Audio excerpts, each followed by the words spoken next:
Well, that's annoying. When did I start the last... Although, actually, I'm saying that. I guess that's not too bad. I was going to do it for about another hour and 48 before I started a new stream. I'll just double check.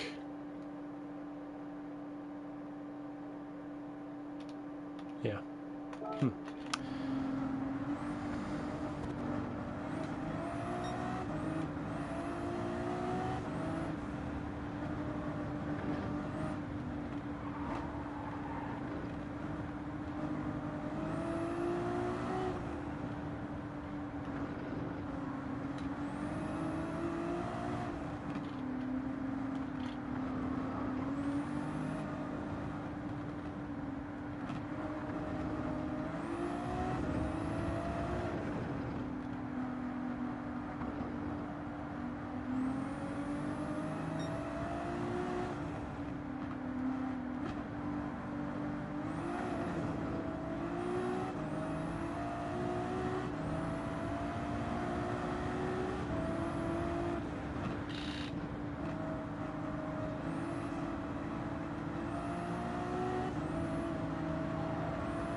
To be completely honest, mate, I don't know.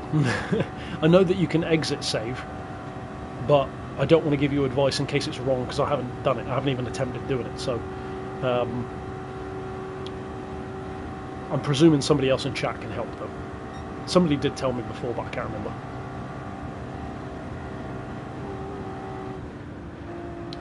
And hopefully, as a few more people file in to this stream...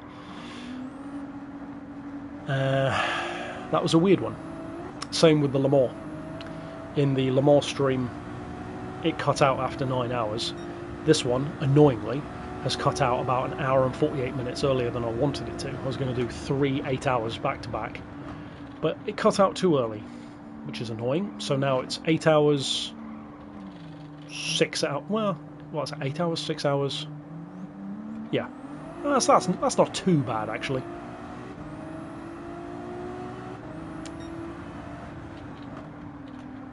Yeah, at least that is a decent length. 6 hours is still pretty good.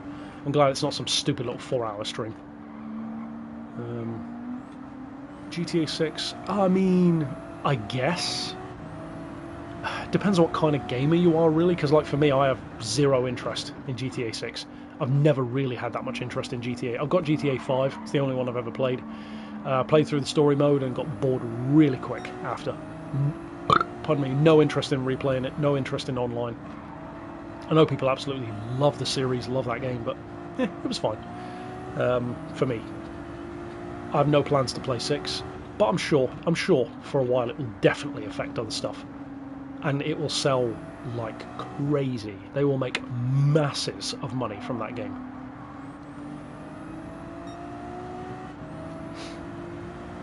When they'll make the money, that's another question. But the real question is, does GTA 6 come out before or after Gran Turismo 8 at this rate? But also, if the PlayStation 6 being delayed has anything to do with those, then I could see it affecting both a next GT game and a GTA. So yeah, the long and the short of it is, it will have an effect, especially in the first few days and weeks. But I don't know.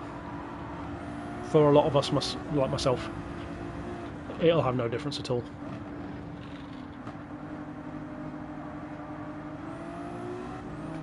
Right, so there you go. There's somebody who said about the method. for the endurance. Ooh, Aston. I feel like it's been a while since I overtook the Aston.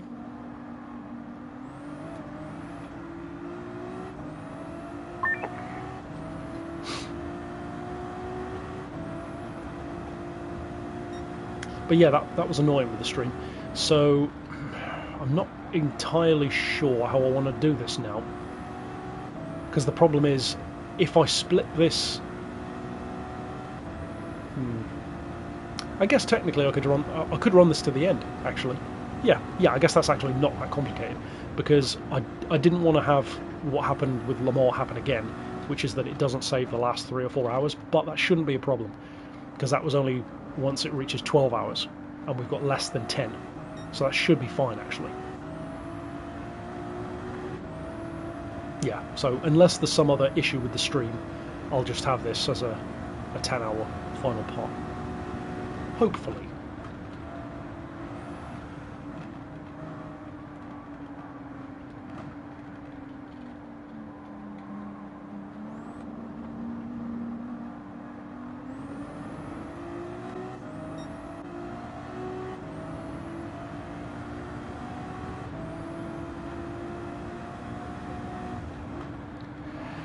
Not too far off, 100 laps.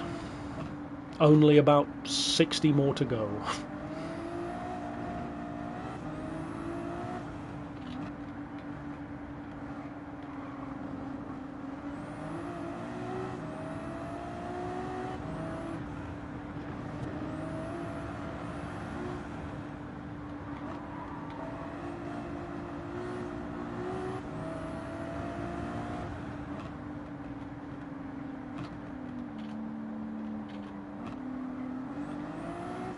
I can't remember now what I was talking about before the stream crashed. Oh well. Something about GT, probably.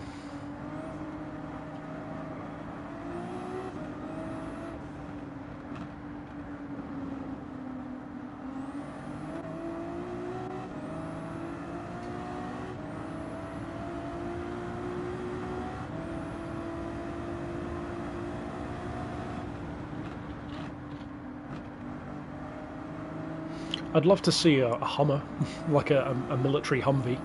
That'd be cool in GT. I'd love Hummer to be in there in general, to be honest. If you only added 2 Hummers, in fact, let's say 3. There are 3 Hummers which would be really cool to have. The original Humvee, for the historicity of it. I would love to see the EV, because that's literally my favourite EV, basically the Hummer, because it's so stupid, I love it. And also the... oh, what's it called? The... oh, I'm forgetting what it's called now. That electric rally series that Hummer is in. Kind of like Formula E, but for off-road. I can't remember what they're called now. It's in Forza. The one where it's the same platform, but just different brands on the side of it. I can't remember what's that called now. It's like E... not E-Runner, but something like that. That'd be cool to have them.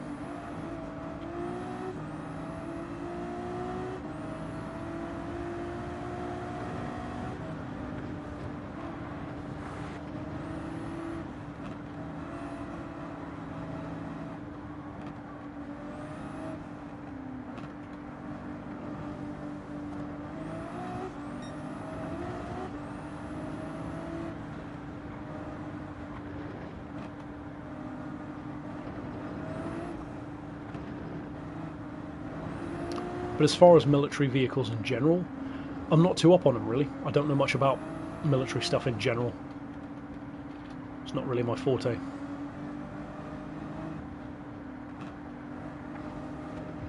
Or my fort, as I should say. As everyone should say, technically.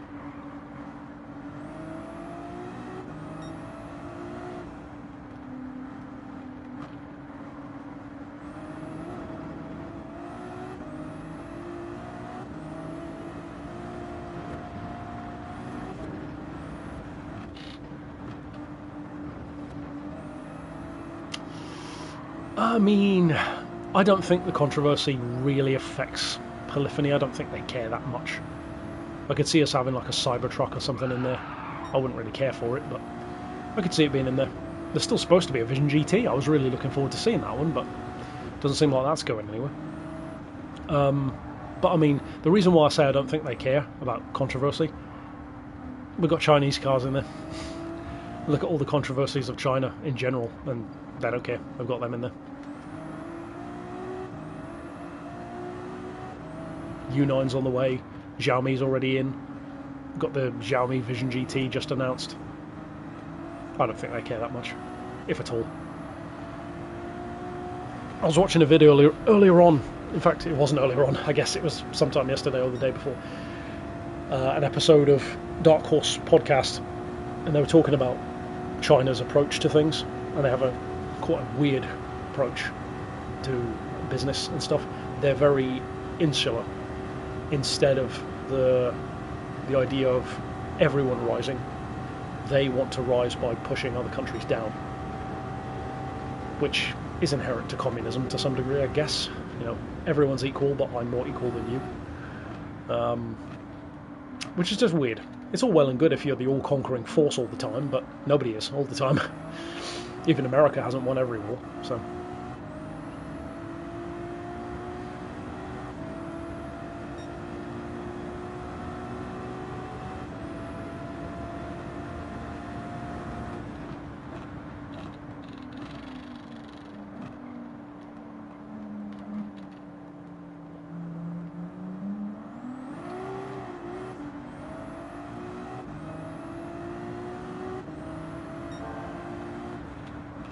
But no, I don't think they'd care.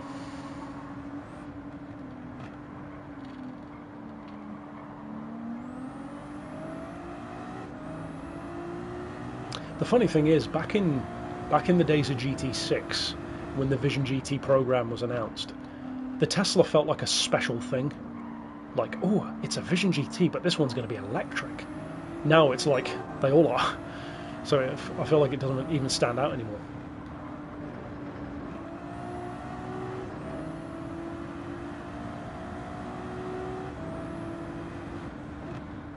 I really hope we get more Skodas too, or more. I guess I should say more Skodas, but I won't hold my breath for it. My tummy is rumbly. I think I'll have some cheeky cheese in a bit. It's time to break out the big guns for the last 9 hours. Cheese is needed.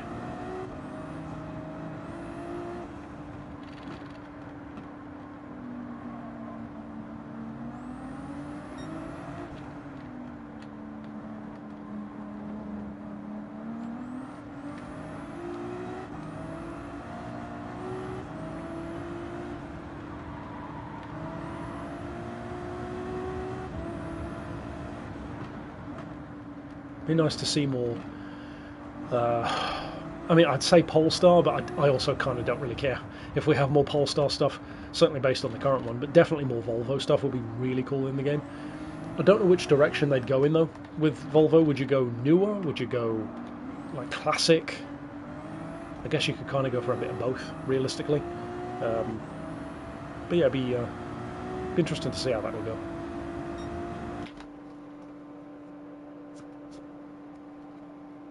There's a bug. Did I kill a bug? I did. There's a bug that landed on my ear and I squished it.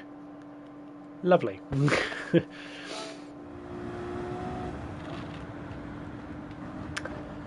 Picked the wrong place to land. So that the tip of the spear on that rein is just about nestled up, maybe a few microns away. A gnat's chin strap away from that white line. At 9.5 hours, give or take. So that would be a good reference point for how that goes moving forward.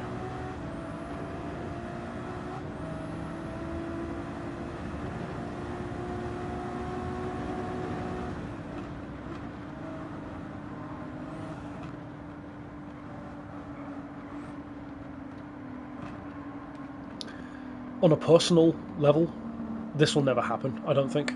but I would love to see Lincoln come to Gran Turismo. I mean, of course I would.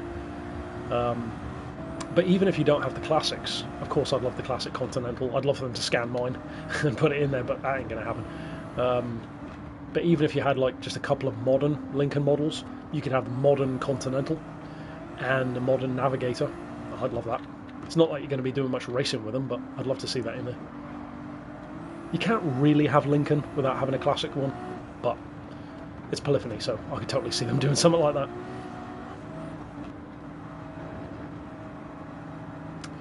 Why is Gran Turismo primarily popular in the UK? I'm guessing, were you saying at the end compared to the rest of the world, or rest of Europe maybe?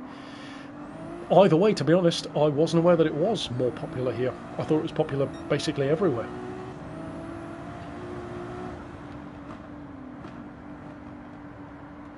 I've got to be honest, most of the people that I hang out with, especially on like, you know, at car shows, car meets, hot rod cruises, whatever, most of the time if Gran Turismo is brought up, it tends to be in the past tense. They'll be like, oh yeah, I used to play that as a kid, or yeah, I remember that game, or oh, I've heard of that. I very rarely actually meet other people who currently play it. There's like a handful of people that I can think of, literally, like maybe 5, and I'd struggle to get to 5, which is weird because so many people do play it, but I don't know. I guess maybe they're all at home playing it rather than at shows and out in public and stuff.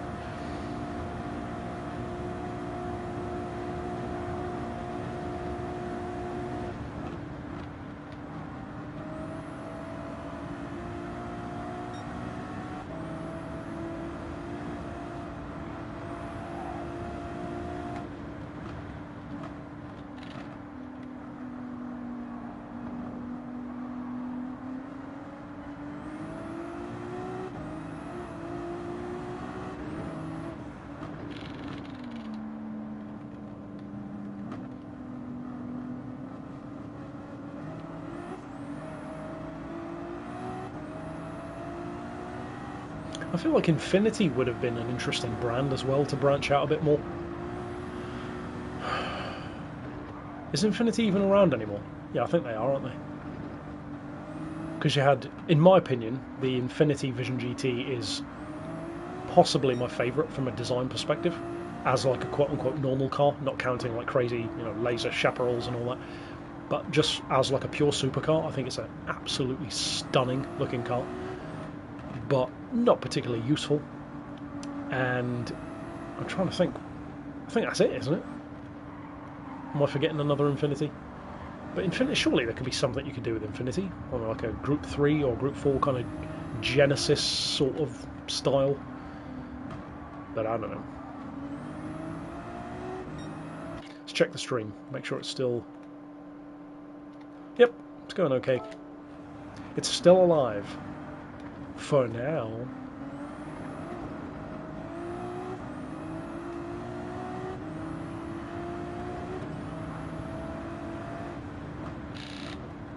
Celine, of course, would be another awesome return.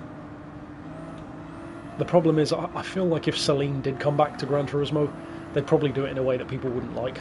And what I mean by that is, I think they'd probably add an S1. They'd probably add the some kind of one of their hydrogen race cars, and they probably wouldn't add the S7. I hope they would, but I feel like they'd kind of miss out the one that everyone would actually want. Because again, it's polyphony, so that's exactly the kind of thing I could see them doing.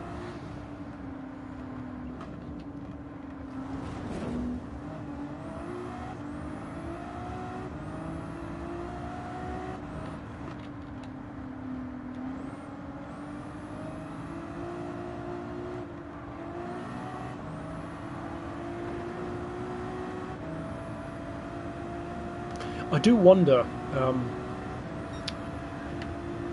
when it comes to licensing and when it comes to picking cars that are going to go into a game, I wonder how much of it is on the developer, and I do wonder how much of it is also on the part of the manufacturers, perhaps saying like, let's say for example Polyphony really wanted the Celine S7 back, but then maybe Celine was like, yeah, it's a cool car, but we've kind of moved past that now, we'd rather show off, you know, some of our more current stuff like the S1, maybe the S11, you know, in the future, if we were talking down the line, maybe the sport truck.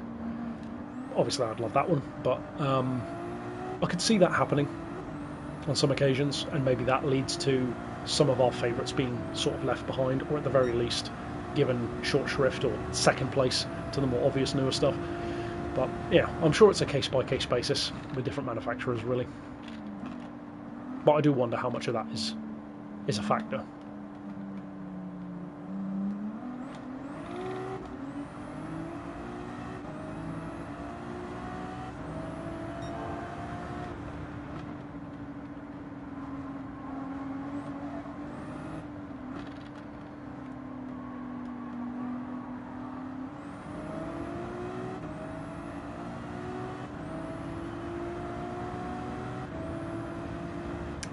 Yeah, it's one of those things I keep harping on about, but to me it's just such a no-brainer.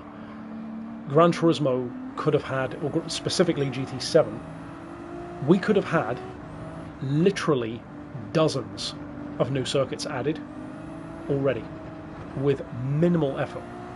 You've got the motorcycle variations of tracks, you've got the like in-field, in effect, variations of tracks. Take Tsukuba. Tsukuba, I can think of immediately 3 different variations of Tsukuba. You've got the one which we've already got, you've got the short track, and you've got the motorcycle variation. Immediately, that's 3 variations, that's 2 new tracks, in effect. Then you've got ones that they add like Catalunya, and then kind of add versions later on. But why? Why wait? You've got like... what's another one I was thinking of? Well, as you said, Yes Marina. I was thinking of another one. There was a specific one. Oh, Suzuka. Suzuka's like, really? How do you only have one variation of Suzuka, basically? How do you not have East and West? That's so obvious. How are you not doing that? Especially when they used to be in the franchise.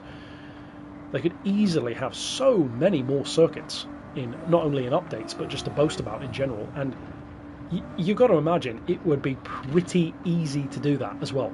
Also, for me personally, one of my favourite circuits, how do you have Lasat? That's another one, Road Atlanta. Perfect. Short course, long course. How do you have Le Mans, but not the Bugatti circuit? The Bugatti circuit has a totally different vibe to Lasat. Completely different. Much more of a clubman, fast flow, short lap, and it's super fun. Why? They've even mapped some of it into the game because it's part of the scenery. I just don't get it. It's such an obvious thing. And it makes me also think that if we were to get something like Motegi or Silverstone back, they'd probably give us one variation. Even though, yet again, it was such a no-brainer, or would be such a no-brainer, to have, like, the shorter courses. I don't understand it. They're allergic to making money with Tourist Trophy. They're allergic to giving people more circuits, even when it's literally staring them in the face just by deleting a few cones and rearranging a few corners. Very odd. Very, very odd. Yeah, Daytona. If they brought back Indy, you'd have to have at least 2 variations. The oval and the road course. I'm trying to think. I think there are more variations than that, if I remember right.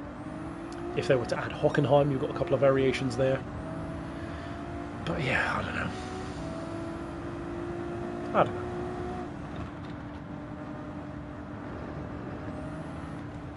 But then the ones that they do give us, most of the time, I personally find annoying.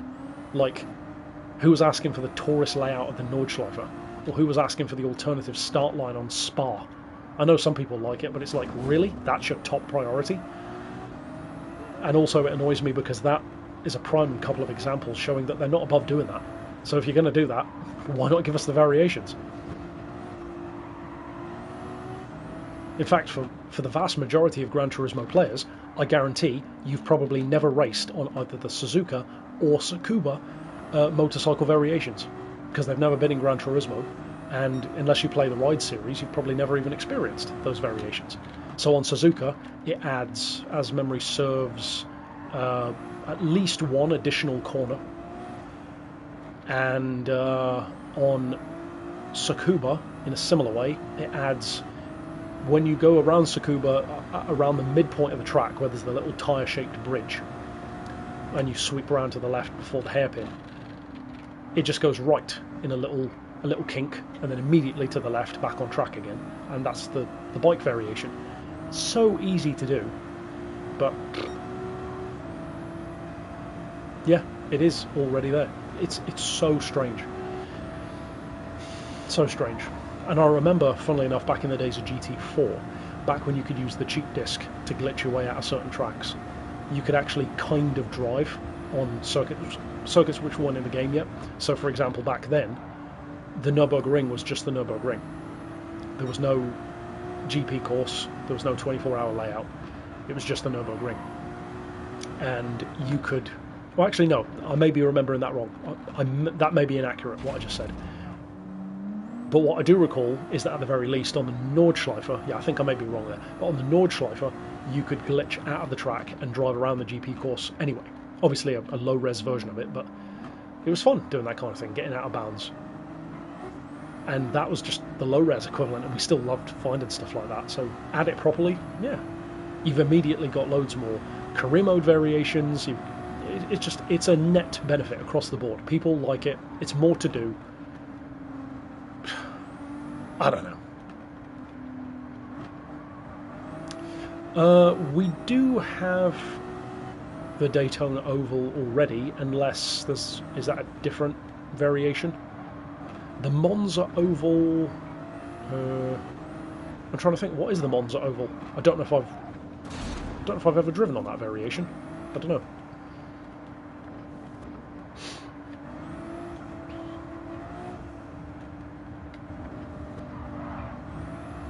I don't know if there is one.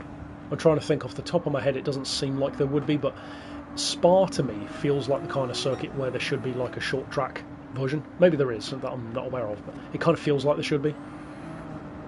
Oh, from the 50s. Interesting.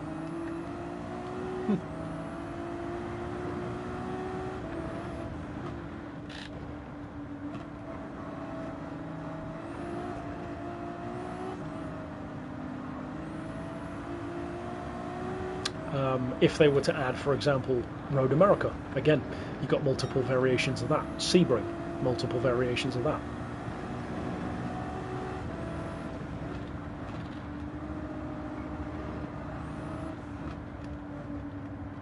In a funny kind of way, Sebring almost feels like an American Motegi. It's kind of similar if you think about it. The kind of track that it is, really long straights, ending in square corners.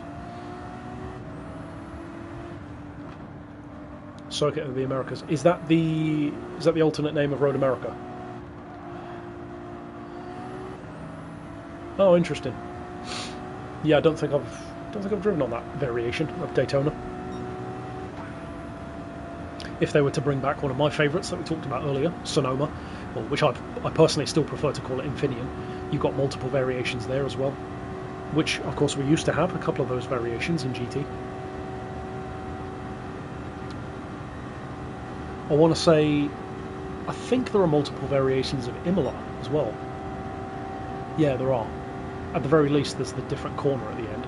One that just goes straight through the start-stop.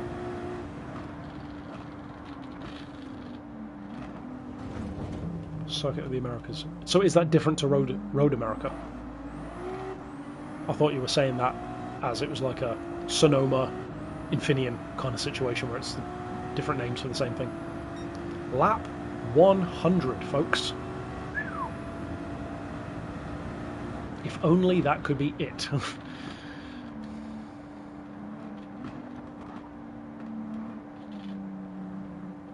Another great thing about if they were ever to add Sebring is prime for an endurance race. The 12 hours of Sebring.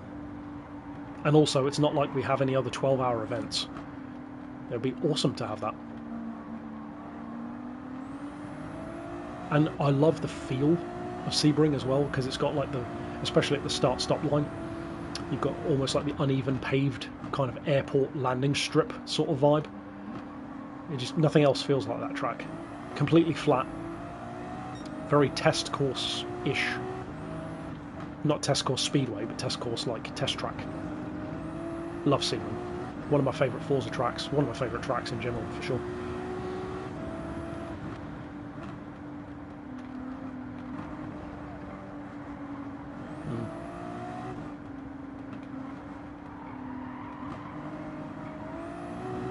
It's always been, I mean, Polyphony, they have always had a strange track record with what things they will or won't do, or will or won't use. V8 supercars being another prime example. We've only ever had one in the entire series.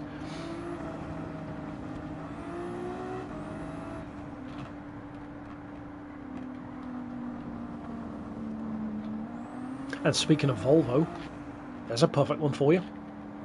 Bring back one of the Volvo V8 supercars. Unless I'm remembering wrong, I'm pretty sure there was one.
Yeah.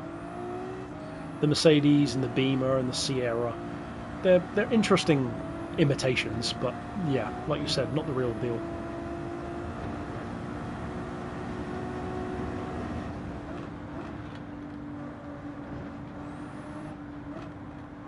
It's funny because I was just thinking of DTM actually. I don't think it would happen, but I'd love to see some of the early 2000s DTM come back. One of my favourite ones I remember being in the TOCA series, I think it was TOCA Race Driver 3, was they had the Vectra touring car. I think it was that, I can't remember, was it the Vauxhall or the Opel? I think it was the Opel. But I loved using that because it was so rare to see it in a game. Yeah, we'll see. I feel like Gran Turismo is such a mixed bag when it comes to really high highs and then really mediocre mediocres. I wouldn't call it lows, but just like, oh, you chose to do that.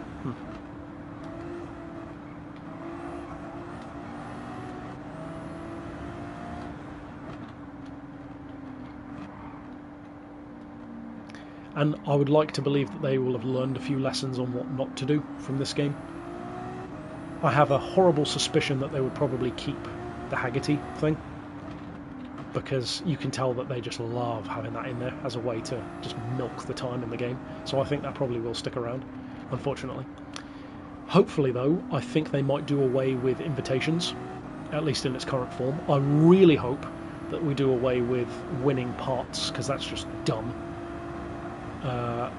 We don't need to win motor swaps, just allow us to unlock it. It should not be a lottery-based thing. I've said it before, but invitations should feel earned. So do a Ferrari Championship, you get invited to buy the special Ferrari. Do the Porsche Cup, you get invited to buy whatever, Carrera GT. Do it that way, where it feels like you've earned it. So I hope that they do learn some lessons from these things, but it's the same company, or at least the same director, who was surprised that people still played GT4 at live events. So the pulse is there, but his finger ain't on it.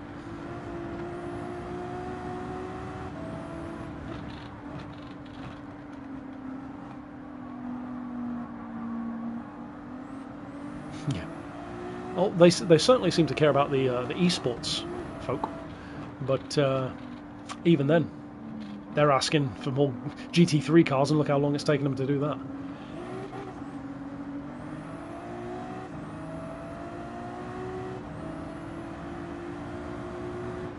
And I always have to say, because, you know, there are the people to the contrary, but you do always have to acknowledge, completely valid as well, that it's almost impossible to please everyone. I would say it actually is impossible to please the entire fan base, because, I mean, you can't. You've got people who started literally at all these different points from the first game to now. You've got people who aren't even playing yet who might play it for the first time. So you literally cannot please everyone, because everyone wants, expects, and reacts differently. But in the case of GT7, there was definitely a certain vibe given off by the marketing and by the trailers, a very, very deliberate vibe, and it delivers on some of it, but definitely not to the degree that it felt like it was going to. You could say that's me, but I feel like I wasn't the only one. In fact, I know I wasn't the only one who felt that way. GT Sport was more experimental, so you can kind of give it that excuse, and many people do. I still think that the biggest mistake of GT Sport was having it as the main game for so many years, rather than an offshoot. If GT Sport was an offshoot, I would have had fundamentally no real problem with it at all. You could have kept no career mode, and essentially do what I said earlier on, just have it as an online experience. And then have GT7 almost alongside it, in a funny kind of way. Obviously that wouldn't have worked timeline-wise, but in theory, like a game that's more for the traditional players.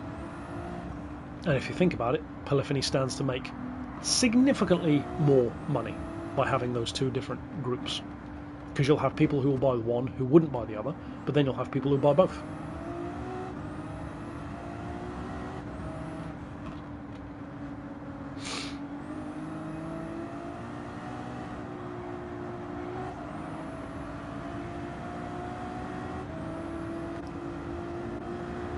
Over 1,500 miles.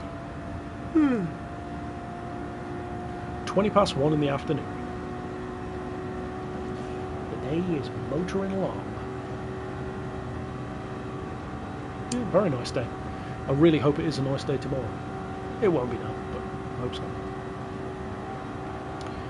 Yeah, I give it more credit than that. I do definitely like it more than Sport, and if it had more of a Sport vibe, I wouldn't be anywhere near as praising of GT7. I'm sure there are plenty of people who don't think I praise this game, but I do really. I critique and praise. But yeah, I'll give it more credit than that. I think it feels more so like its own distinct thing, but it's definitely not as much of the classic experience as many of us were hoping for. Because yeah, like on the point of the HUD looking similar or the same, I don't really hold that against him either, because you'll often find Gran Turismo games will kind of keep a similar vibe or a similar theme or certain specific things through multiple games. I mean, look for example to GT4 and how many of those fundamental car models were used literally over a decade later in Gran Turismo 6.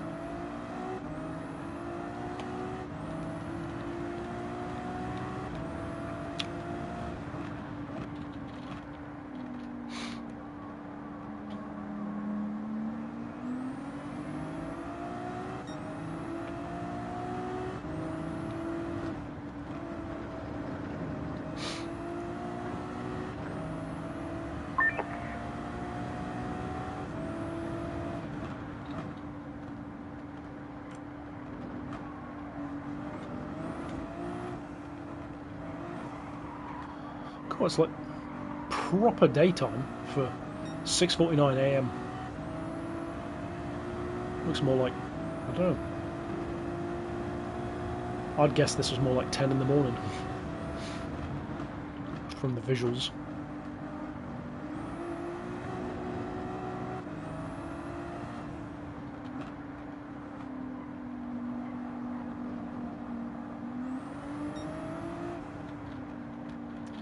Do another rough lap check, see how long it takes him to get onto lap 101.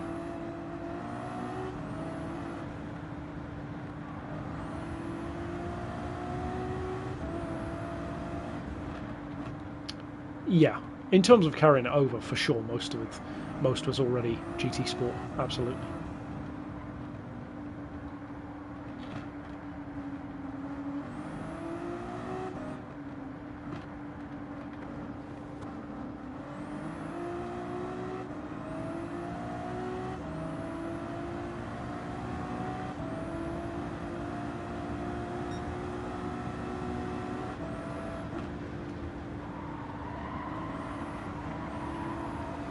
I'm hoping he's at least a good... Well, he should be more than 4 minutes behind, I think. We'll have to see. It's interesting as well, because by the look of that timer, it looks like 4, 5, 6 and 7 at the very least are really close behind each other, because they're like 7 minutes to 7 minutes 9, so not much of a gap. They're pretty tightly packed.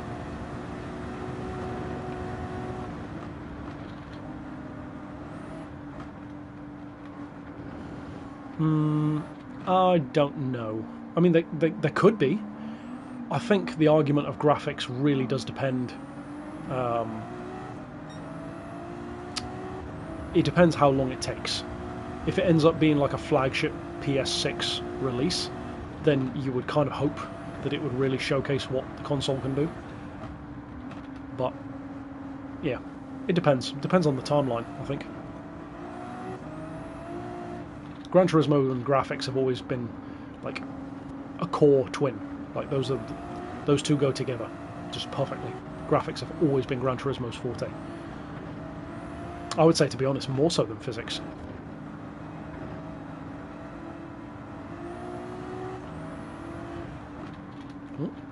Over 4 minutes, he's still not on lap 101. That's good.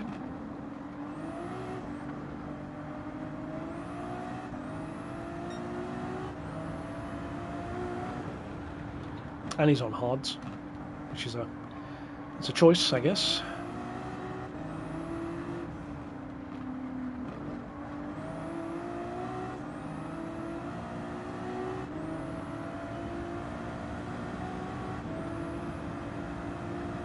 Four and a half minutes, still not lap 101. Nice.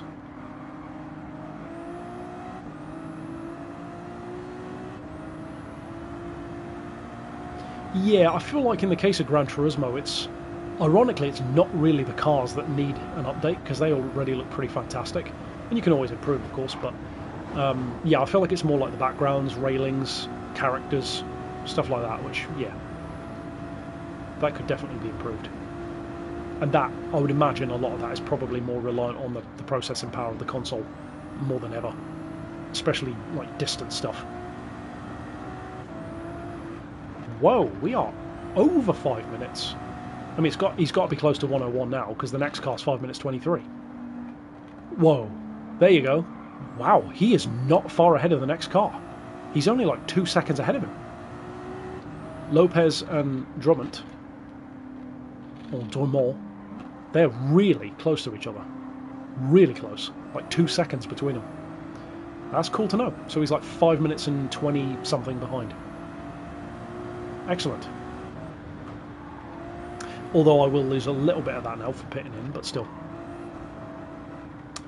That's going to be very handy if the weather comes in a few hours, because by that point I should be probably...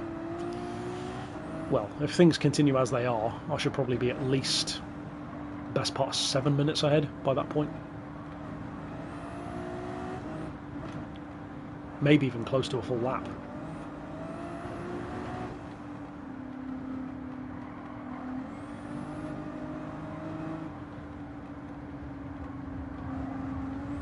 Shows how far ahead us top three are compared to everything else, because the rest of the cars still aren't even on.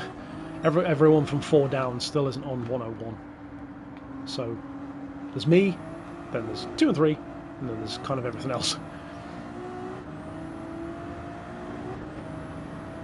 Yeah, you'd like to think so, yeah. Because even now, even in GT Sport, I don't know if this was fixed in 7, but definitely in Sport, the Toyota FT1 concept was a glaring example of horrific graphics, even in GT Sport. Specifically the exhausts. They looked awful, like really stupid looking exhausts. They were supposed to be obviously circular, and they're like, I think they were hexagonal, and like blatantly hexagonal.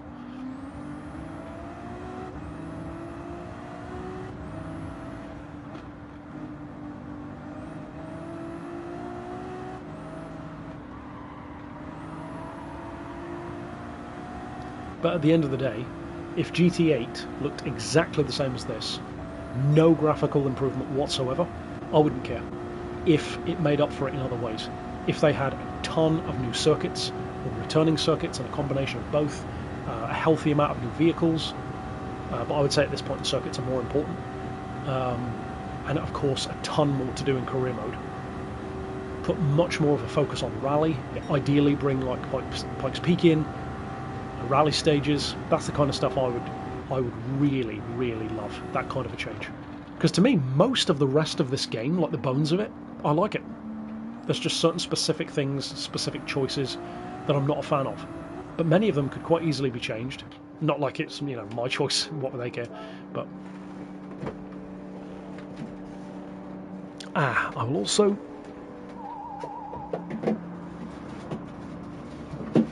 momentarily pop out the cheese.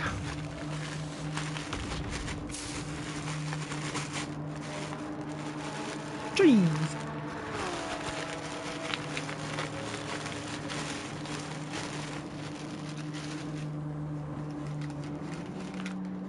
Cheese. Cheese break.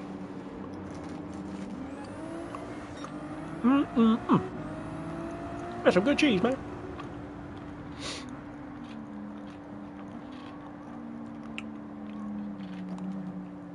And actually, this is a thought. I forgot this. I was thinking about this yesterday. Probably a good idea to have the cheese as well. Ideally a bit earlier, to help with my throat. Because the cheese should coat my throat a bit more and help with not being sore from talking. From yapping.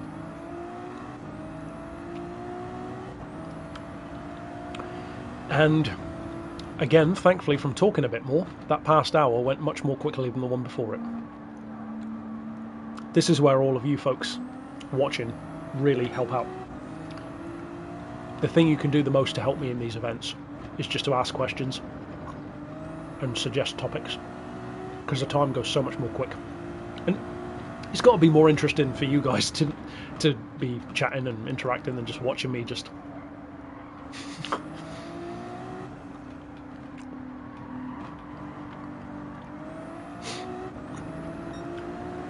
Especially on the home stretch, when we get closer to, you know, the end of the race.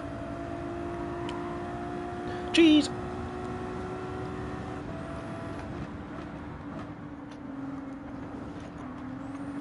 Cheese river.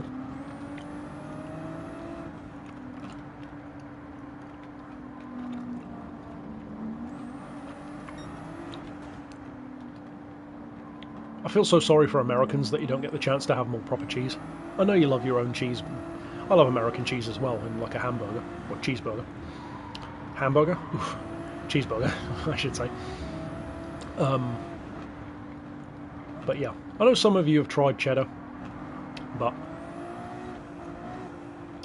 I would say England's probably one of our best strengths, is probably the variety of cheeses we have, I think.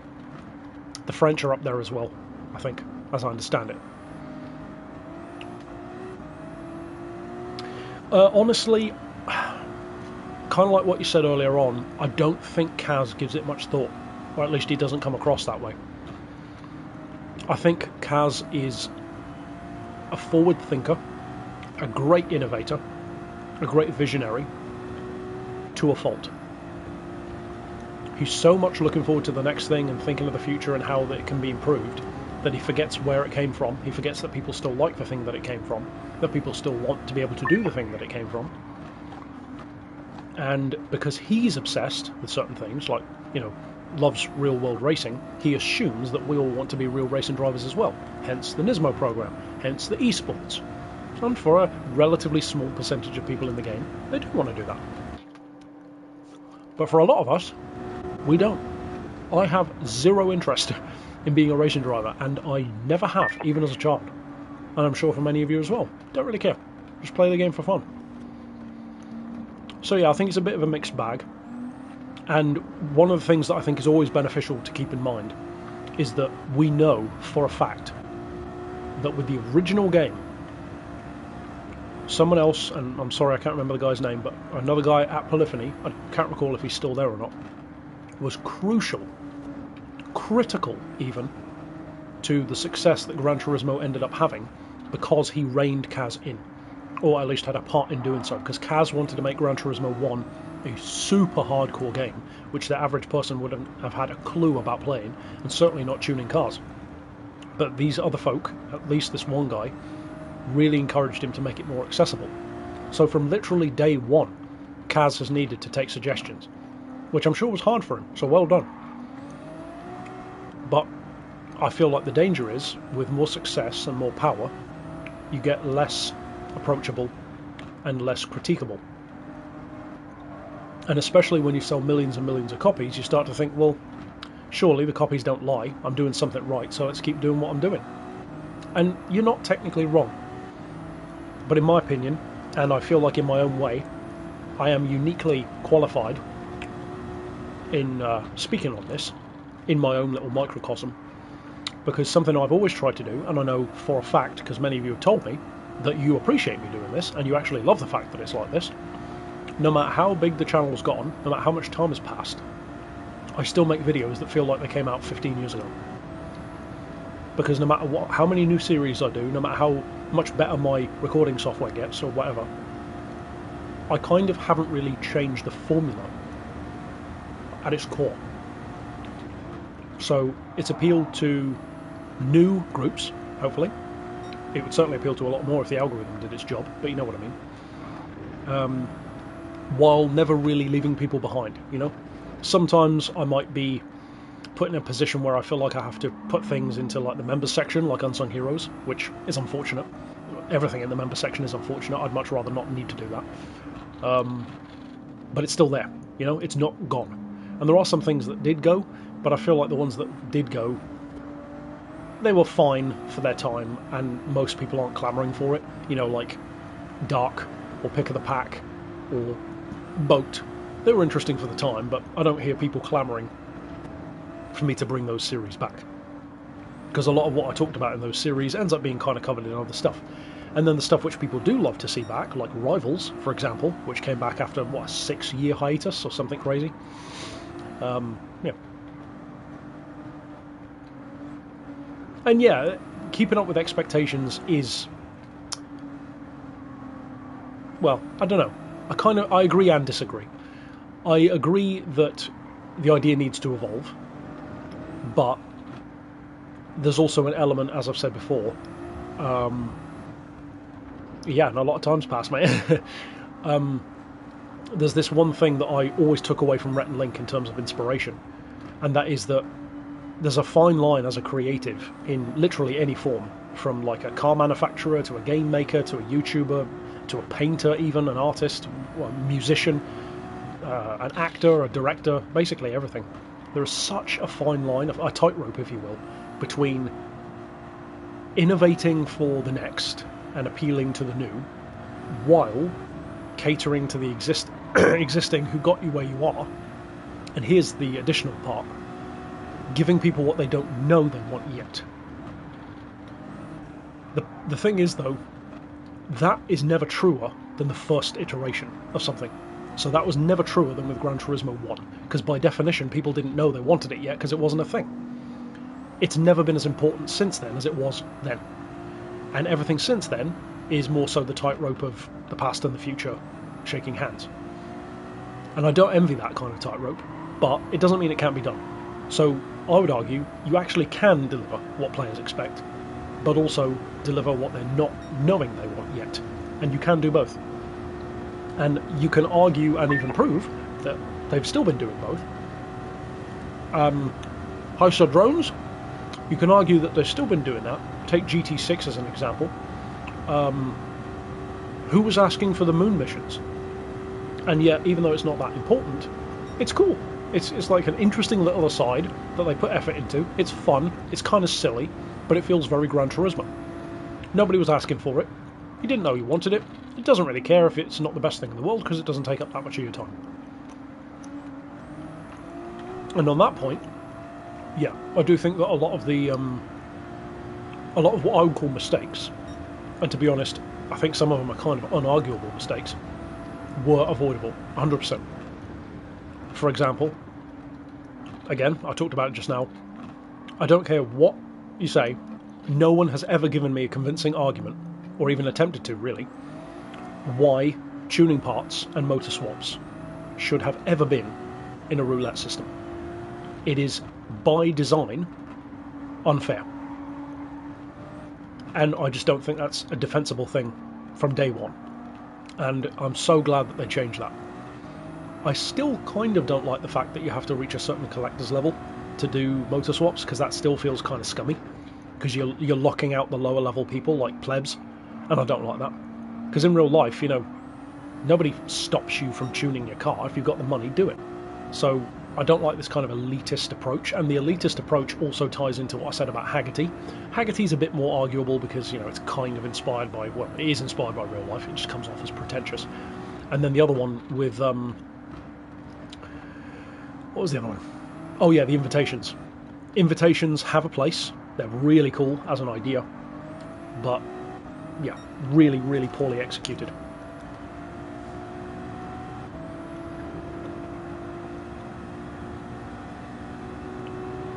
Yeah, the microtransactions, some of you might have noticed, I haven't had much to say really about the microtransactions.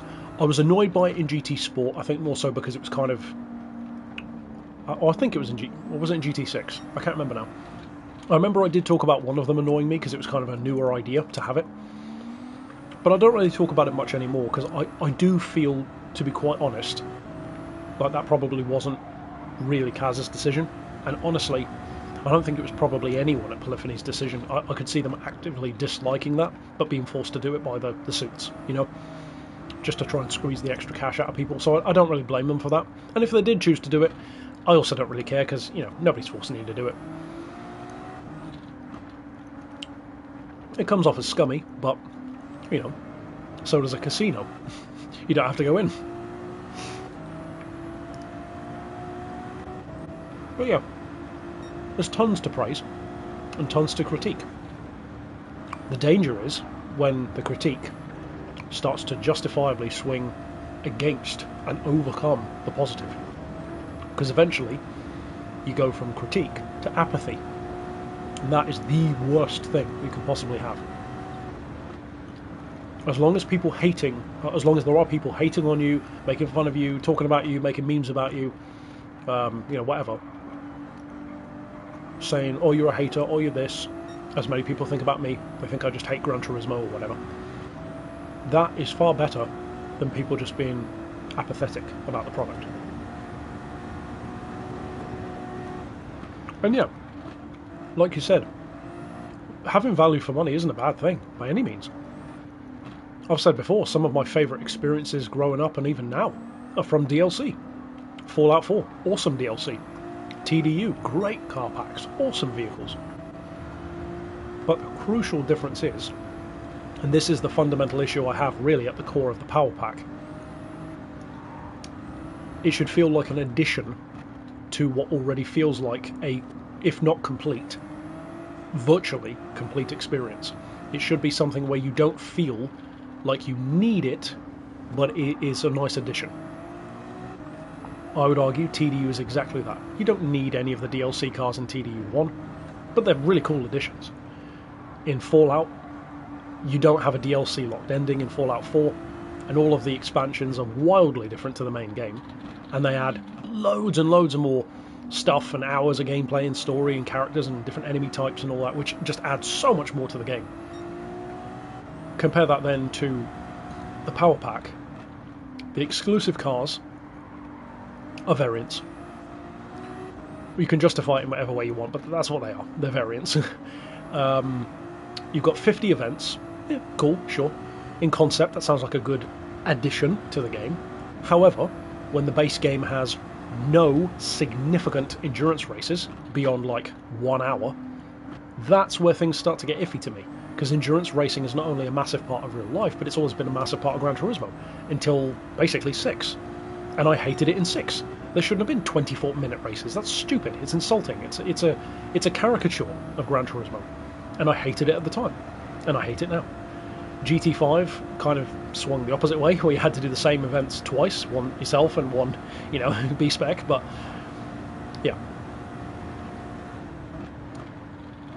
yeah, exactly. It's a huge amount of But I don't know. I don't know enough about game development to really talk in depth about hard drive space, but it is annoying just how gigantic everything is these days.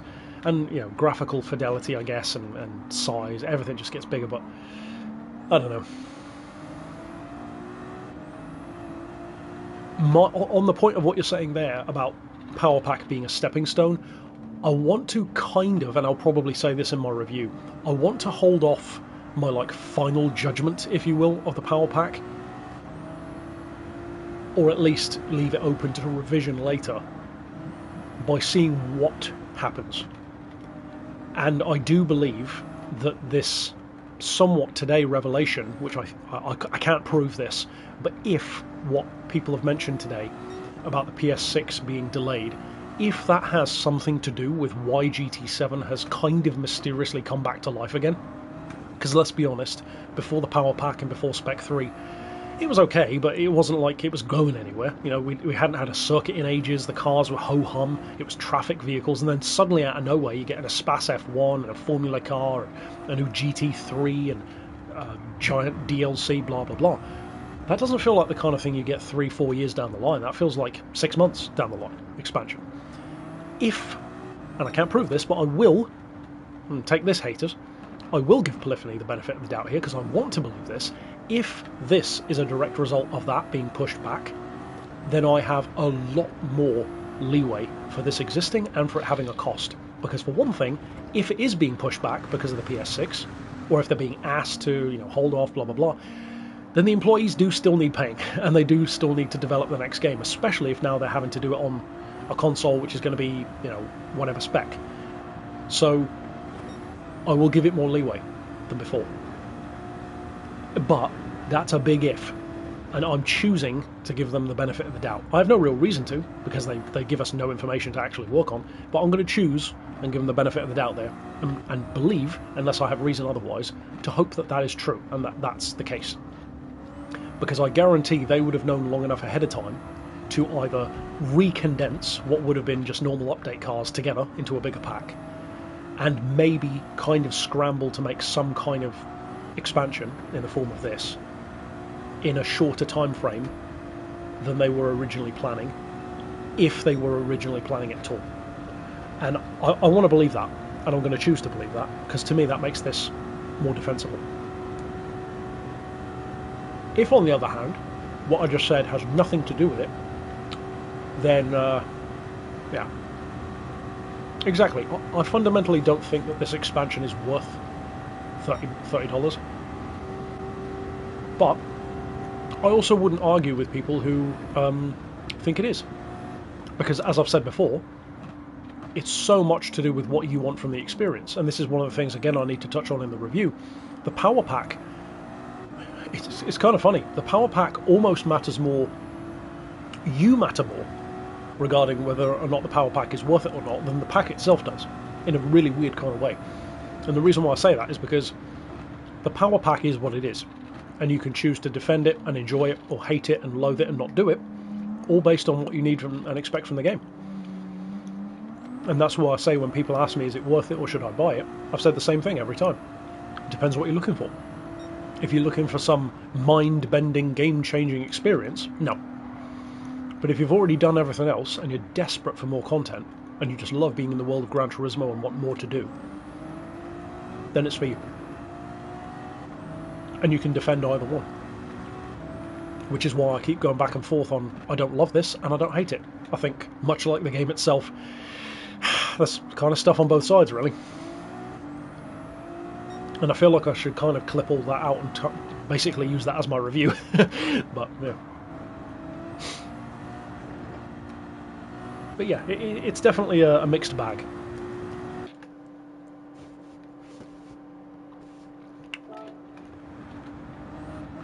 Yeah, and on the point of adding vehicles, to me, one of the parts of the Power Pack that I really don't like, especially for me, as I've said before, I'm a driving fan, I'm a car fan, I'm not a racing fan. Those are very different things. So for me, as a massive fan of the vehicle roster in any given game, it's the first thing I'm interested in, more even than the tracks. I find it very difficult to defend the cars, and so many people really do seem happy with them, and I'm glad for those people. But aside from the Supra, many of them just feel really, really very much like variants. And even the Supra kind of feels more like a wide-body Supra than it really should. But I could give that one a bit more leeway because it is very clearly trying to be the LM Supra. But then, as I brought up before, why not just give us the LM Supra then? You've already proven that you're not above price locking things away from players, so if you're going to price lock it, at least make it worth it, you know? Make it feel like they're actually missing out on something good, not just something different. Replace the Beetle with like a Fittipaldi Beetle, or because if you're not familiar with that, check that out, Unsung Heroes episode, hell of a machine. Or instead add like the modern Beetle, but in Group B form, rather than just a Beetle that has chunky tyres and no windows. With the Skyline, why have an imitation of the GP car when there is an actual classic racing version that you're trying to imitate? Just go the extra mile. You're already working with Nissan. Make it that actual race car. With the Supra, make it the actual red and white Le Mans car. I mean, how much extra effort does it make, or does it take, when you're already doing this, to make it those just next level machines, where it becomes unarguable that this is a unique, but more so not just unique, but genuinely special 6 cars, even if you leave it at 6. I'm trying to think what were the other ones now. There's the A86. I'm kind of ambivalent on that one. I think ambivalent's the right word. AKA I don't really care. For some reason my mind's double taking on that being the correct word, but whatever. You know what I mean. To me that car's just a disappointment because it's a drift car that doesn't feel very good at drifting. So that was just a whole different kettle of fish. But yeah, if you made a couple of fundamental changes, fundamental but not ridiculous I would say, to the power pack, pardon me, then I would find it way easier to wholeheartedly defend it. Make the 6 vehicles truly unique, genuinely different, properly licensed vehicles like real racing cars. Exactly, that's exactly what I'm saying. And to prove that point even further, I have a future special project which is replicating that Skyline GP car out of the normal Skyline that's already in the game. And of course it's not 1-to-1, but it's very close. And for the sake of paying $30, it's more than close enough, that's for sure.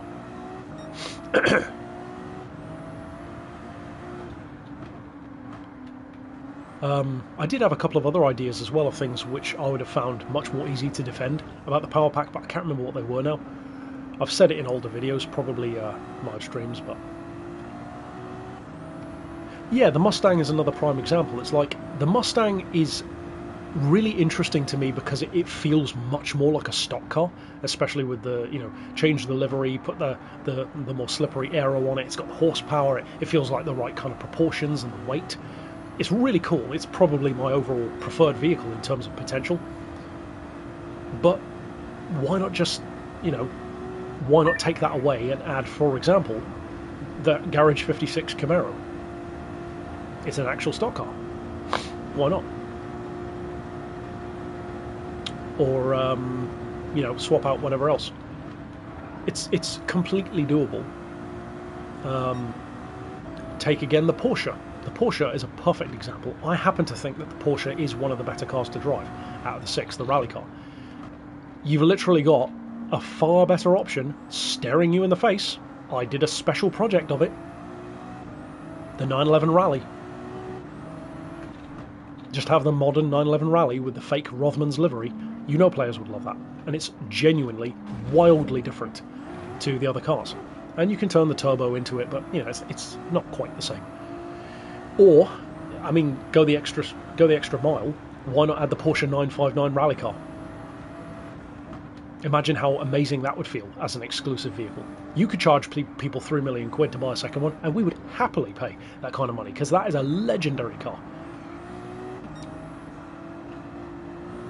Yeah, the cars feel like they were added almost because they had to have cars in there, which is so sad. And this might be more controversial, I think, than even the cars, but I actually wouldn't have been opposed to maybe one unique circuit. maybe make it a circuit that isn't the be-all and end-all. Imagine, for example, if I spoke about this earlier on in this stream, or the earlier part of the stream, imagine if they'd have brought Red Rock Valley back in the DLC. Because to me that would be perfectly acceptable, because on the one hand, newer players have no history with that track, so they're probably not going to care. OG players are probably going to want to get in on the DLC pack anyway and, you know, enjoy the nostalgia. But it's not like they're adding Silverstone or something which feels like a cheap way of squeezing you into wanting to do it. It's like, oh, Red Rock Valley's back if you want to do it. It's not like, here's Silverstone, you know you want it, you don't want to feel left out. To me, there are ways of doing that kind of thing. Once again, you know, not everyone's going to agree, and it wouldn't please everyone, but I think you could do it. It could be done. You could certainly do it better than it has been done, that's for sure. But again, if this was rushed, yeah, midfield, another prime example. Apricot Hill, something like that. A fan favourite circuit, but which doesn't feel necessary. It's a nice addition.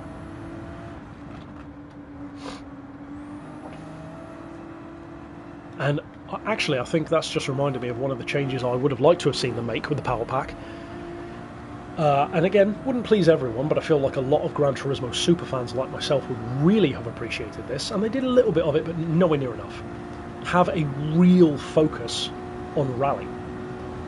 Some of you may remember, if I'm remembering this correctly, I seem to recall either in Sport or in 7, there was supposed to be, wasn't it, either a rain license or a rally license?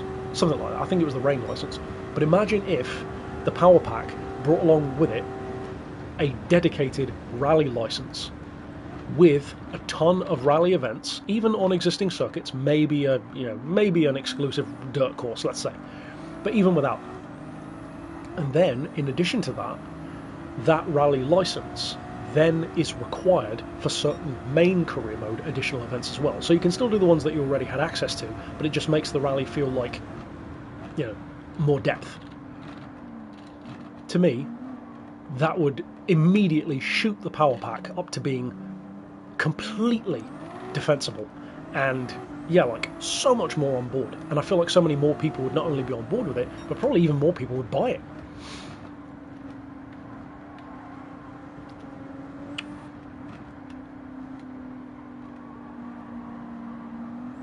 And I feel like somebody said hi just now, and I kind of glazed over it because I was talking, so if you did, sorry about that. I didn't really notice the comment properly. Cheese break! Ow.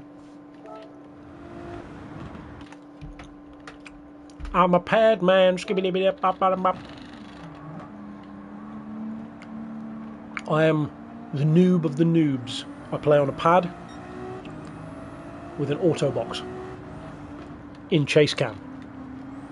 Tell me you grew up playing Gran Turismo 2 and 4 and everything else. Or tell me you grew up playing games in the early 2000s without telling me. Yeah, I am, and I never will be. Yeah, I think that works. I am completely unapologetic about the fact that I play games for fun first. I have nothing to prove to anyone. I don't care about being the fastest. I don't care about how realistic it is. I care about having fun first.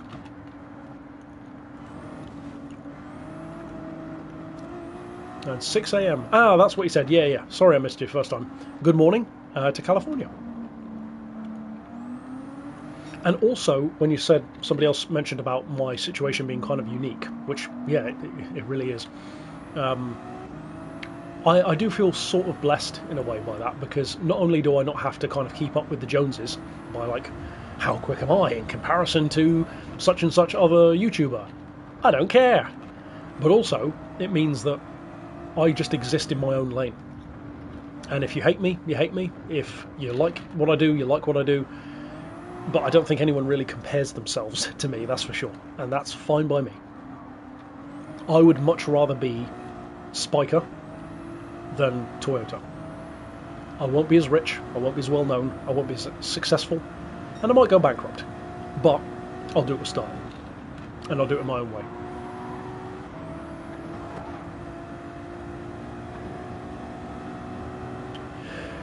Yeah, I do.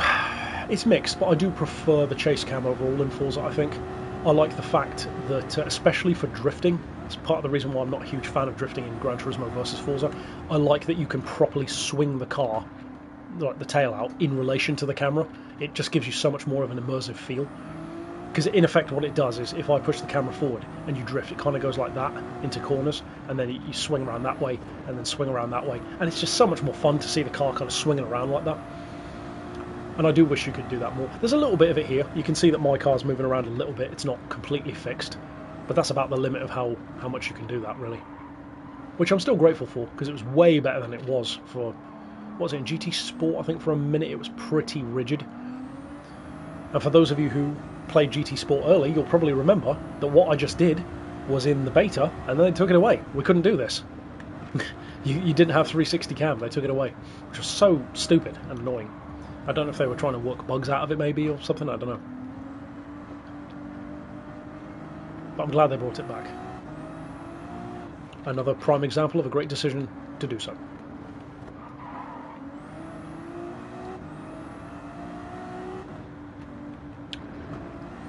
Because even, you know, the critiques that myself and many people make about Gran Turismo are in themselves a proof of how good the game is. And a lot of people, I think, are just too stupid to kind of appreciate that.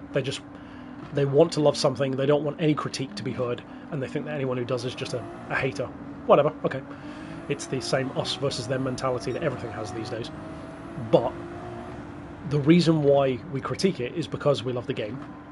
And also, more importantly than that, the fact that it can be critiqued, and is critiqued, is because it's a good game. Because if it was a bad game, there would literally be no point in even talking about it, because we wouldn't be playing it. Oh, sorry about that, buddy. Yeah, I don't know why it doesn't show. I guess because it's streaming from the PlayStation rather than YouTube, it doesn't show super chats. If you type it out, thank you for the support as well. If you type it out there in like normal chat again, then I'll be able to see it. But thank you again. I need to chop some more cheese. Cheese chop! I'll do it when I pit in next. I can wait 5 laps for a cheese break. I'm not that addicted.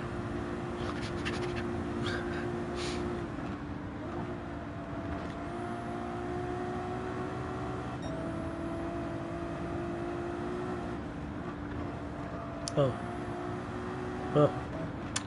Unfortunately with YouTube, why am I not surprised?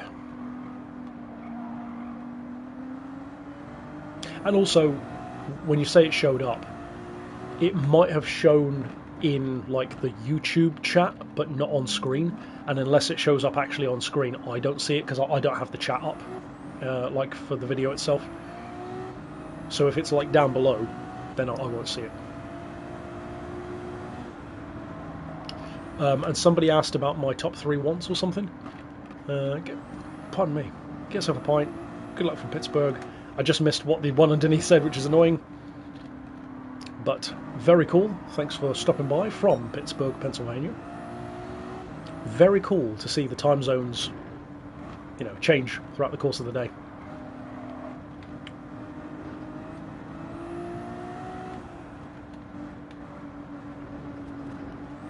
I wish you could change it so that the text bubbles were bigger, so you could read the whole thing, and also so they stay on screen just a little bit longer, because you have to read very quickly. Top 3 wants. More circuits. I would say a combination of real and OG. Doesn't necessarily even have to be debuts. That would be nice, but even if it was ones that have been featured in the past coming back. I would describe this as a more thoughtful career mode. And what I mean by that is, like I said earlier on, how you could back in the day play through without buying cars. You could get quite a long way without buying anything. That requires planning, that requires thought, to have a strategy to your career mode where it almost feels like a story being played out. That just felt like it had more passion behind it, whereas now career mode feels very rote. Third thing, I don't know, what would the third thing be? I'd like to see us go more down the route of the visual modifications that they're doing, and modifications in general. It's a slippery slope, but I love the idea of, like, you know, drivetrain swaps. like I said, you'd have to be careful with that because you end up like Forza otherwise, where you can basically make a lot of the cars feel the same. But stuff like the replica visuals, I really enjoy that, especially for me doing special projects. I'd like to see more of that, more wide bodies, certainly interior modification. So yeah, I'd say I'd love to see that, and I kind of think they probably will go in that trajectory, because if you look at stuff like this, for example, the new Formula cars, the new GT cars, they have been adding better visuals for cars like this, so it's clearly something that they are prioritising.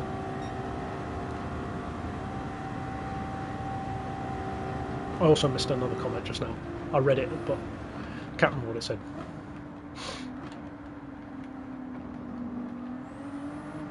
I saw you mention about hoping that multiplayer isn't in GT8. I think it will be. There'll be an online mode for sure, which I'm not against. I loved online in GT6, but it's when it outweighs the rest of the game. That's when I'm like, yeah.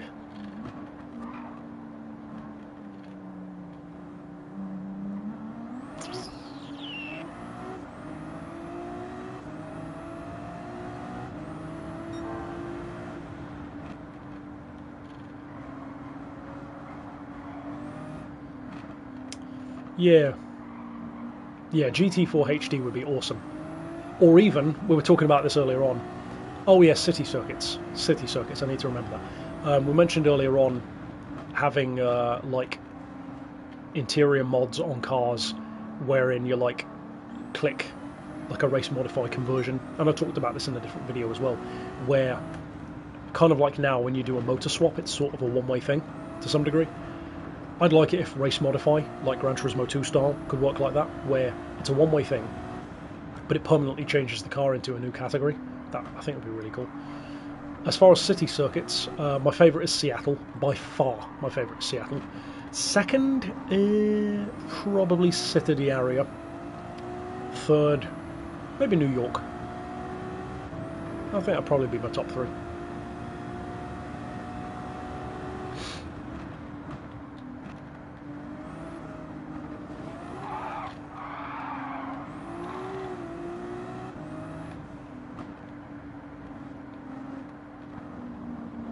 And if, for anyone who asks a question or anything, if I miss it or don't answer it, say it again.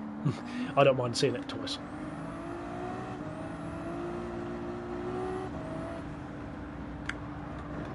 Rome, not a huge fan of Rome.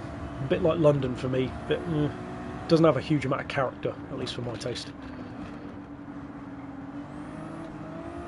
And yeah, the interior mods, if you could kind of have some kind of almost like a, I don't know, like almost feeling like a blueprint in a funny kind of way, where you could take a road car and then maybe as part of the race modify make it look like that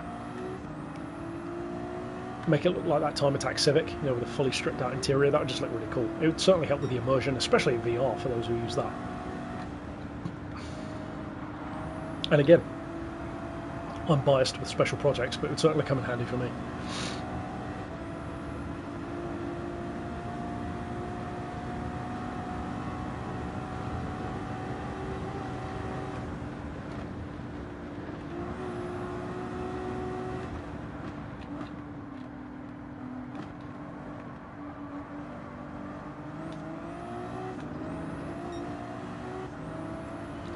Check on the weather.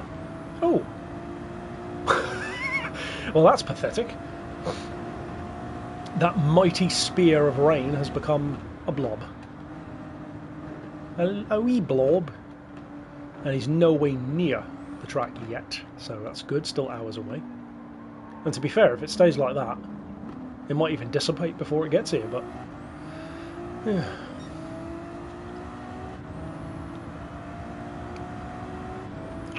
Yeah, it would take some, I guess, some of the pressure off, because if you allow the community to do it, it's kind of a double-edged sword of benefit, really, because on the one hand, it takes pressure off of polyphony, where you don't have to add all of these variants or whatever. But also, I feel like it's more rewarding for us, because it feels almost like you're discovering a secret. That's how it felt to me, at least back in GT2. You'd buy some random car, some normal street car like a Ford Taurus, and then you'd take it into the GT Auto, and discover that it's got like a full-on stock car conversion, or take a standard traffic Dodge Intrepid in and turn it into a bright yellow drag car with a giant bonnet scoop. It just felt really cool. It was like a secret thing that you'd discovered. And yeah, it's almost a throwback, but also has a modern benefit, wherein you could have... I'll come back to it. I said it before, I'd like to see a pairs special conditions map. Pairs special conditions, I'm trying to think what you mean. Pairs. What was that, like a mission or something? I can't remember what you mean. Unless that's just something I've never done. I don't know.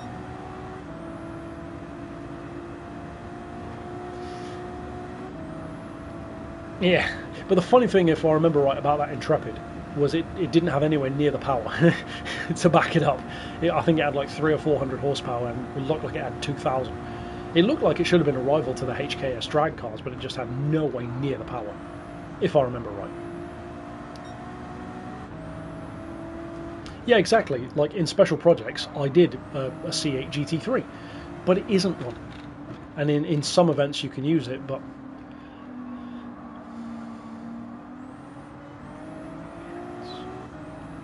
I don't remember that.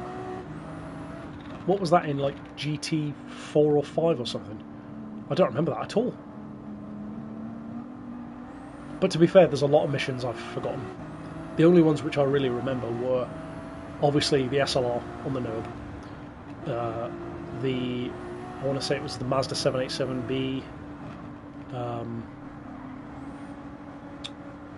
Around Seattle, chasing the other Mazdas. Obviously the Slipstream Skyline, which was the bane of my existence. And also, someone just asked about the point levels. Certain cars will blank it out. Yeah, it's weird. Oh, right, yeah.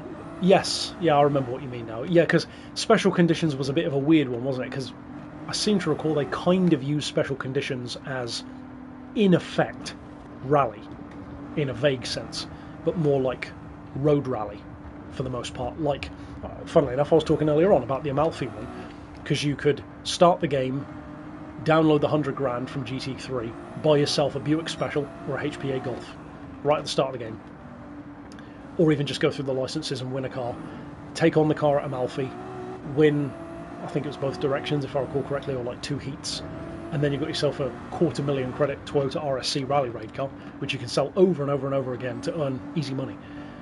That's exactly what I mean about a career mode having more thought put into it. It's exactly what I was talking about. And it just doesn't feel like that anymore. At least not to me.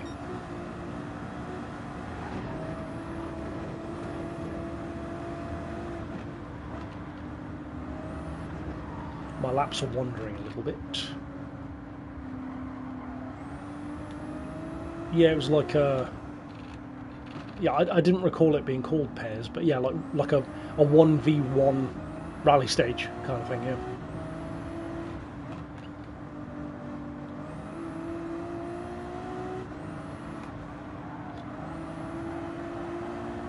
Then again, I guess he would catch up a little bit, potentially, because he's on softs. But even so, over 5 minutes. Especially now that little blob of rain is dissipating.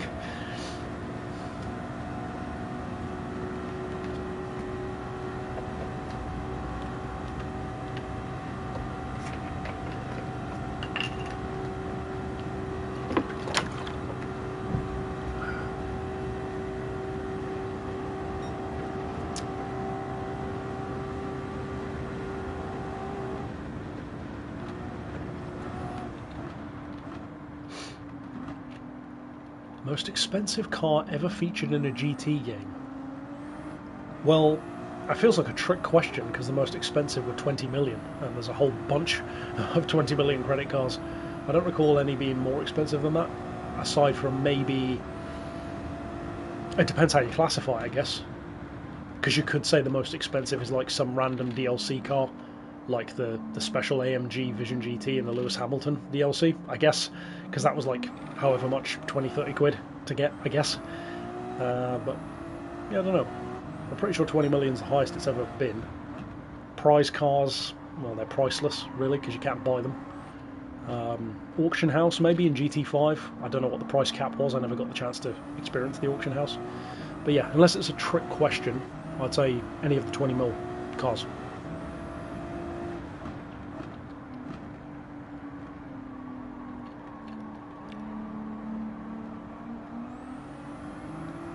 Oh, yeah.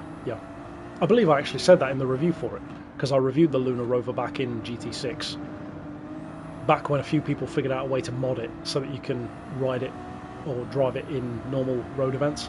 But yeah, I mean, it's relative, isn't it? Because it's the most expensive car in real life that has been featured in Gran Turismo, but not the most expensive car in Gran Turismo, which I always thought was a shame, because it's like, why can't I own it? Why can't you let me have... Well, actually, no, we could own it. We had it in the garage, but you just couldn't use it, which is so stupid.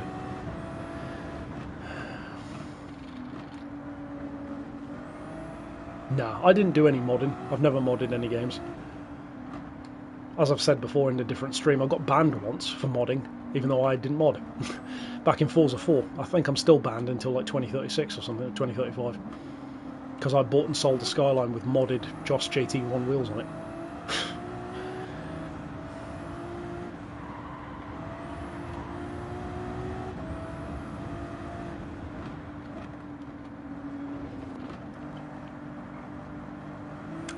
The kind of mods I like are the sanctioned stuff, like in Fallout, where the mods add to the game. That's just fun.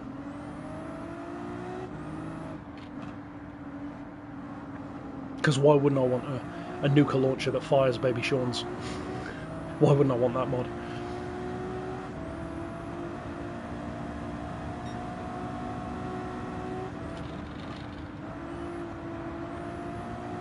He'd drift the Lunar Rover. Yeah, he'd GoFund me a trip to the moon just to drift it there.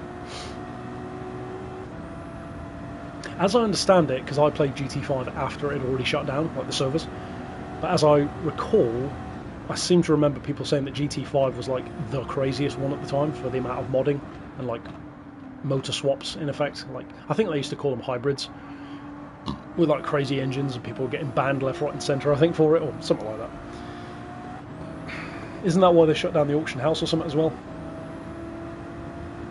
The irony of that now.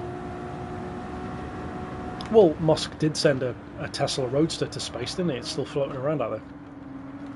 Add it to the trillions of pieces of space junk that make leaving our atmosphere almost impossible now. Because of any of those hitting a ship, just go straight through it.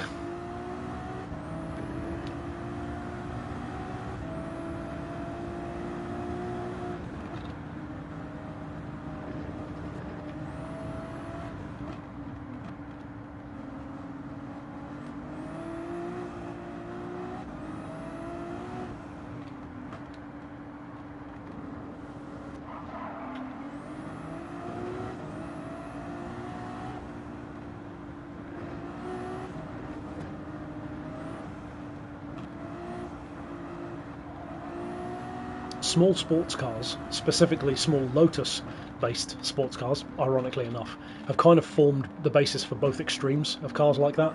You've got on the one hand Elon Musk's Tesla, which is up in space, and then on the other hand you've got the, I want to say it was Rinspeed, is it Aquada or something like that, which is basically an aquatic underwater Lotus Elise that actually drives underwater. It's like both extremes, one up in space and one under the sea.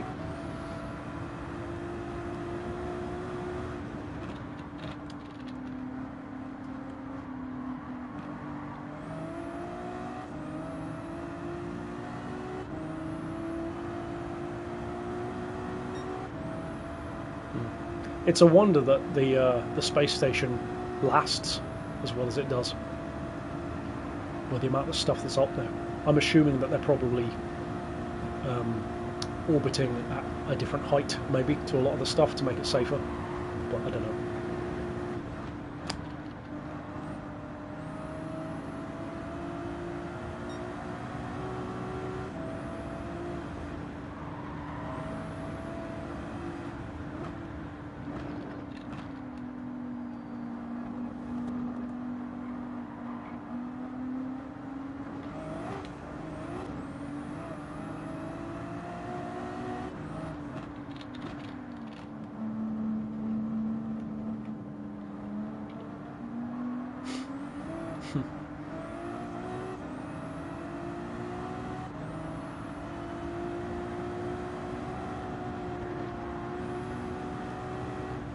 We know they've always got our best interests at heart.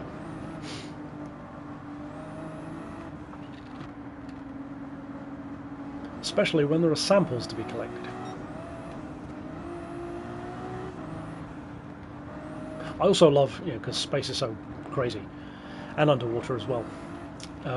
Back in, when was it, the 80s, 90s, something like that, formed the basis for one of my short stories, one of my kind of unsolved mystery style shorts. On the Mir space station, they found the fungus outside of the ship that was not only surviving in space, but it was eating the ship because the sun was supercharging it with the completely unadulterated ultraviolet rays, I believe it was, and the radiation. And it was, yeah, eating the ship, which I don't recall how they stopped it, but very Andromeda Strain-esque. I basically took that idea and turned it into a story which doesn't work if you know anything about science, but pit crew experiment. Yeah.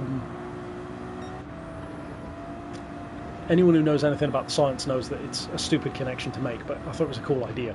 I made an Unsolved Mysteries kind of story about a rabies outbreak that was covered up, which actually originated from that fungus on the Mir station, space rabies, which obviously doesn't work because rabies and fungus aren't connected in any way. But yeah, it was a fun idea, and it got people rolled up in the comments. It's got nearly 1 million views. It's like the second most viewed video on the channel anyway. It's kind of sad that, well, it's kind of, I'm happy and sad that the #1 and #2 videos on this channel have nothing to do with cars, gaming, Gran Turismo or anything, but they're both like 1 million views, and they're both my stories that I've written. So it's kind of disappointing that it's not in with the normal stuff, but it's pretty cool because it means people have enjoyed my writing, which is awesome.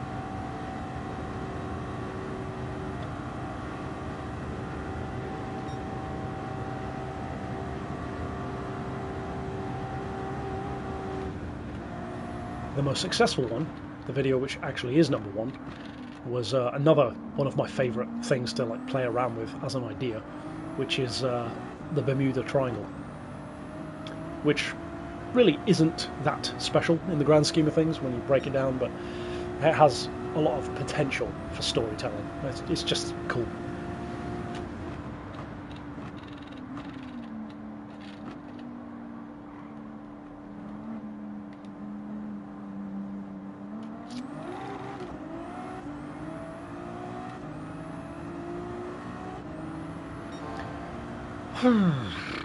Not far off 8 hours left.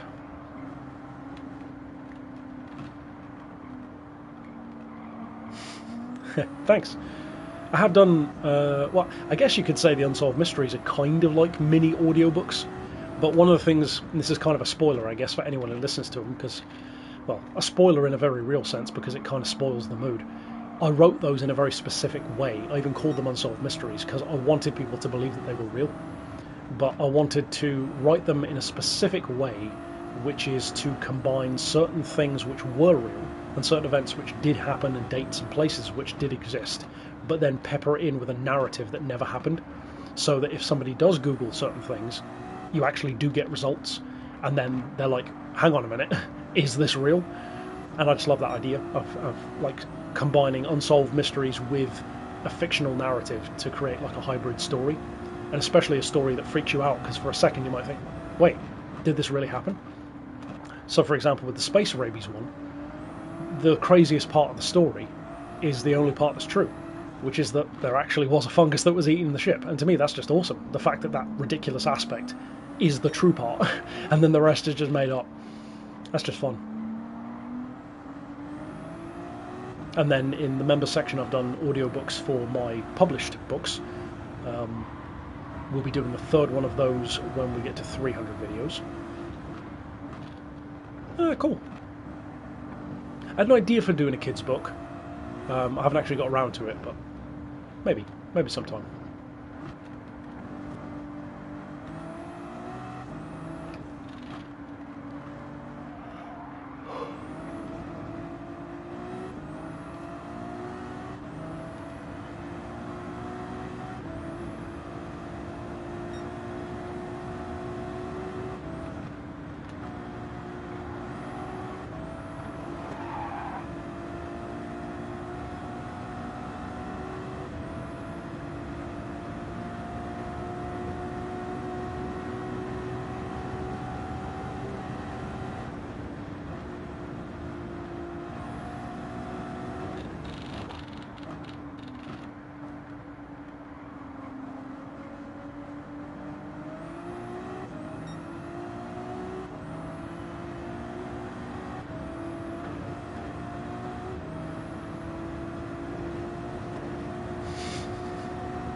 I wondered if it was a joke, but just in case it was real, I didn't want to insult it.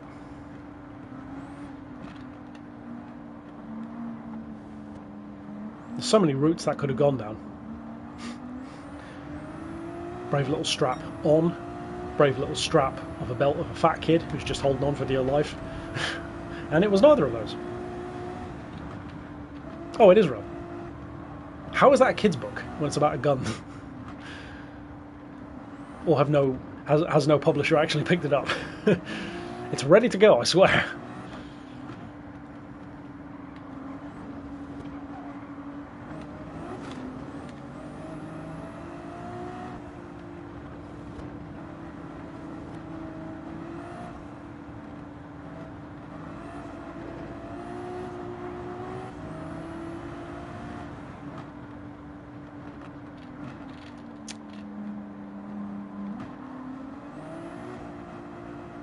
Yeah, exactly. And yeah, now that you've said it, I didn't know that using the term or using the word strap was a thing. I've heard of being strapped, but I didn't know strap itself was also used as a term specifically for a gun. I thought that would just be like a piece. But I knew being strapped was having a gun.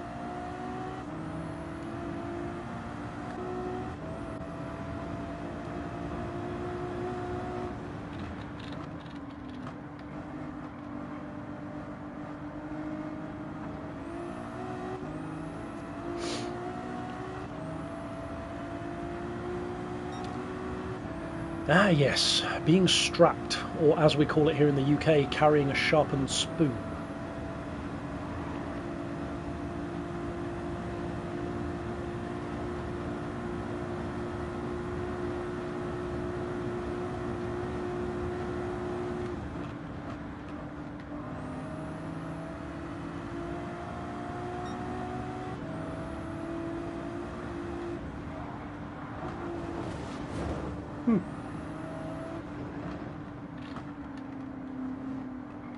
I don't really get that slang then. That doesn't really make as much sense. Because being strapped makes sense, because it's in the holster. But referring to the gun as a strap? I don't really get that.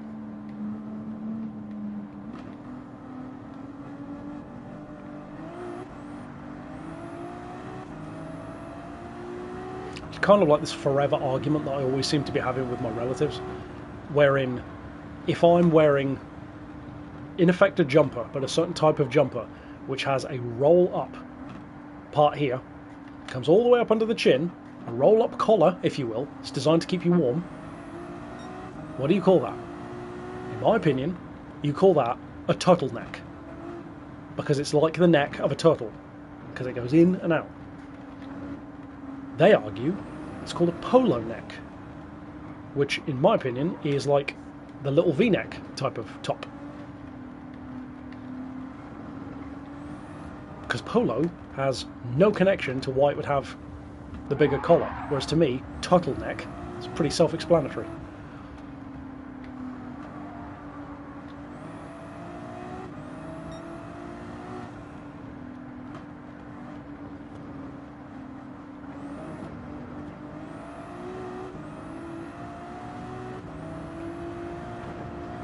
But yeah, I guess, I mean, it's not like over here in the UK we have slang that always makes sense. Plenty of our slang is real random.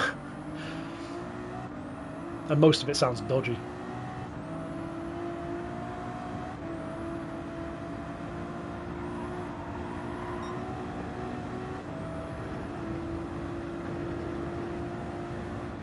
Yeah.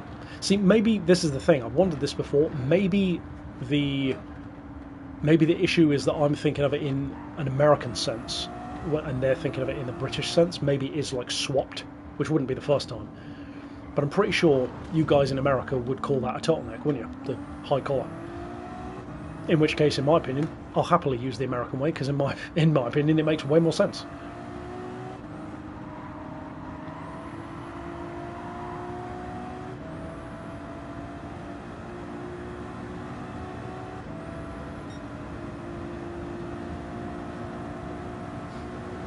I tried some interesting jammy dodgers recently, actually.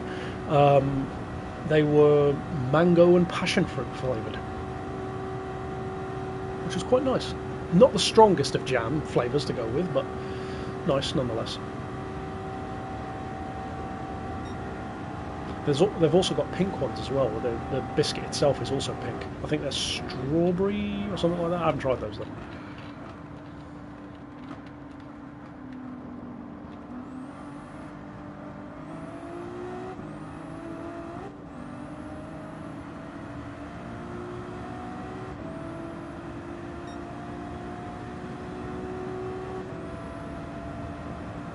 There's a whole like age range, I think, and I don't know if this still applies, but certainly for my era growing up here in the UK, there was like this one particular drink and one particular snack that I can unlock.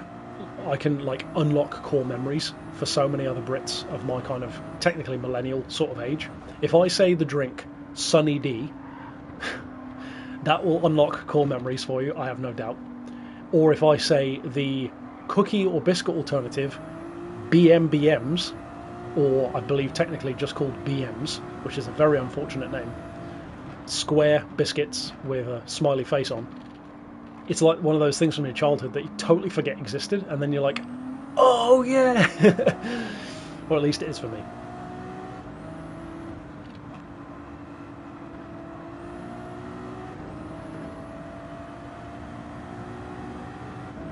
In fact, I guess both of those have dodgy names, actually.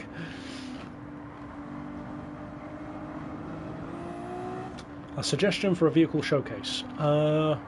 Depends what context you mean, I guess. What do you mean, like a special project or what?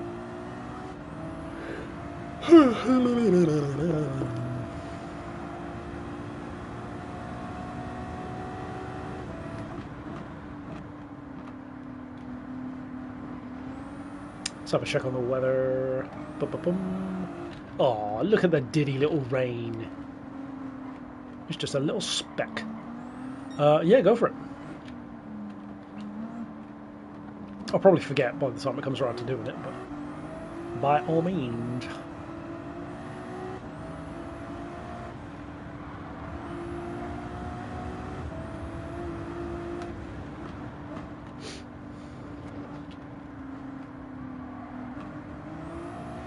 I feel like I said there was only 8 hours remaining, like half an hour ago, and now there's 8 hours remaining.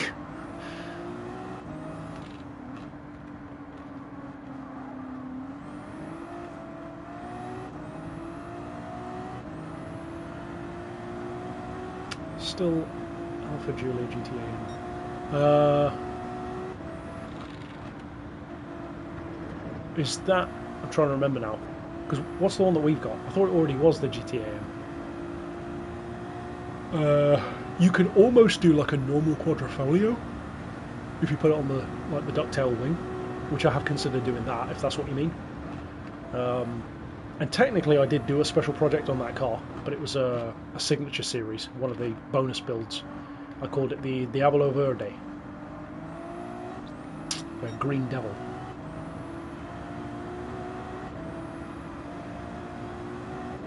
It was kind of a Nordschleifer spec, cornering focused build.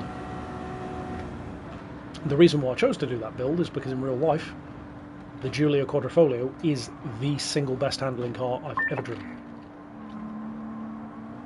Phenomenal car in terms of how much fun it is. Literally feels like driving a touring car on the road.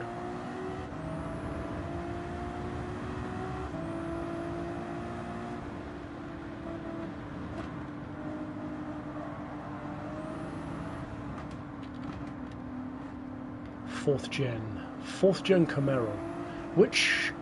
What age would that be now? Like what kind of years? Is that like the IROC shape? A super square one? Or do you mean the Catfish? The Catfish Camaro, the one that looks like none of the others. Because if so, I would love to make an LM race car out of that. One of my old man's favourite LMs, and probably over time one of my favourites as well. Really nice car to work with. Ah, Catfish. Cool, cool. There's a chap who showed up to one of the refuel breakfast meet, or not breakfast meet, to refuel car meets, who was, I think he was a former state trooper or something in the States, obviously. I can't remember where that would have been. I want to say it was Texas, but it could be wrong. But tiny little guy, and he had this, his actual Interceptor Camaro, which he reckons would do 190. Maybe it would, I don't know. But either way, cool car. Still got his radio and all that. Still, I think he still picks up the frequencies from the States, actually.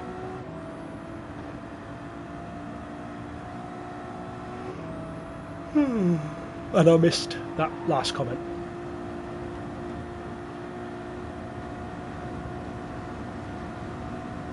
Seventh place, working our way up the lapping level. Not far off the next car either.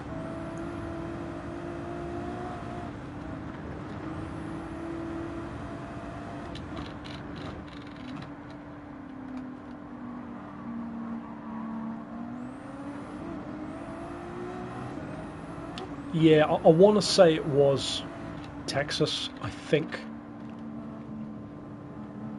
It might have been Florida, but I think it was Texas.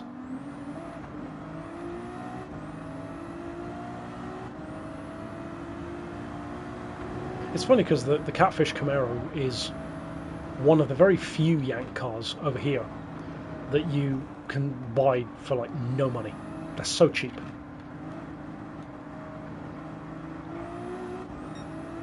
And it's not like there's a huge amount of them, but for some reason they just don't keep any value.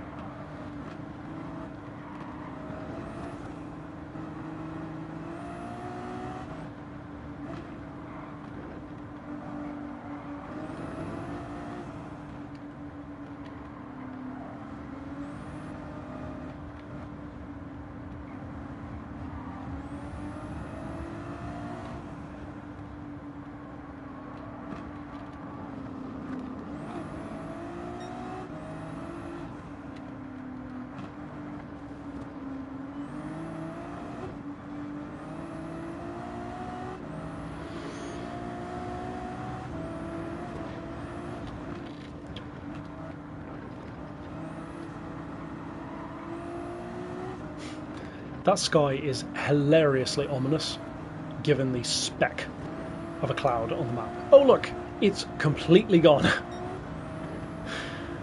Although I guess I do need to be wary of sudden specks appearing, since that one went away so quickly.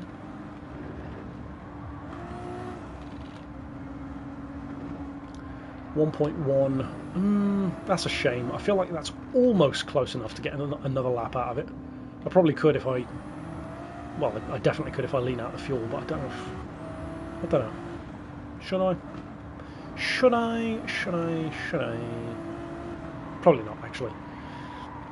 Yeah, because by the time I get to the end of the straight, it won't be. Pit in, chop some cheese. Cutting the cheese, but in a good way.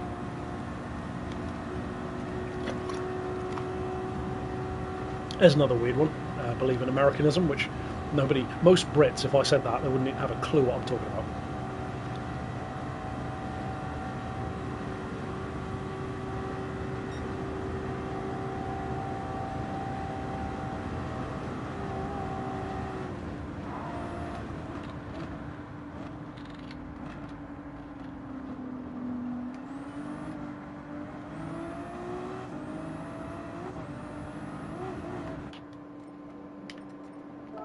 Medium warmers.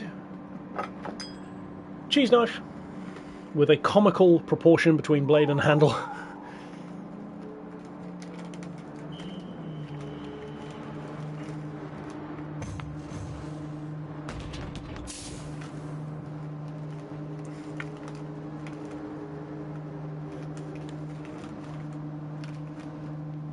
Some cheese has been chopped and all is right in the world.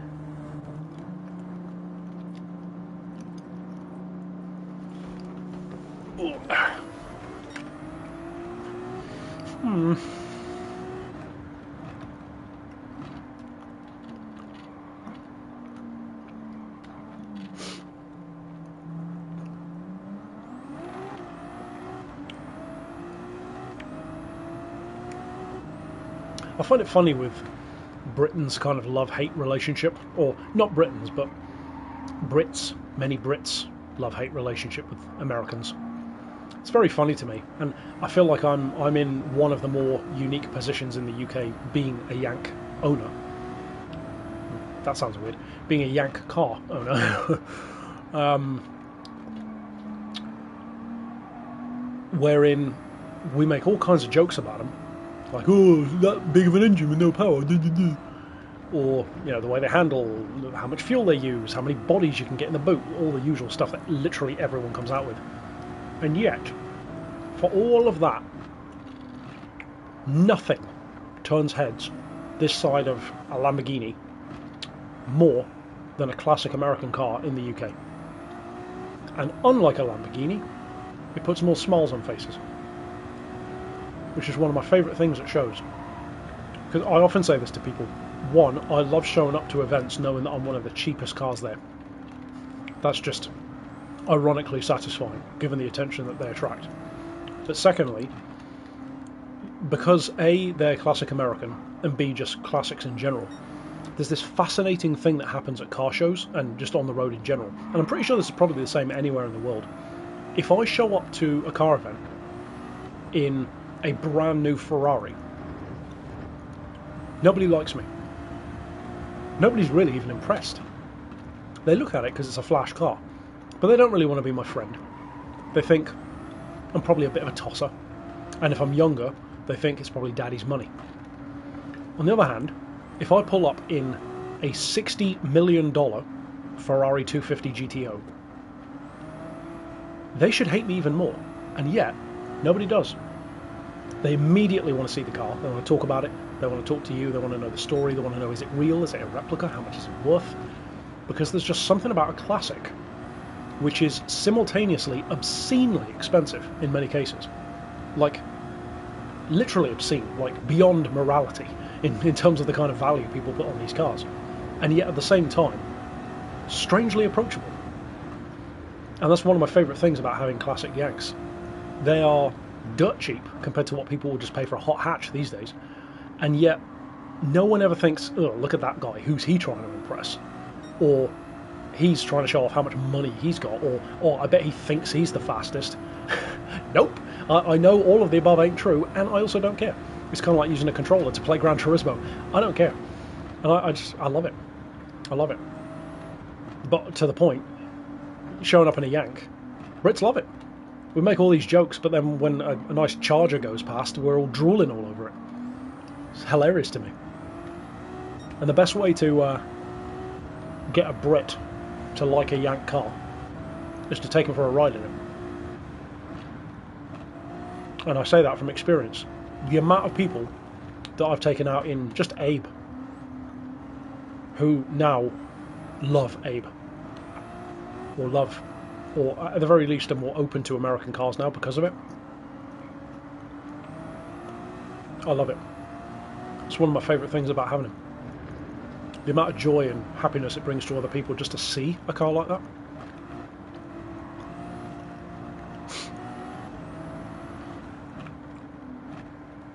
A car which in the States is basically considered to be an old man's car, even when it was brand new. It was always the car you'd buy if you were a bit more sensible than a Cadillac. Fine by me. Makes them cheap.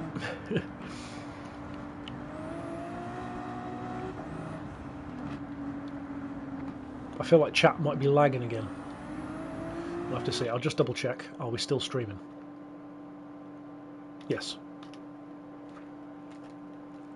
Cheese break. Legnum versus Stasia. Nissan for me. Yeah. I'd say pretty easily actually. I like the Legnum. It's a good looking car, but yeah, definitely the Stasia. What's not to like about a Skyline wagon?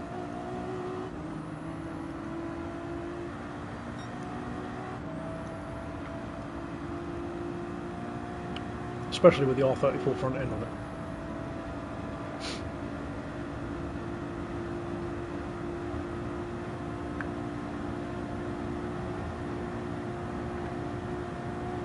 And now we further extend the 5-minute lead. And great, the car that's now in second. Oh, maybe it'll be okay.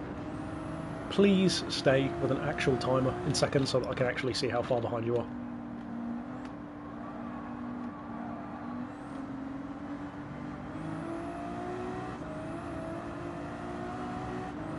If he's pitted in and come back out again, there's no way he's 5:12 still behind.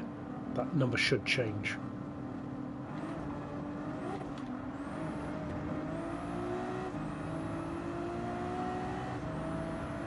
Yeah, whatever.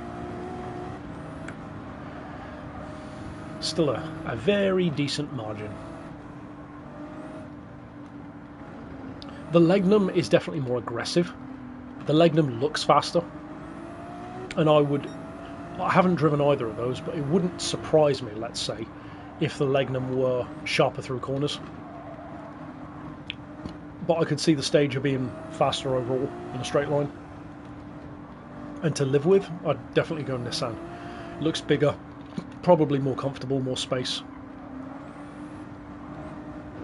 Giant boot. I mean, they've both got a big boot, but I think the Stager tends to be worth more as well. Not that I ever buy cars because of their value, but helps if you need to sell it and buy something else.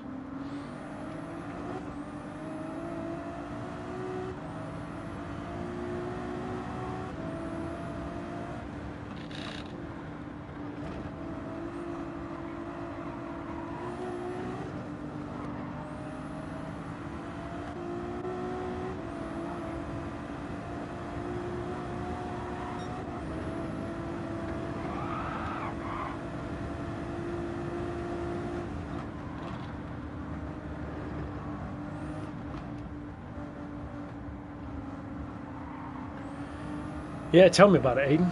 We've got, what, one? Volvo? Isn't that it at the moment? I know we're supposed to have the RS6 back. Strangely, not even the V10 one. And I saw you mention the Lotus Carlton. I think you said Lotus Carlton. I'm assuming pretty much everyone who says about the Carlton doesn't mean the Vauxhall version.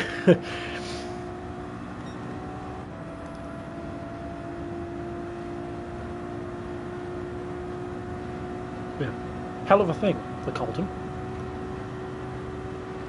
The Millennium Falcon of saloon cars.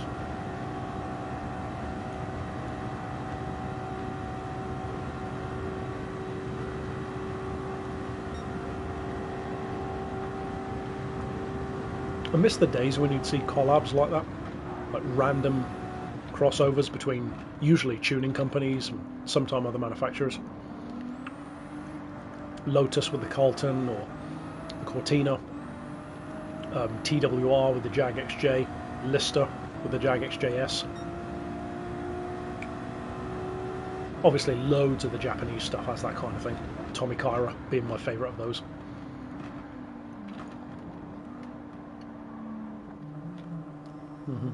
Yeah, sure. He cut it the grass. We're going to reset him.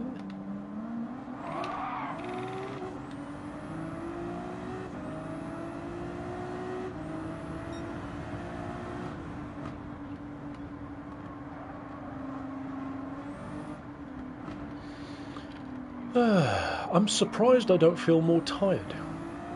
I feel less tired now, probably because we've been talking more, but I feel less tired now than I did, honestly, at the start of the race.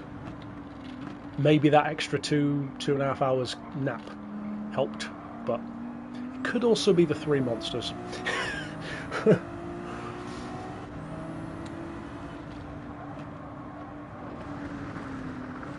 Yeah, isn't the... I seem to recall posting it on the Discord, actually.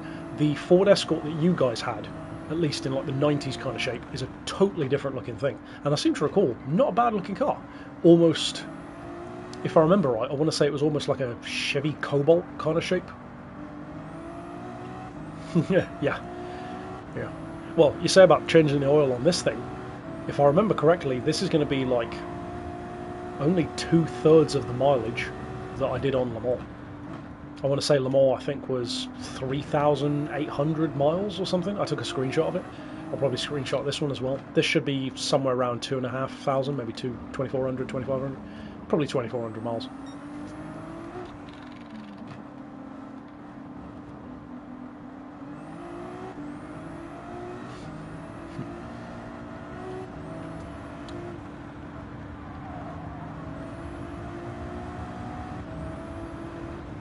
Sleep well, especially with cheese. I will dream of flying chihuahuas. Yeah, stuff like Le Mans and the Nurburgring is a lot more fun when it's multi-class. A lot more. On the one hand, it does make it less of a challenge because you don't have as many direct rivals, but it's certainly more visually appealing. And although I'm not sure exactly how you do it, it would be kind of cool if you had like a teammate. I don't like that mostly though, because it ends up being like a scout mission. Not scout, what do they call it in games where you have to lead a character somewhere? Oh, what do they call that? It's like scout, but the AI is always really dumb, like in Resident Evil. Or is it Silent Hill? Whichever, I can't remember. But, yeah.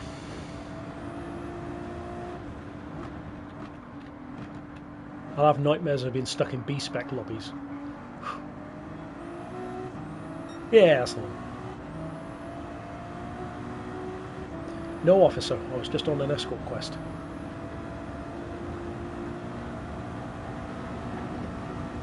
What do you mean she doesn't speak English?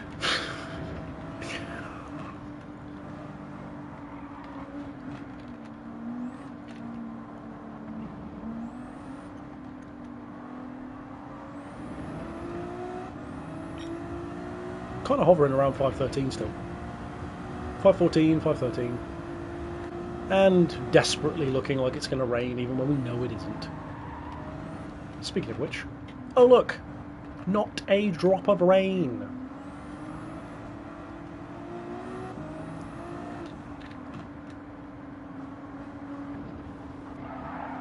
The only moistness of the track is from the sweat of the tyre.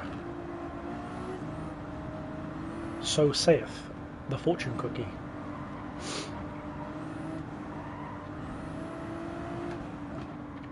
But, I mean, yeah, saying about the escort quests, the problem with having the teammate, and this really used to annoy me in the ride games where you'd have a bike teammate, obviously, is they were always dumb, and you had to, like, help them by, like, bashing other vehicles out of the way so that they could do better. So, from that perspective, they do get pretty annoying. But, in general, it's a fun idea to be teamed up. It'd be more fun if you teamed up with, like, another player remotely. That'd be really fun.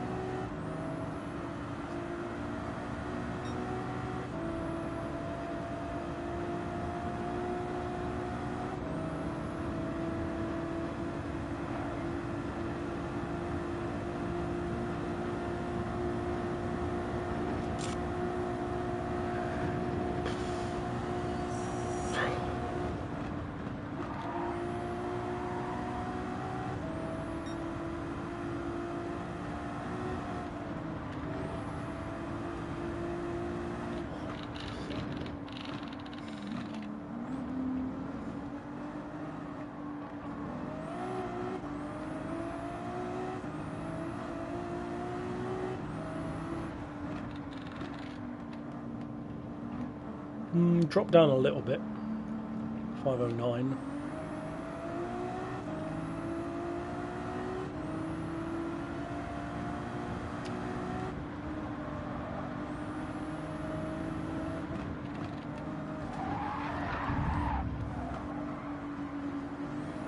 Big on, pig. Cool. Nice to have you stop by, dude.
Hopefully. We'll see if he catches me by the end. Makes it the 5 minutes.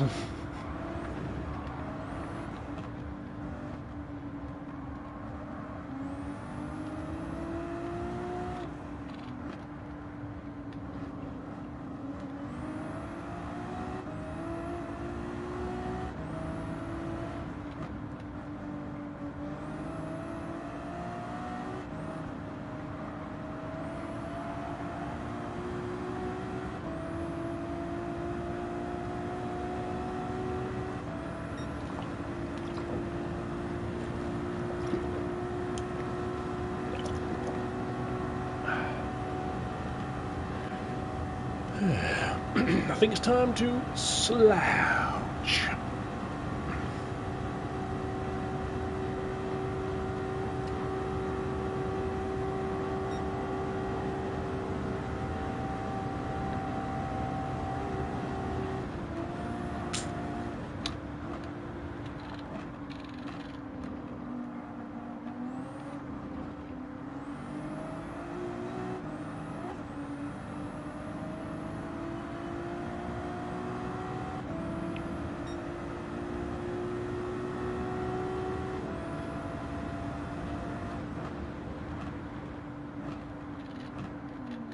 I guess my laps are a bit mediocre.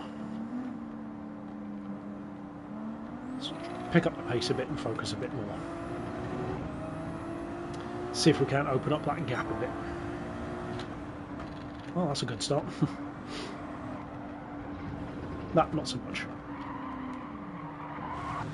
Yeah, really. Make maximum use of that, won't you?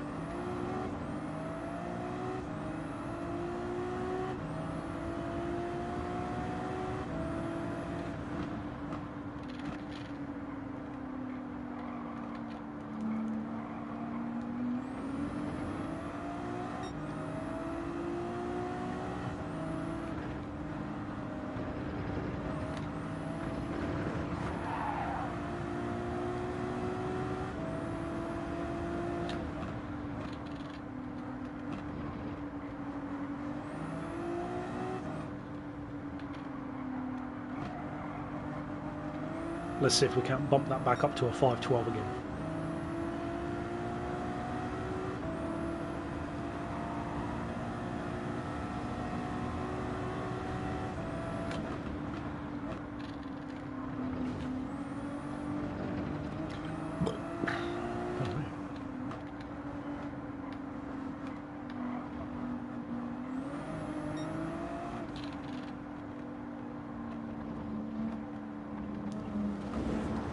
Always rely on the curbs.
Pick up the PS, pick up the PS. Yeah, that's more like it. Up from 509 to 511 already. 512. Now you're talking.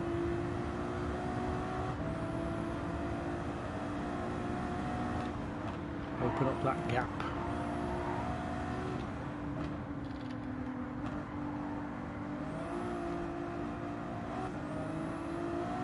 It's funny how when you watch this as an example of my racing, there's almost like a really distinct comparison between me being focused and me on autopilot. And the funny thing is, both of them are quite consistent. If anything, the autopilot is more consistent, because my autopilot laps I hover around like an 830 just when my brain turned off, and then when I'm actually trying I'm down more like, well, anywhere as low as 806, but like the 820s or lower. It's funny. Effort versus autopilot.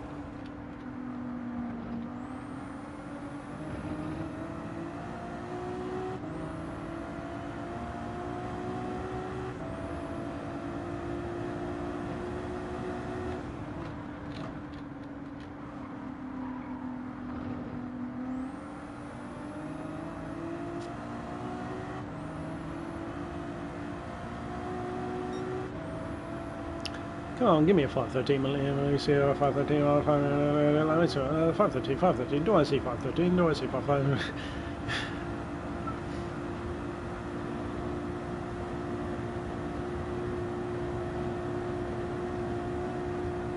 And it's a 513 at the back. The gentleman in the back with the 513. Do I see 514? 513. 514. 513. 513. 513. We're going back. 512. What the hell is going on?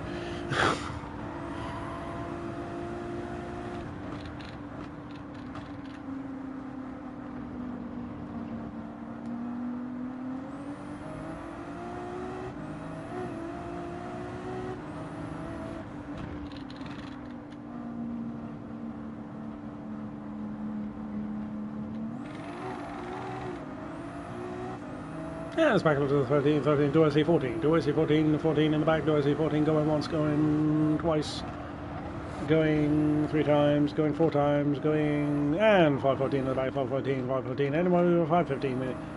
512? You what? What's he doing now, teleporting?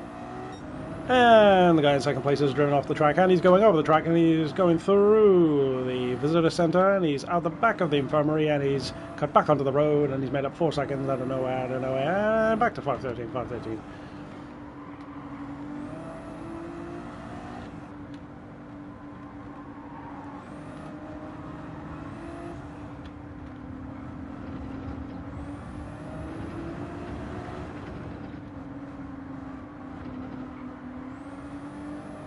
He's the 514, 515, do I see 516, 516, 516. He realised his mistake and put it into reverse, went back through the infirmary, back through the ambulance, back to 514. Oh, he changed his mind again. He's at 514, 514, 514. Do I see 515? Do I see 515, 515? And he's on the Ferris wheel, and he's back to 515, 515. He's enjoying himself. He's at the top of the Ferris wheel. He's taking in the view.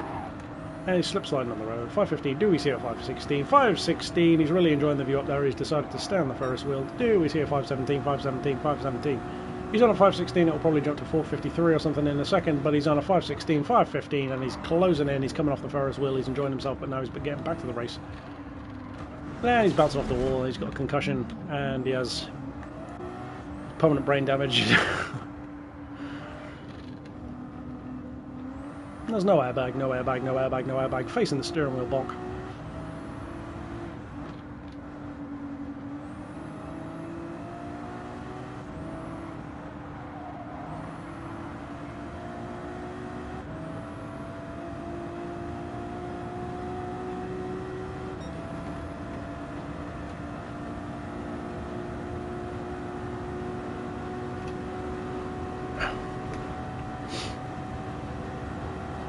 That cheese is looking so sad, it needs to be sliced. I need it. But not yet. Check on the rain. Do we see rain? Do we see rain? No clouds, no clouds, no clouds. They've all gone.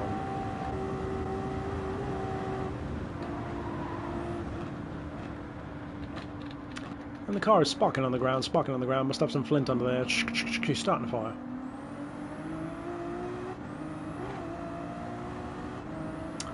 Oh, the difference a quicker lap makes, and it wasn't even that quick of a lap, just a bit quicker than before. Back up from a 509 to a 517. With vehicles in the way, vehicles in the way, vehicles in the way, they're going to get in his way. We've got a pair of Subarus, BRZ, And then Impreza, we're going to be selling this lot as a pair. Do I see £4.50, £4.50, £4.50, £5, £5, £5. £5 and a firm handshake, £6 and a packet of gum. Oh, sorry, that wasn't somebody's hand, that was the piston flying through the block. £7.50, £7.50, do I see 8?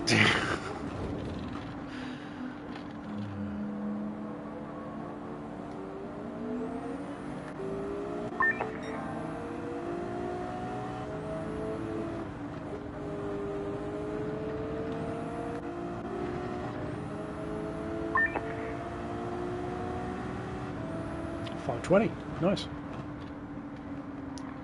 That's more like it.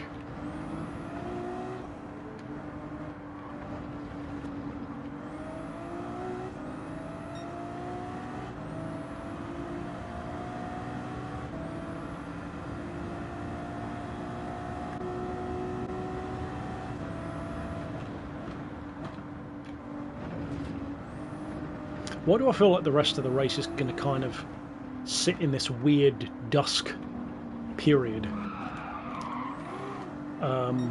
Or what looks like dusk, which is crazy because it's 8:30 in the morning in the game. That don't look like 8:30, it looks like 5 in the evening. But whatever. It's funny because Le Mans kind of did this at the end as well. Shiny roads and dark skies and nothing to see. Or nothing to show for it, I should say. Pardon me. Yeah, heavy cloud cover.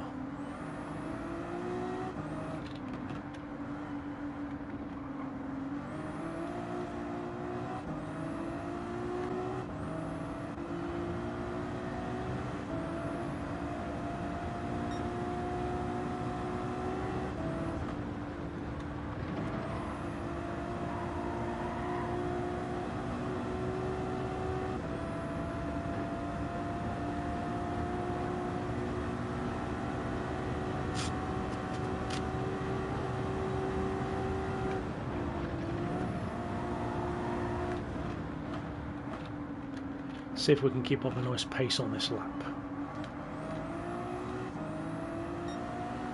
2 seconds? Yeah, I'll take that. Still make up some good time over him.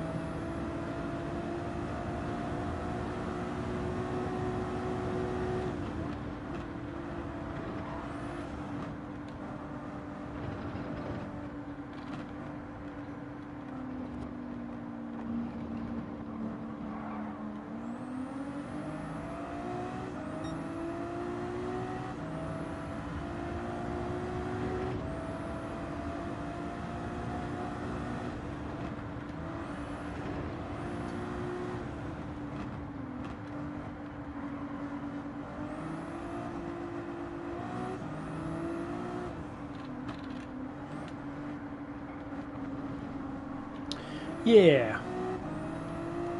I can't remember when that would have been, when you went off, but yeah. He started closing in a little bit again. He got down to 502, I think it was. And pushed it back up to a 523 after basically a lap or two.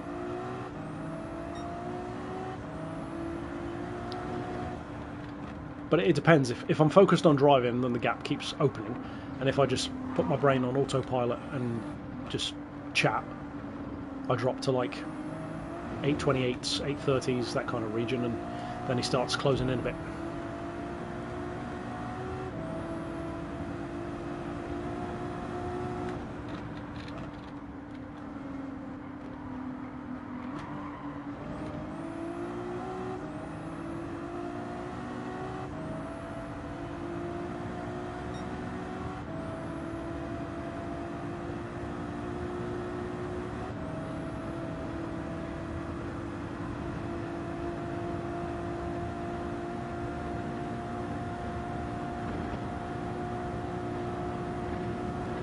Ah, interesting.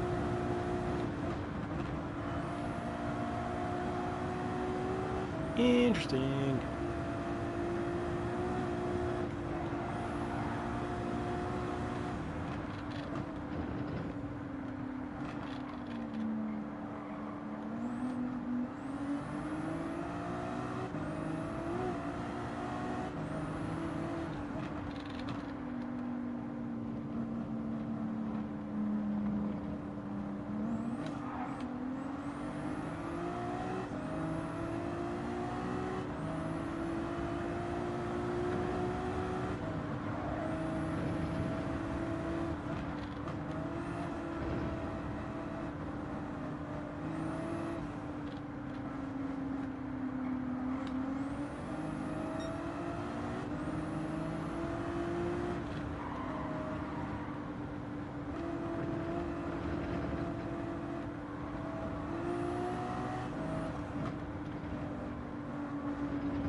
The little Alfa Romeo.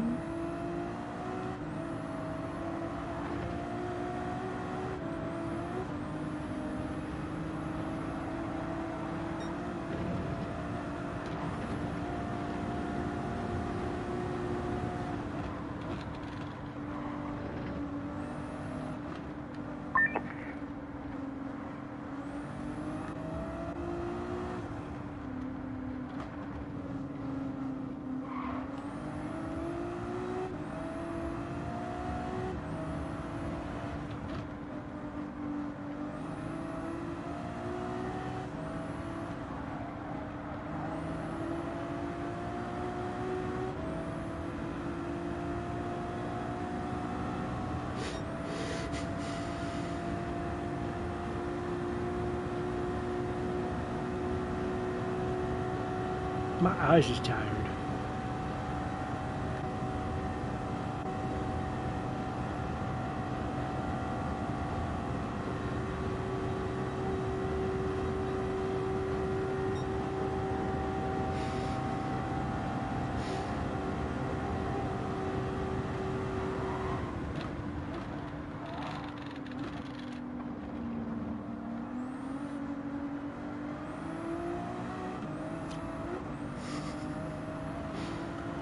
They call him Simple Jack of the racing world. My eyes is tired, but I'm gonna keep on racing.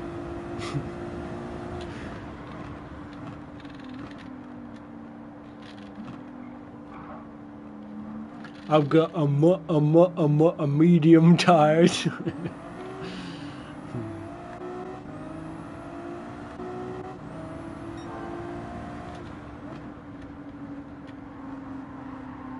Man, you went in. You refuel. Everybody know. You never full refuel.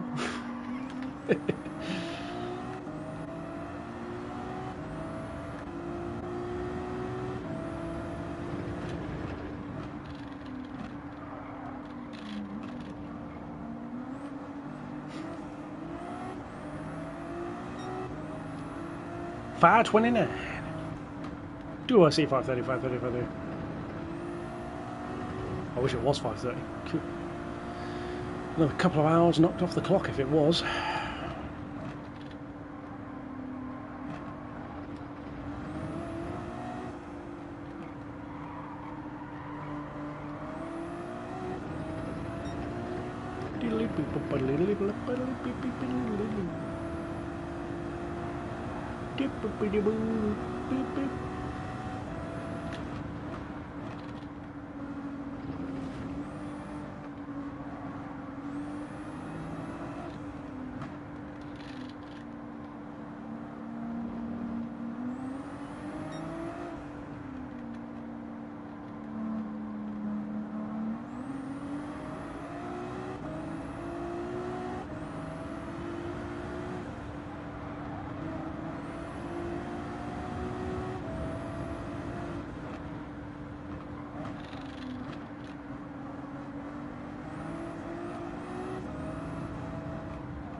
Check on the weather.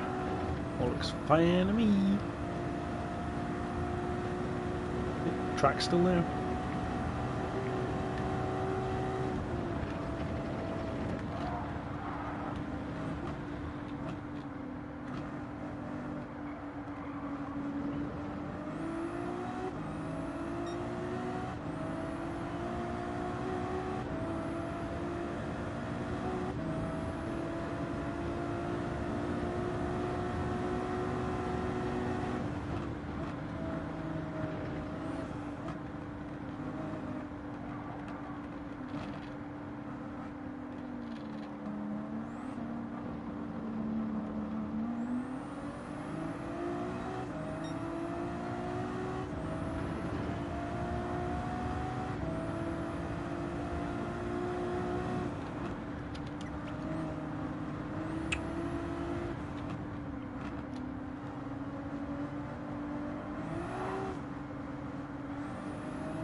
am hanging in.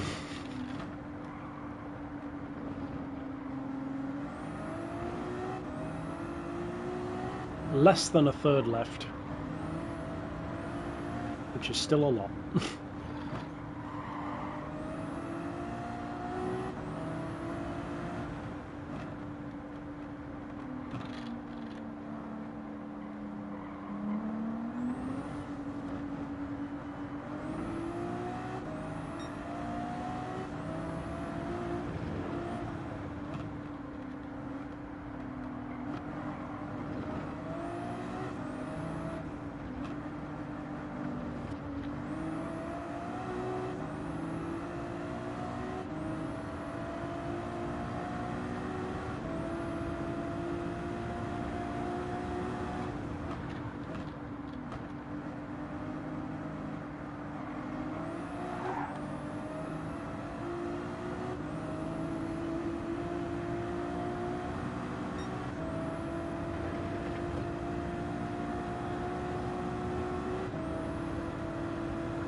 It's so quiet. How's the cheese?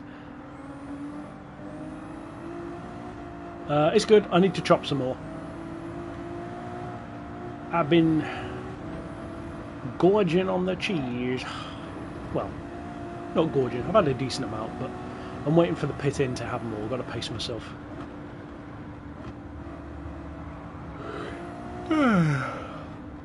The ever-present threat of rain from the sky, and yet none on the map.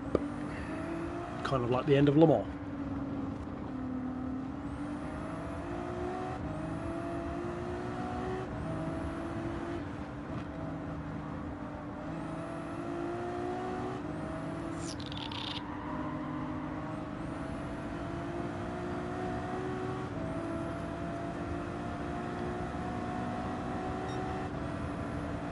I'll chat more if people have got stuff that they want to talk about.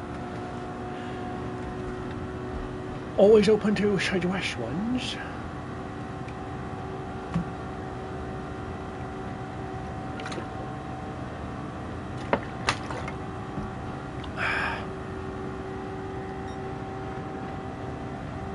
Whoa, jump up to 541. I can't tell if that was just the pace or if he pitted in.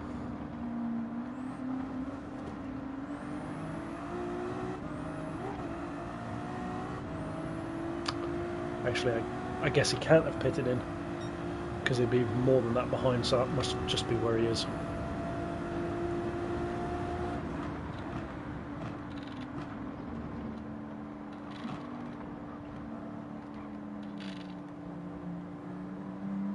Gran Turismo drunk.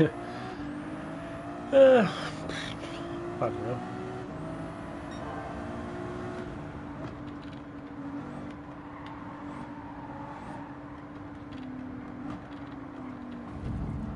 Up to Lappin 5th. Oh, yeah. It already says +1 lap, so that's a bit weird, but sure. Bonk. For good measure.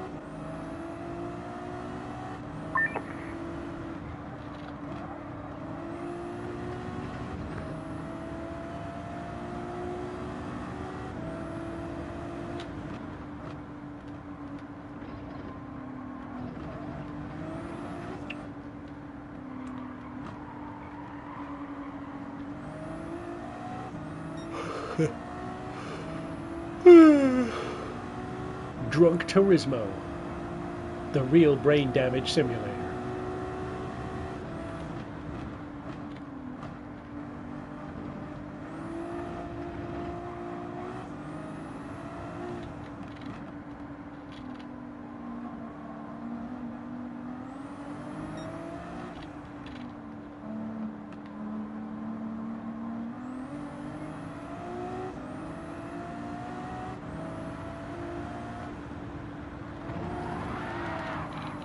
Steady.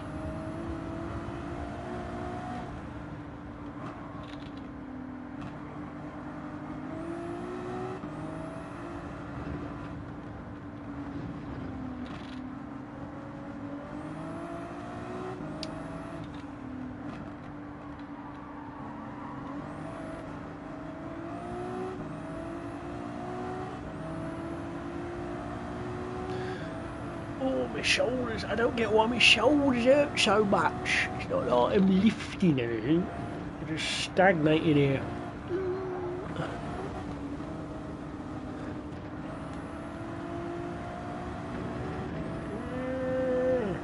The G-forces.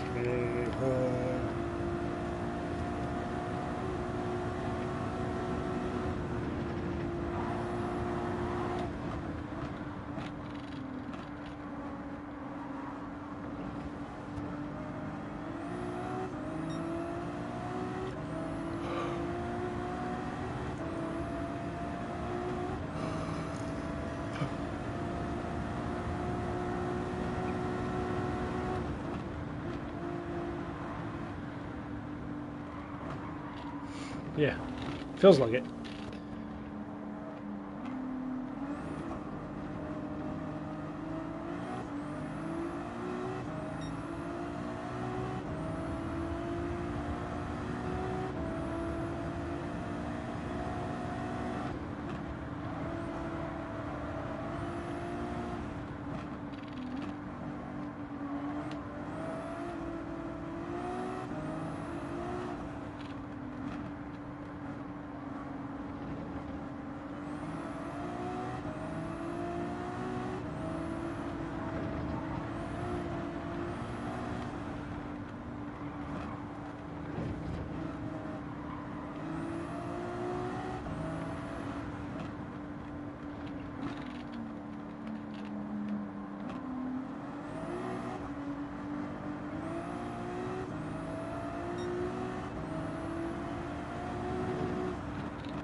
Got a bit of low mist or low fog over the track there.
Let's see if we can't slice some piece of cheese.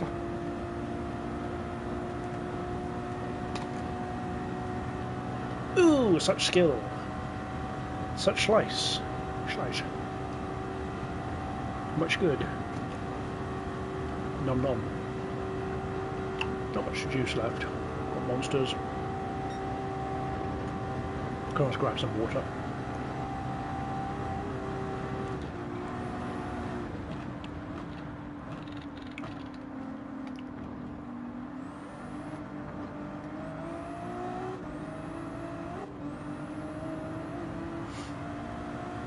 Exactly.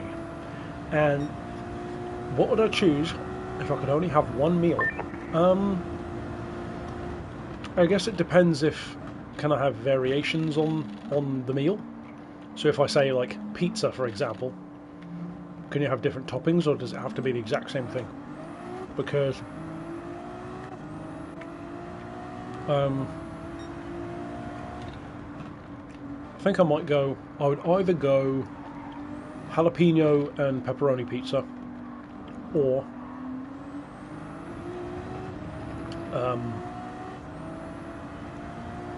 curry. And I don't really mind what curry I like most. I feel like I'd probably go for a korma, or kurma, as it should be pronounced. Because even though I like hot curries, I feel like you wouldn't necessarily want hot all day, every day. Whereas with a kurma, you can have that anytime.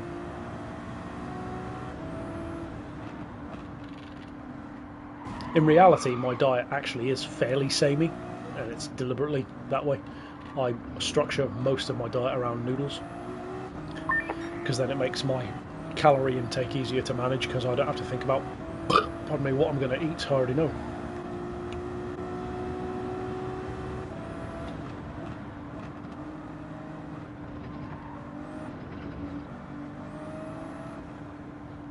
So, 2.3 laps to the pits. And not far off, 7 hours remaining, which is still a long time.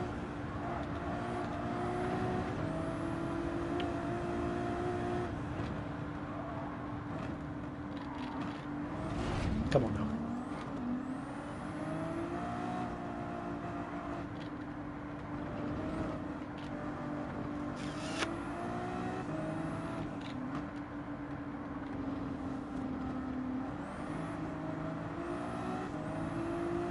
Yeah, I mostly base mine around protein as well, I'd say. And aside from, I guess not so much with the noodles, but especially when I was starting out losing a lot of weight, the way that really worked for me was focusing on basically the Atkins, fat and protein, and get rid of carbs and sugar. And it works. The bigger you are to begin with, the better it works. But I found that Atkins will only take you so far, or at least for me. Because at a certain point, you lose about as much fat as you're going to lose with it, and then you just kind of start hovering around that same level. So then I kind of did it in phases of different things, but it worked.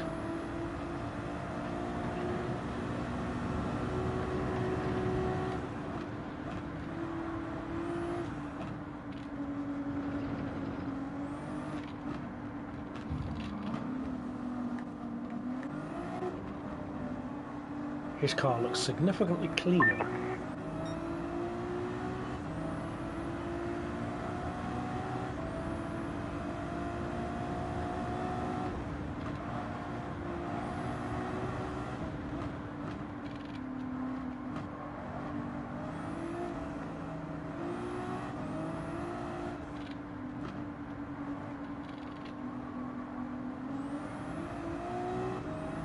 Interesting. I like sour sweet as well. I'm not a fan of bitter things, but I love sour. Something with a bit of zip.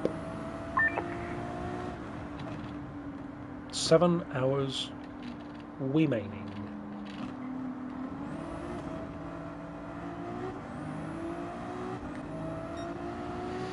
I like sugary stuff, but I am definitely more of a savoury kind of guy. I'll choose like pie over cake.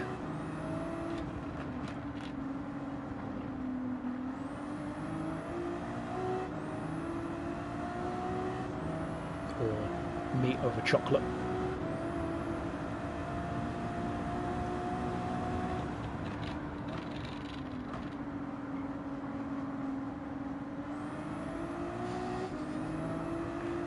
Well, you've got cake. A chocolate cake.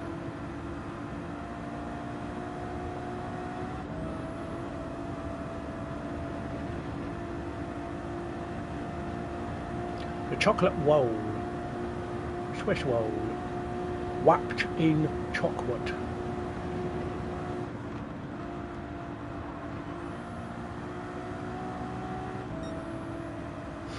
Oh yeah.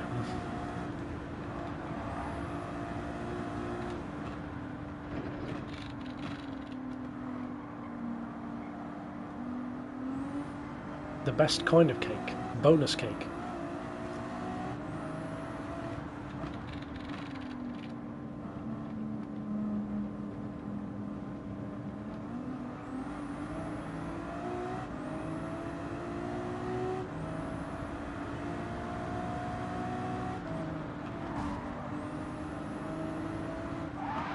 Whee! Have a bit of fun with him. And righted him again. Right, yeah. I feel like birthday cake is like extra sweet, like sickly sweet. It's part of the reason why I'm not a huge fan of cake, especially like gâteaux and stuff. I find them too sickly. If I'm going to have a cake, I like it usually to be cut with like a fruitiness or something, like a, you know, strawberry cheesecake or something like that, where there's a bit of both. And you've got the biscuit to kind of soak up stuff. In terms of like real sweet stuff, I like a nice trifle, obviously Monster Energy, which that's very, very sugar forward. I like sweets like Haribo type stuff, but those kind of sweets get a bit like that kind of sugary too quick.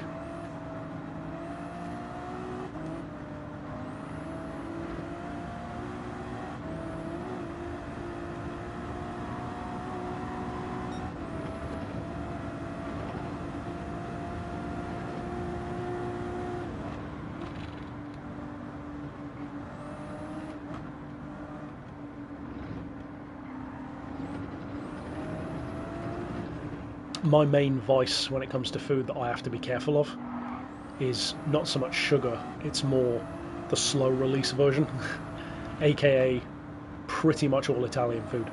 So carbs. I love pasta, I love rice. Any meals with those as a base, I'll literally just eat those on their own with salt on, or with whatever. But it's very hard for me to have a pasta or a rice dish that I don't like.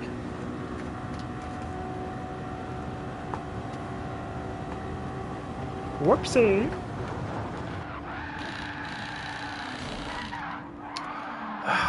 It was the cheese that did it. The cheese grommet! The Wensleydale! It's not Wensleydale. It's cheddar!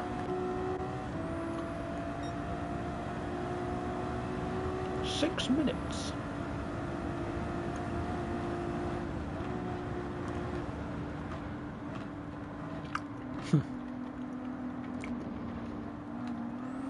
Yeah, I hate that feeling after having some sugary stuff, when you can like feel your teeth feel like lumpy, like from the sugar stuck to them. Potatoes, yeah, I know you like potatoes. Potatoes have to be very specifically done for me. I find a lot of potatoes a lot of the time very just whole lot of meh. I really like new potatoes. But yeah, for me it's got to either be a really nice dauphinoise or fries. Those are my two go-tos when it comes to taters. But like jacket potatoes, yeah. Mashed is nice, but even then I won't usually pick it. Boiled, yeah. Roast, yeah.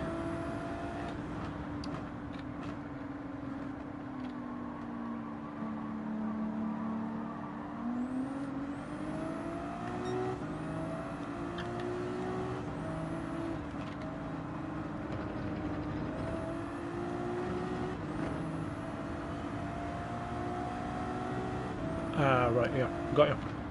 Yeah, it makes sense. Apparently cheese is actually very good for your teeth. It's good for the enamel. Which makes sense, because you already know that milk is good for your bones, good for calcium, so it makes sense that cheese would be as well. Whee!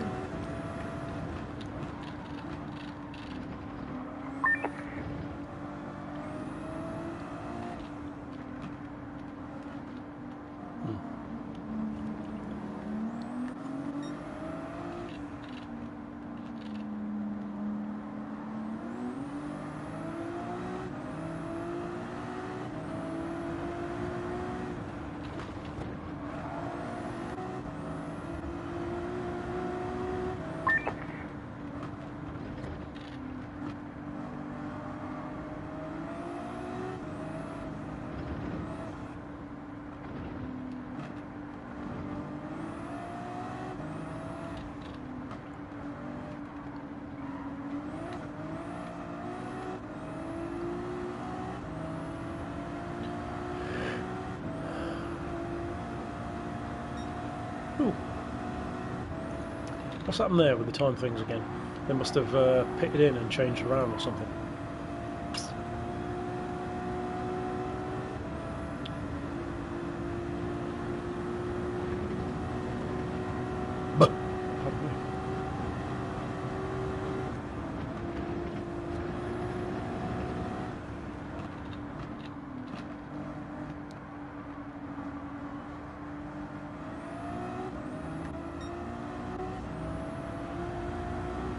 Check the weather. Yep, fine, as expected. I think I shall have a pee break after this pit-in. It's about time. And also, take the opportunity to slice some cheese. It would be rude not to. Got to keep these teeth healthy.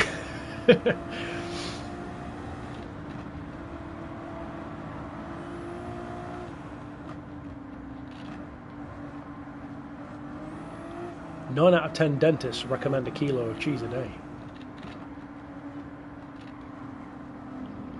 The 10th one doesn't, because he was already doing it and died.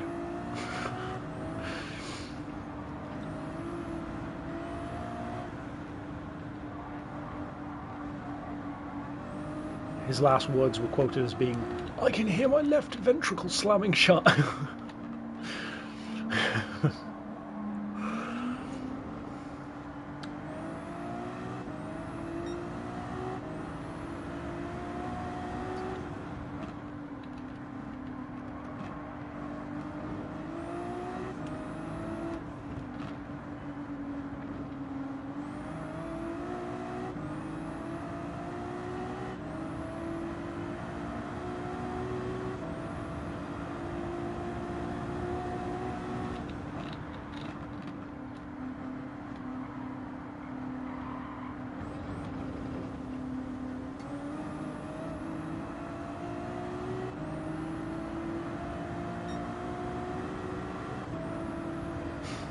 Yeah, I'm a cheese fiend. I love cheese. But it makes sense because cheese, for those who do enjoy it, is apparently more addictive than chocolate anyway. But there are worse things to be addicted to. Calcium, a lot of fat, high in protein, if I recall correctly. Tastes great, loads of different ways of doing it. But yeah, obviously all things in moderation.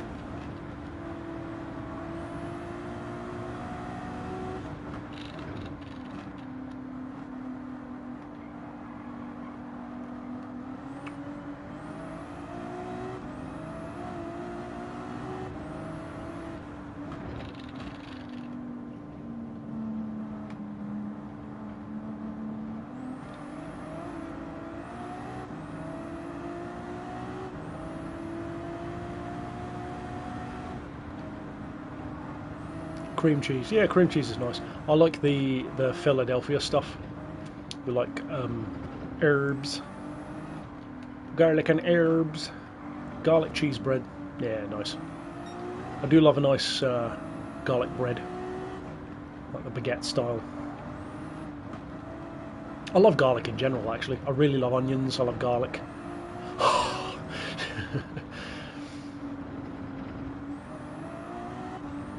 I love spring onions, but those are even worse. Those are the worst for your breath. I don't know what it is about spring onions, but I like a lot of those kind of things. I like asparagus, I like leek.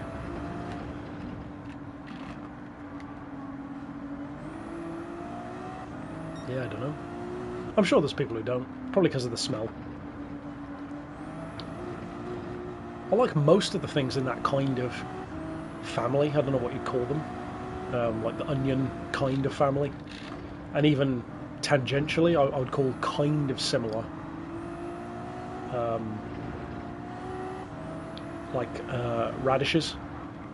I know they're not technically that close, probably closer to something like a Swede, but I kind of feel like radishes are a similar kind of thing to garlic and onion and that sort of thing, because it's so strong and so distinct, and probably more commonly used to add to something rather than eat it on its own. Vinaigrette. Yeah, I'm not exactly sure what vinaigrette is off the top of my head. I want to say it's kind of like, isn't that like an oily vinegar or something like that? I don't know. I could be wrong though. Maybe like vinegar and sunflower oil or something, and spices. I don't know. I think I just described mulled wine.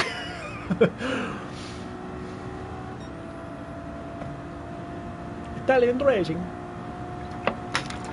Oh, so what, like mayo?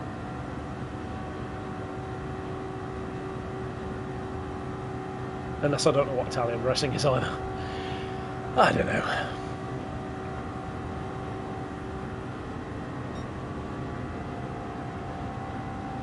I don't know what it is, I just know I like the taste of it.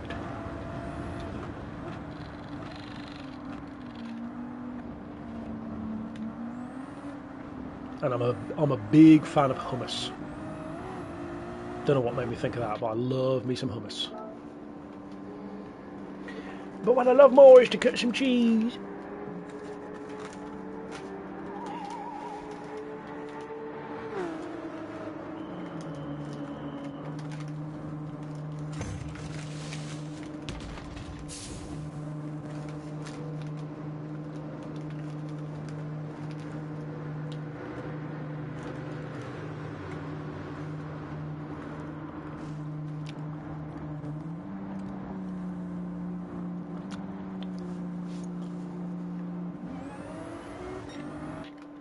And I shall pause for the pre-break.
Double check that the stream's still going. It is. Good, good. Bit of cheeky cheese. Continue. Steady on. I thought the game was freezing then.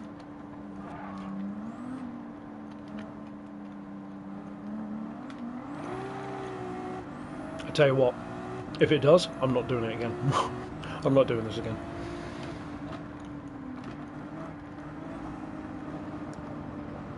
I'm a completionist, but I don't care that much. Well, I'm a procrastinating completionist.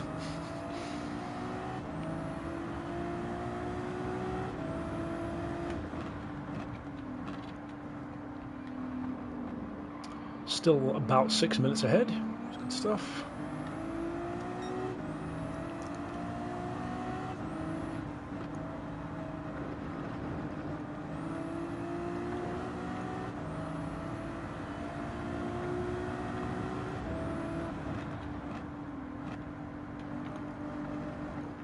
I do need to be careful how much of this cheese I eat.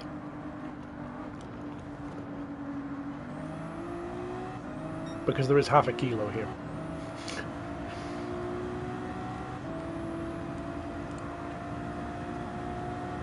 I don't have a problem, you do.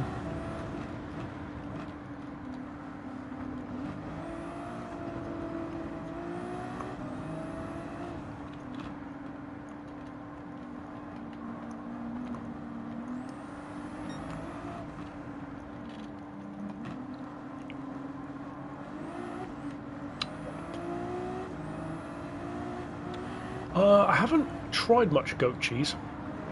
I do love like alternative cheeses and stuff. I love the orange cheese with like a garlic swirl in it, or I love stuff like Wensleydale with fruit in there, like Wensleydale with apricot, or Wensleydale with cranberry. Those are both really nice. I like a nice spicy cheese, like a Mexican orange. I like Baby Bell kind of cheese, you know, just like the mild cheddar.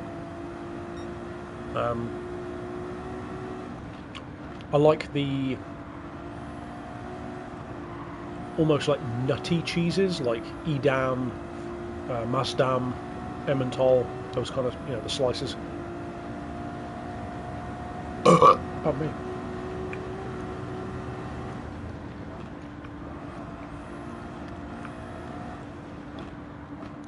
I'm not a fan of the slimy ones though, like the soft cheese that has a skin on it. Nah, I don't need that. People will love it, but I don't need that. Or that stuff that is illegal to sell in most countries that has the fly larvae in it. Yeah, I'm good.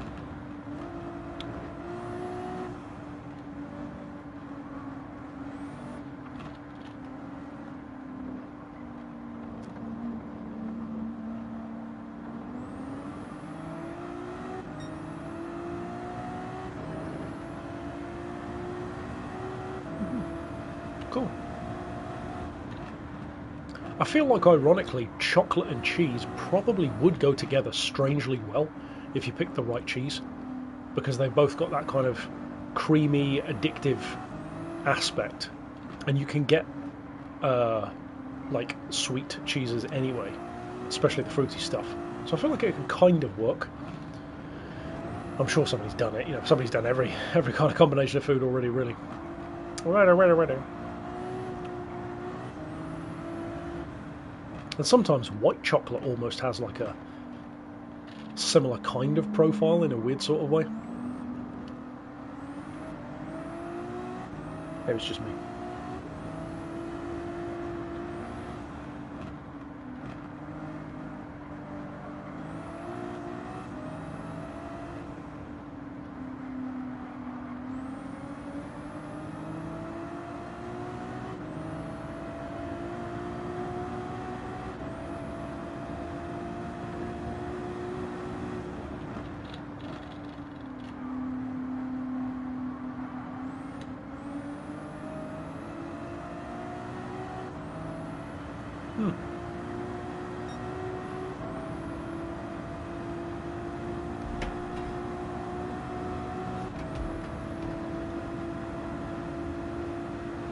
Yeah, I must have had goat cheese at some point. I don't recall liking it because I would have had it again, but it was probably as a kid, so I'd need to try it again. But I feel like if it is sour anyway, that's not the kind of profile I want from cheese, so if it was with something, I think I'd probably enjoy it more.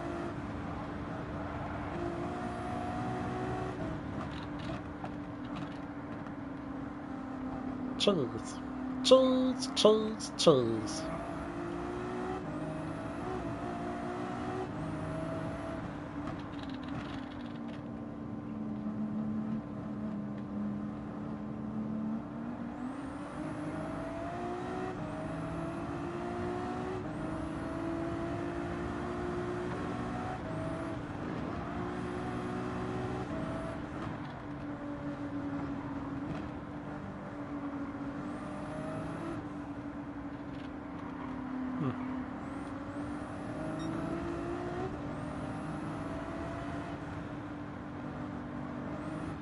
They do, stupid question, they do sheep cheese, don't they, as well?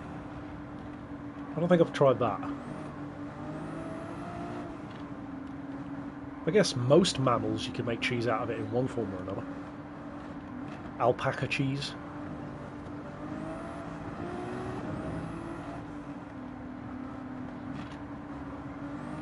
Camel cheese. Keeps you hydrated.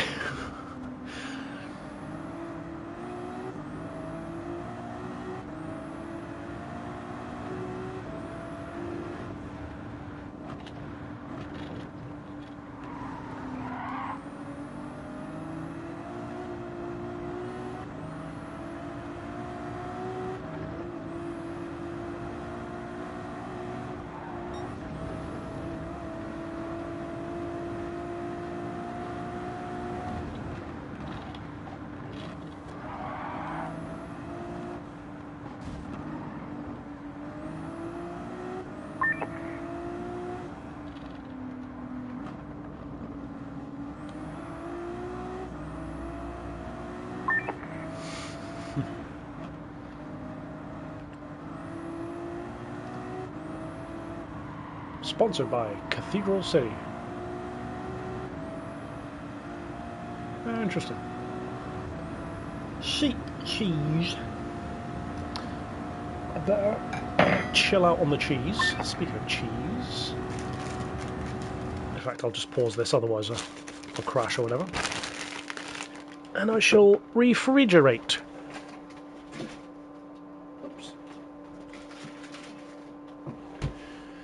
Said cheese. Might break it out again later because it's 6 hours away. Still fairly bright up. Or still very bright.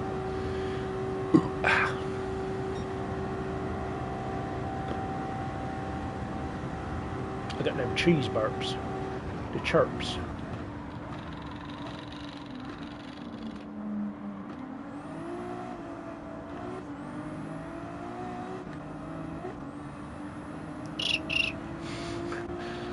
Bit late on the uptake on that one, but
still 5.5 minutes. Nice lead.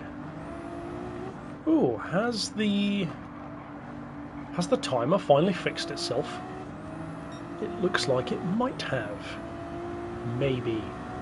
I say that and it will probably now break. Sit down a bit again.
just had a crazy thought, which I've never really clocked before. I guess because the years just kind of creep up on you, but you say like 90s baby, 2000s baby. People could just legitimately right now be 2020s babies. Not just in terms of birth, but in terms of upbringing. Because we're already most of the way through, like beyond halfway through the 2020s. That's crazy.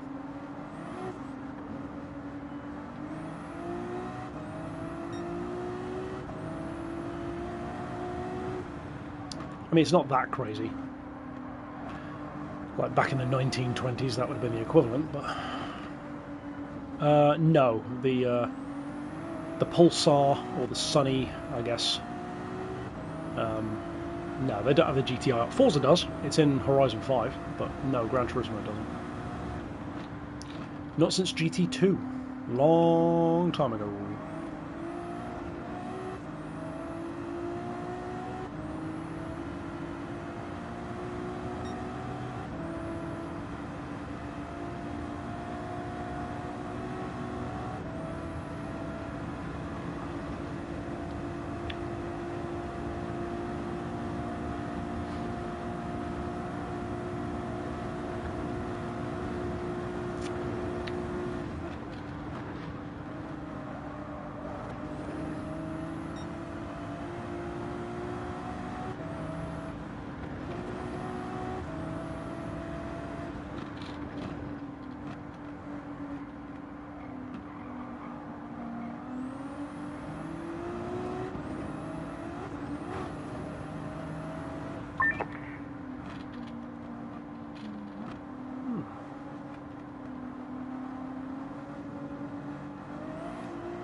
Yeah, like a new, modern version of the GTIR.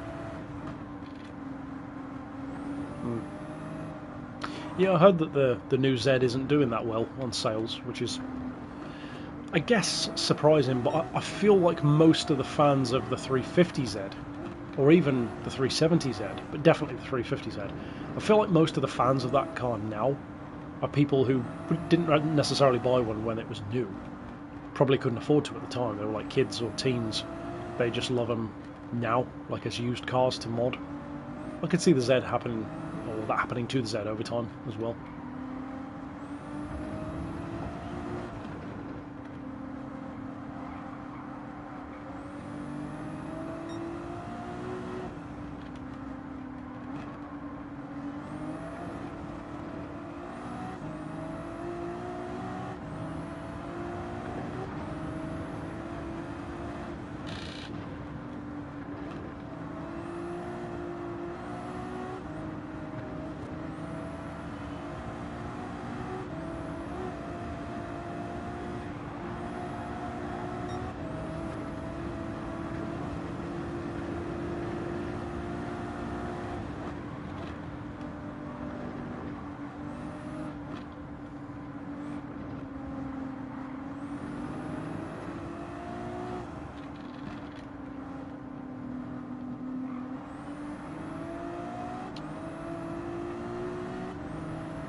Out of juice. I'll have to get some water later.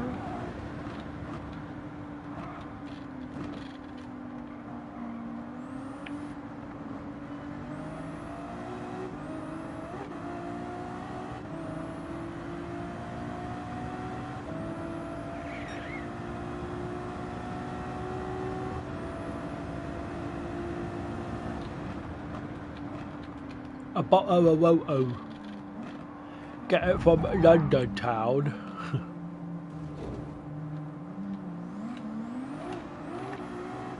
Sparkway water. Yoink. Oh, just missed you. Not that time though. Bippity boppity boop.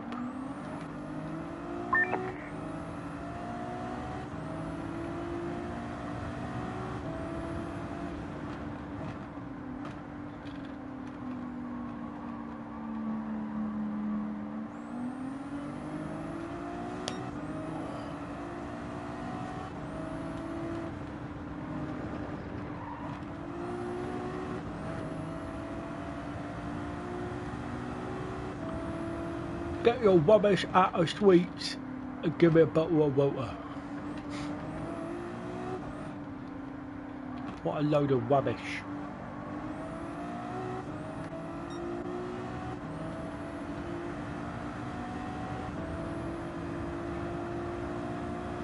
Give me a packet of fish and chips and a scone.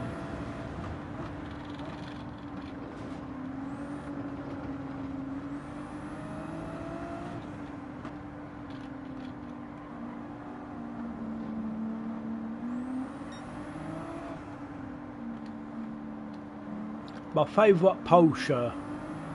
My favourite Porsche is Panamera.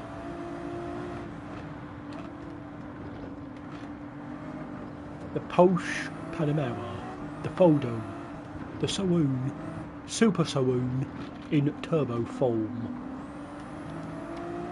Not the prettiest, but devastatingly capable. Pass me a bottle of potion. A mystical potion.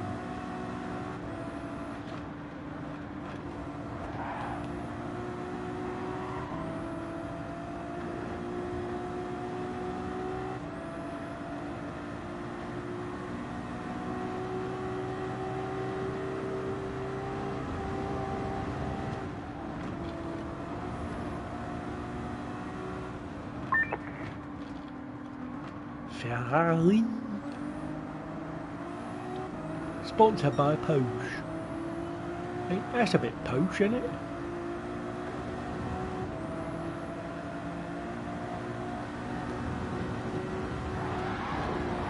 Oops, oopsie doopsie. Prancing horse pranced off into the field. Looking for a sugar lump.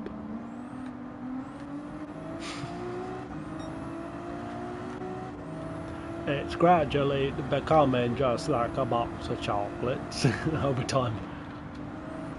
Bolo Wowo. Bolo Wowo. Sparkling Wowo. Spring Wowo. Still Wowo. Was Wowo. Dry Wowo. Just add Wowo. Still, no. Stagnant Wowo.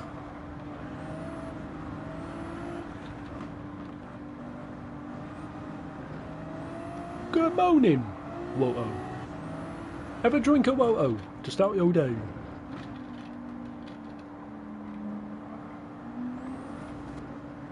Welcome to the Rooney Bin, where we discuss Woto, good Woto, bad Woto, and good cheese, which is all cheese. Morning coffee, made with Woto. Boiling Woto. Distilled, pressurised, warm Woto. Prime H2 Woto.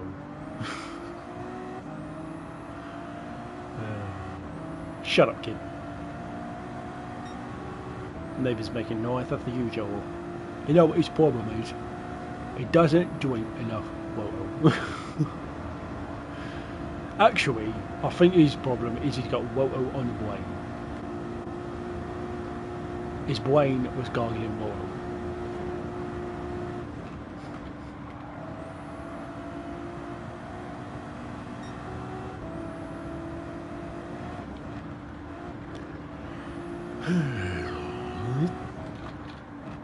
He made his morning coffee with toilet bowl water, and now he has a staph infection.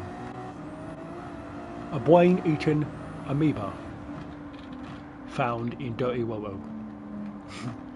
It's about to wane with water.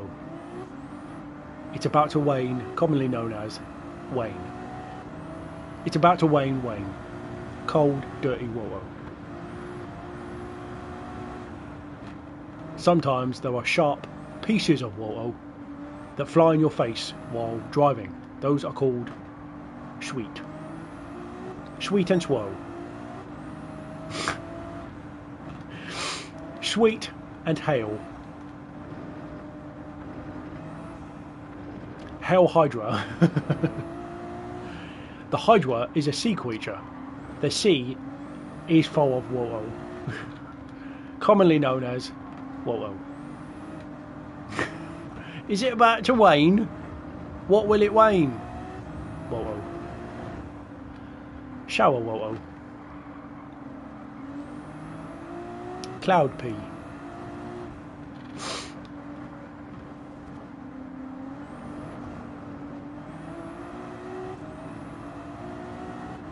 My dog's favourite.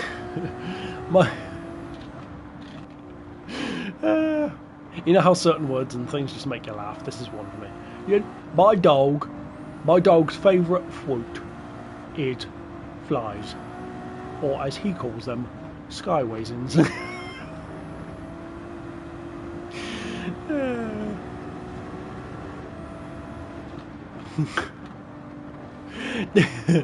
The human body, I've turned into Michael Caine. The body is made up of 70% water. Master Bruce, some men just want to watch the world water. Some men just want to watch the world drown in water.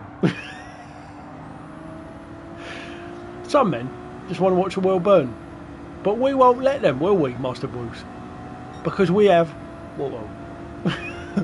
No, whoa.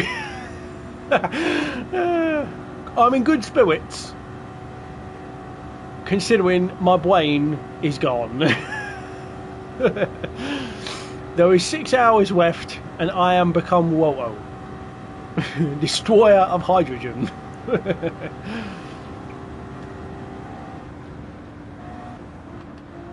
I am become water. Destroyer of sky raisins.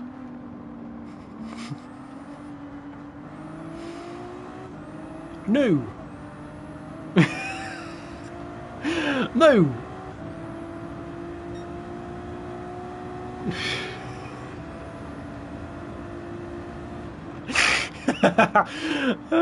No. What is the no? Tell me. Don't leave me hanging. What is it?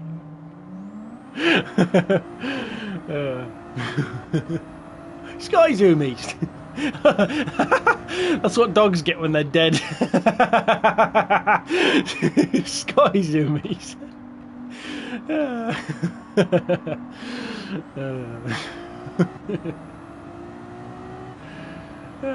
I baptise your baby boy in holy water.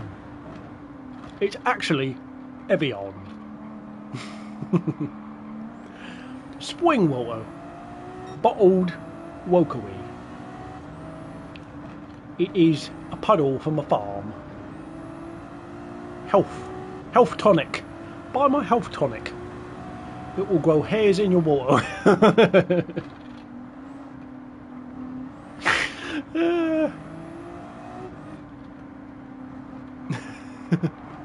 Too much cheese, not enough water. No. Why is that making me laugh so much?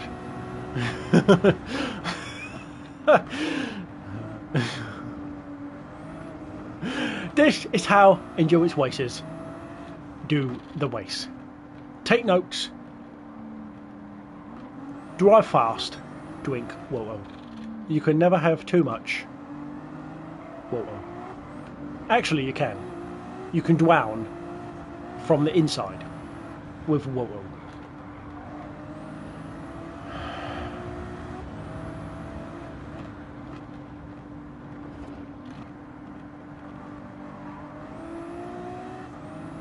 New and improved water packets. New wedded wide water. Just add water.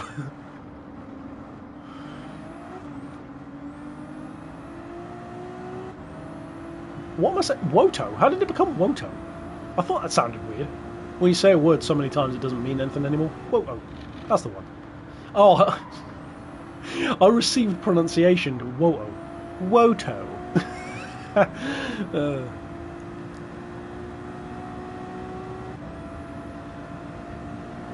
And yes, received pronunciation is now a verb.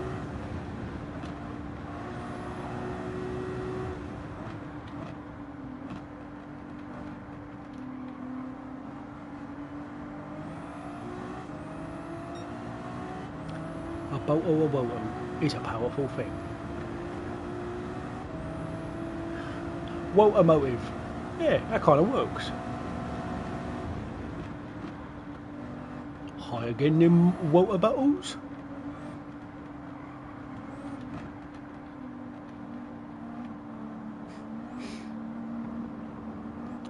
And as always, drink your Woto.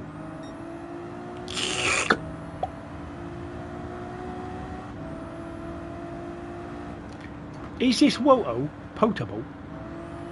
I don't know. Ask him.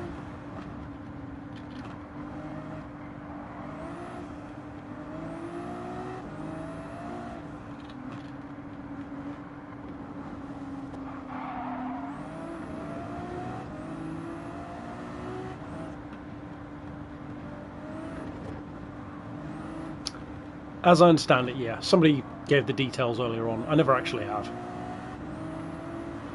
I like to get it all done in one go, partially because it's in more so the spirit of the race. I know not everyone can do it in one go, but I like to do it all in one, and also I know that if I stopped I wouldn't want to come back to it, especially not on a different day.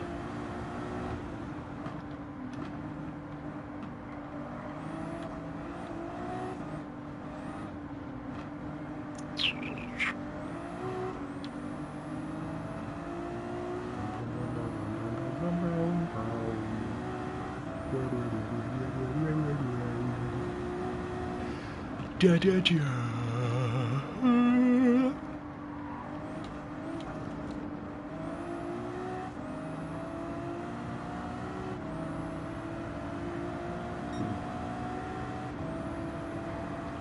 It's better to do an endurance race on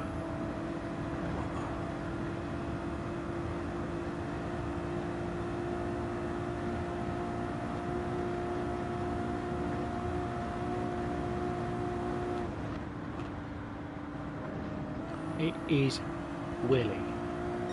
Willy Willy. Willy Twilly. Absolutely. Woto. Wotar. That sounds like a Nordic name.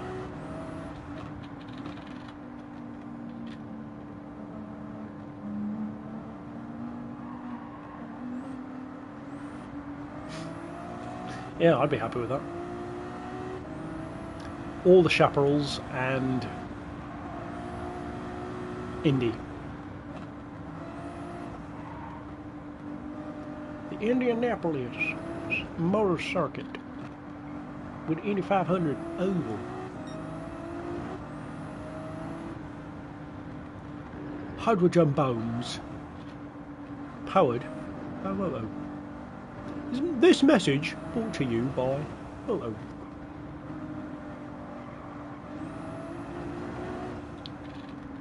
Hydrogen-powered automobiles produce Woto from the exhaust.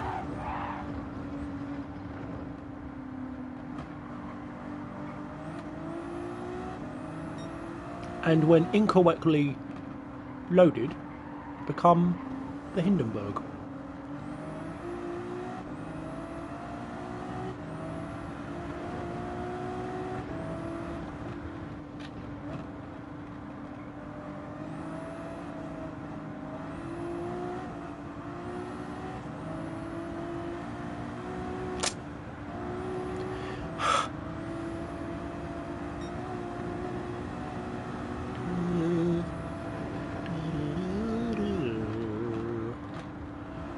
6 minutes ahead.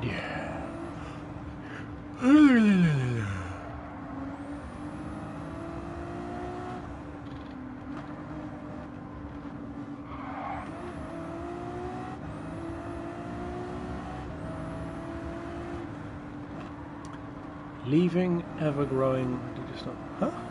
I don't get that one.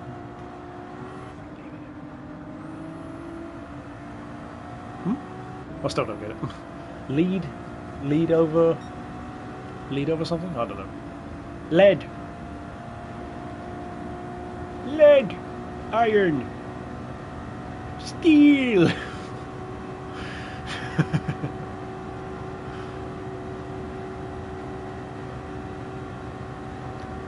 Not the whole race, no. I had like a 3-minute start, or not a 3-minute start, I wish. I started from the back, got a 3-minute lead, then it started raining, then they started zooming up, ended up losing first place for a little bit, caught up again, and then as the weather dissipated, grew my weed over time, which should lead to an expansive victory. A quashing victory. Marriage is what brings us together today. Love, true love.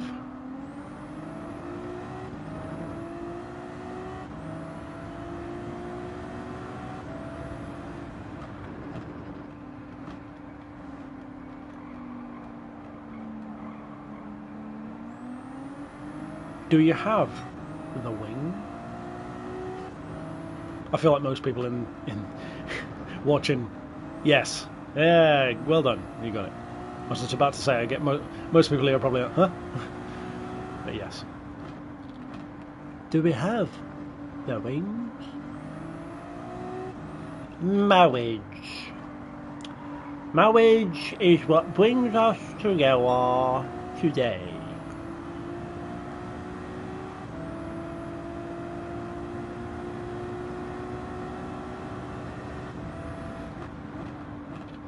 You keep on using that word.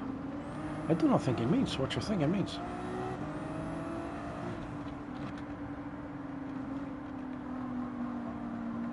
My name is Inigo Montoya. You killed my father. Prepare to die.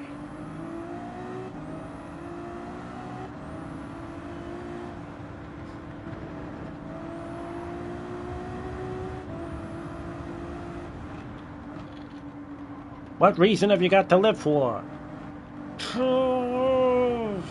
See, he said true love.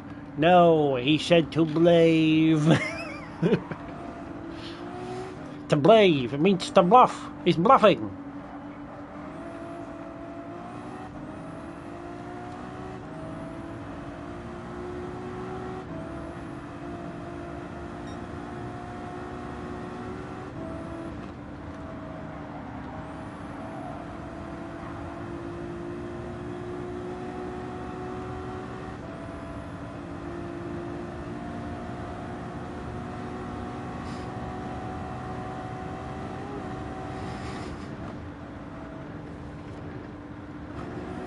Hello, lady. No more rhymes now, I mean it. Anybody want a peanut?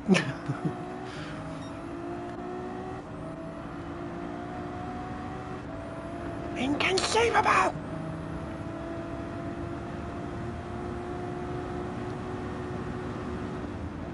It's the oldest trick in the book.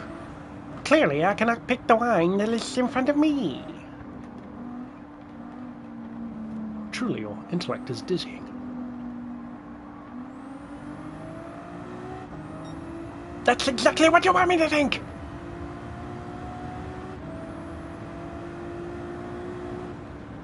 Yeah, saw it on the Discord chat. Interesting. It looks a bit Genesis-ish to me, but I haven't had a chance to look at it properly.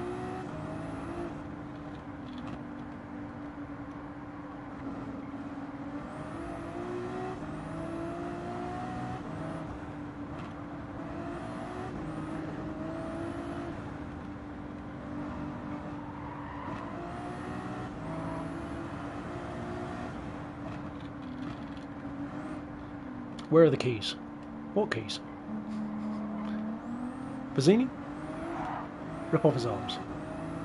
Oh, you mean these keys?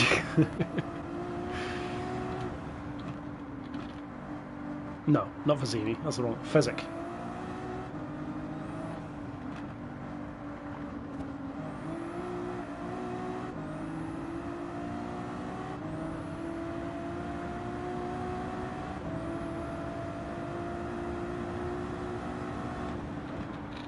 You seem like a decent fellow.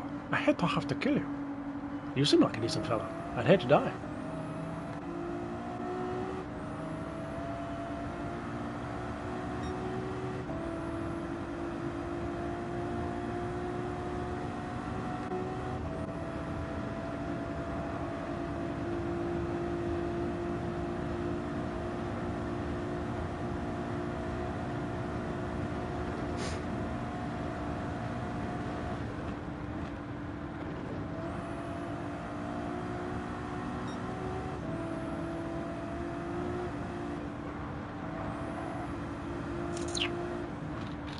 Four laps remaining,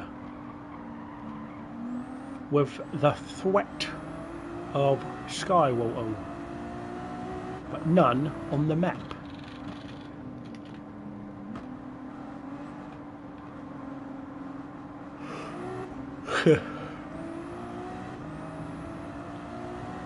Clearly I cannot pick the WANG that is in front of me! You're stalling. That's exactly what you want me to think!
Indeed.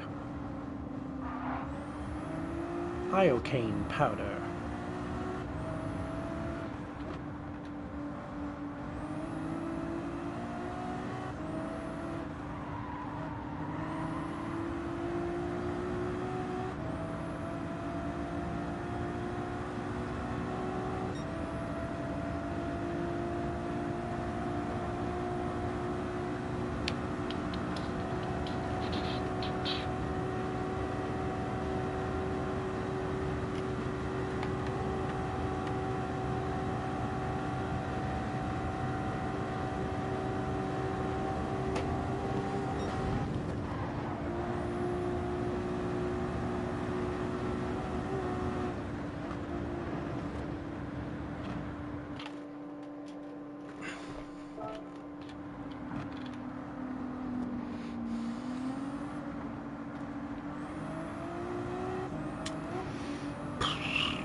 Whoa, look what you got. You end up in the moto.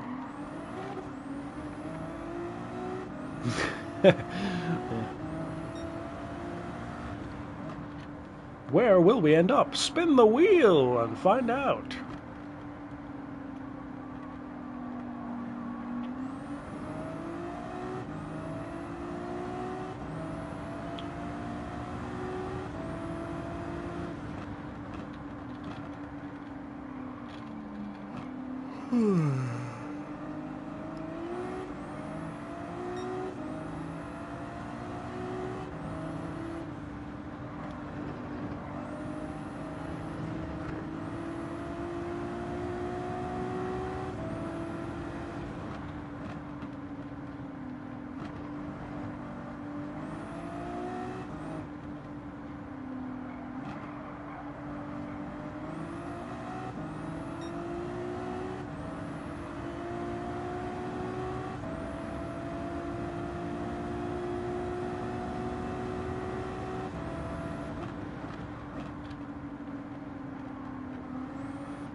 I really hope the new scary movie on the topic of funny films, I hope it's actually funny.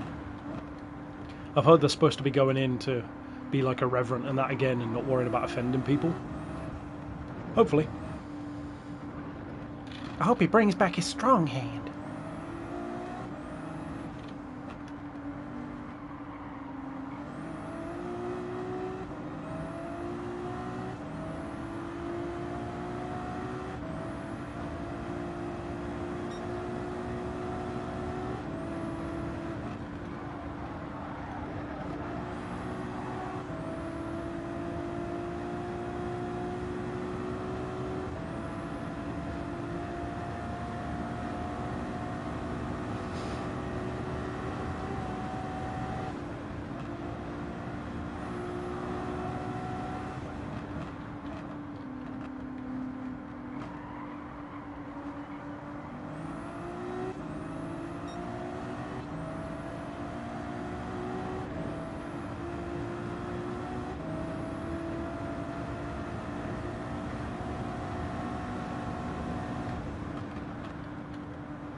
Whoa is what brings us here today. Whether we're to be hydrated or dehydrated, the choice is ours. 6 hours remaining. 6 excruciating hours.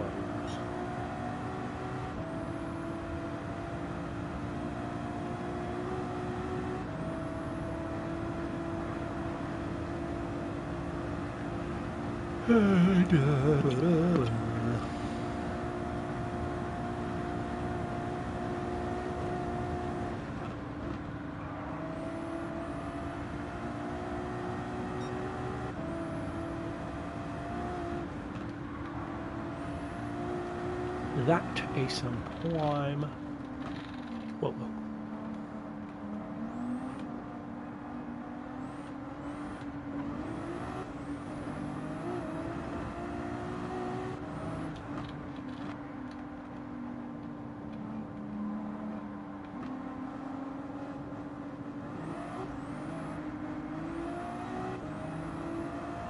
Yeah.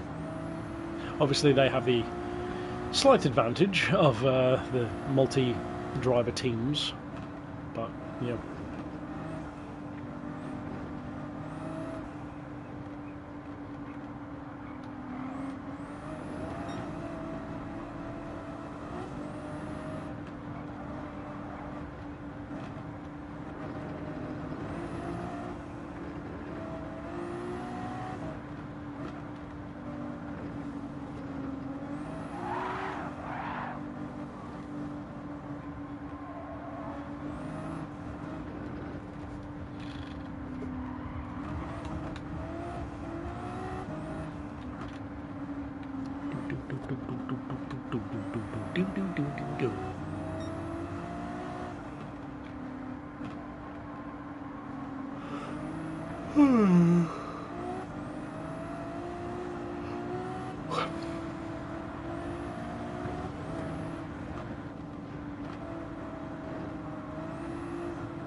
Oh, the chat's going crazy again.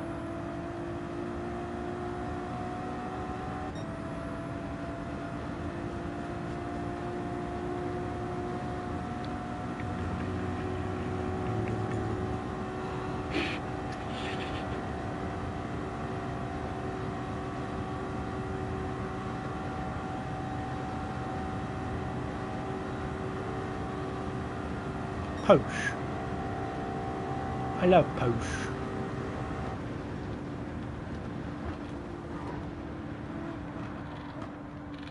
Sponsored by Posh. Woes.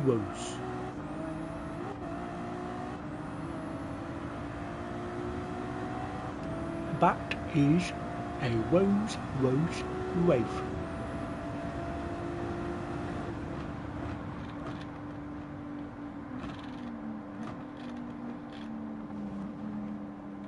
Oh no, he cut the Kono.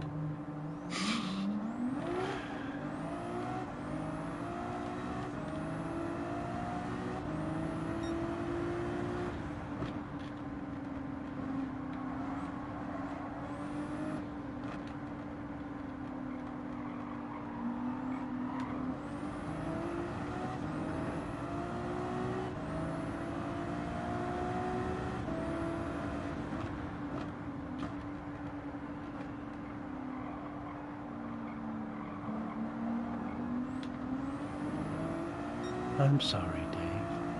My mind is going. That's what it feels like.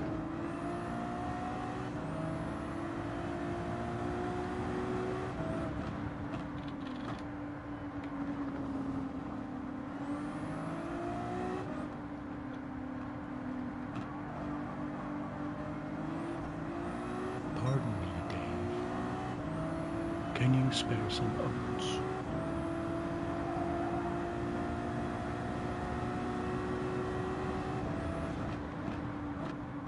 Perhaps a fresh bottle of Whoa-Oh.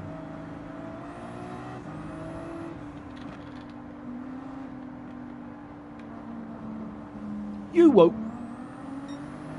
Won't you say? Say what? H2 whoa.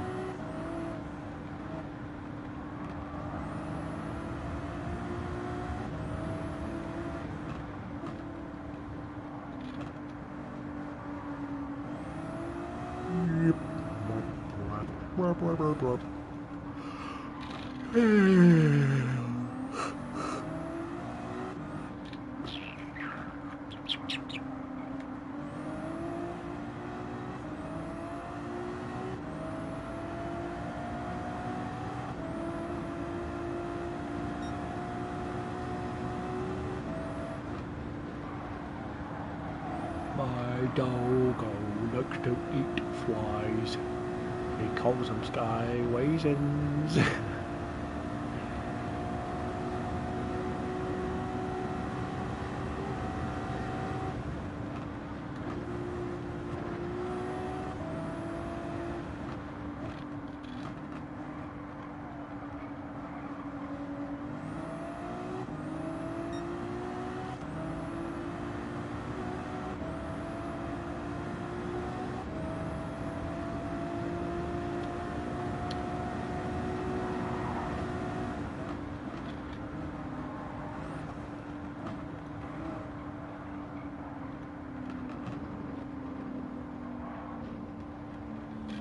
Oh no, I cut the cono.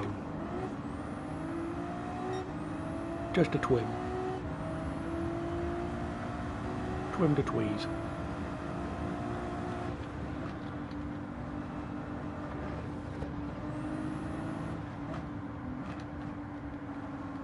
It's a Weno Quio.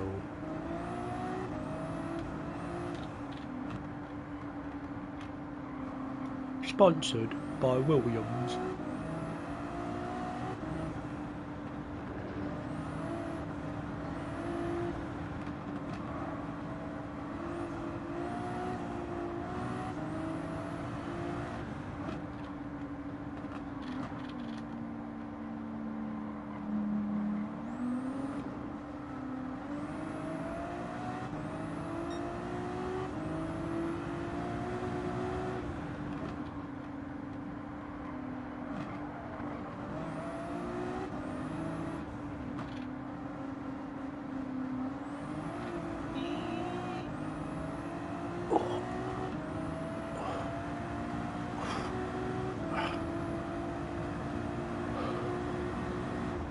My body is crumbling.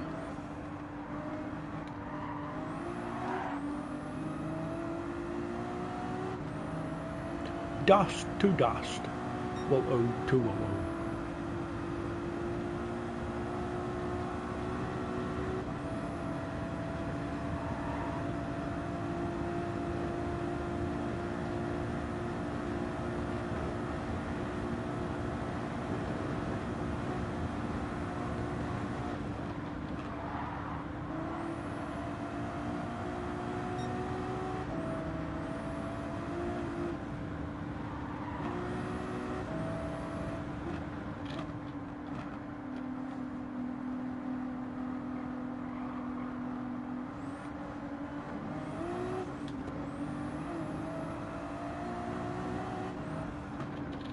I wonder if we will manage the last 6 hours without the stream crashing.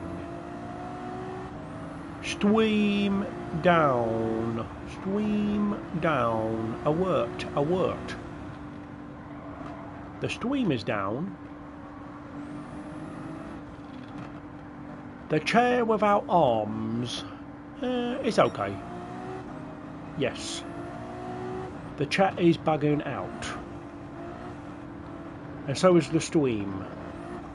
Much like a stream of water.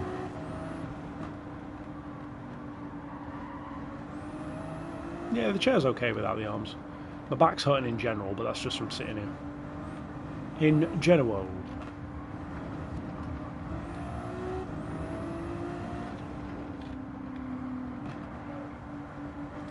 I feel my sanity slipping. Like a slip and slide.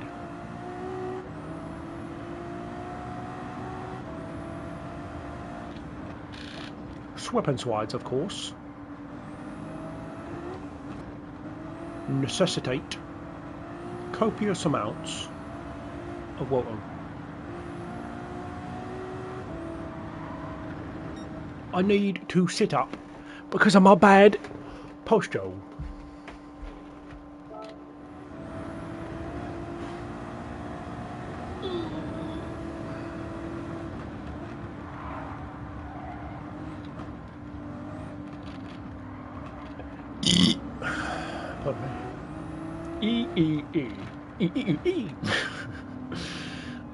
That's one of my favourite stupid memes. I don't know why I love that so much.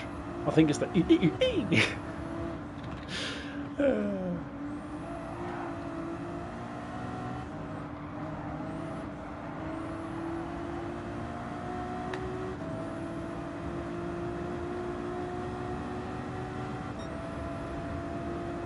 It was unforgivable what DeWalt did to the Volvo.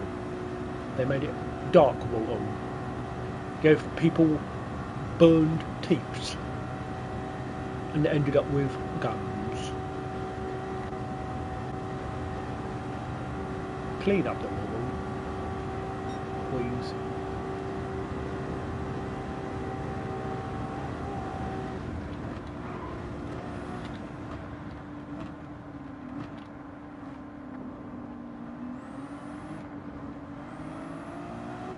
The April update includes the Pasqualolo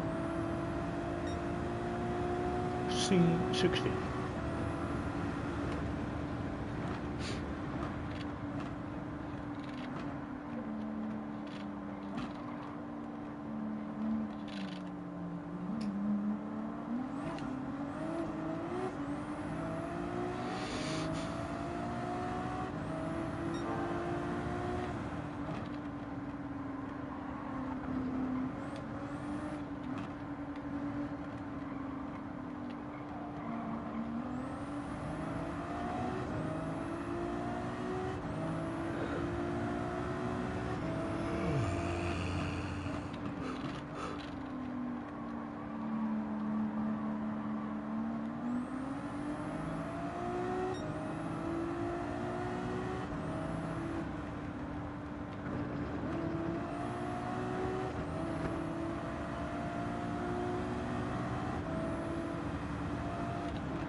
Waco.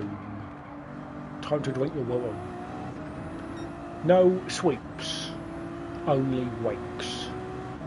Stay focused on the aqua. On the grind.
Master Bruce, why do we fall?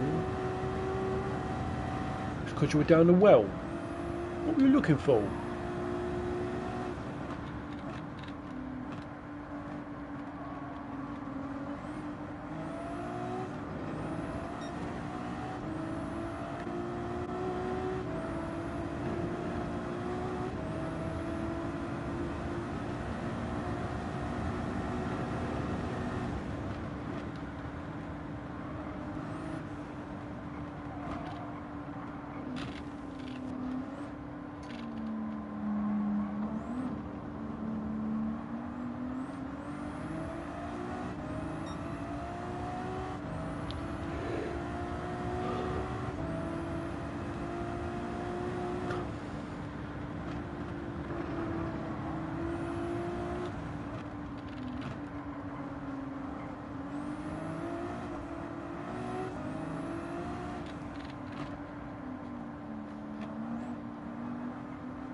Itchy nostril.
Riddle me this.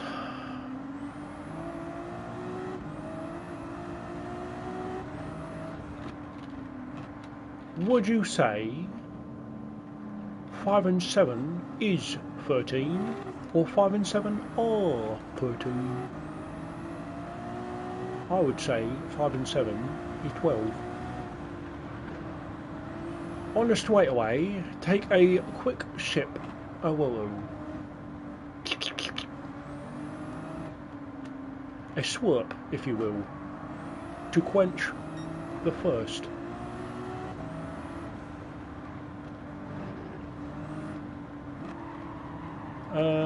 Yeah, I guess so.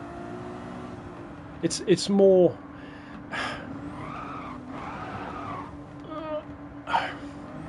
It's more constant than Le Mans, which is what I said it would be.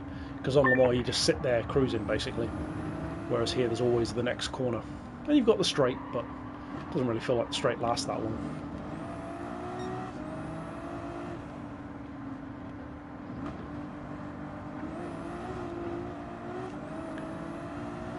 Yes, indeed.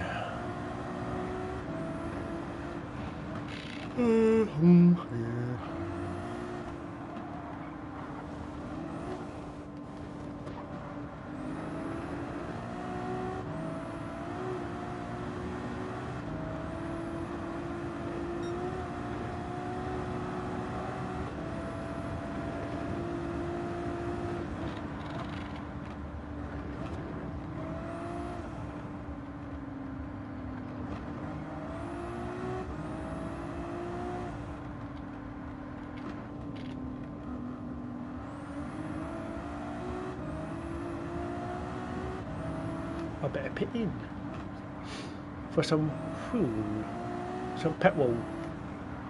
Petrol! I need some petrol. Premium petrol. Petrol for my car and water for me. Petrol, petrol.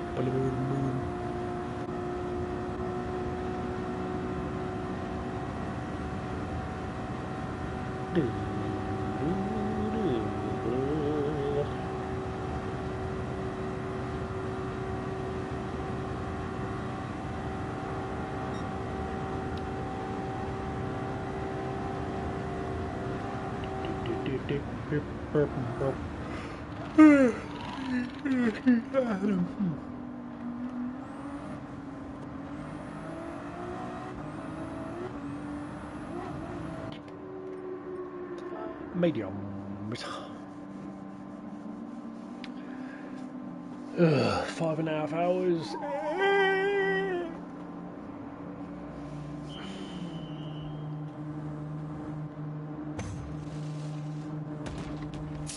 Finish a flapjack.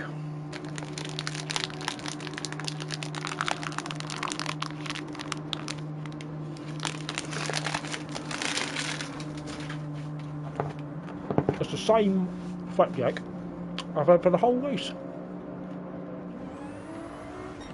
Premium protein.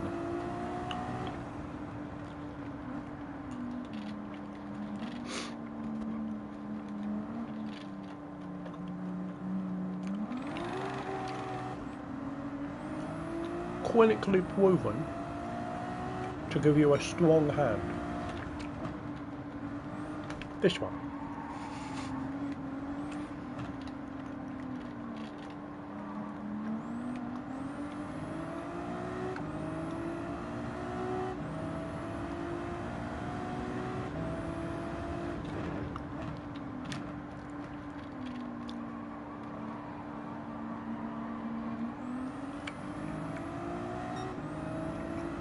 Still no weather.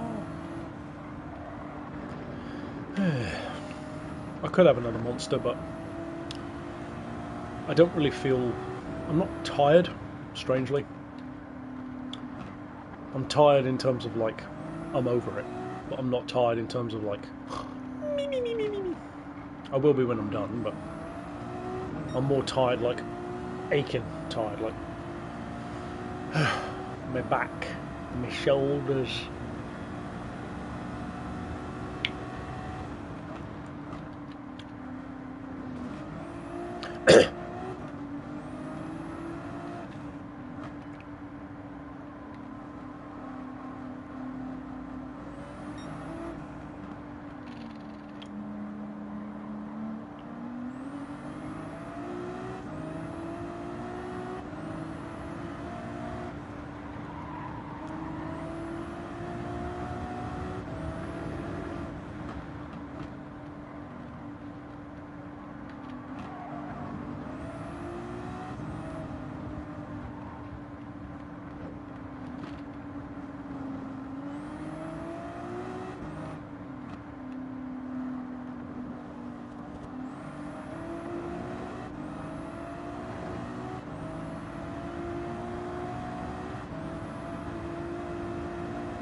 Yep. Yep. Yeah, I'm kind of glad. Kind of glad. Yep. I'm kind of glad that I left this race till last, because it does feel like the final challenge. The Colossus, the Titan, the Behemoth.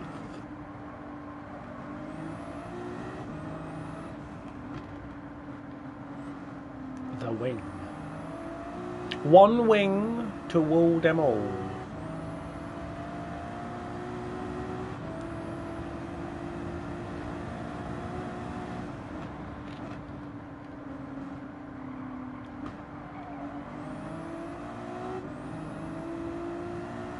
Oh, my neck.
Oh, we got a pit. We got a pit in. We got a pit in.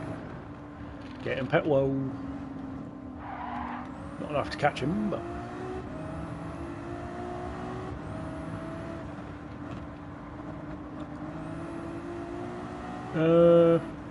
No. It'd be more a challenge for me because I don't really use wheels, so I'll be less used to it.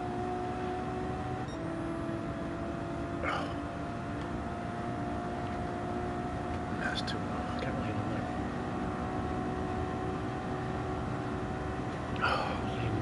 there. Lean over. Give my back a west.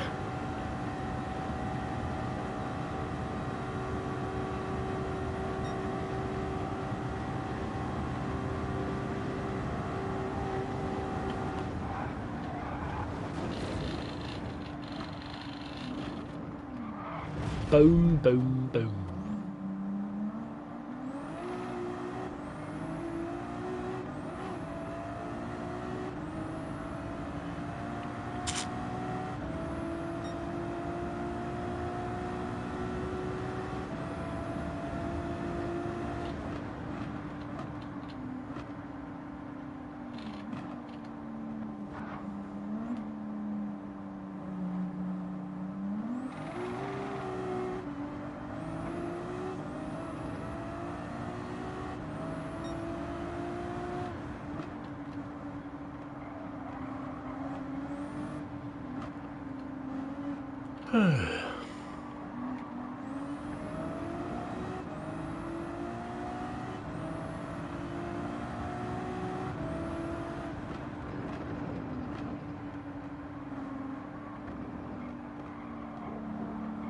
Shut up, kid.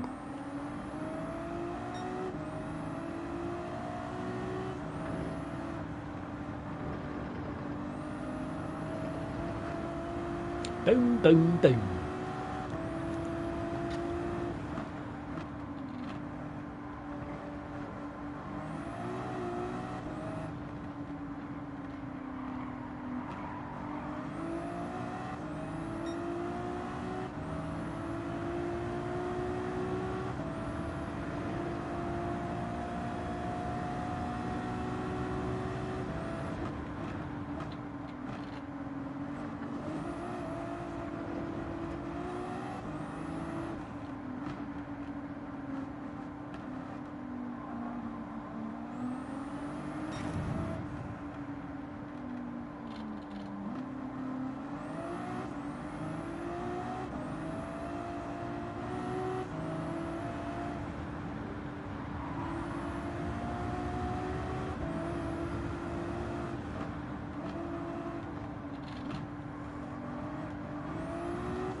Yeah, it seems like the chat's quite delayed.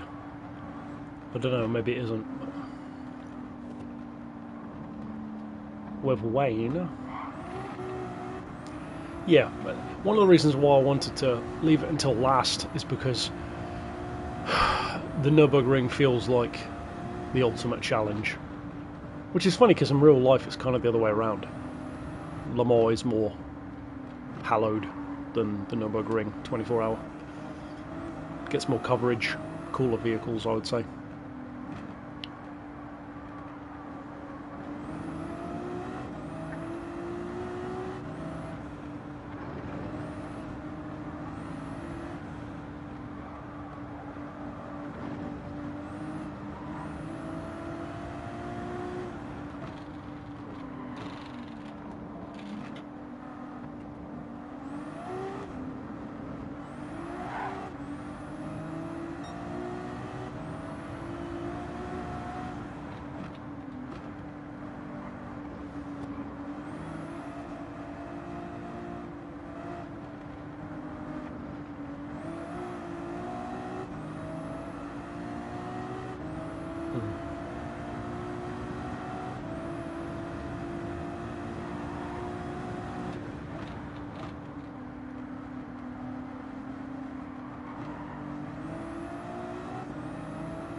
Yeah.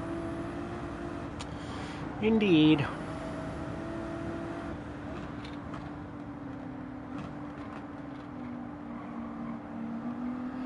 This last 5 hours is gonna drag.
Oops.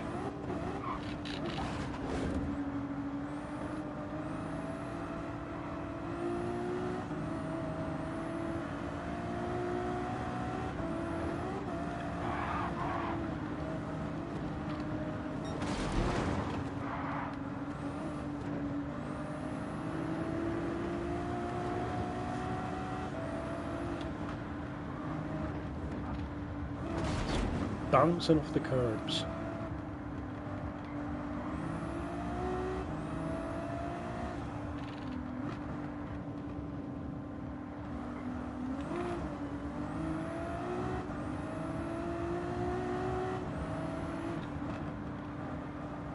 Yeah, I don't know why. I think Le Mans has been, if I recall correctly, around for longer, like the event itself. Higher profile drivers, higher profile event, definitely higher profile cars. The Nurb feels more like kind of touring car level endurance race or GT4 kind of stuff. Pardon me, whereas Le Mans obviously is, depending on the era, GT2s, GT3s, GT1s, LMP, etc.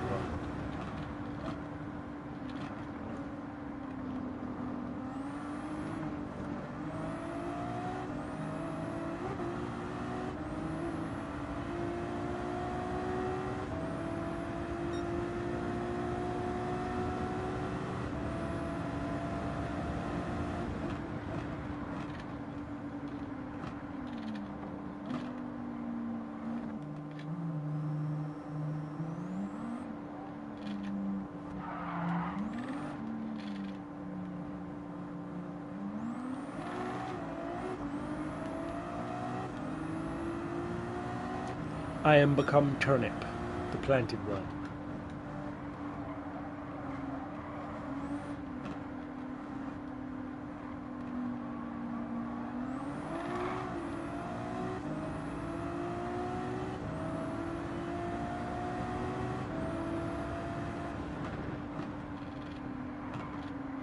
Get on the road.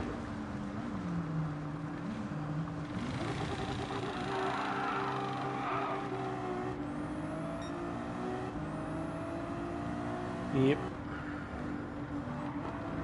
Because you cut turn 1, you get that reset, but they can ignore blue flags, block your way, brake check you, force you off the racing line.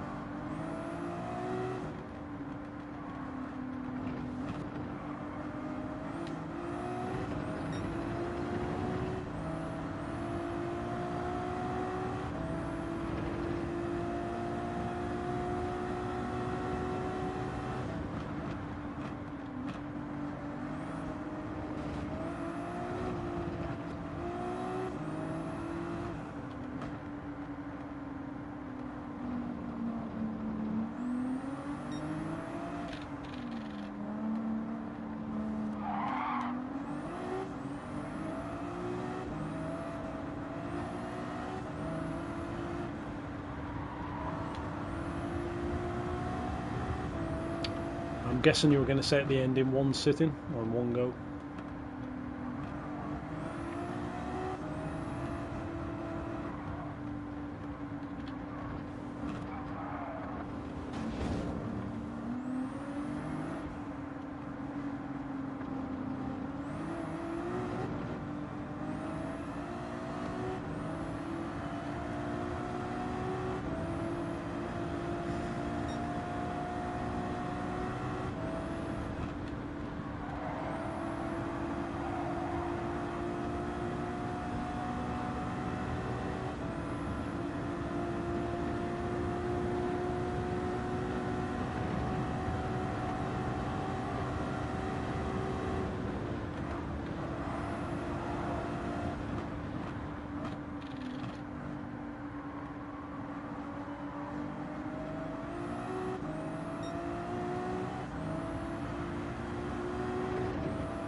Yeah, something like that, I think.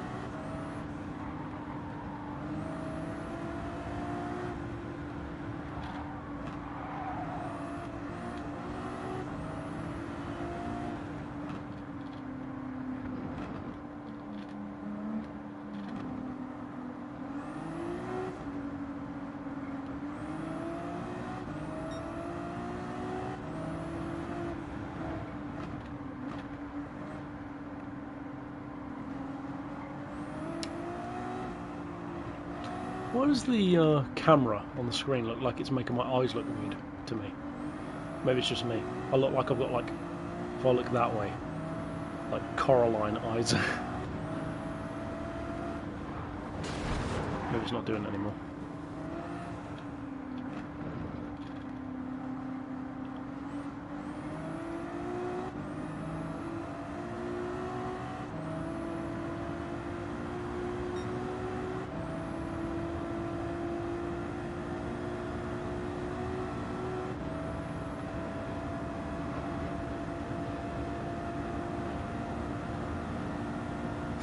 Yeah, the camera's not high, I'm just really low in the chair.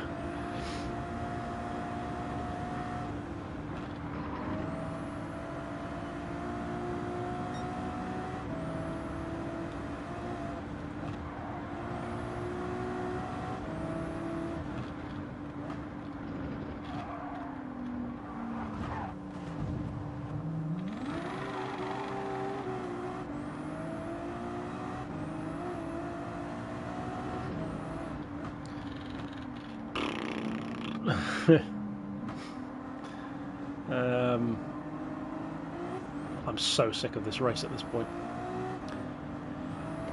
I knew it was going to drag for the last 4 or 5 hours.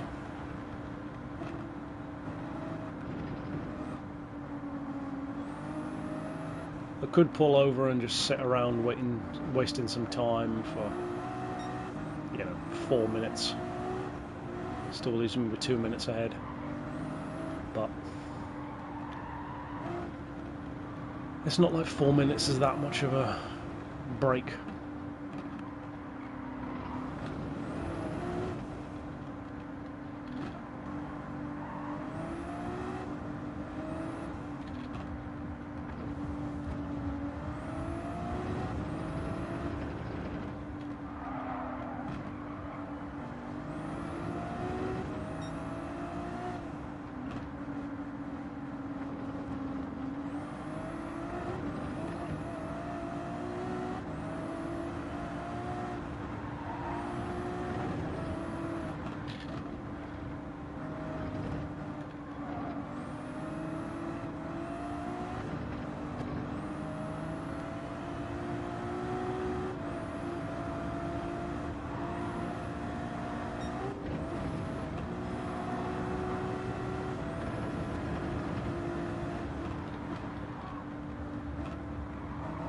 Shut up.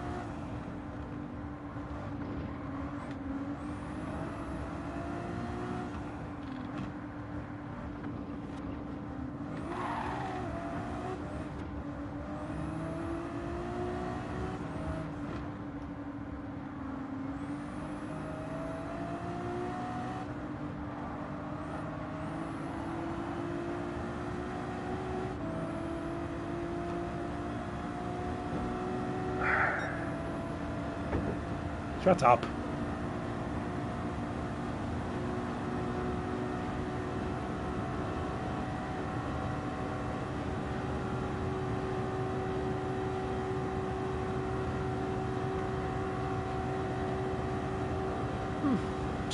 Starting to get a wee bit darker.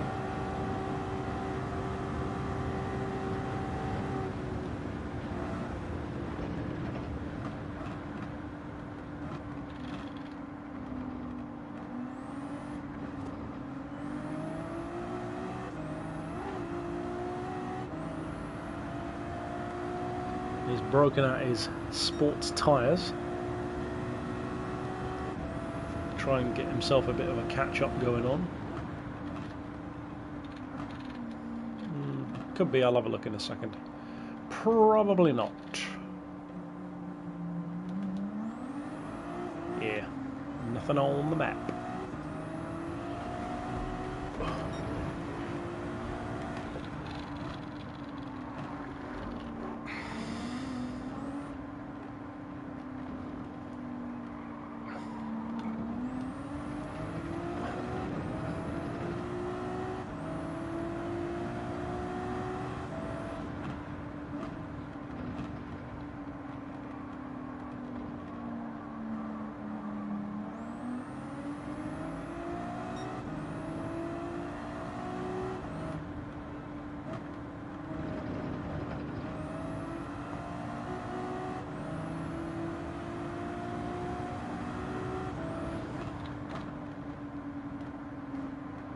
I think I'm going to have another evening pool. I think I'm going to have another break at 5 hours.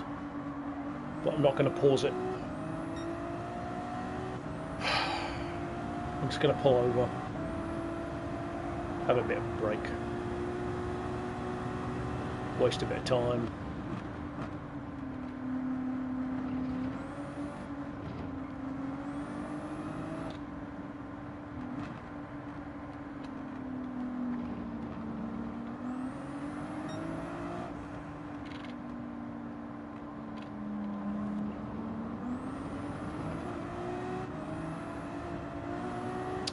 I mean, you can stop in the pits, but I don't think there's any point because I'm nowhere near needing tyres or fuel, so it'd just be kind of pointless going in, really.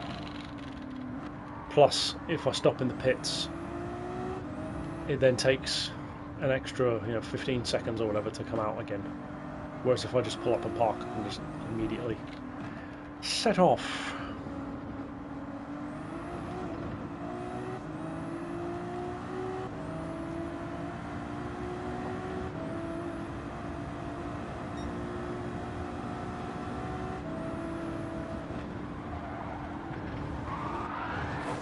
Dong.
Definitely need a good stand up and stretch.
Does having the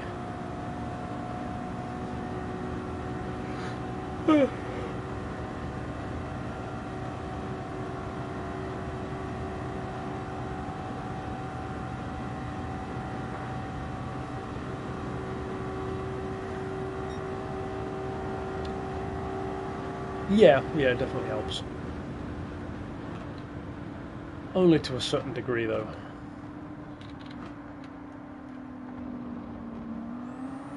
This last 5 hours is going to take so long.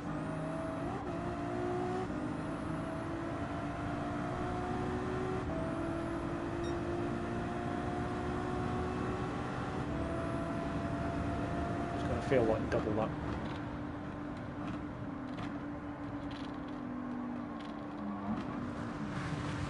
Get on with it.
Where next available in a little lay-by.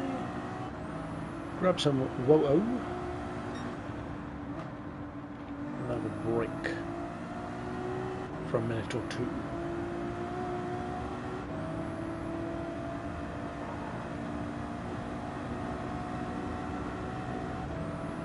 I'll go for the end of the straight.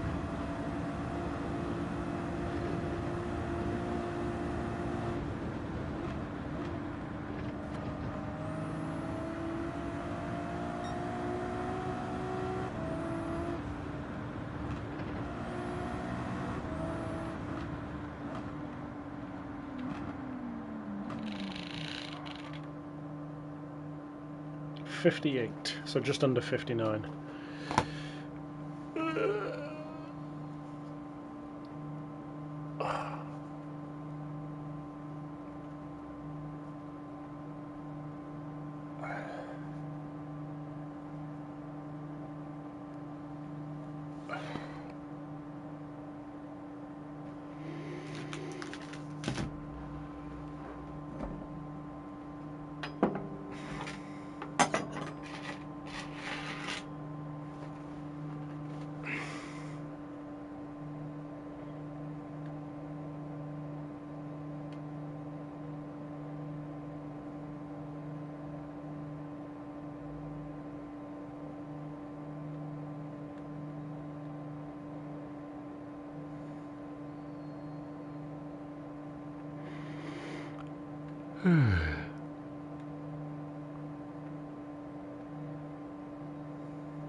Oops.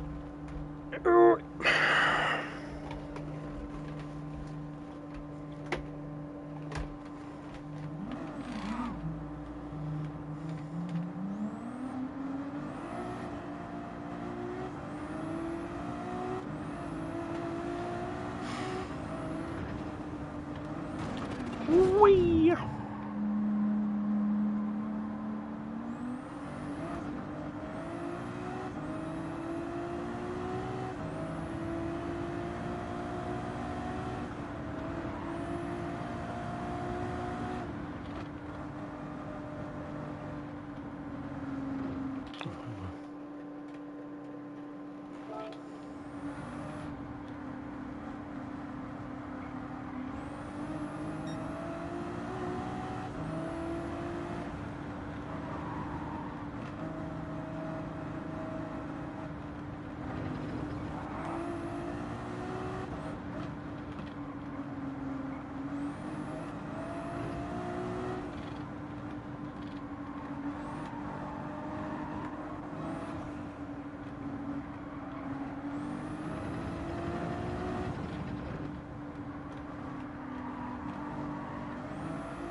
Funny how the timer still hasn't really updated.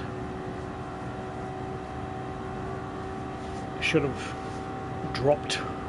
Maybe it will drop when we pass the lap, I don't know. Because I should be more like,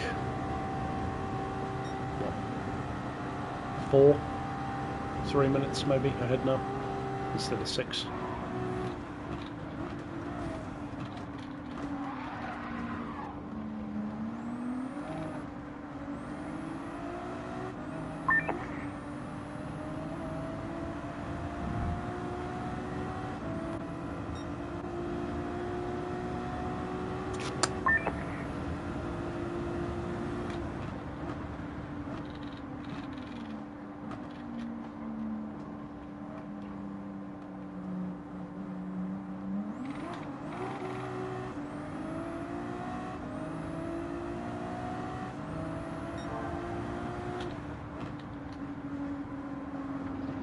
I don't get why his time isn't changing.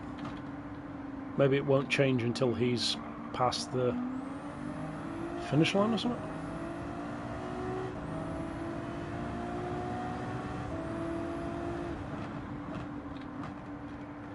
I mean, it's dropped a bit, but not by much.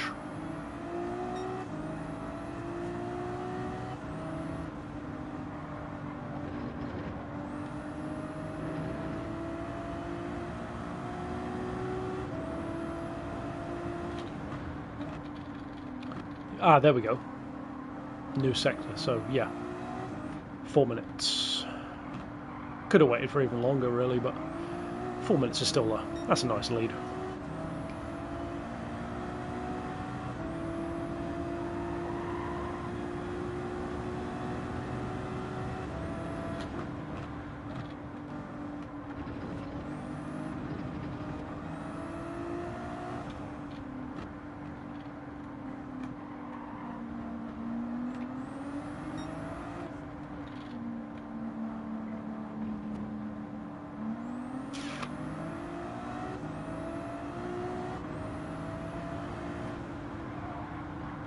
Yeah. Not so much earlier on in the race, though. If I'm dialed in and focused, then I'm still pulling away. Like I'm pulling away again now. 4 minutes up to 4 minutes 2 already. If I just cruise and don't really focus and mess about, then not so much. But even though I'm not aiming for my best time again, if I get anywhere around like a 8:10, 8:20, still pulls away from them. And with no rain in sight, I'm not worried about that.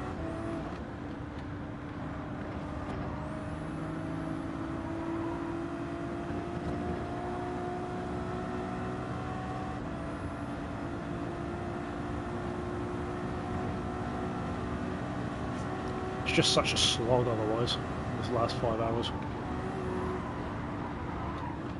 I think what I might do to break it up a bit more is maybe see about working my way up to like 6 or so minutes ahead each time, and then take a couple of minute break back down to 4 minutes and kind of seesaw that way, because it's not like it makes the race take any longer.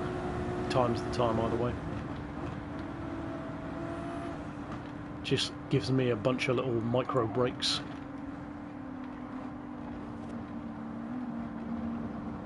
And I feel like that 2 minutes did make a difference. I feel a bit better. It's just the constant round and round and round. So, I don't know. It's not boring, it's not dull. I don't know. Taxing, I guess.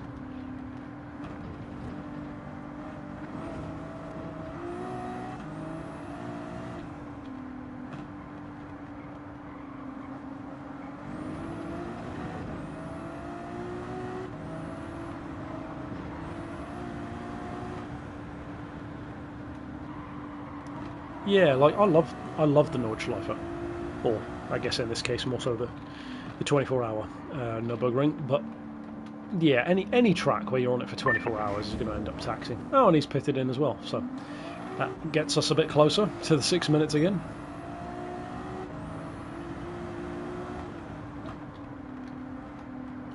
Wonder if he'll stick to his sports softs.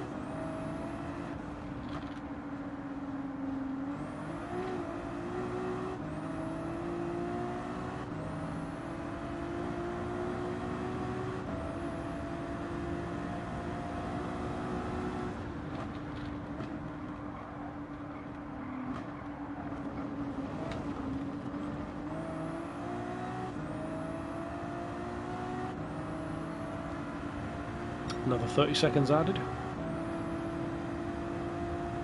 Nice. Oh, and he's still on his sport softs. Yeah, he's trying to make up some time. It ain't working for him, but he's trying.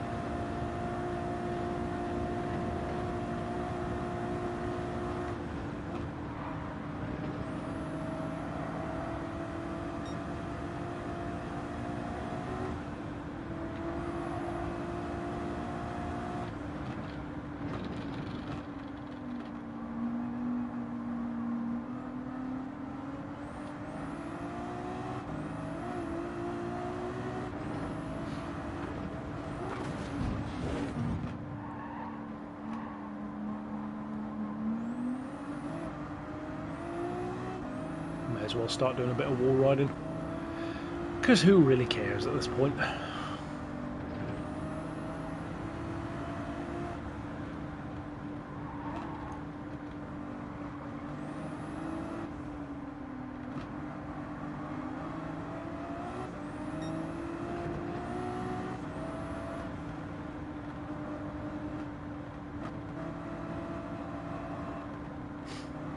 Well, it depends. Because when I wall ride around there, usually it, on carousel, it gains a little bit of time. Not much of a difference, but it's just one less corner to use my brain on.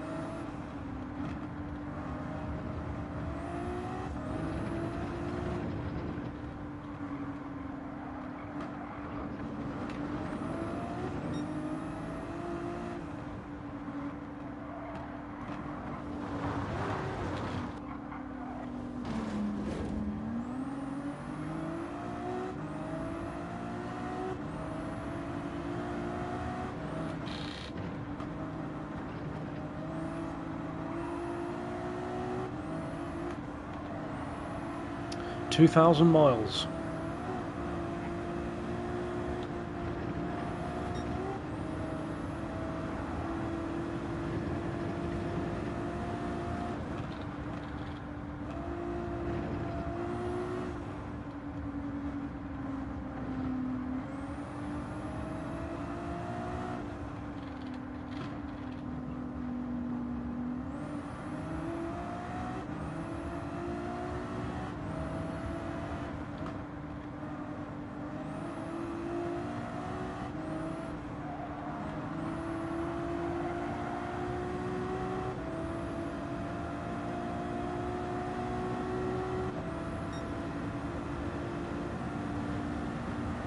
I don't really want to do a monster at this point. I'll probably have some water in a bit, but I don't want to do a monster because 5 hours simultaneously is and isn't a long time. It's a long time when you're racing, but I feel like there'll probably be just enough caffeine in my system not to make me not feel tired, but then to keep me awake when I'm actually trying to sleep afterwards, so I don't really want to have another one. Plus I don't really feel tired in that sort of way. I'm tired of this, I'm not tired in general.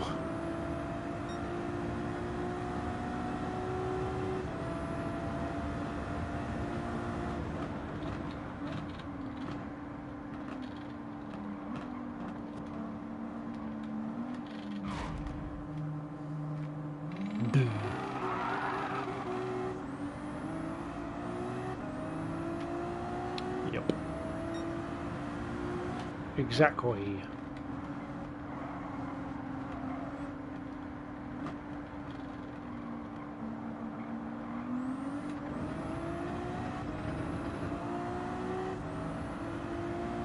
Shh.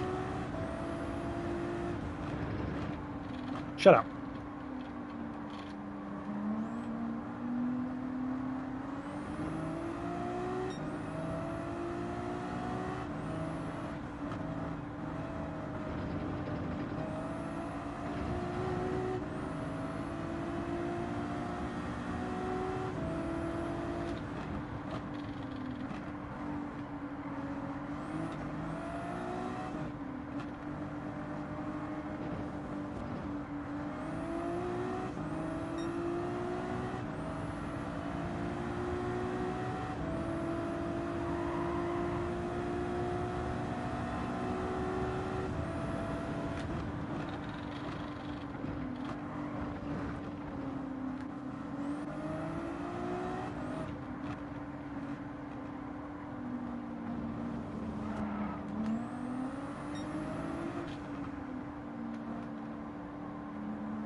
My trigger finger is aching. It's kicking in now. Well, it has been for a little while, but...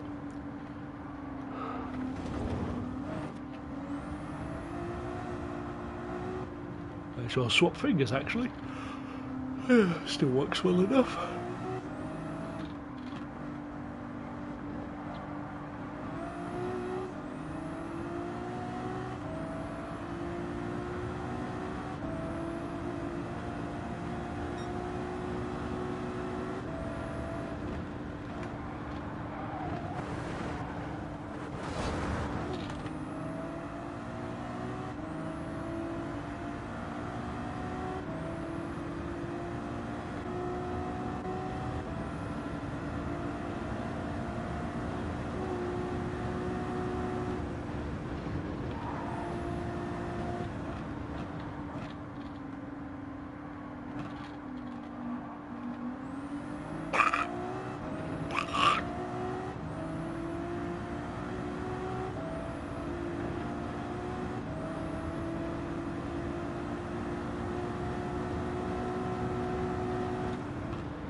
Nah.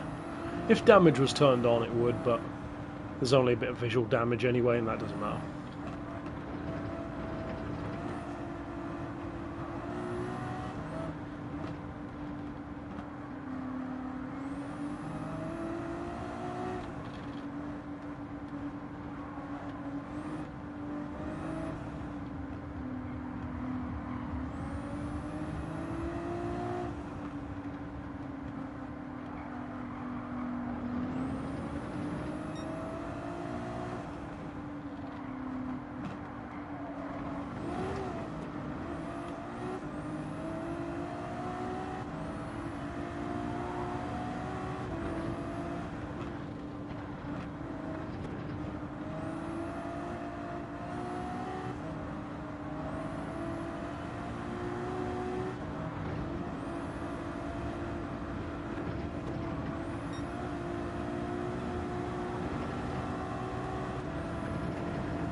Stop on the back.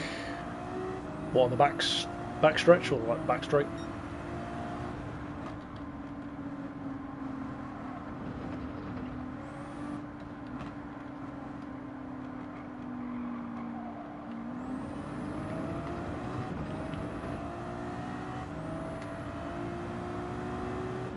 Yeah.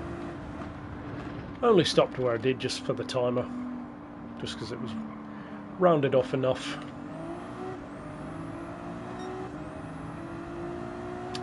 Lap and a half.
Come on now.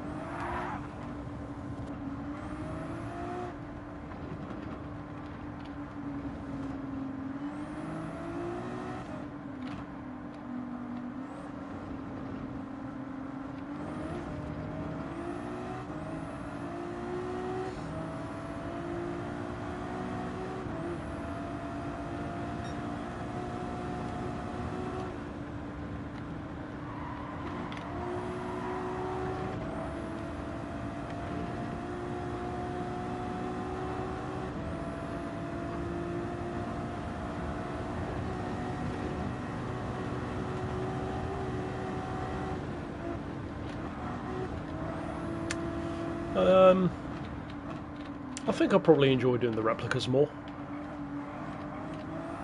Yeah, because it's like, feels like something new.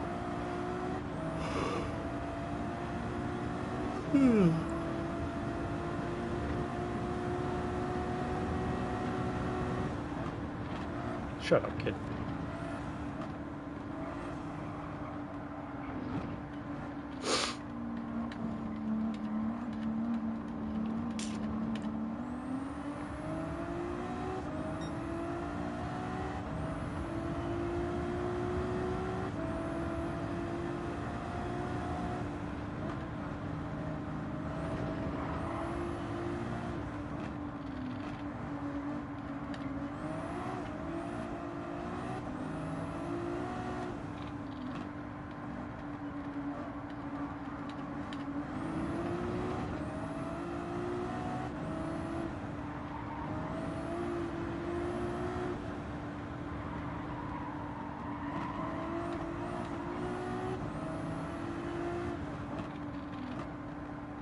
I don't know if the mic's actually picking up him next door or not. Every so often.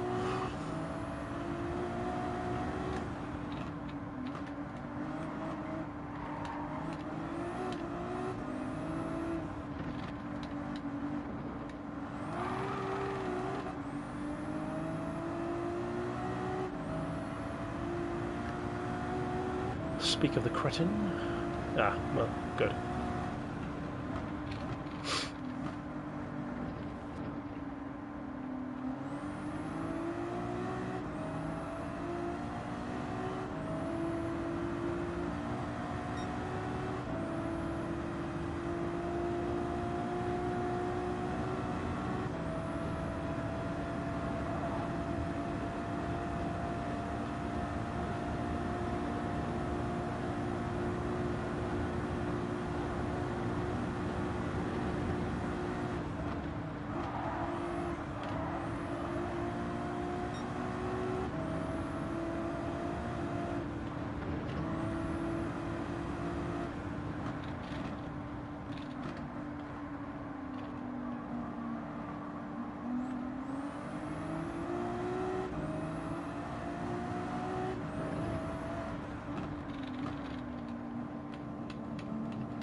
Yeah.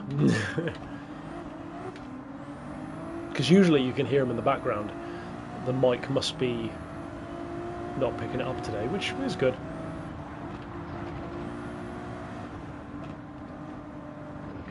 But it comes and goes. Some days he's quiet. Usually means he's not there. I think he's playing FIFA.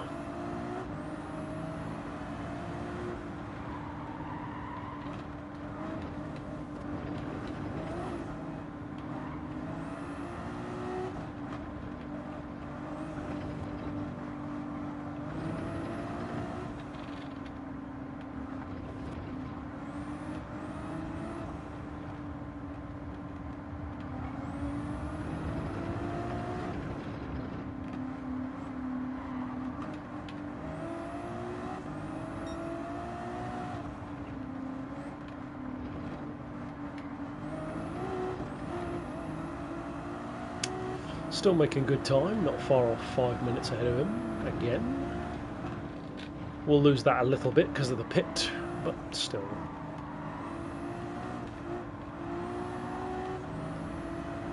Townhome. I don't know what you'd classify a townhome as. There's a bunch of houses. Some neighbours are louder than others.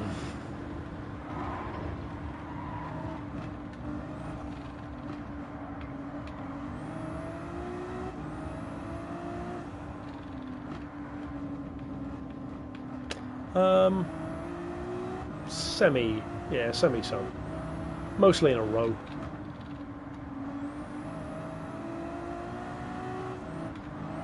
But they're fairly old. I'm not sure how old this house is actually. I think it's over 100. Yeah, it's over 100 years old at this point, I believe.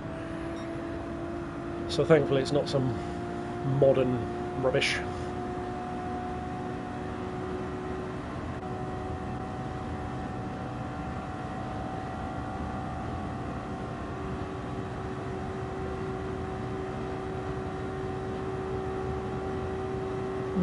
Yeah, houses in a row, but not a huge amount. Only like maybe 7, 8 houses.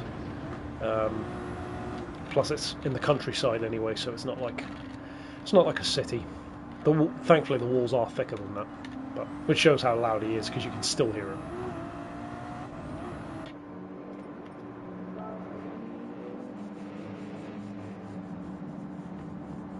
Also shows how loud he is. Because I can hear him screaming, but he can't hear me saying shut up. That's how loud he is.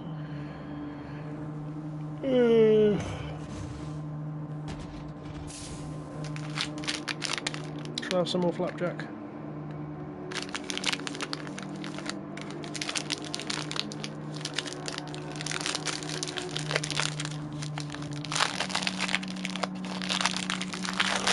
Why not?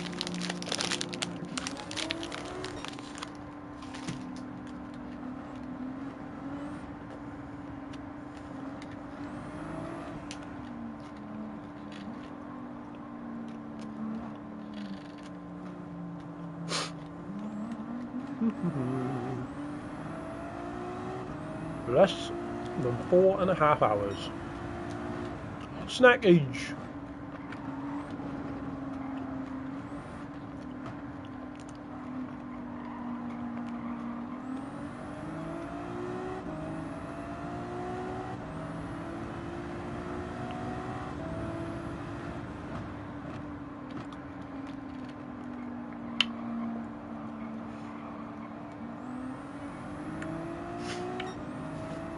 Pretty good those flapjacks actually for being filling. They're £1 each.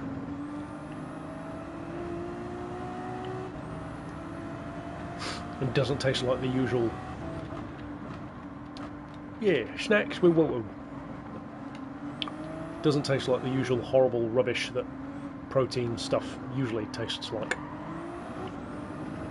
I think it's because the oats are saving it. I do love me some oats.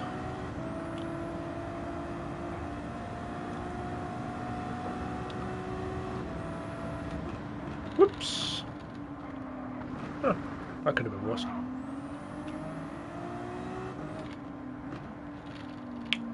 just cut through over there, straight across the start line again, next lap.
Okie doke. Oops, bit late on the braking.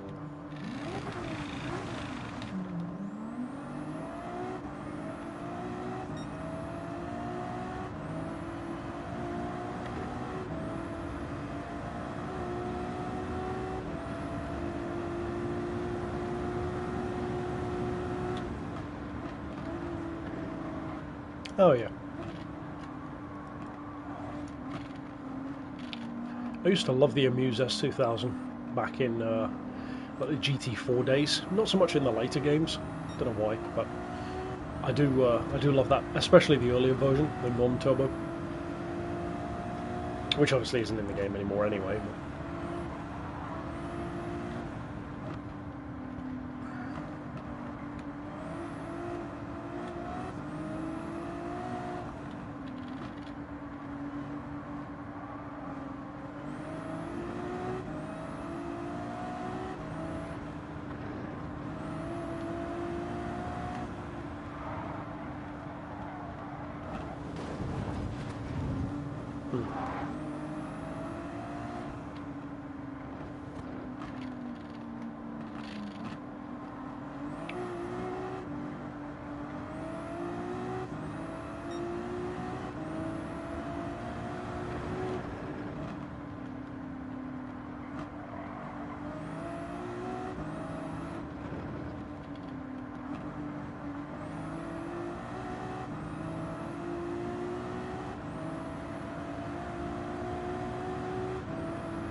I'm thinking there's got to be just over, what, 26, somewhere around 26 to 30 laps left, which doesn't sound too bad when you say it that way, but them 26 laps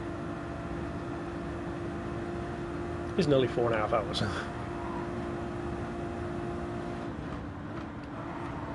trying to think, is it roughly something like that? Maybe more laps, I can't remember now, because it's about, well, it's over 8 minutes a lap, but even if you say 8 minutes a lap, not quite, well, yeah, 7/8 of 56, so if you add in the seconds, yeah, over that really, but, so, 7 laps an hour-ish. And there's 4 hours and 20. So 28 and yeah, so about 30. So I was right. Yeah. Somewhere between 26 and 30, so yeah, probably more so on the 30 end.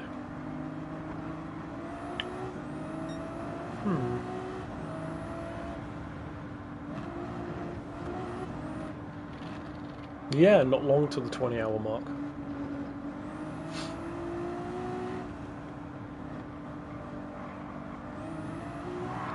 And then there'll be 1/6 of the race left to do.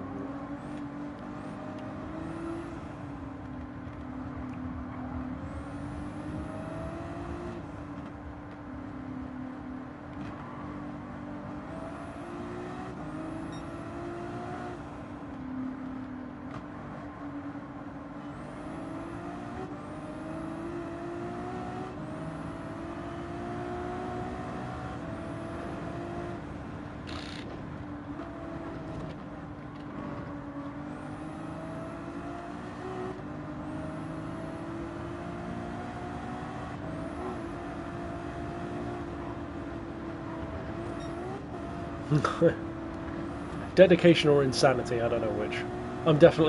I'm completely sick of doing it at this point. Ever since we got under the 6-hour remaining mark, it really became a slog.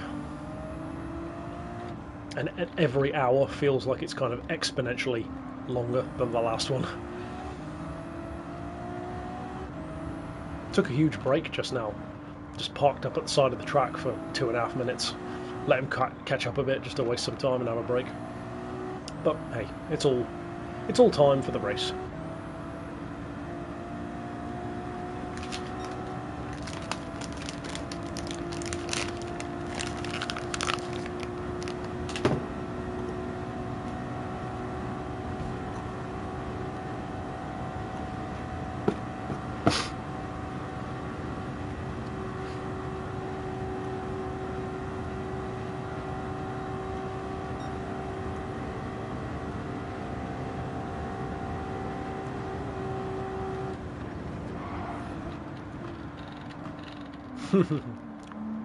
Well, thanks, dude.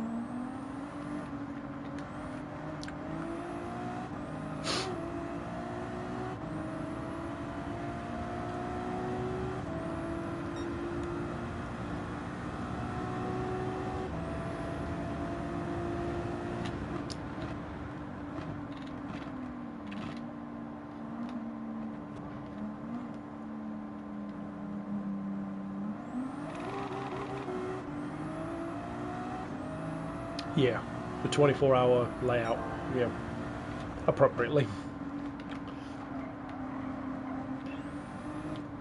I would have personally preferred just the straight Nordschleifer.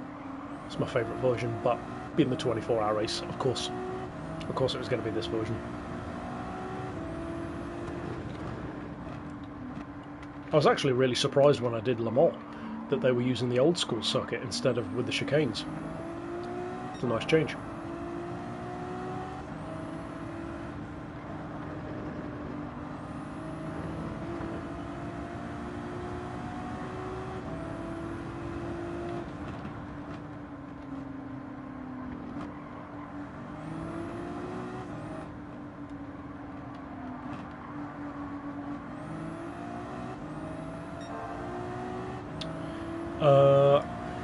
It was either 13 point something or 14 point something million. I want to say it was like 13.6 or 14.2 or something like that. Baseline is 500,000 an hour, and then chilies and clean race bonuses.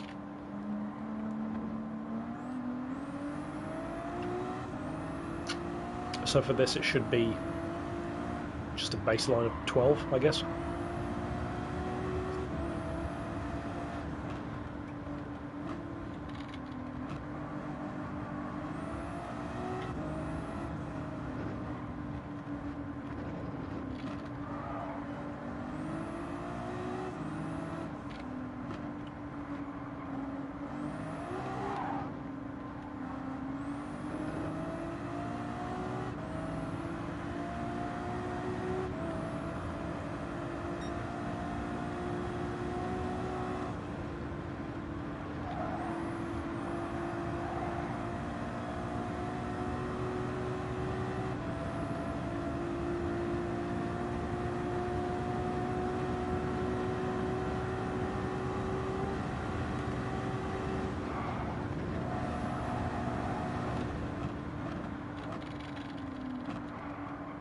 I'd be curious, and it would certainly make sense, especially now that we're well over 2,000 miles driven. At the end, especially of that Le Mans event, I don't know if it was included in the vid because YouTube didn't save the last part of it, but toward the end of that we noticed that the car was definitely slower on the straights because of the mileage, and it needed an oil change. So I do wonder if that might happen to this one, if it hasn't already. In terms of pacing, a bit harder to tell because my laps are all over the place anyway, but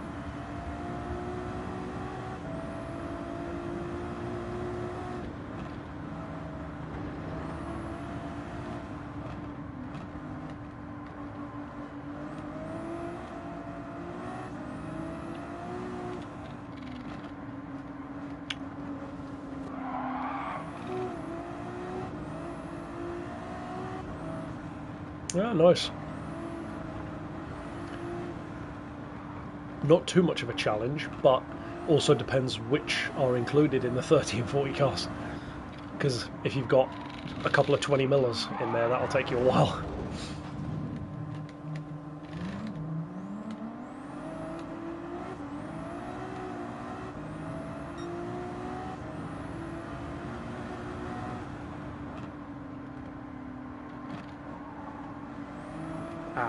Oh, that's good.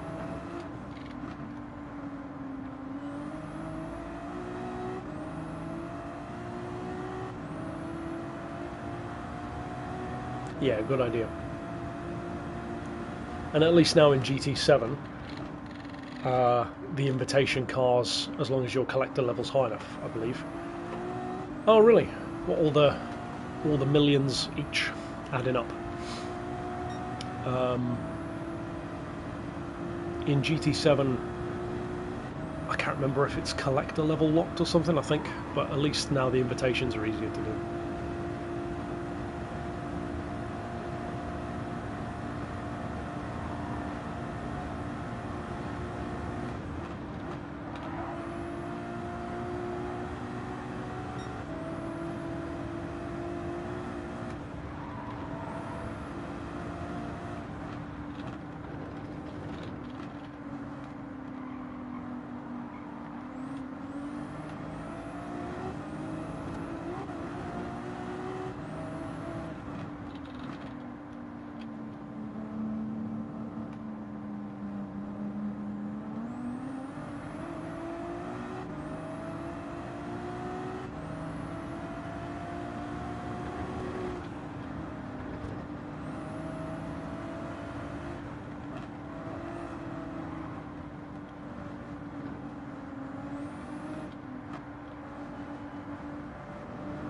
Hello, dude.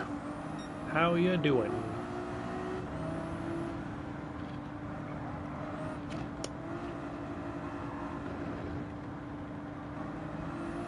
I is tired.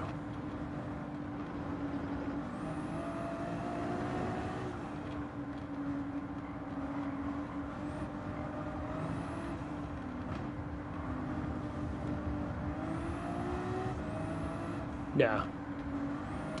I've got at least one of the crew games, I can't remember which one, but no, I've never actually played any of them, surprisingly.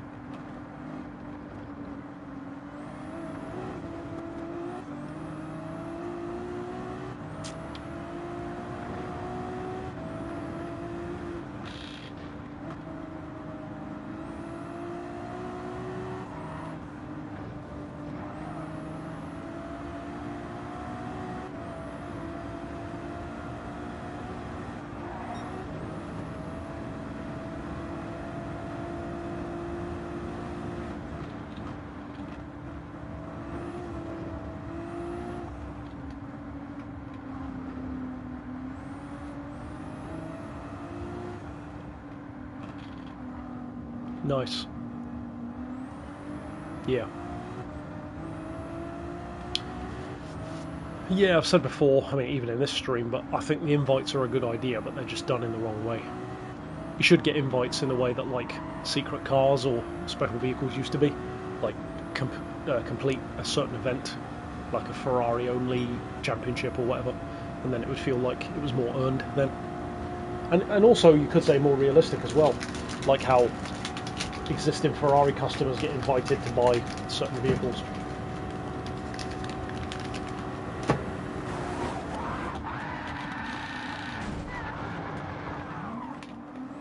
Oops. Oh yeah. The one that took me forever was the Ferrari. They would not give me the Ferrari invitation.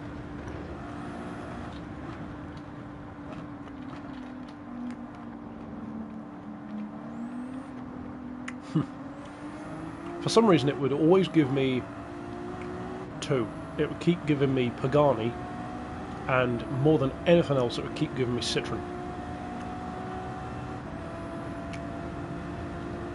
And I'm glad that the invites changed, because in addition to needing the Ferraris, I want to do a special project at some point for Yeah. I want to do a special project for the Porsche Carrera GT, but a very specific version of it. And even though I already had the Carrera GT, the one I already had, I'd fitted certain stuff to it that you couldn't really remove. I think like the wide body, for example, and a couple of the engine bits. Didn't have any updates. Yeah, I guess not. Not for this month, it doesn't look like it. The only update really, at least from what I've seen on the Discord, is that Xiaomi is doing a Vision GT. But, yeah, no word on when. But, yeah.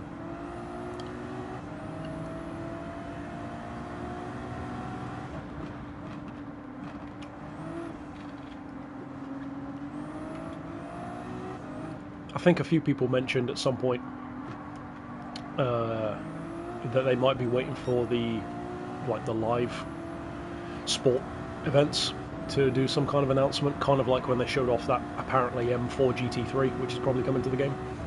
I'm not excuse me, I'm not sure exactly when that live event thing's going to be. I don't keep up with that, but that could be the case. If it's, let's say if it's this week, for example, we could even get an update next week. They do occasionally drop them at random times. Not often, but occasionally.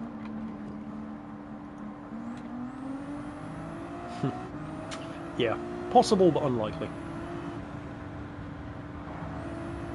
We were talking about, well, in particular I was talking about an interesting theory which I've sort of developed while doing this race, based on something that people have been saying about GT or the PS6 being pushed back, which I hadn't really thought of.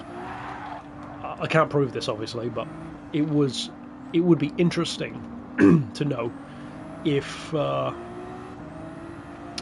Gran Turismo 7's kind of revitalization with updates and Spec 3 and Power Pack and all that suddenly, so randomly late into its life, might have something to do with the PS6 being pushed back, maybe to try and get this game to last longer in the meantime while they keep developing the next one and refining it. Could be completely wrong, but I could kind of see that being the case. Because Polyphony would have known way before the public about any delays. And yeah, I mean, either way we'll have to see. If they keep releasing bigger stuff, even if it's like a once a year bigger thing, I wouldn't mind that, I guess.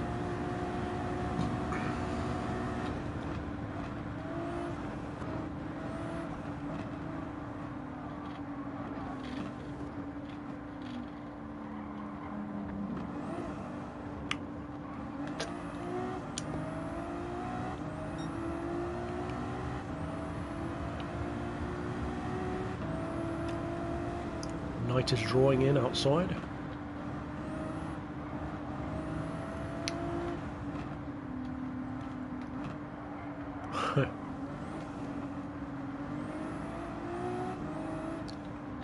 I don't know if it would help if I was or not. If it would make it go quicker or slower.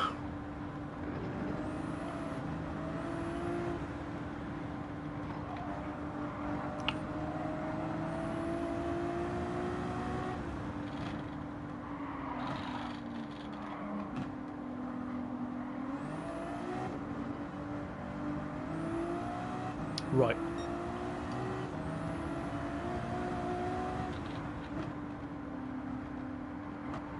Interesting.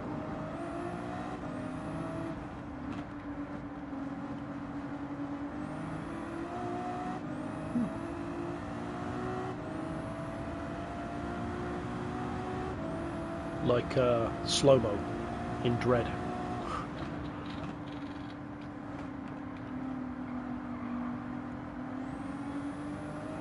Or at least in terms of the reaction times, not in terms of slowing everything down, I guess.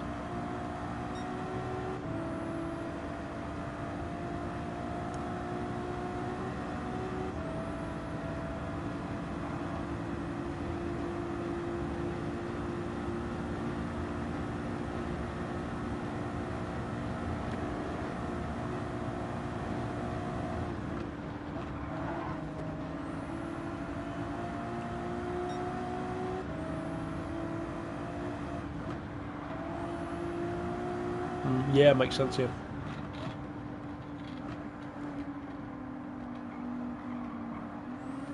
Like any sport, really.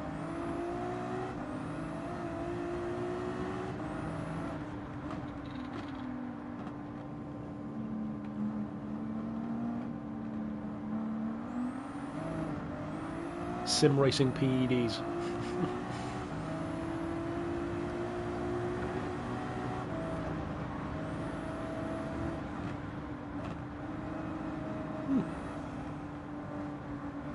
That would have been, what, in GT Sport then?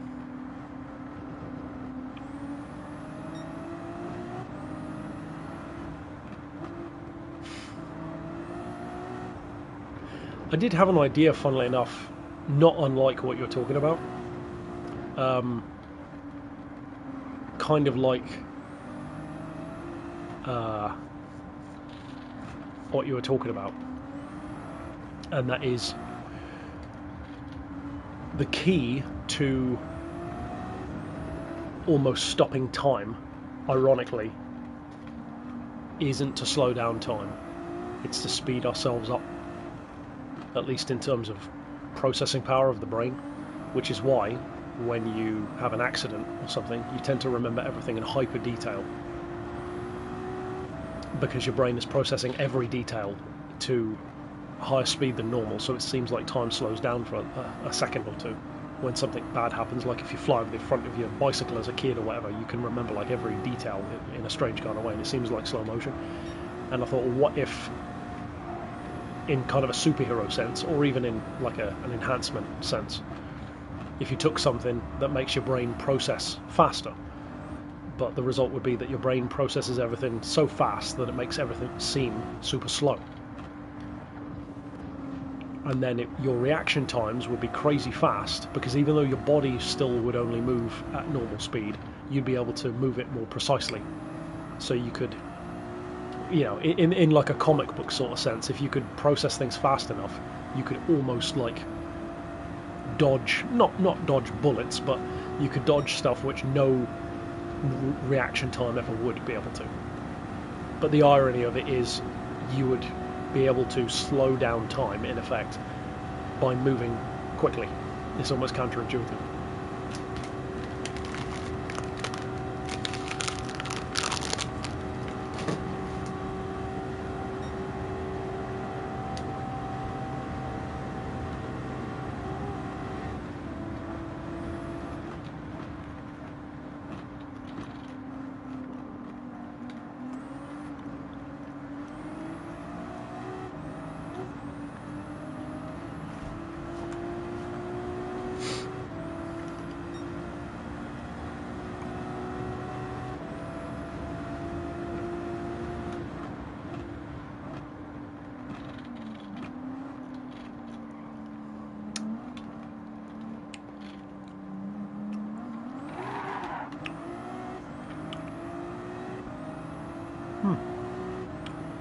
Yeah, I thought, like, I guess D inhibitor would kind of be on the same vein, that it was kind of like almost like an alcohol kind of effect, like a relaxant, which I think that's essentially the same lines, isn't it, really, of a D inhibitor, I believe, which alcohol also is.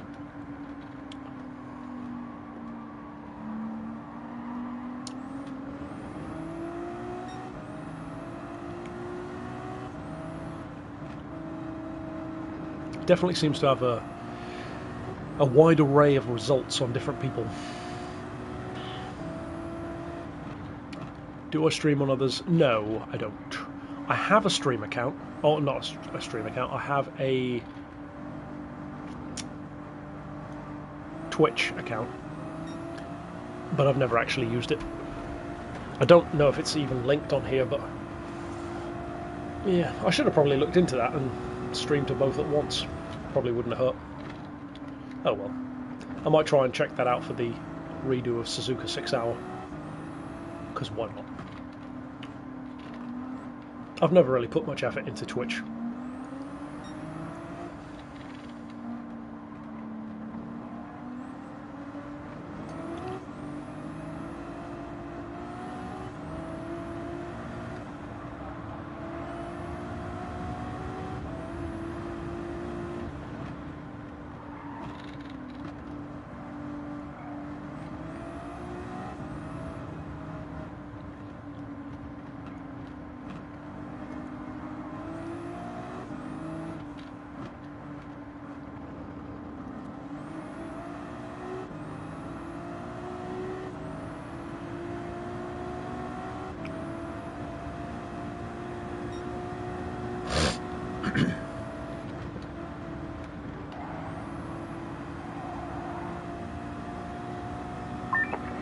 4 hours remaining.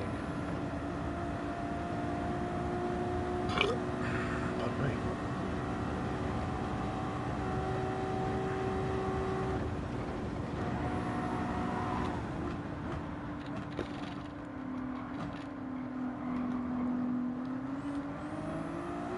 Oh yeah, yeah. Said about plugins. I'm trying to think. I don't actually, because obviously I'm streaming this straight from the PS5. So I don't know if it would allow me to stream. Well, you guys can probably tell me, but because I've never tried it, can you stream to both at the same time? I wouldn't have thought so, but maybe you can. The main thing that puts me off doing the Twitch side of things is because, as I understand it, with Twitch you have to be pretty consistent, like for doing streams.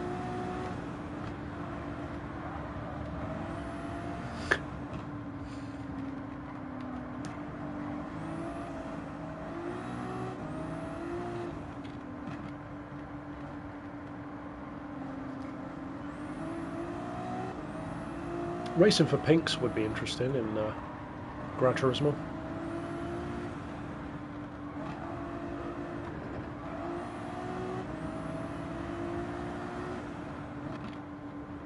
Or like 1v1 boss battles against the AI. If you beat the AI, you win the car. No, this is the newer Ferrari that they added, the 296.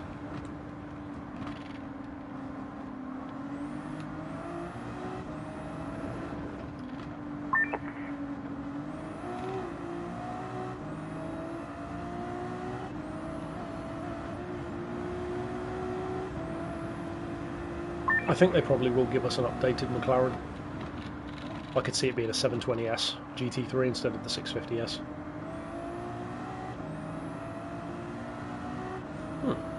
And he has pitted in, so that should bring us closer up to 5 minutes.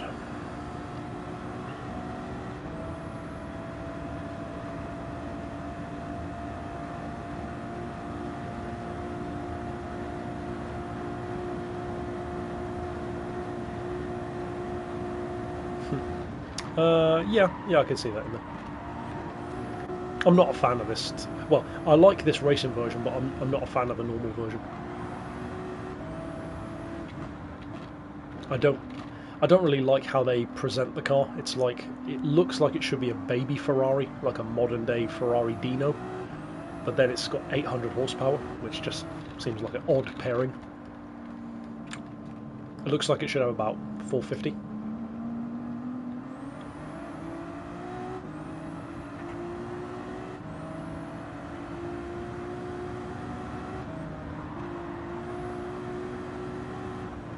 I think a lot of Ferrari customers would probably really enjoy something like that, to be honest. More of a traditional Ferrari experience again. 400, 450 horses. Manual gearbox, rear-wheel drive, no hybrid system. Small high-revving V8, basically like a modern-day F355. And another, there is that Resta mod company who are doing that, but Ferrari themselves, I think there's a market for that. And calling it the Dino would kind of be perfect. Such an iconic name, and it's known for being the baby Ferrari.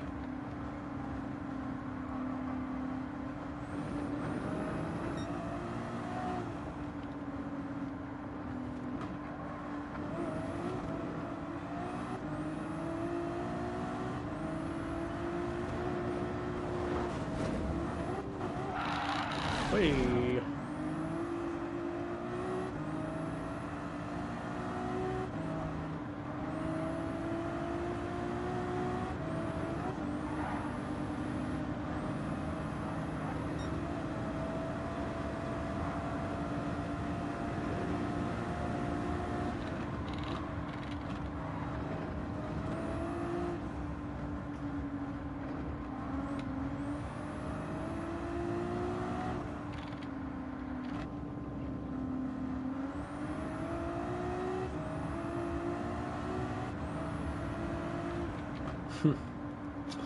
Yeah, I don't have a huge amount of experience with Ferraris. I've only driven one, which funnily enough is the F355.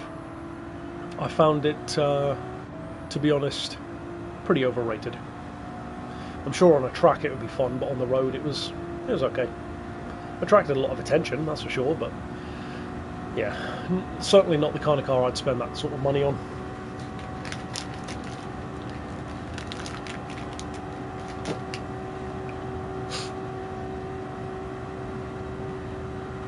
So far, I've experienced Ferrari, Maserati, and Porsche, but not Lambo. Done Aston.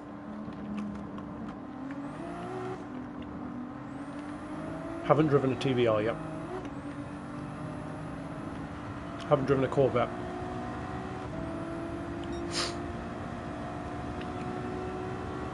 And yeah, the Ferraris that I like, because I'm not really a Ferrari guy, I don't like the pretentiousness of them, or more so the owners. But there are specific Ferraris that I like. I tend to like the Ferraris that have the engine in the front. So my dream car is the FF, the Ferrari wagon, four-wheel drive, or all-wheel drive, I should say. I like the 612 Scaglietti, the 599, that grew on me over time. So like most of their like more GT car kind of stuff, like long distance Ferraris. Not so much, you know, F430s and stuff like that. I feel like I'd probably enjoy the 458 in its standard original form. I feel like the 458 might be remembered as one of the best modern Ferraris. I could certainly see that happening.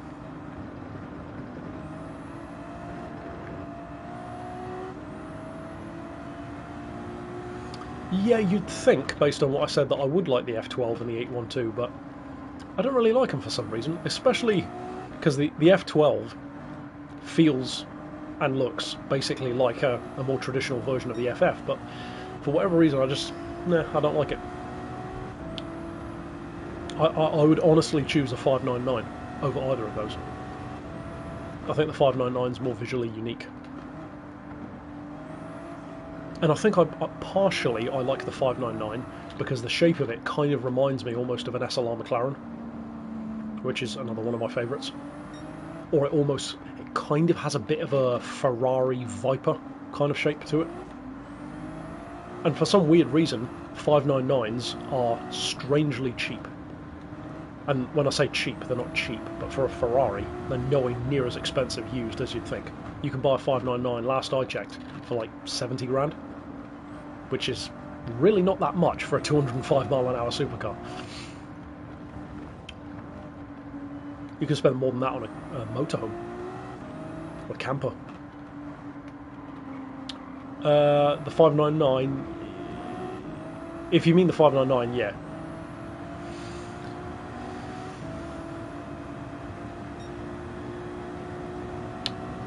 .360 is okay. I'm not a huge fan of that. I like the Challenge Stradale version, visually, but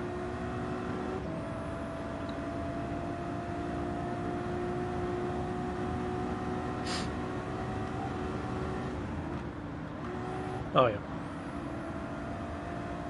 I think a lot of people have a fandom or a love for stuff like the 360 because as well of games like Outrun or Project Gotham. Would I consider doing a community 24-hour? I don't know, I was thinking just now, would I do like live endurance events in created lobbies online? And that could be fun. It could be fun to do. Obviously it'd be a shame if anyone's connection made them drop out, but yeah, maybe. I definitely wouldn't do a 24-hour. I'd get sick of it, and I feel like everyone else would too. But maybe like I might do like a 1-hour stream. That could be fun. At least then we can choose our own track and change things up a bit. So maybe. It's a shame you can't do multi-class, like we said earlier. Yeah, like I definitely wouldn't want to do more than 6. At least not to begin with, and I doubt in the long run, because it's also one of those things where everyone's got to be available at the same time, and for quite a long time. So I feel like even like a 3 hour, that's probably more than enough usually.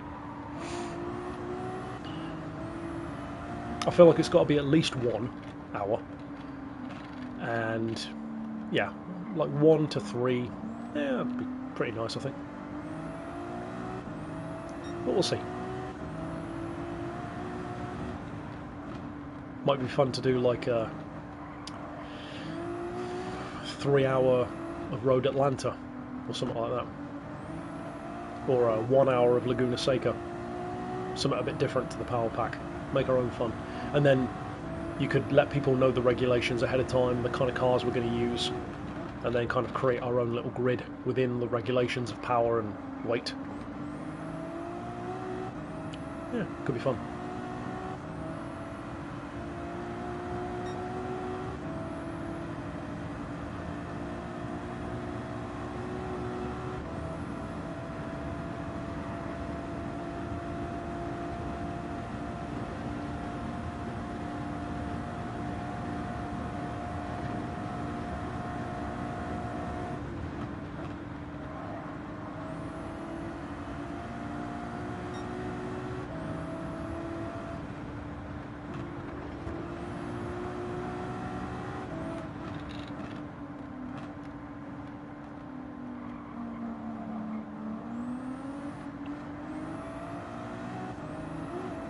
Oh yeah.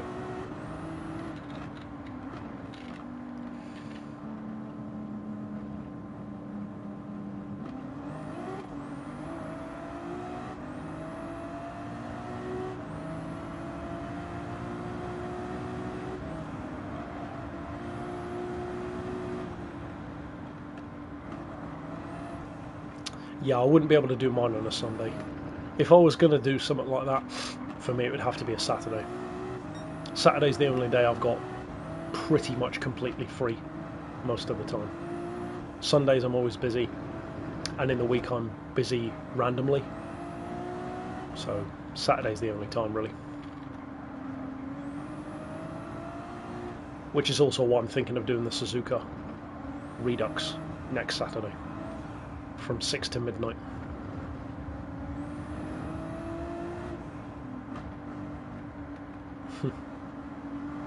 Well, even something like maybe a 1 hour endurance of Special Stage Route X, you know, just something wildly different.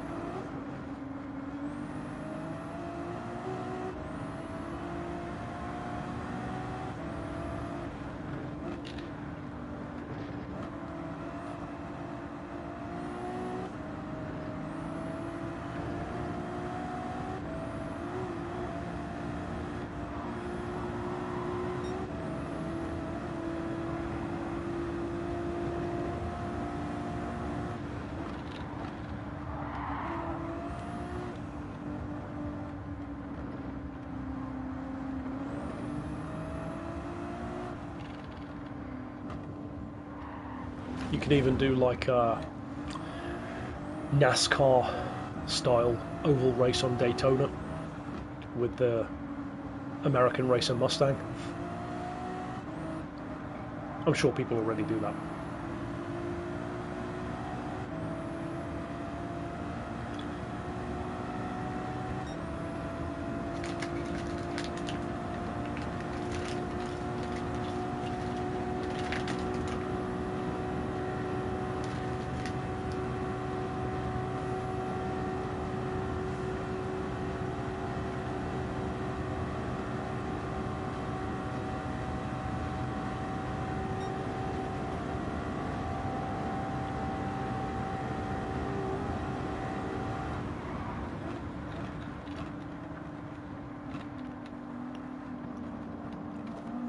I'm not going to lie, at the 5 hour mark, I was thinking about just ending the race. As stupid as that sounds. Or just... No, I use a controller. Or just letting the car run into the wall and just finish last. I just kind of stopped caring. But we got to finish it.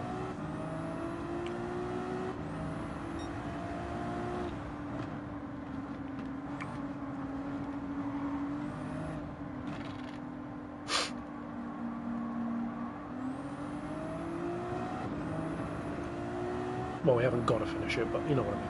It'd be a shame not to.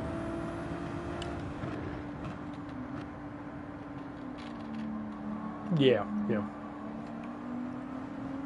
Route X is like the definition of just foot to the floor all the time. I don't know. See, I love Route X. I used to do so much racing on Route X, especially in the GT6 days. I think I did something like 140,000 miles on that track, something ridiculous. But it would be really difficult to set up an event, especially when it comes to the vehicles, in such a way that it's interesting. Because if you allow any car, you'll just have like one or two cars that will leave the rest behind, and then it will just be boring. So I'm not entirely sure how you'd make that work. And I wouldn't want it to be too dull, like just have all the cars exactly the same. I guess that is a better way, actually. But even then, you end up just being... It would just be an hour of people clumped together in a pack. So yeah, I feel like for Route X to work, you'd need to either have a little bit more variation in the vehicles, but that's really touch and go in terms of cars leaving each other behind, or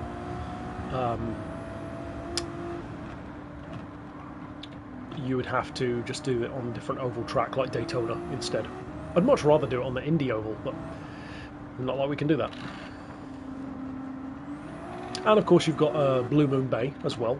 That's an interesting oval, more of a triangle, but at least that one combines straight line performance and cornering.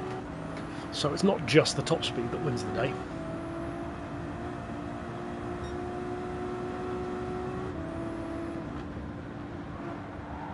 I feel like Blue Moon Bay might be fun if you did like an IndyCar lobby. You could use the F3500A or the F3500B with or without motor swaps. Restrict it to a certain level of power and weight, and then have like an Indy race. Bonk. That could be quite fun, actually. Probably more fun than the NASCAR. And it would be interesting as well, because the cars would burn through the fuel a lot quicker. So you'd have a lot of pit stops.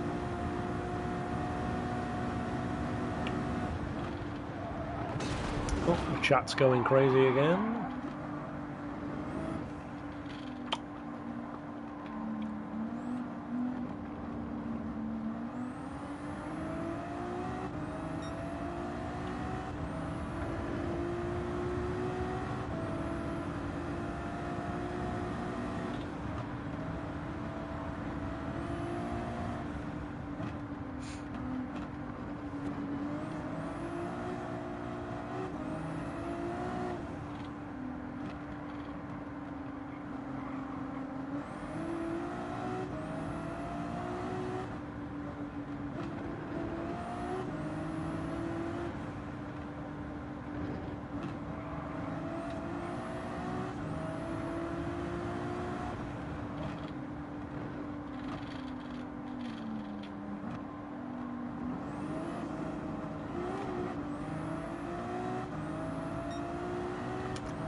.5.5 minutes ahead, not bad. Well on the way to having another potential couple minute break.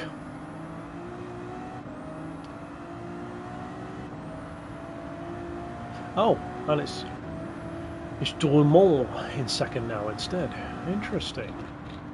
Oh, actually, no, maybe it already was, because there's a couple of minutes between those. So maybe it already was. Must have been. No wonder he's dropping behind on hards.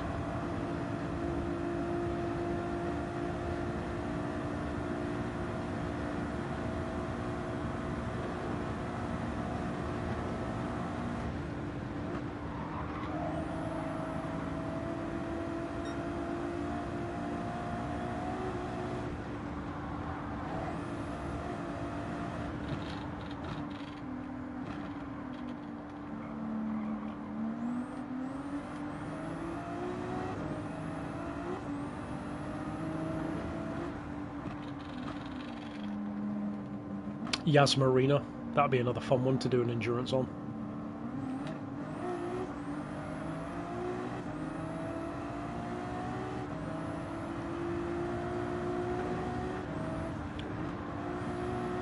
feel like Yas Marina might be fun if you do, I don't know, maybe some kind of supercar race. Because I feel like supercars get, ironically, a bit overlooked in the game. And you'd have to have very strict restrictions. So, like, actually, that could be a fun one. Maybe you could have a supercar race, but with no tuning allowed. And restrict it to a certain level of supercar, so it kind of shines a light on the cars that don't get used as much.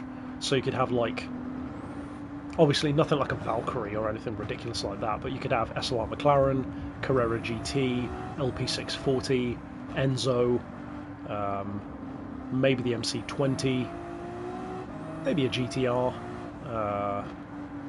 911 Turbo. That could be quite cool, like a dream car championship kind of thing, but an endurance. Yas Marina's got that kind of vibe to it, kind of a Monaco-esque feel. That could be fun. Maybe like a 1 hour endurance.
I feel like in a supercar race, you might actually be able to include something like a Veyron, because as OP as it seems to be, I feel like on Yas Marina, and obviously I haven't tested this to know, but I feel like the Veyron might not be as OP as you'd think, because of the cornering.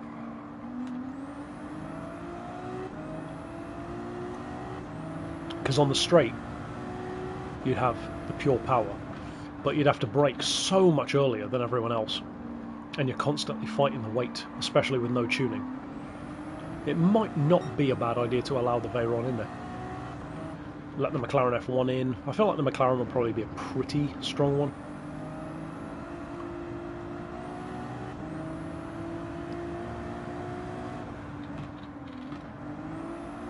Glad you got 3 hours at least, and yeah, it looks like the chat might be catching up.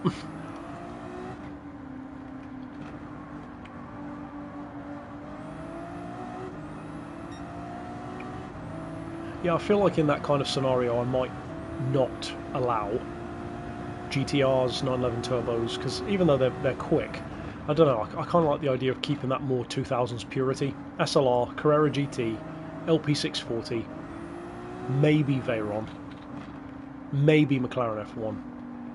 I'm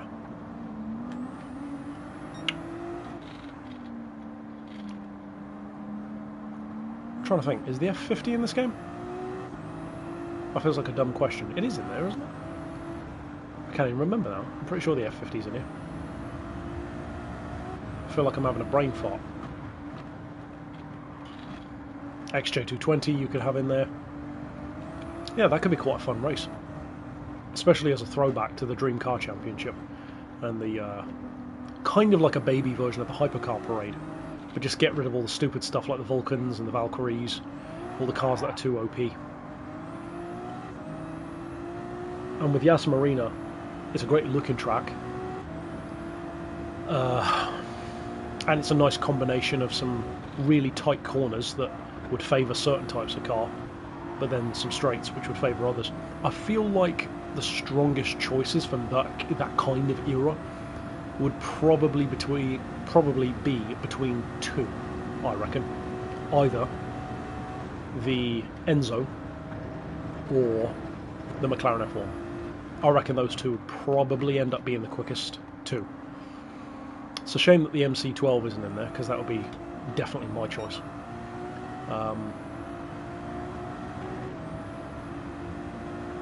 But yeah, we'll have to see. I mean, that's the advantage, isn't it? You can do so many different types of racing. Could even be cool to do, hey, imagine this one. This would certainly be different compared to what Gran Turismo does. A rally. Live stream a rally event with people. Like a rally endurance. I'm trying to think. The rally circuits do have pits, don't they? You just never really need to use them. That can be fun. Maybe like a Fisherman's Ranch, nice long track. I don't know if I'd do an hour though. That might be a bit of a slog.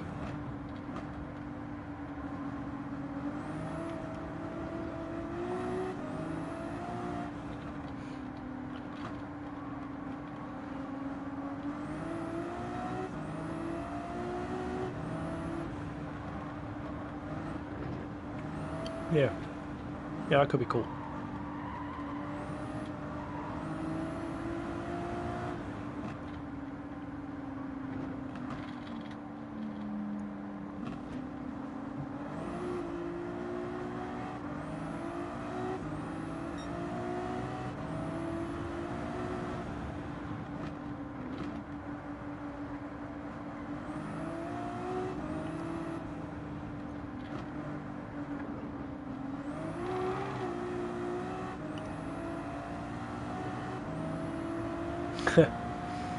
Yeah.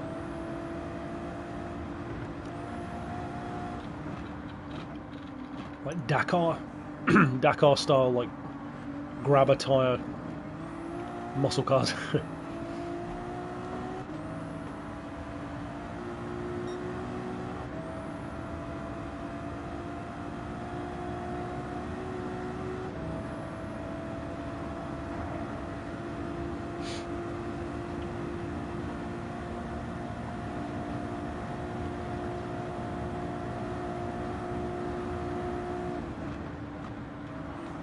You could even do kind of like a Trofeo Andros kind of race on the snow with the ice race cars, or like build some ice race cars, like the Tigra back in Gran Turismo 2.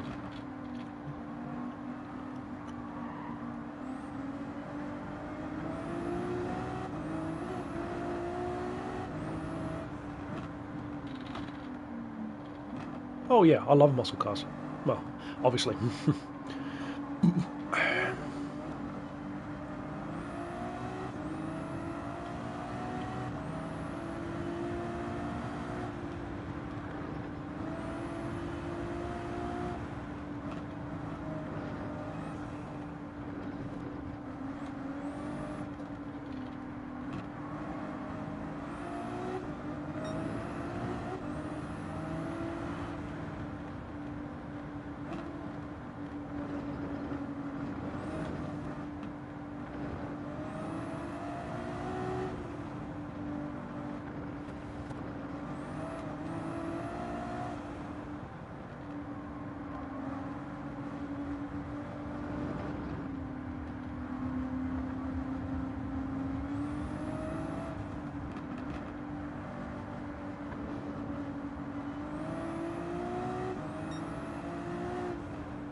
Yeah, I know, right?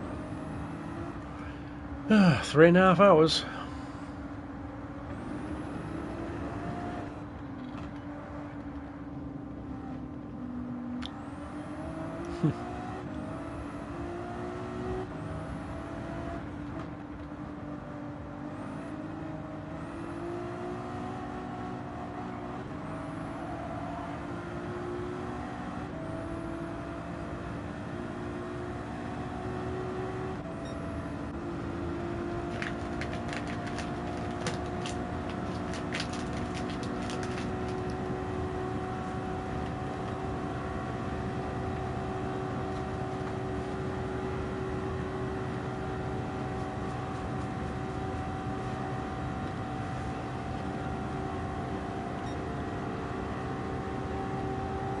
Z-Tune or Mines? I'm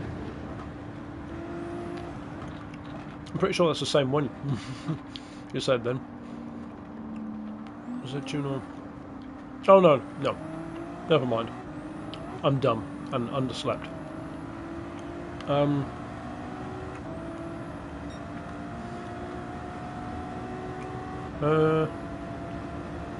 don't know. I have a disdain for the Nismo, which both of them deserve. But I have a disdain for the Nismo because it was the one that came first with the stupid price. Whereas if it was the other way around and the Mines had come first, I'd probably feel the same way about that one. So I feel like I have to kind of put the price to one side. Visually speaking, I definitely prefer the Nismo. For the feel, I'd have to compare them back to back, but I feel like I might prefer the Mines for feel. And I also like that the Nismo has the Falcon body kit. That's a really nice advantage. So yeah, I don't know. Kind of goes back and forth. Yeah, I'm not entirely sure. Maybe Nismo.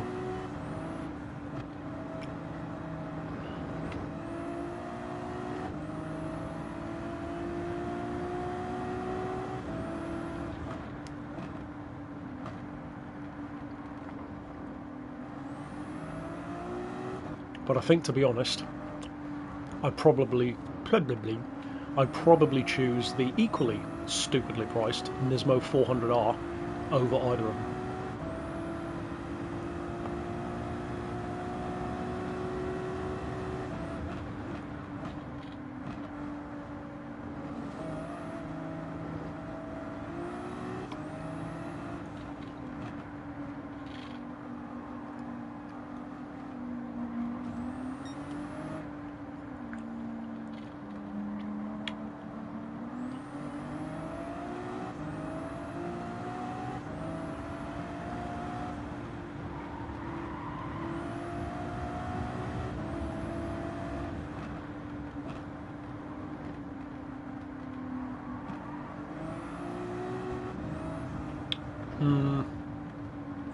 If you're talking with the wide body, I feel like I'd have to give it to the Nismo because of being able to do the Falcon replica. Because that's such like a deep cut from Gran Turismo's past, and also a pretty undervalued race car, which I always like the look of. I didn't use it much, but I like the look of it.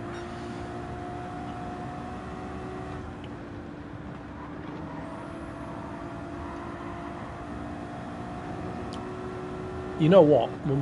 If we're talking about overpriced Skylines, especially R34s, I don't know what kind of price it would have. It might be the same as the others, but the one that I would pick over either of those is the Amuse Carbon R. I feel like that car's been kind of forgotten by a lot of people. And I seem to recall it was rear-wheel drive, wasn't it? Which was a bit weird for an R34. Lightweight, but... if I remember right, I think it was built as a time attack car. Very HKS Evo-esque. Especially in the Evo's original form, before it was crashed and painted red.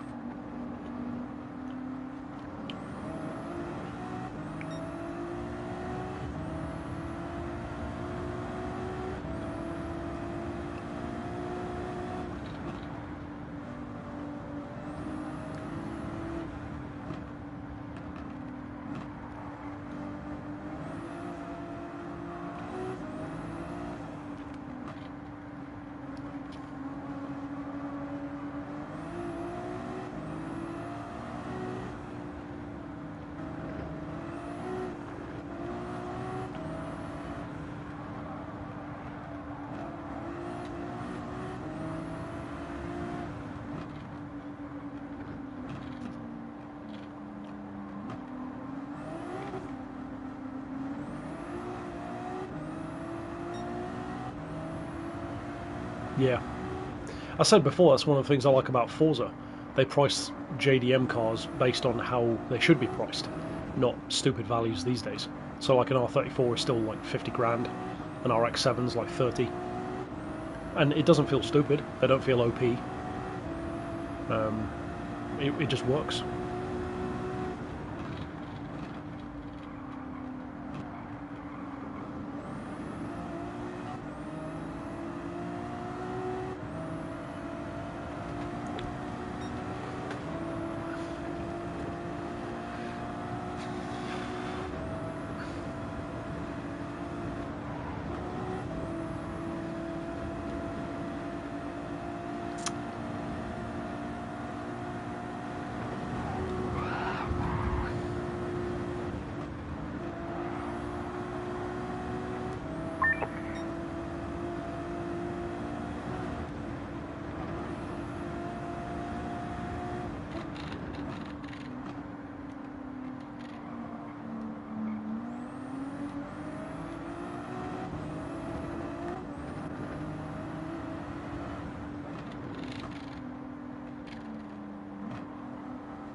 Yeah, nice.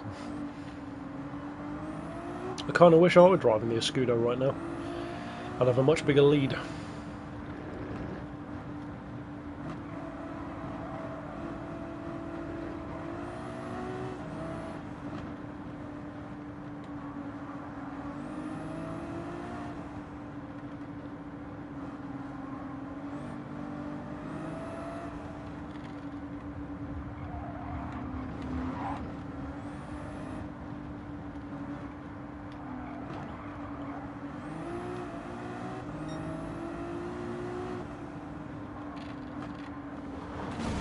Doing.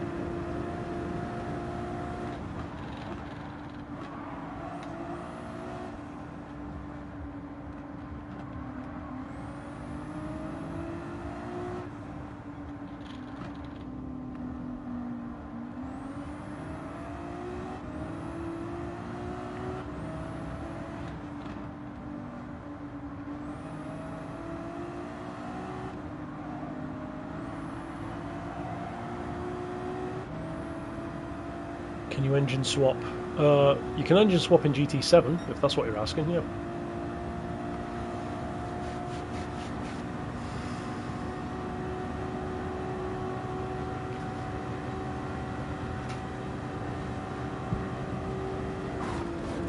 Whoops.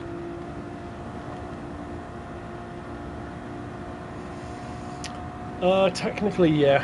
It's the only race I haven't done already, but there is the Suzuka one which I want to redo possibly next Saturday, because that's the only one that I don't have first place on.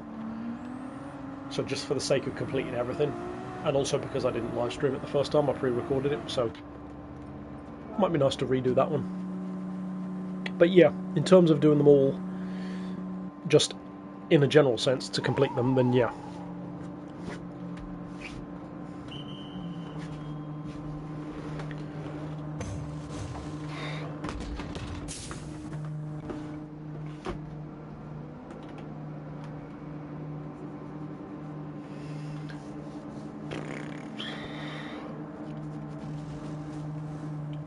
I think I'll stop off and have a break before too long. I'm not quite 6 minutes ahead, so I'll probably wait to be somewhere around there.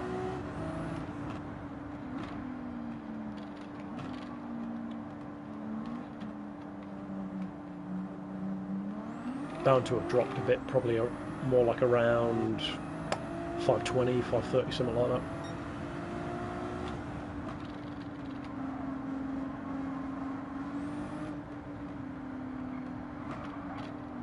Really? Already, huh? Just get on with it.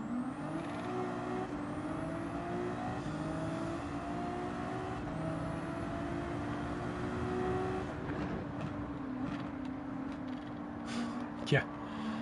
Well, that's not only the beauty of the speed of the pit crew, but it's also the beauty of the type of wheel nut that they use.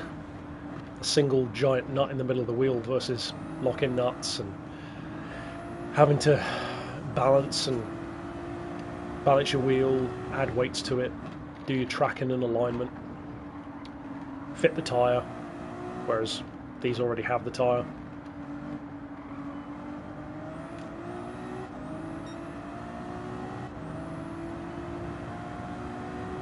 Yeah.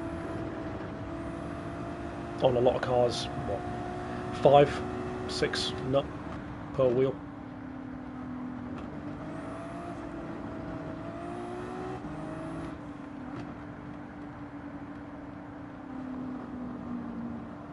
I can't still be 555 ahead, so I want to wait for that to adjust.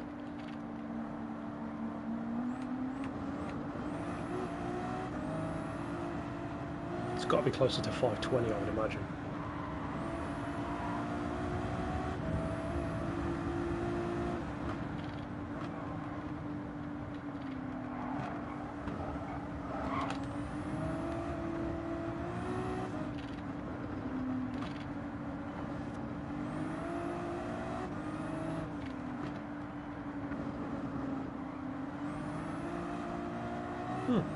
Strange.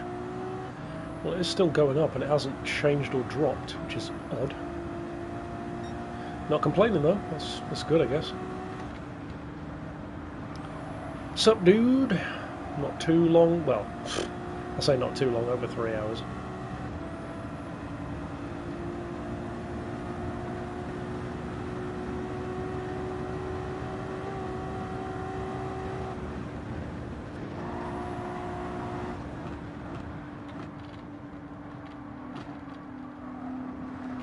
Get on the road.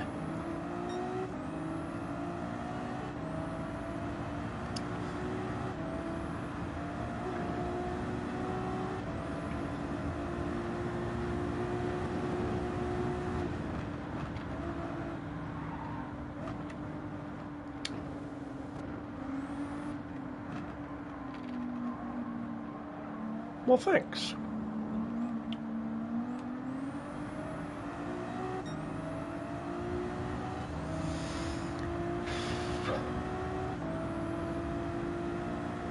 I'm definitely one of the most tired content creators at the moment.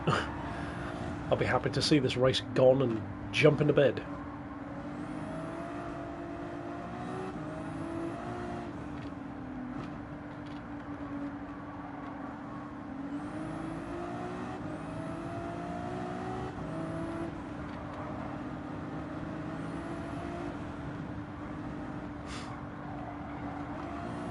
Nah, that's not Polyphony's style.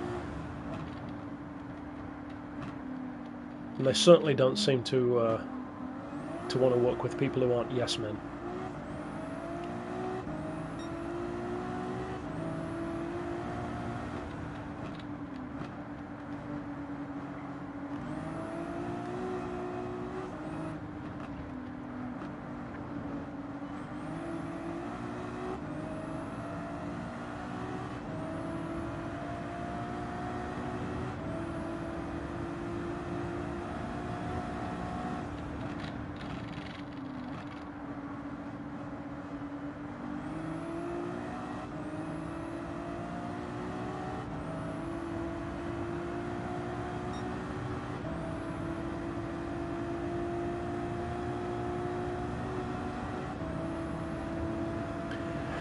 What are the racing games at the moment? Well, the next one obviously would be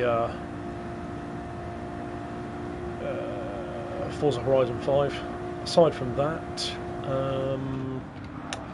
I guess I play most other games for members videos these days, because, well, in fact, whoops, I thought I paused it then. In the members section, I've got them written there. I've got, as I doubtless crash, but it'll be okay. In fact, speaking of which, it's a perfect time to pause. Whoa, now look at it. That time's dropping like crazy. That's weird how it took that long to do it. How strange. Dropped from 6 minutes to 5:27, which is basically what it should have been anyway. How weird. It almost... It's like it waited for me to crash to adjust the timer. Odd. Anyway, so the other games that I play because of content a lot of the time is... And we've already completed a whole bunch of games, like Forza 2, Forza 1, 2 and 3. But I still do Forza 4, Gran Turismo 2, Project Gotham 2, 3 and 4, Forza Horizon 1, Ride 2, 3, 4 and 5, Drive Club, TDU 1 and TDU 2, Project Cars 1, 2 and 3, Dirt Rally 2.0, Ducati 90th anniversary, and, well, occasionally I've done other stuff like Need for Speed Carbon in there, but yeah, that's the other stuff that I play for the most part because of doing the content for it. But the main two are definitely GT7 and Horizon 5 for me. And I missed the main part of whatever that last question was.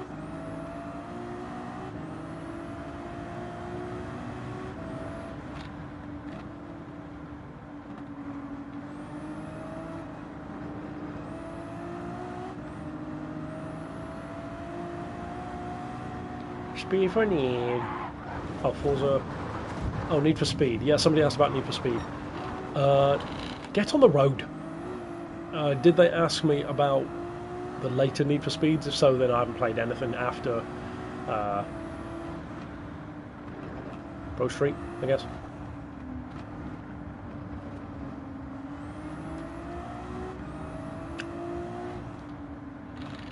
There'll be more special projects in future, yeah.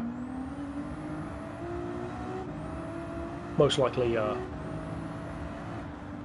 yeah, it'll be in March now.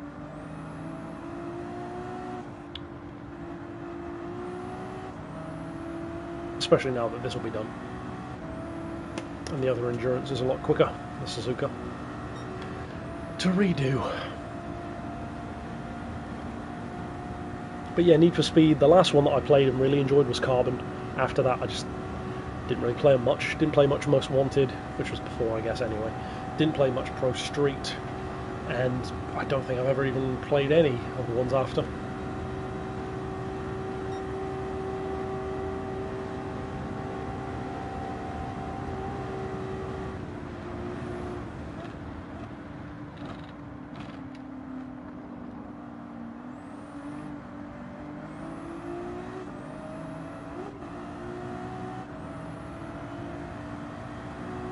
I think I'll wait until we get to 3 hours left, and then I'll park up and have another break.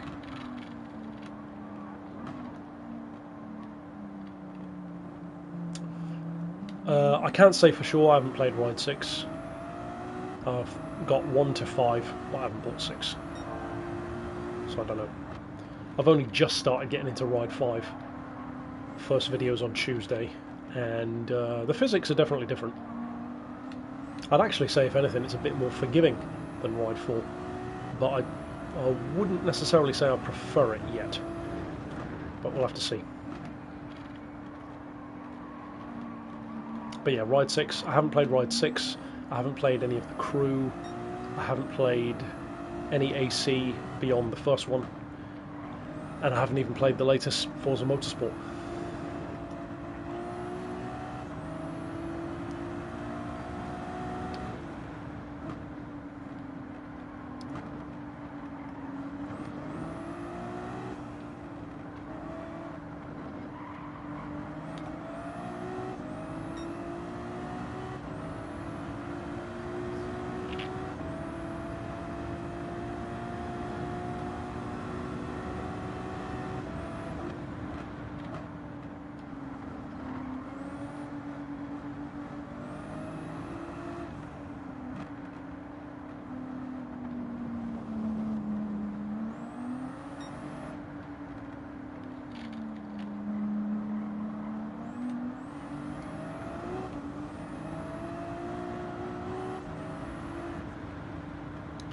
Yeah, same here.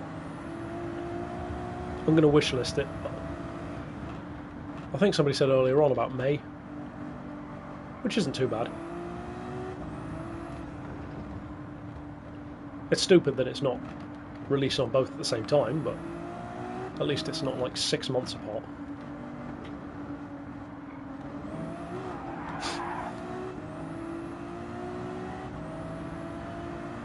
If anything, I would suggest that delaying the release on PS5 will actually hurt their sales.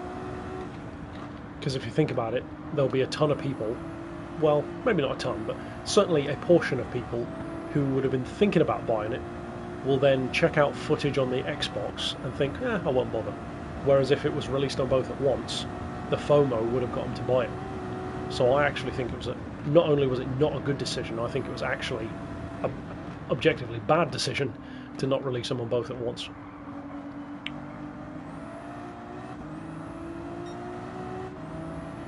And it also means for those of us who, like myself, look forward to making stuff in the game, or on YouTube about it, it kind of hurts my hype for the game, because I feel like everyone will have already been playing it for a while, and it's not the same, it's not special then.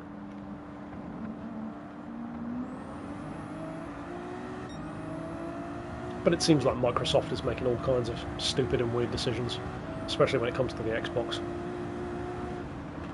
But is it any wonder when you look at the guy behind the company?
Hi Chaz, it is going good, but very tired and very sick of the race. Looking forward to it being over, but it's still 3 hours away.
Yeah.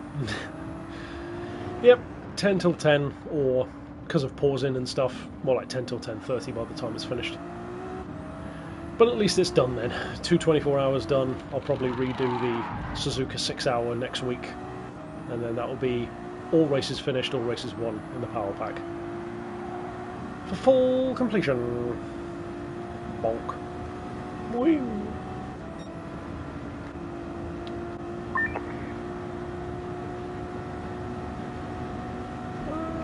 Sinking into my chair. Ugh.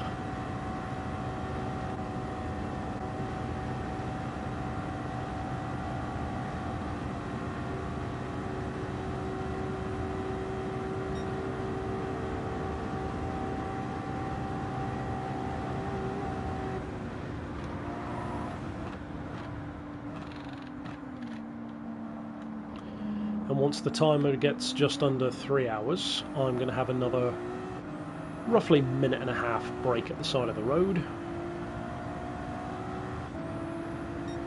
That's the sad thing, unfortunately. Not really. I've got all the cars in the game anyway. I don't need to buy anything anymore, so the only cars I actually buy these days tend to be for special projects, funnily enough. And most of those aren't that expensive. I know a lot of people like to have like a collection of 20 million credit cards, like 5 of each or whatever, but it's not really my thing.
Are you winning, son? Hey! Aye, aye, Captain!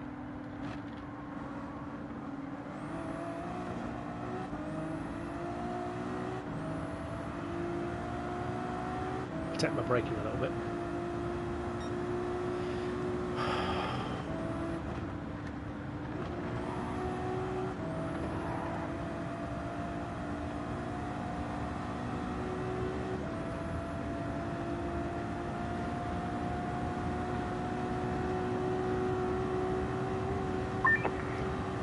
Three hours remaining.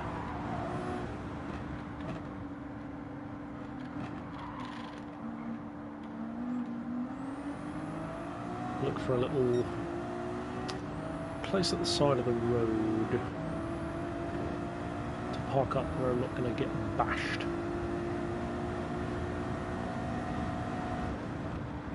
Then again, creating a pile-up might not be a bad idea.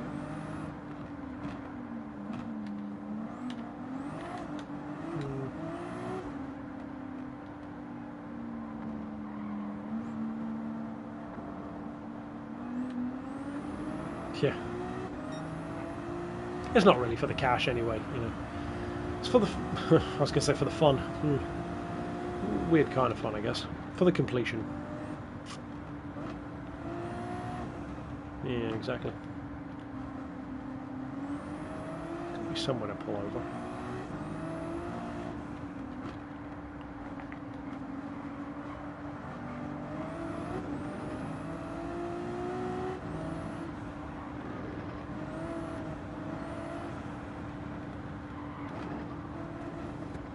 Probably somewhere down. Actually, I know where I'll pull over.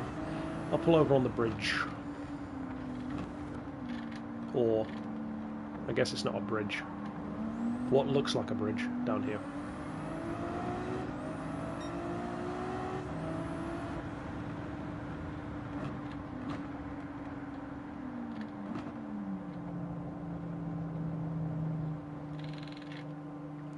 $2.58.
Yeah, exactly.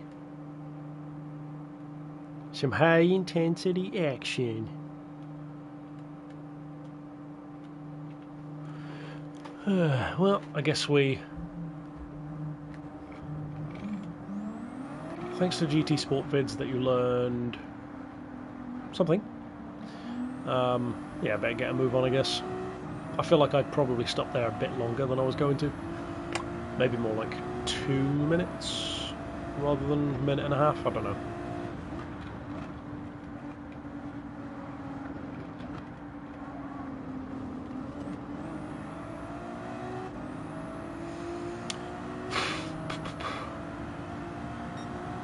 Woto. You learn about Woto. Let's go. Go stay hydrated. Woto and Potro. They do not mix. O, Petro, Woto.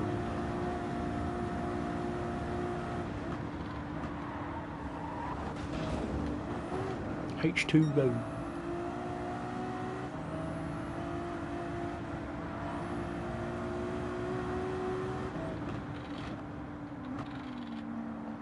Yeah, exactly.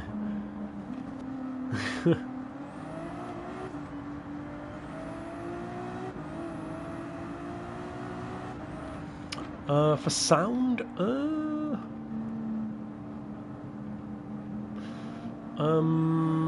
not sure these days. I know I like the sound of the Daytona Cobra again. I pulled over to have a drink of Woto. I haven't actually got any Woto. I need some Woto. I would have said like Shazetta, but it's not in there anymore. I guess the 787B is a bit of an easy one, but it's good.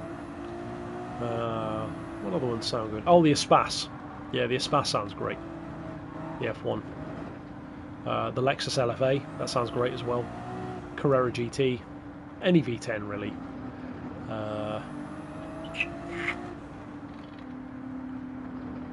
Trying to think what else. Yeah. Old Faithfuls. Can't really go wrong with them.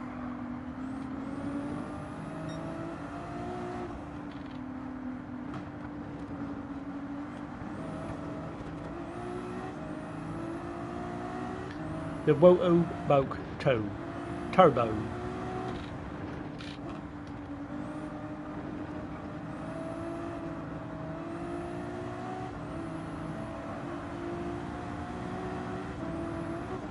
Still waiting for this thing to update with how far behind he is. Oh, so I'm a minute 54. Yes, that's not crazy then. Maybe I did stop for roughly what I was going to do, a minute and a half-ish. That's not too bad then. So he should still be somewhere around maybe the high 3s, low 4-minute region behind, probably, which is fine. I'm sat so low, I look so small.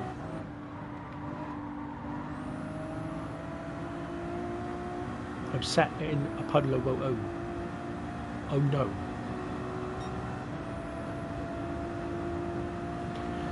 Posture engaged. For 5 minutes, then I'll probably slouch again.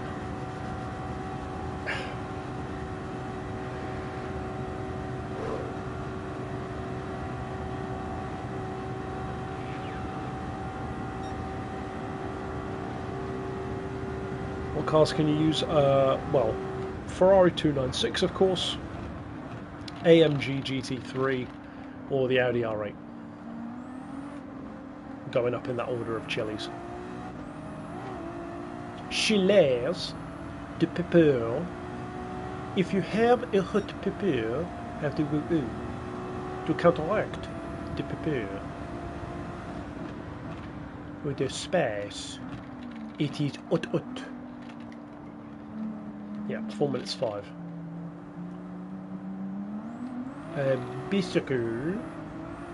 Basically, what happened was,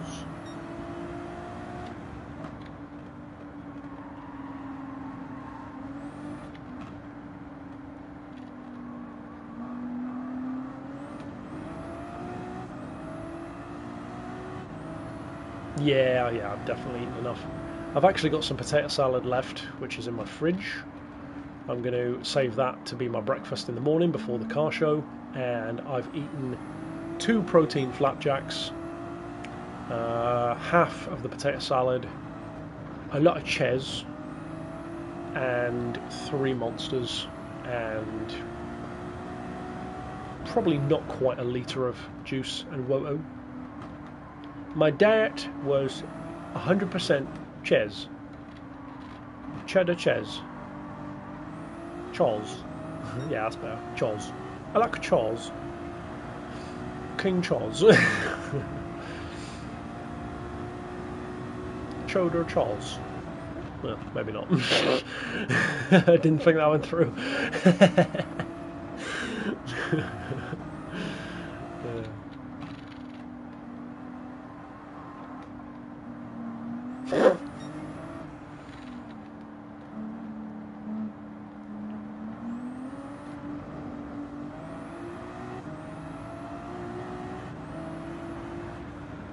Mozzarella, Charles. I like it on pizza. Yeah, I had a sandwich with it in the other day. I wasn't a huge fan of that. I do like mozzarella Firefox.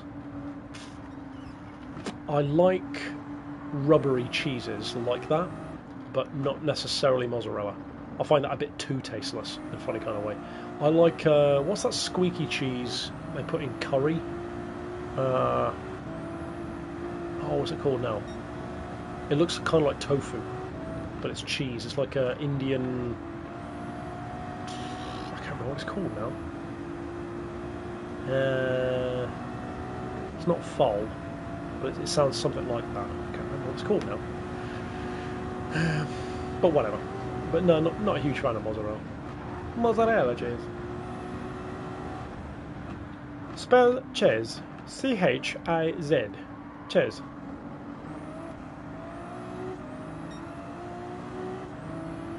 Spell Woto, also known as Woto. W-O-T-O-H. Woto. Woto.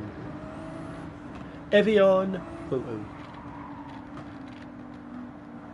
Voss Woto.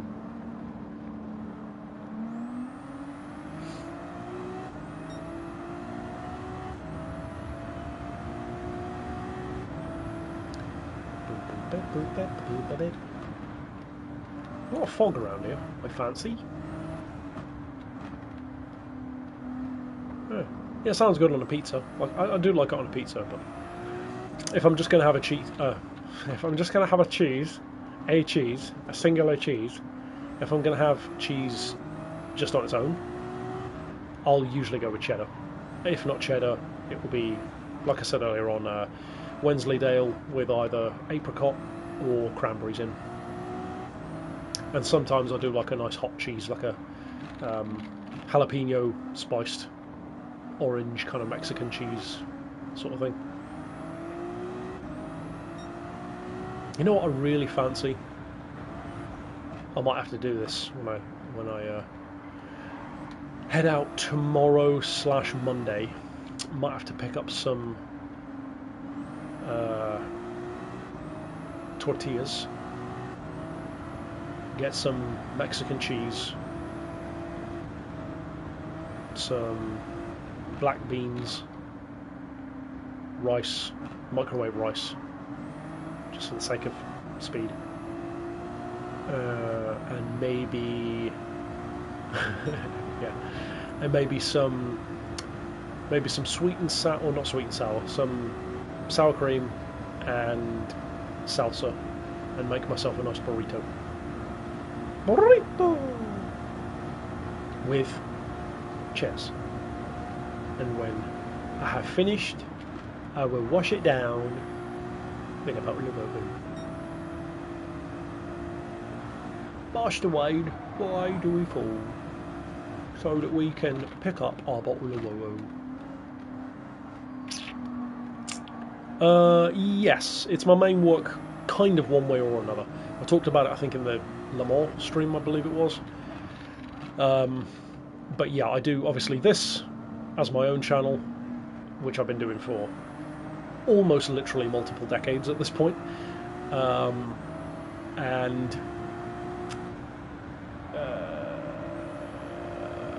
Well, if it did have a microwave, I'd make a burrito on the go. I guess it kind of does. It's just the top of the engine bay. But I also run a channel for a car dealership as well. So those two put together, really. So in one form or another, it's all YouTube. But yeah. It would have been nice actually to use that car for this race. I'd have quite liked to use the Ford GT. The newer shape. Would have been fun. But after 24 hours, whatever car you pick gets a bit boring. Gord Fiti.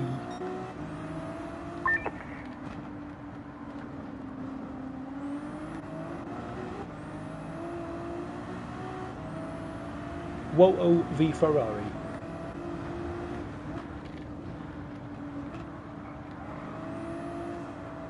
Cheese, Ches v Woto.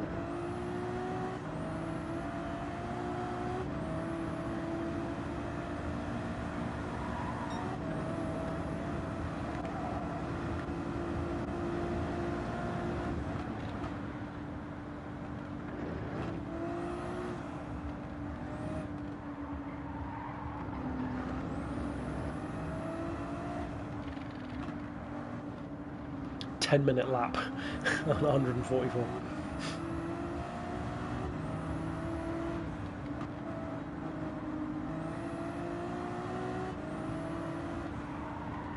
wonder what kind of lap I'd get at the Nurburgring in real life if I hired a vehicle.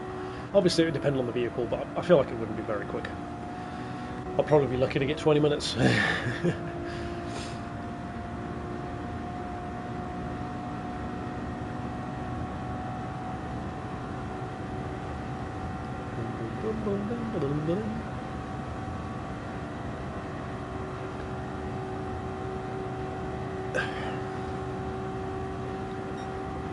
There you go. Pardon. Le burp.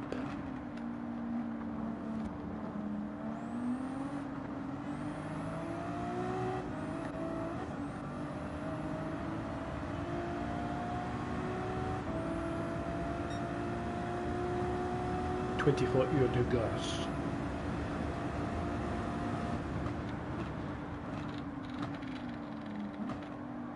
€24 de ches.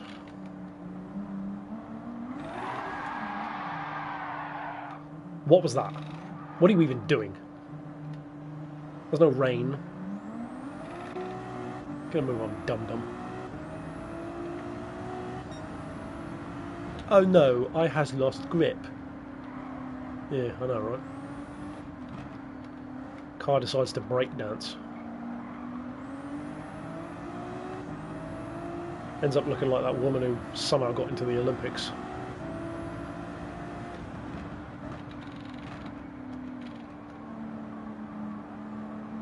It's a phone. It's a phone again. Hello. Goodbye. See you later. See you, Woto. Yeah, exactly.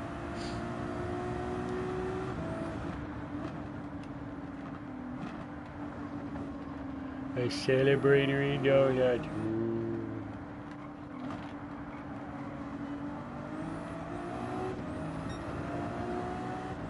The race is dragging on.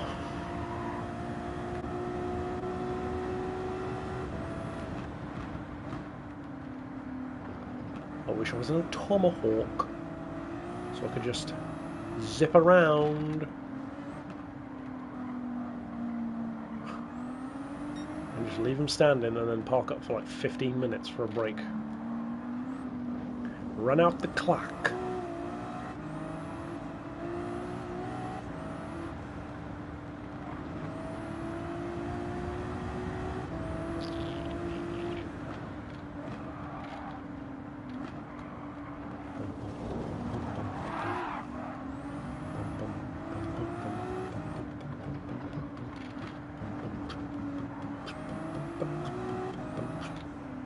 Oh, do they?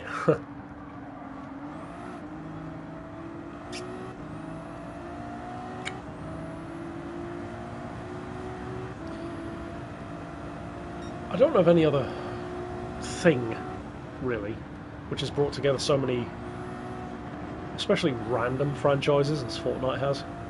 Especially when you consider how much of the stuff most kids shouldn't know what it is, if not wouldn't know anyway. Like, why is Art the Clown in Fortnite? Hey kids, do you like violence?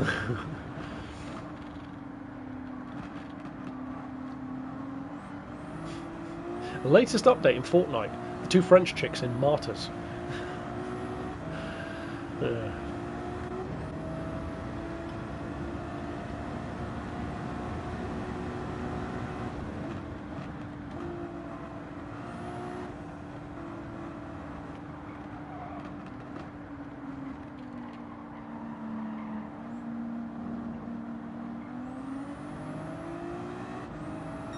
Fortnite Series 84, a Serbian film edition.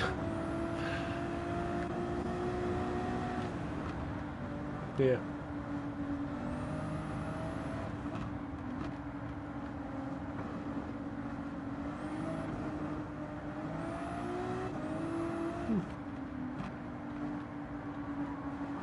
Never played it. I've barely even seen it played. Never played it. Good on them for doing so well, I guess. Usually people lose interest in stuff, but they're managing to keep it going.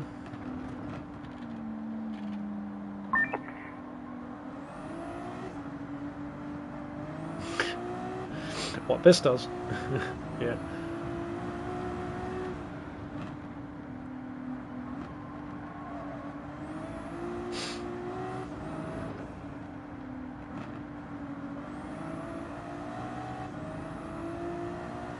I should do a podcast with my mum. That'd be fun. She's hilarious. Two of us together are even more hilarious.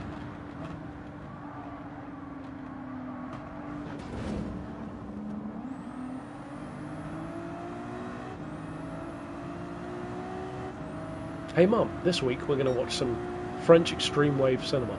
Huh?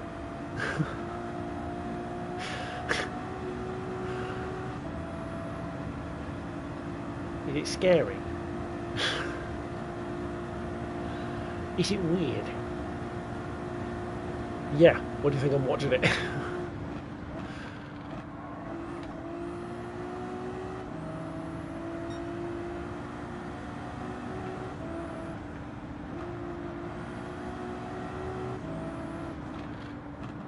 call it two spuds in a trench coat. Yeah.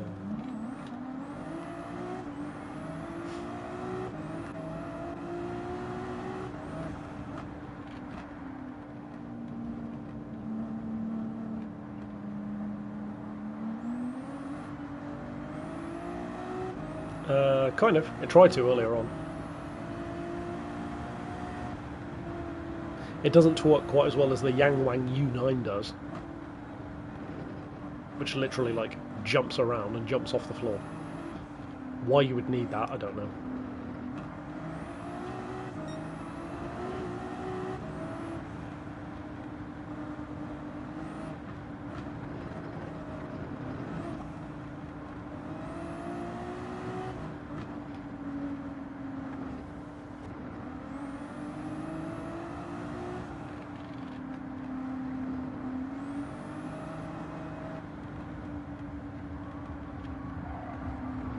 Yeah.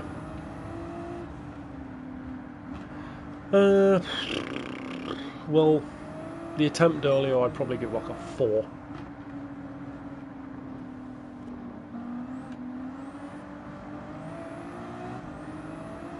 Very mediocre.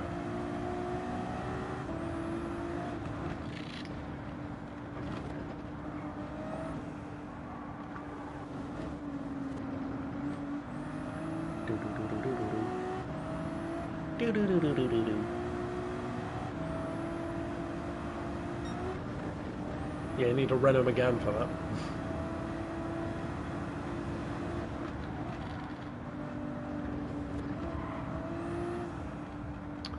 Yeah, the my initial thought on it, because I've actually got it open on the Discord here. I haven't had a close look at it yet, but interesting idea to have one. It looks, at least when I first saw it, a bit like a Genesis. But maybe that was just my first look at it. I don't know. We already know what it's going to be. Yet another stupid electric VGT that we'll use once and then never again.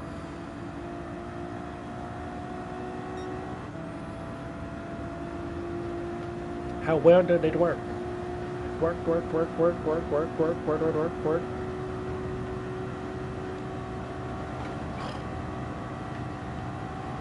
Fair play to this chair. It has done a good job. It's not like the chair has been comfortable the entire time. It's just me needing to move around that hasn't been. But that's part of the reason why I chose a car chair. It's designed to be sat in for hours for many, many miles.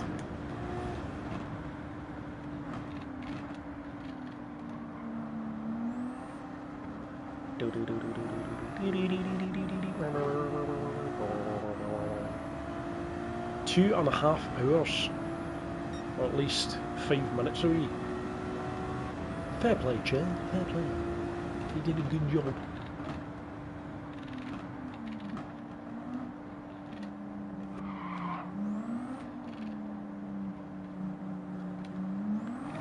The supple Italian leather was exquisite for a 24-hour race.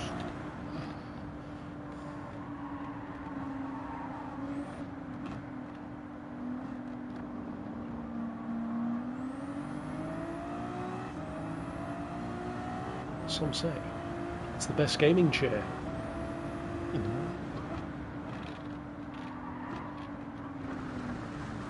What are you doing on the grass?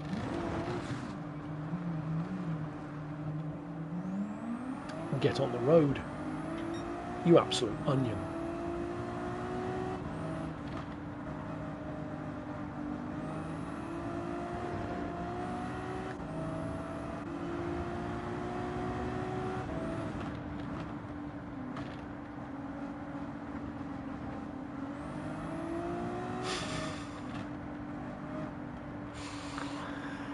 I need to sleep. It's too much. Yeah, exactly. And do I have a favourite wheel? I used to have a favourite wheel. I don't know anymore.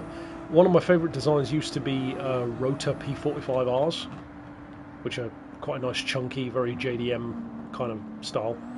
I still quite like those. In general, I don't know, I feel like the stuff I drive is more so like American racing torque thrusts, you know, like the old Hearse or the Lincoln. That would suit them.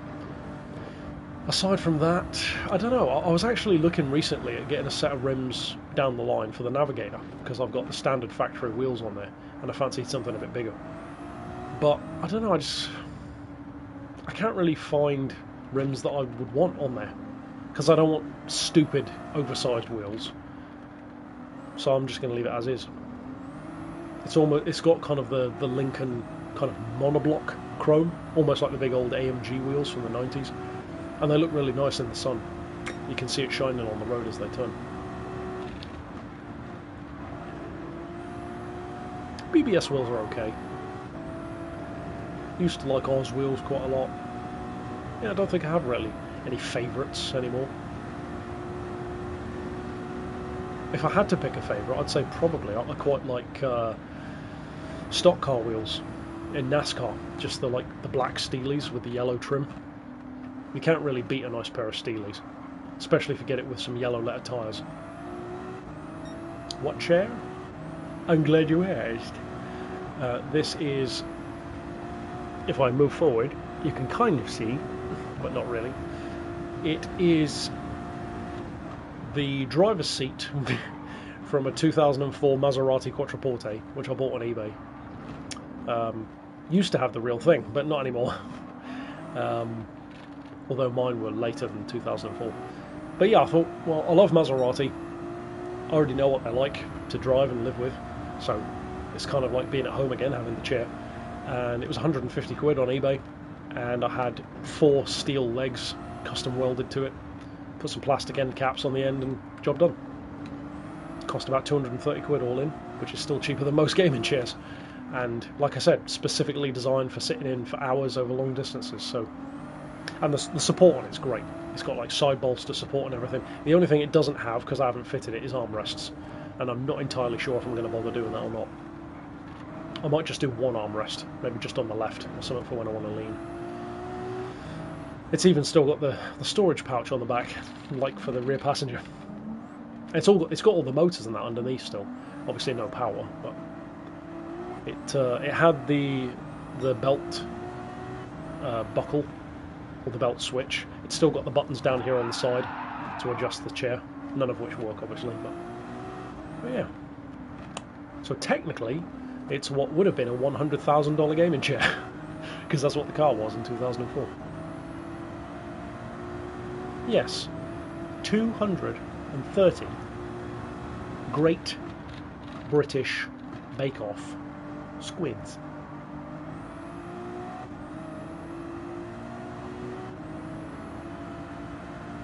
Which ain't bad really for a gaming chair, especially not a custom made one.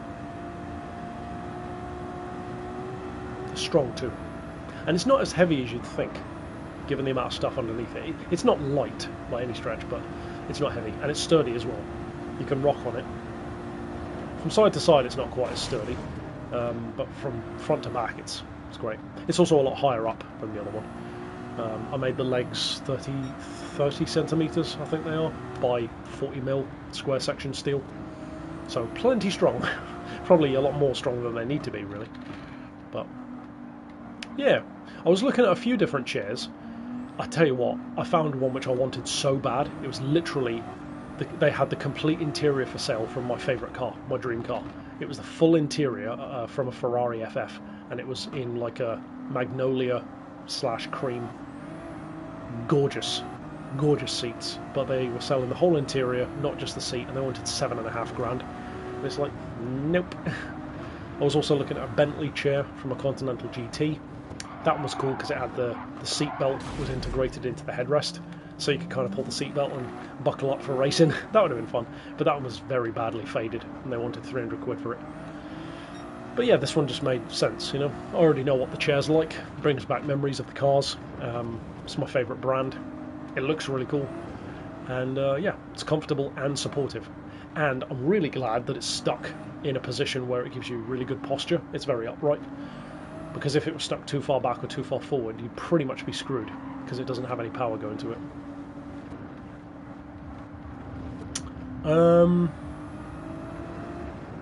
I think I prefer GT6. I feel like I answered this earlier, but GT6 overall was more fun for me. GT7 I think is more of an impressive game academically, but GT6 was just more fun because, especially for someone like me, I'm a collector. You know, I love buying all the cars, collecting all the cars, driving the cars, tuning the cars, and there's just more to do in that way. In GT6, so much more to do. Way more circuits as well.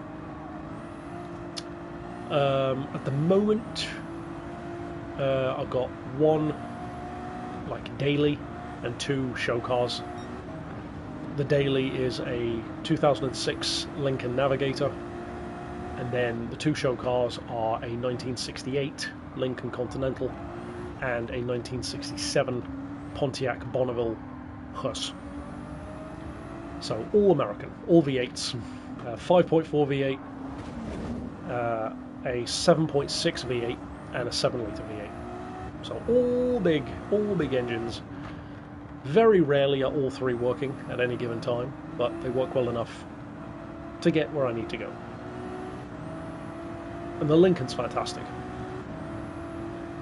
I sold my other. I had a 2005 Navigator, exactly the same visual spec, black with camel leather. Sold it because I had my eye on another one. The other one didn't work out, so I ended up being very lucky and found almost an identical Navigator, but with less than half the miles. So I'm really happy with that one. Like old American, yeah, I love old Yank cars, and I've always loved Lincoln. I fell in love with Lincoln really because of Forza 4, the '62 Lincoln Continental, like, you know, the JFK era. Mine's not like that. Mine's a later one. But yeah, I've always loved them. I used to like Cadillac more, but over time I've come to love Lincoln more. And yeah, I've now had, in fact, come to think of it, I think I have now officially had, I think I've had more Lincolns than any other car now, because that's 4. I had a Continental, Premier, and 2 Navigators. I don't think I've had 4 from any other company. There were 3 Maseratis, all Quattroportes, but I don't think I've ever had 4 before. So that's pretty cool as well. Hi. But yeah, I love old American stuff. And also, as you can kind of tell from the ones that I got, I like American stuff which is a little bit less obvious and less in demand. So I'm not really like a Mustang or a Camaro or a Corvette kind of guy. I like them well enough, but at least in the UK they're ridiculously overpriced because everyone knows what they are and everyone wants one. Whereas Lincolns, Buicks, Oldsmobiles, Plymouths, they tend to be a bit cheaper because they're not as in demand. Still very rare, but... And Lincoln Navigators are cheap, basically everywhere. They're cheap in the States, they're cheap in the UK, which is insane to me because the Navigator is possibly the single best all-round car I've ever had. It does everything. It's superb, absolutely superb. I love it. The only thing which puts off some people, I think, really is, well, obviously people think the fuel economy is really bad. On an old one it is, but on the Navigator I think I average about 17, 18 to the gallon out of it, and maybe 24, 25 on the motorway, which is shockingly good for a big V8. But the left-hand drive, I think that puts a lot of people off. Personally, I prefer it. I love being on the left.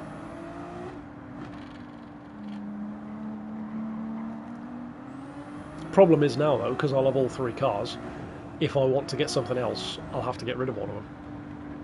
Because I can't justify having 4, and I don't have the space for 4. I don't really have the space for 3, but we make it work.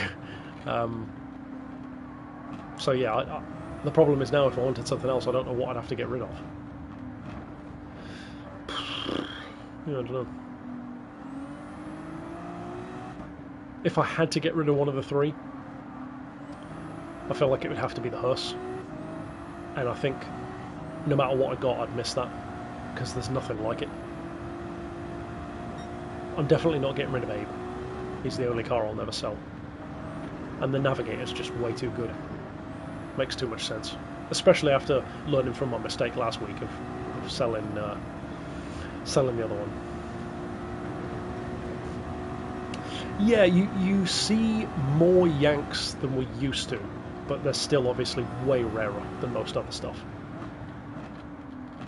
And the classic ones are quite hilarious to live with over here, because yes, the fuel isn't great, but aside from that, they're actually, ironically, pretty good for advantages. They're tax exempt, MOT exempt, ULEZ exempt. So you can blub all the way through the middle of London or Bristol or wherever and not pay any emissions charge, which is hilarious. Even in the case of the Navigator, as a 2006 car, because it was immediately imported to the UK from America, brand new, it has no emissions on record. So even for that one, for the MOT, they don't test the emissions, so it cannot fail on its emissions, which is another great advantage. It's also, because it's an import, half, or in fact less than half the road tax. So like a 2006 V8 Range Rover, or similar, would cost you like £800 a year to tax. It's the highest bracket. The Navigator, despite being essentially the same kind of level of vehicle, but because it's an import, I just taxed it for 360 instead. So it's great. Insurance isn't bad either. I pay, what do I pay per year? I think Abe, the old Lincoln, which is also the biggest engine, that's a 7.6 V8. He's 200 quid a year, I think, to insure, something like that. So they have their advantages. The disadvantages sometimes are finding parts. The main disadvantage is definitely fuel. It's not like you're going to daily drive a car that does 10 to the gallon. But as a show car, yeah, they're great. And even when they do break, they're way simpler than the equivalent, like, British car or German car of the time. If you compare it to like an old Bentley or an old Jag or an old Rolls Royce, they're way easier to work on. Because Yanks, they're pretty simple. Like, giant leaf springs on the back, giant pushrod V8s. Everything's just a bigger version of a simple idea, but it works. It's crazy comfortable, surprisingly quick, thankfully, because it's pre-fuel crisis, so it's got some pretty decent power and torque. But yeah, put smiles on people's faces, which is part of the thing I enjoy the most. I was saying way earlier on in this video, like literally hours and hours ago now, that I love pulling up in cars like that because both of my old ones, the old Lincoln and the old Pontiac, they are completely ratty. The Pontiac is matte black with yellow flames, ratty all over the place. Doesn't even have a front bumper technically, it's just got the chrome grille with no bumper underneath. And then the Lincoln, he's pale blue, has no door cards, no window rollers, no carpets now, just bare metal floor because I ripped it all out. Covered in patina, rust spots all over the place, bare black steelies with off-road tyres. But people love it, you know. There's just a charm to like a ratty old car that you can use all the time, especially because they sound cool too. Finding parts, yeah, it depends what it is. It depends what it is, and also there have been some extra awkward things at the moment because of what's going on in the world. So I usually order my stuff from a place called Rock Auto, which they're based in Brum, and they import through America to Brum and then to us. But apparently recently a lot of people have been seeing on there where they're trying to order like brake discs or something, or a wide variety of things. It comes up with a message where it's saying we don't know if this is using Russian steel, so we're not going to allow it, or whatever, or, you know, tariff based stuff. So that's being a right pain at the moment. But yeah, it depends what it is. Most of the stuff which breaks you can find. So in the case of the Lincoln, for example, Lincoln is a Ford product. It's basically like Lexus to Toyota. So it's all Ford stuff underneath. So like window motors and wiper motors, it's all Ford. So it's like 20 quid, brand new, 60 years later. And yeah, I enjoy them. And it's not just I enjoy them, everyone who sees them enjoys them. And that's just fun, you know. And yet at the same time there's nothing pretentious about them, you know. They're not the kind of cars where it feels like you're showing off in it, like a Lambo or something. You know, if that's people's bag, go for it. But for me, I'd feel really self-conscious in something like a Lambo or a Ferrari. Plus I'd also be driving it really worried about damaging it, and I'd be thinking the entire time about how many other cars I could have bought for the same amount of money. But yeah, each to their own. And slide down into the seat.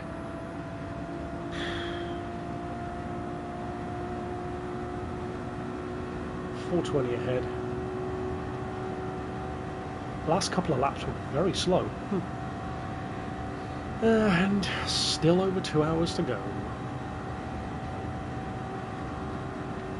And we shall be pitting in on the next lap.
Car fan, yeah, whole life, yeah, literally my whole life. Like when I was a baby, my mum and dad would often tell me about how when I was, I don't know, still in a pushchair, I'd like point out what cars were from their wheel rims and stuff like that. Yeah, I've always loved cars. Does the Ferrari come with Oreos? Is that a reference? What's that a reference to? I don't get that one. Or is that like a livery that was on one of them?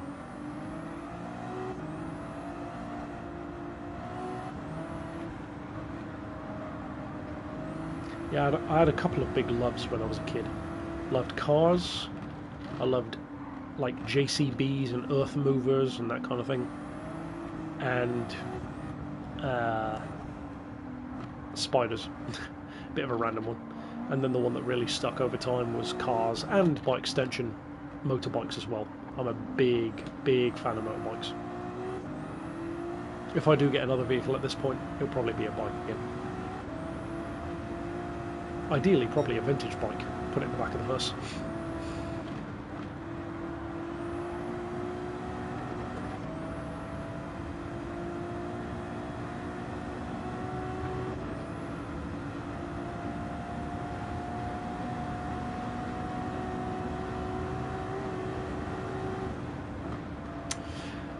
Yes and no. I've got a bike license, and I've owned a couple of bikes, but no, it's been quite a while. I was thrown over the front of a bike, as I've talked about before, in a review, while doing a review, I should say, and it shook my confidence, and yeah, I've tried to get my confidence back since, but it hasn't really worked out yet.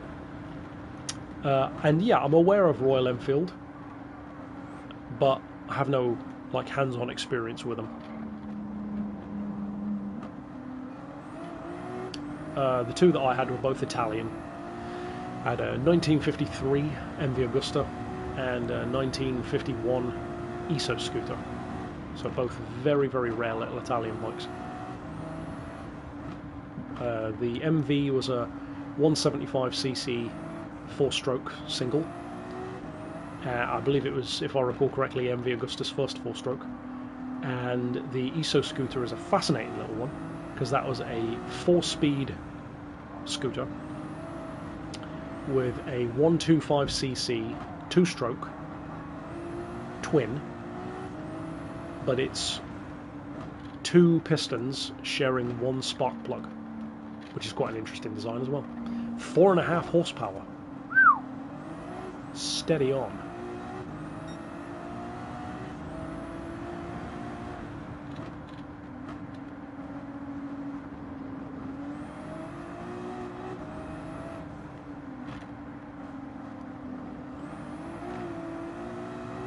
I really want a Boss Hoss, which is literally like the opposite extreme. It's like the most ridiculously over-the-top cartoon motorcycle you can buy. Literally a Corvette engine bike. It looks like a Harley Davidson but twice as wide with a V8. But they're pretty expensive and they are very, very big and very, very heavy. They weigh about 600 kilos.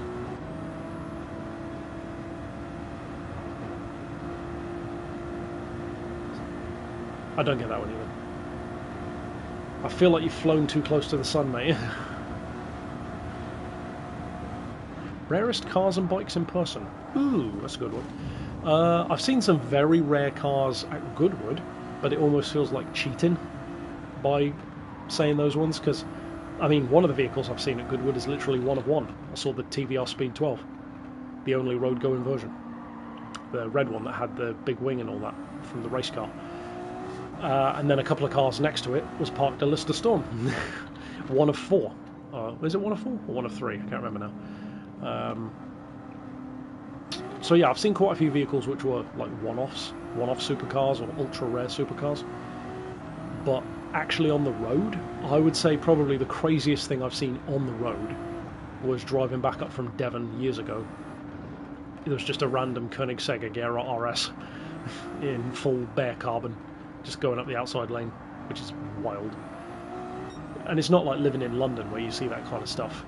In the southwest, you know, Devon, Somerset, you don't see Koenigsegg's around. So that was very cool. For bikes, again, at Goodwood, and I'm so happy that this was the case, because speaking of my favourite bikes, not only is this my favourite bike, it's my favourite vehicle, and it's my dream vehicle, more so than any car, the Y2K Turbine Superbike. Any Project Gotham player will remember that one. It's basically a aluminium frame, carbon fibre body with a Rolls-Royce helicopter engine. Revs to 60,000 RPM, runs on diesel, 230 miles an hour in the Guinness Book of Records.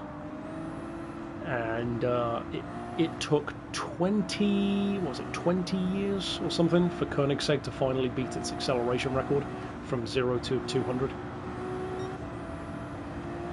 And I've been fortunate enough to see I think it was two in person. One was chrome and one was black, both at Goodwood, different years, because they only made 17 of them to begin with, so they're ultra rare. They cost about $130,000 or more for the later one, which has even more power. But yeah, that's my dream bike. Mostly because it's my favourite type of engine. I absolutely love turbine engines.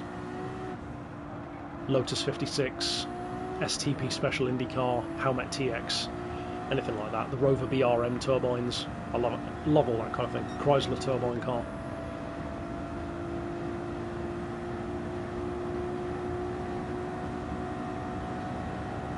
.9 laps. And I'm only 4 minutes 20 ahead, so I don't know.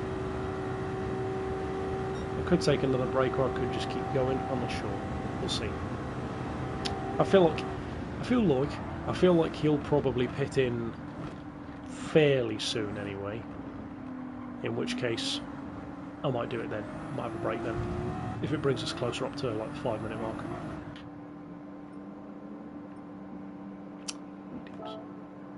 Oh yeah, I've never been, surprisingly for a pet riot or whatever, I've never really been into aviation stuff. I'm not into boats either. I'm not into planes, not really into helicopters, but I do love the engines. I love a turbine engine, just mostly for the sound, to be honest. It's such an awesome sound.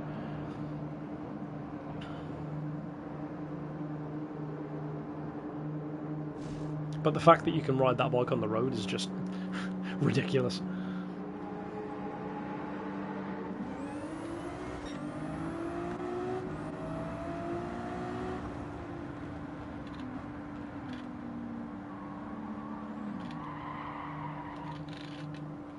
How about no? How about get moving?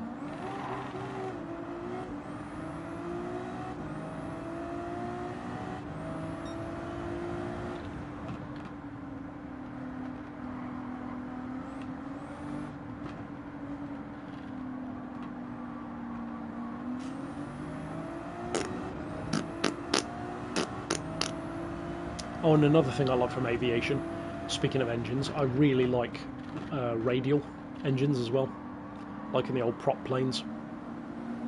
I'd love to put a radial engine into a car.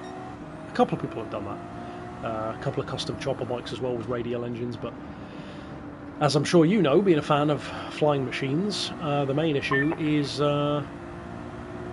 cooling. And yeah, that was what I was saying about any Project Gotham fan will know it. Yeah, it's pretty much the only game I think that has the Y2K in there, aside from maybe mods or something, I don't know. But yeah, it's not the prettiest of bikes, but I love it. It's awesome. And of course Jay Leno's got one. I believe Jay Leno's is the highest mileage of any of them. He's done like 10,000 miles on his, I think, which is crazy, given that they fitted an entirely new engine for him during that time. And given that the fuel economy on it is so bad, it makes my classic Americans look like a Prius in comparison.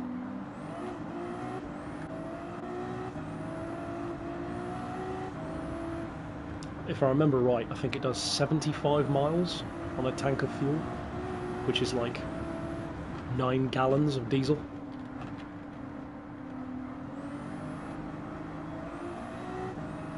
Is it?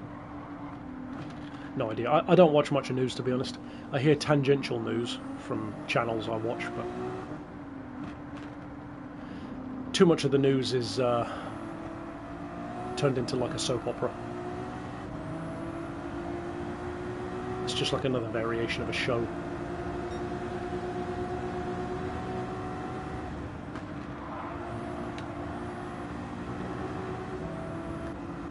Well, I mean, I live in England, so look no further than the BBC. Prime example.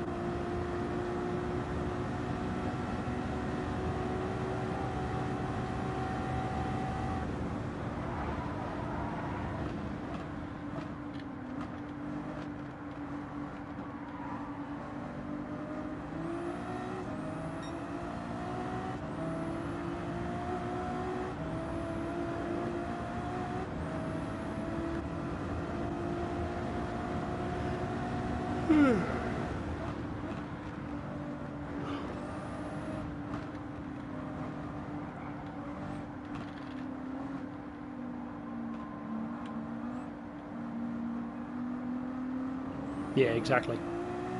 And speaking of which, Jay Leno is the only car-related channel I actually watch.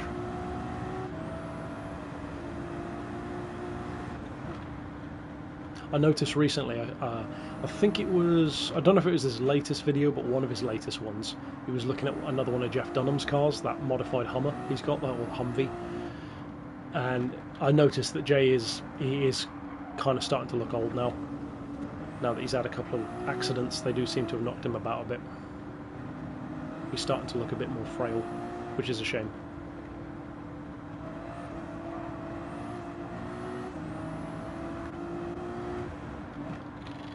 This good old tank car. I wanted that car so bad when I was a kid in GT4. That's why the Skyline Slipstream mission was the bane of my existence. I didn't know what drafting was back then. I could not figure out how to beat that yellow Skyline, and that's what I had to do to win the tank car. And obviously when you finally get it, it's the most disappointing thing in the game. You can barely use it for anything, but it's just such a cool car, such a simultaneously stupid and cool car. And then Forza kind of has their own equivalent to that. They've got the Napier Railton with also an aero engine. It's not as cool though.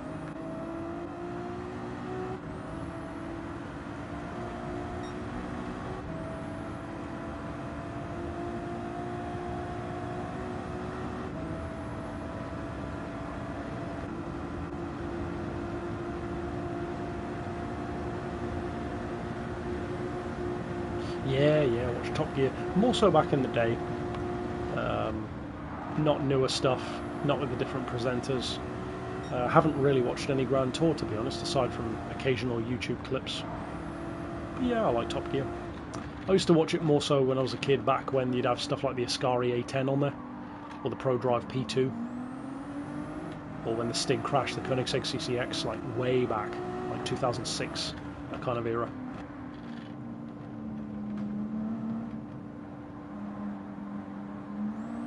That was a cool era as well, because those power laps, every week it felt like you had a new supercar knocking another one off the top spot. You have the SLR, Carrera GT, Enzo, Gumpert came in and just wiped the floor with everything, and the Ascari, if I remember correctly, beat the Gumpert, or vice versa.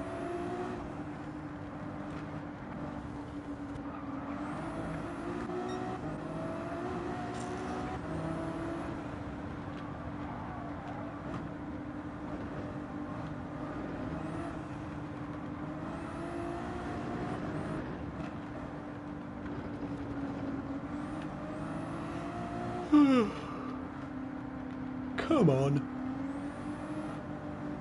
Oh yeah. Well, it's like when somebody asked me the other day, what did I think of the new presenters for the Grand Tour? I was like, huh? I didn't even know they were getting new presenters. I thought it was over. And yeah, they were telling me about that. And I mean, best of luck to them. But talk about filling boots that you can't fill. Don't stand a chance. You may as well just call it a different show.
Feels like he's kind of caught up a little bit.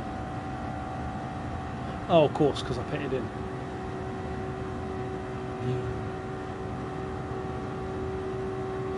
Yeah, I thought it was as well. Apparently somebody said it's, what, 2 presenters from Throttle House, and that kid who got famous for having the funny close-up camera on his face while he's looking at trains, which is an interesting choice. Apparently he loves cars. I only know him in the context of that weird super close-up camera thing.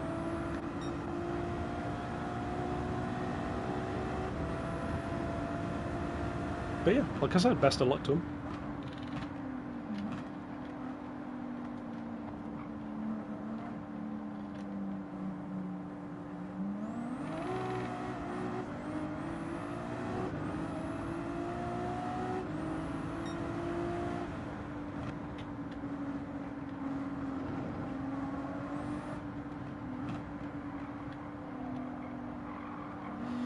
Need to get the BBC to let me start a show, pick a couple of presenters.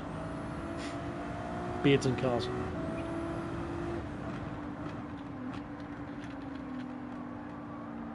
Actually, no. Screw the BBC. I don't want to work for them.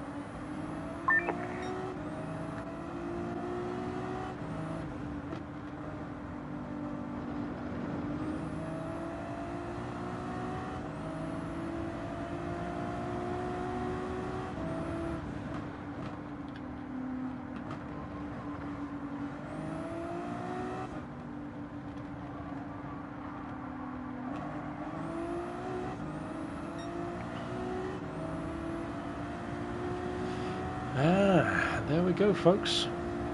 Under 2 hours. Whoop-de-doo. 1/12 of the race left to go.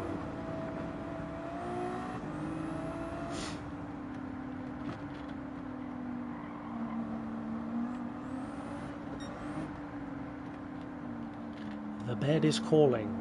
I need to snooze.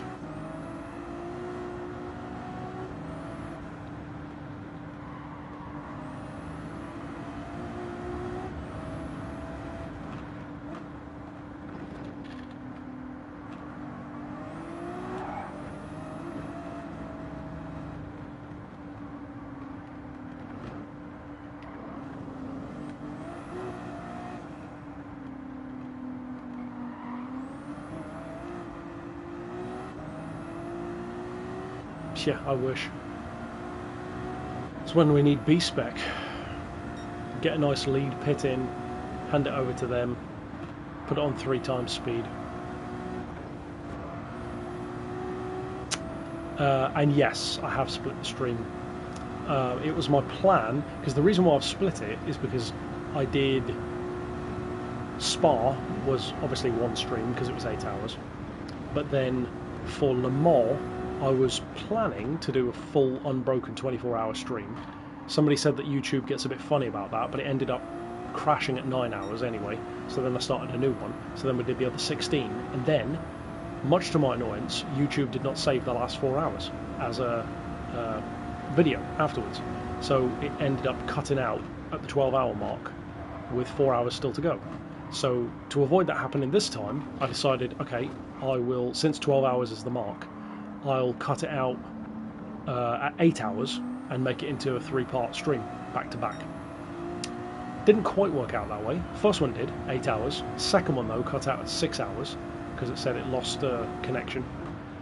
Immediately started this one, and unless this one fails before the end, this will be a 10-hour.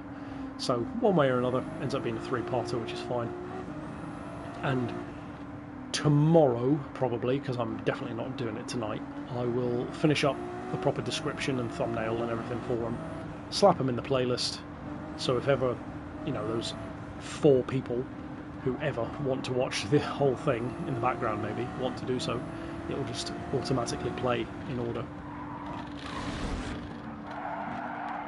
So yeah, long answer, but in other words, yes.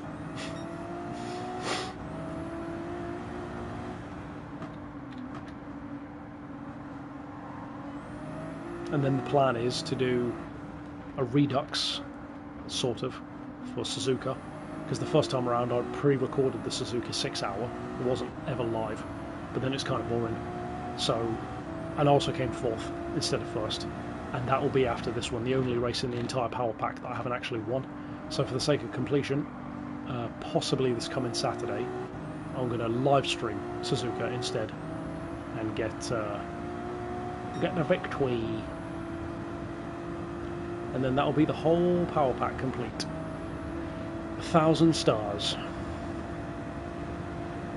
And then I'll do at some point a review.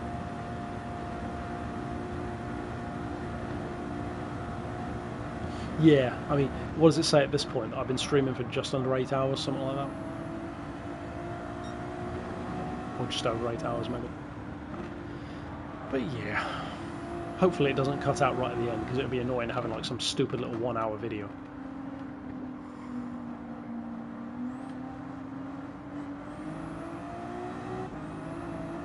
I wish YouTube, and I don't think you can do this, I wish YouTube would allow you to merge videos. That would be perfect then. Streaming 32, no. I've been awake for longer than that, aside from the 2-hour nap that I had right before, but no, I've been streaming for 22.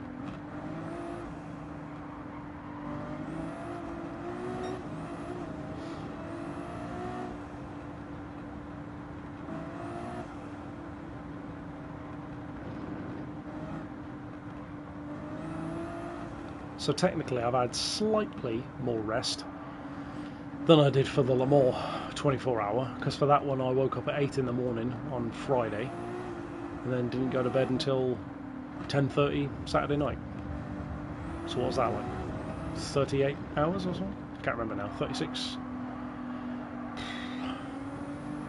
This is more tiring though, for sure. The Nurburgring is more taxing because it's constant, you can't relax. On Le Mans you've got the nice long straight, you can just sit there bouncing along, sparking up the car. You can't do that here.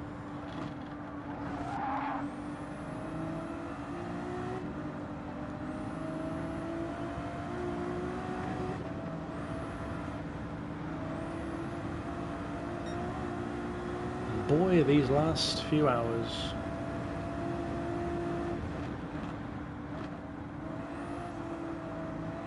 more tiring than changing tyres.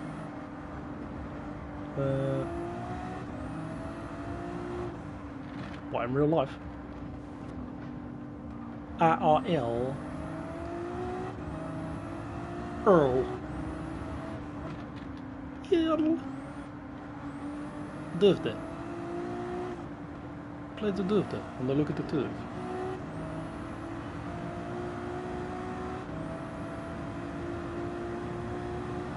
I don't want to do that. I want to pass.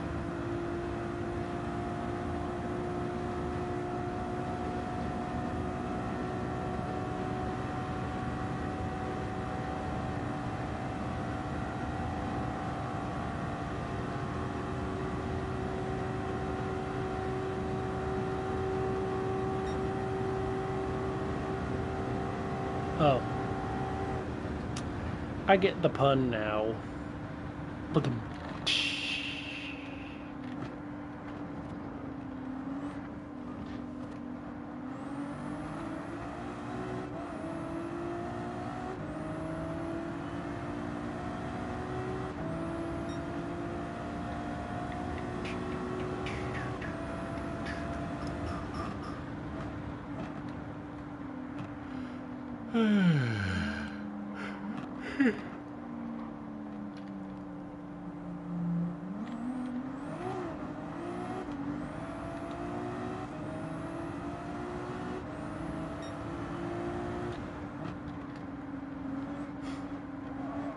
between you being high and me being overtired.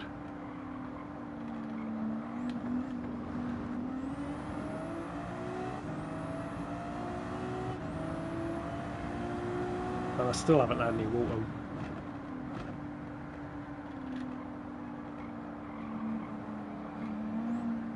I don't have any water because I don't want to wake up to pee. I just want to schnoz. Schnoz through the night.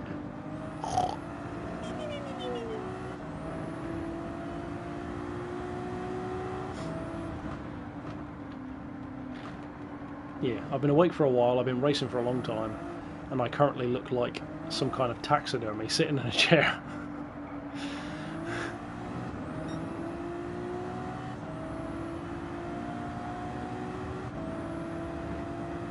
What there? Brother, give me water. Spare me some water. Some agua. I need agua.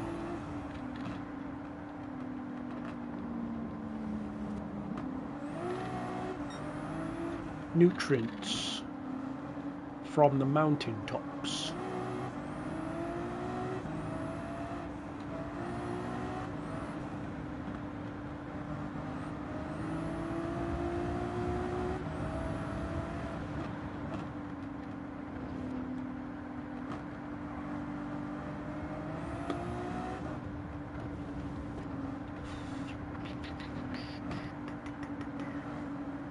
This is really dragging out.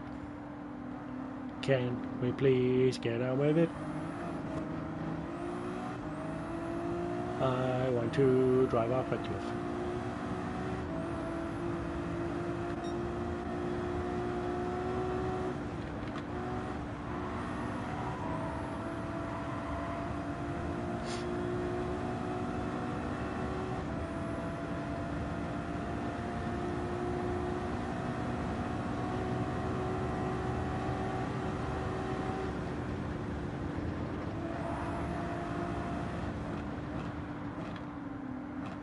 Yeah, like a beer hat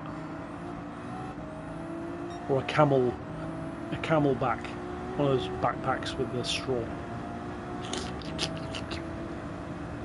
I could just go and get some water, but I can't be bothered. I'm alright. I had juice earlier, there's water in that. I've been hydrated.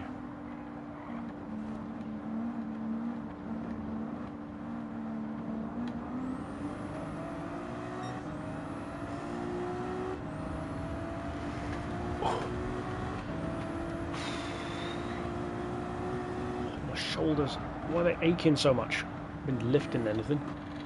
My collarbones, my shoulders.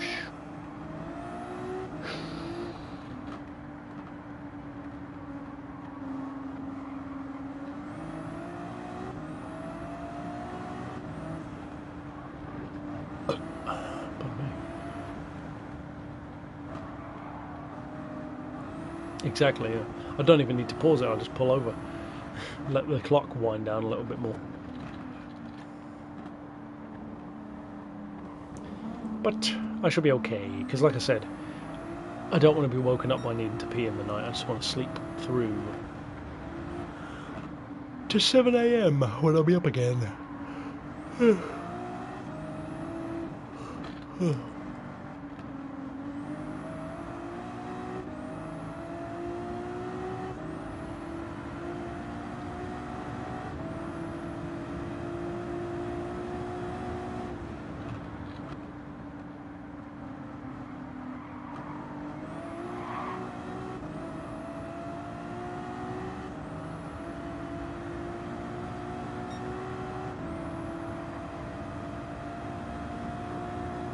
What do you mean after it's finished? If so, then I won't be awake an hour after. I'll be asleep. I'll check in the morning though. It should be fine. It was fine last time. The only problem with it was that YouTube cut the end off because it was longer than 12 hours. But that shouldn't be a problem this time.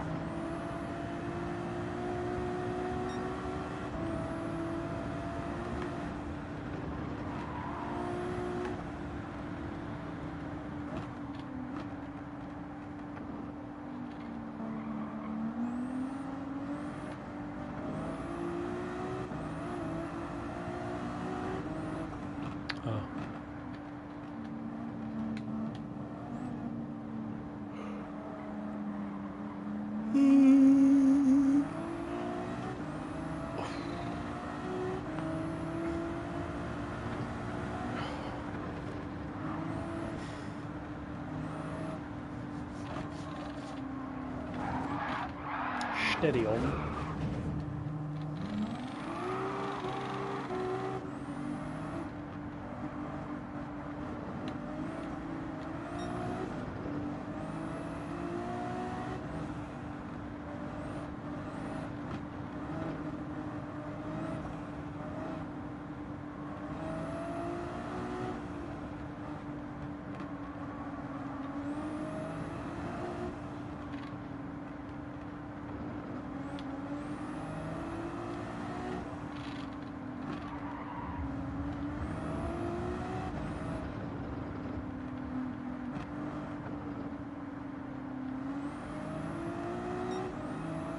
I wish I could B-spec my brain, just zone out and be like, and then, look at that, an hour's gone. I feel like something like that must have happened, probably way back in some kind of race before the regulations stopped it from being allowed. Somebody must have done something like that. I seem to recall vaguely hearing even something about that, but I don't know.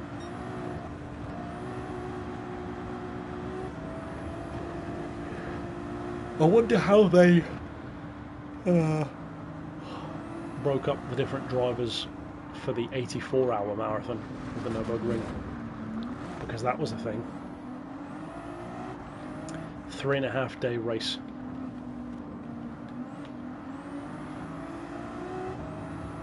If they had like 4 drivers who were taking shifts or something, even then you would be so exhausted by the end, even if you had a break in between.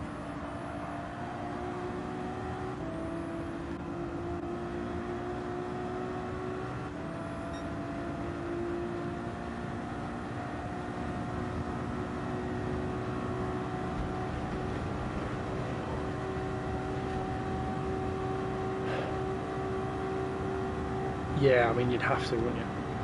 Even if they were doing like 8-hour shifts, that's still a lot of shifts.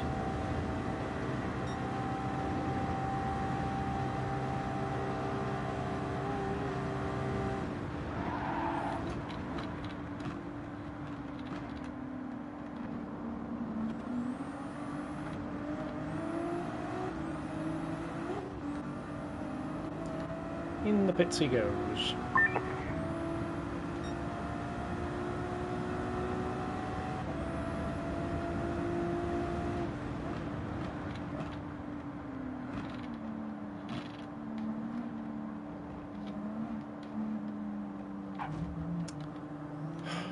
The amount of times I bonked that wall.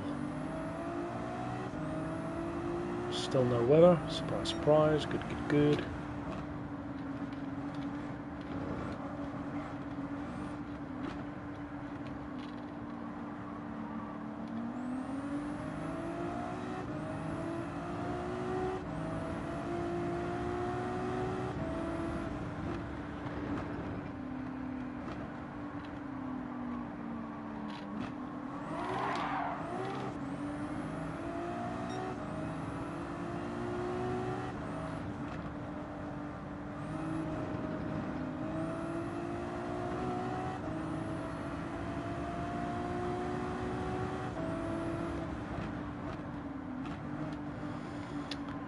Yeah, well, more so, I work with a dealer, yeah. Run the channel for him.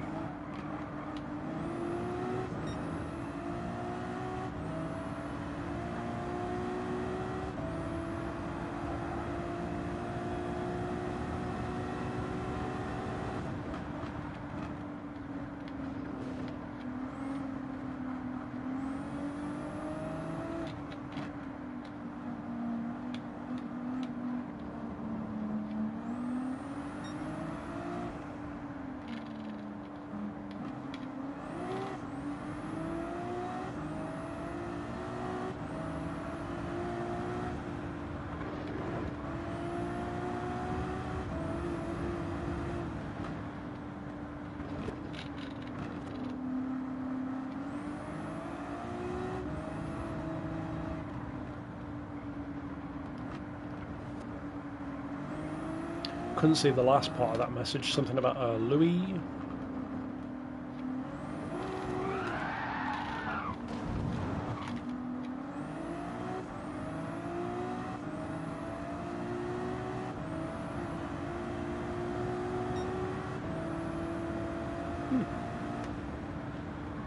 How many did he manage? 23:59.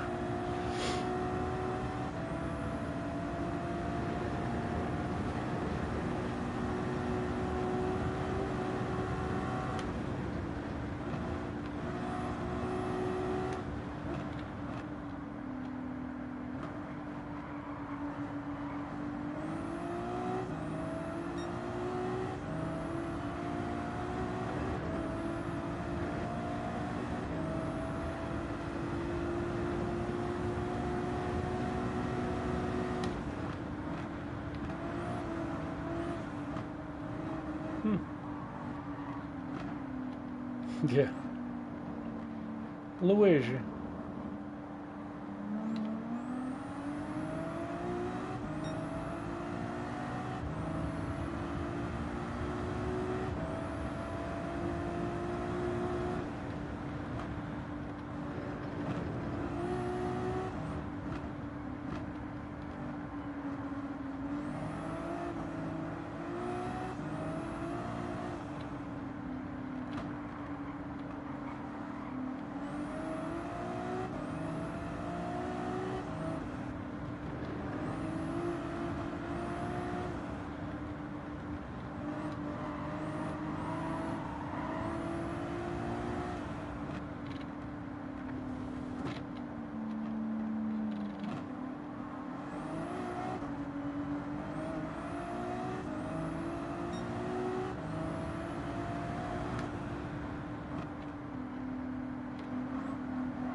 I played Mario Kart for the first time in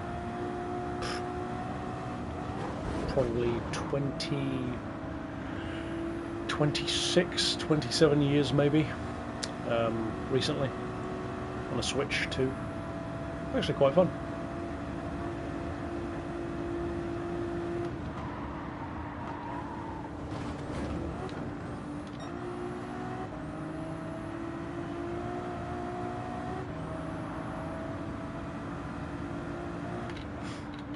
Yeah, I think one of the earliest, if not the earliest, game my old man got was Mario Kart. It was either Mario Kart or Zelda. I can't remember which one he got first on the Nintendo.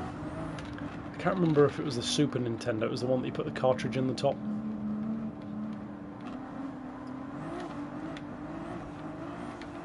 I've got a digital. Well, technically, yeah, digital.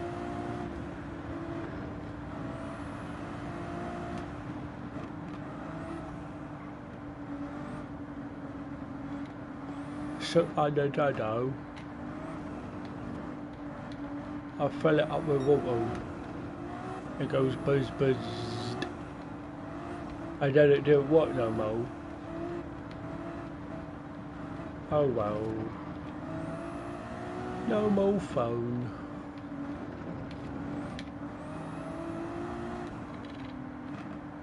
I don't know. I think it's just a normal PS5. Upright, white, black down the middle. Just standard PS5. I don't think it's a Pro.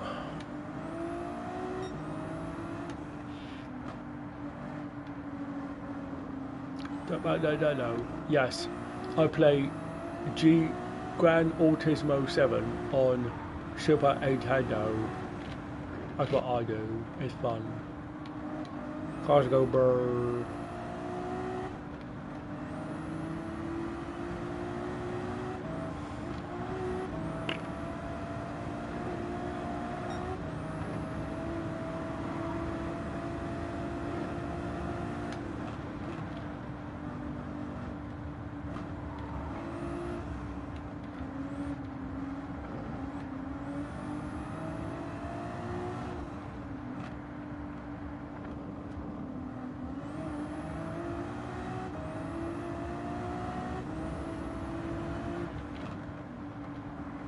Whoa. Super Nintendo Pro. It's screen records in 240p.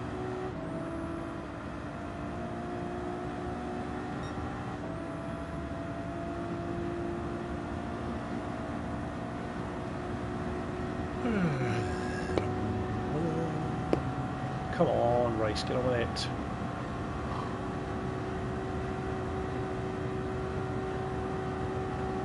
Yeah, tell me about it.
Yeah, exactly. In B spec, make it 3 times quicker.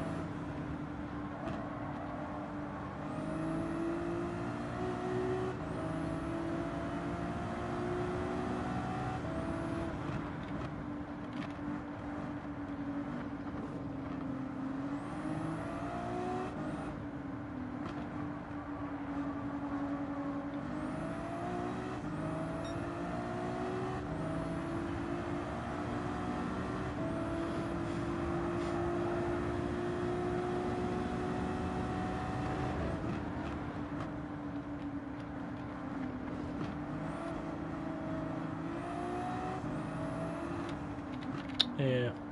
Do I like Eminem? Yeah. More so his probably early-ish stuff like Without Me.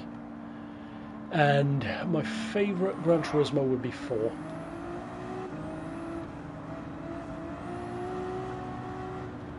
I am the will swim Schwady.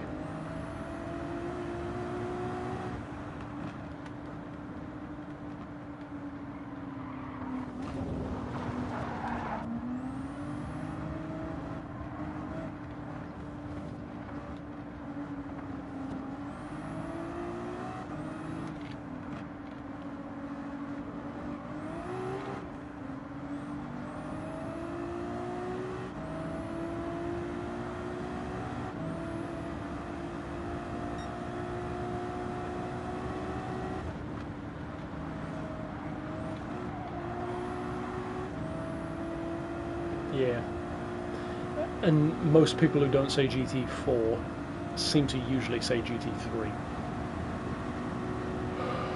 I think for me it would be GT4, GT2, GT6, GT7, GT5, GT3,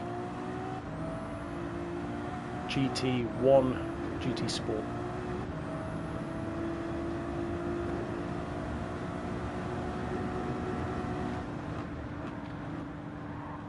And I only put GT1 low because I barely ever played it, and I still put that above GT Sport. Because for one thing, GT1's more important.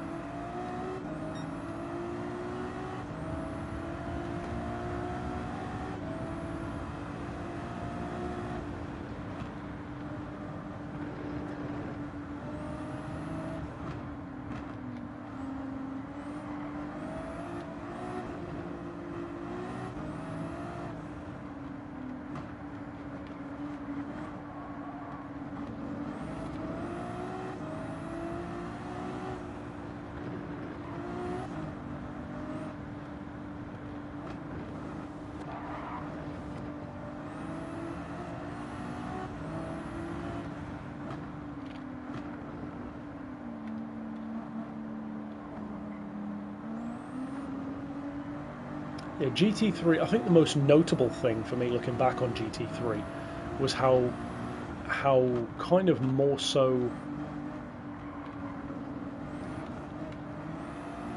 the graphics jump was massive with that game compared to GT2 than any other game in the series compared to the previous one. Because like GT2 over GT1, not a crazy difference. GT4 over GT3, definitely a big improvement. GT5 over GT4, not crazy, an improvement, HD. GT6 over GT5, negligible for the most part. GT Sport over 6, or even 5. Yeah, an improvement for sure, but not insane. And 7 over Sport, again, not insane. Whereas 3 over 2, you go back and look at those PS1 graphics and compare it to them fresh on the PS2. Massive, massive step forward.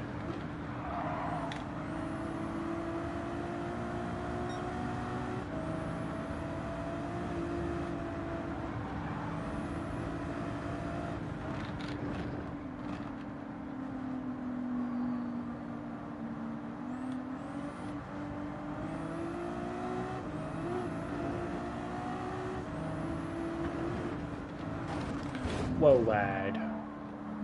Boom, boom.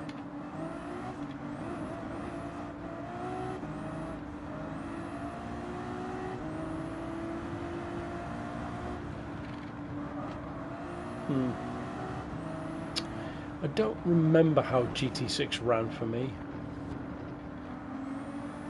I don't recall it having crazy issues, but I'm not sure.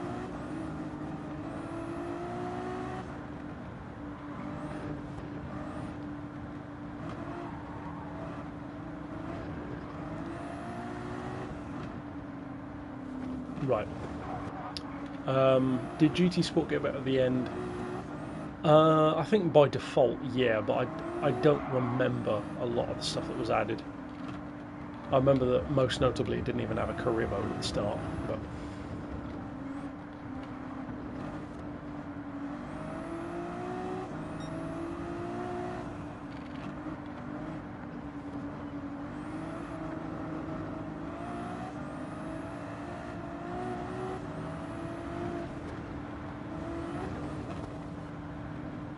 Right. I don't remember that now.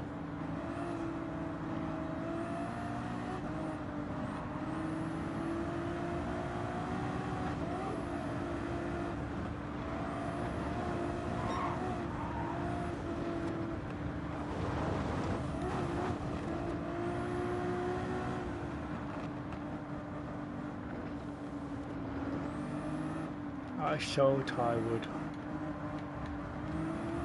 So sick of this race. This hour and a half is dragging. Look at the clock every lap and it's changed by 2 minutes somehow.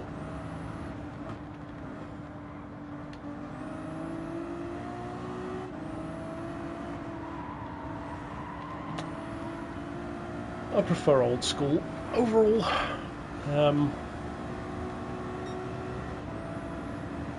Yeah. Because I never cared about the online stuff as much.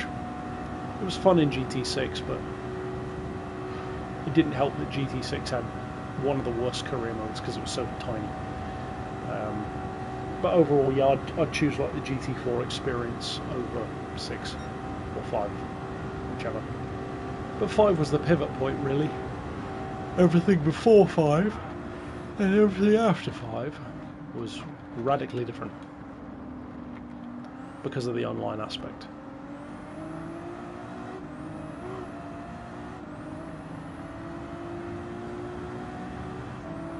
Yeah, man.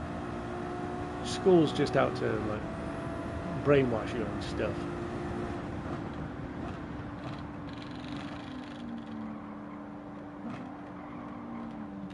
Just get on with it.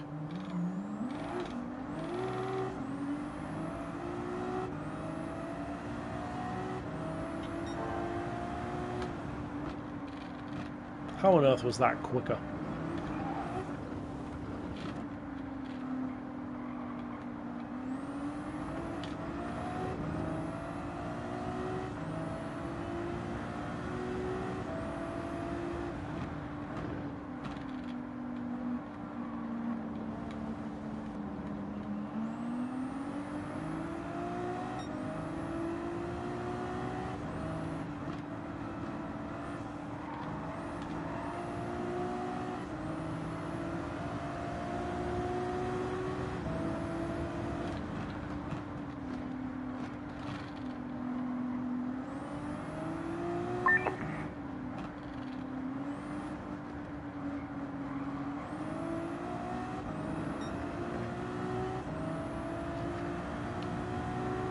Yeah, the newer career modes just felt like there's more thought gone into them.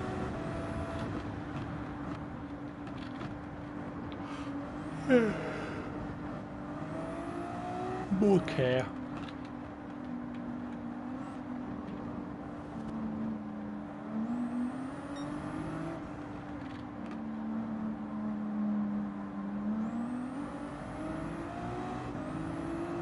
That's me.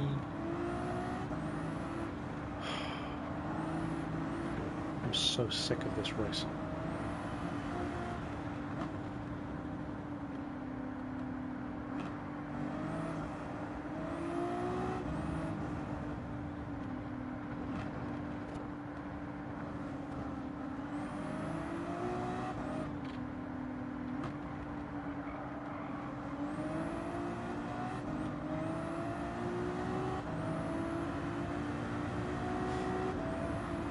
I'm not even falling asleep in that kind of way. I'm going to fall asleep after. I'm just so sick of how slow this timer is going. I've never seen an hour and a half drag so much.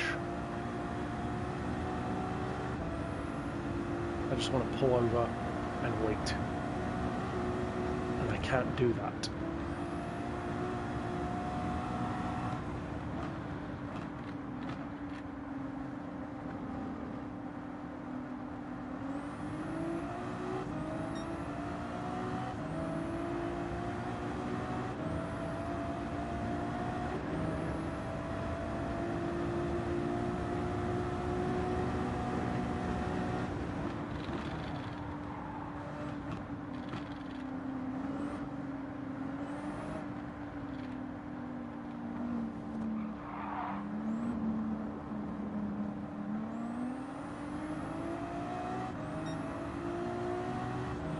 Yeah, exactly.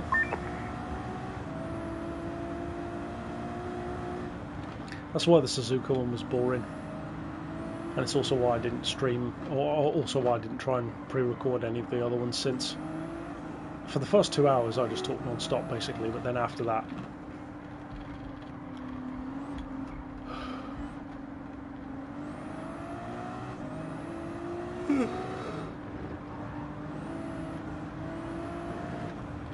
I'm quiet with the schmied. Slamming them with the slamming them. With the flamming them, landing them.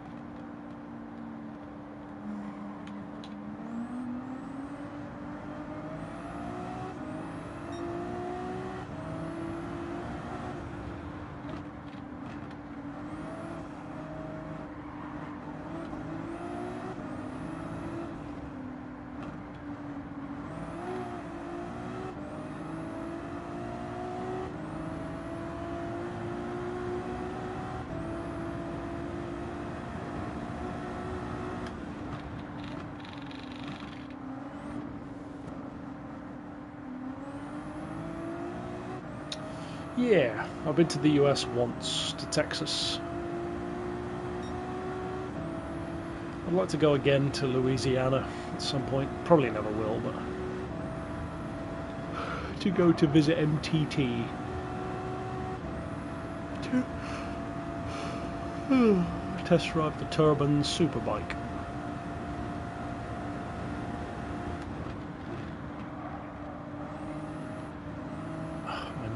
Aching.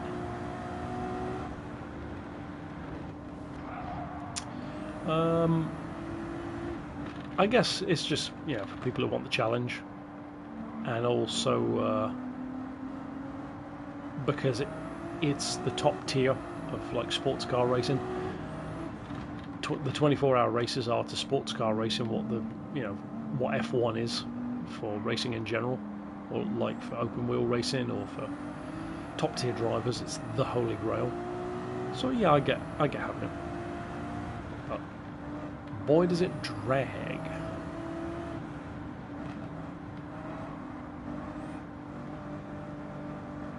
How is the timer still not below an hour and 20?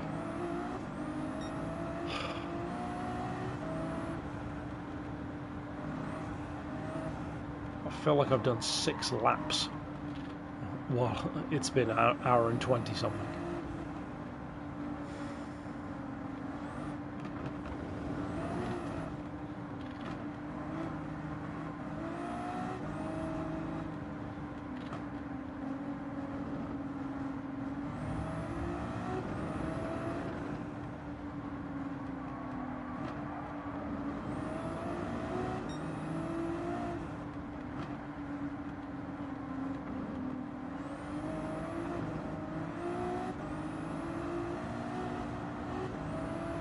Believe.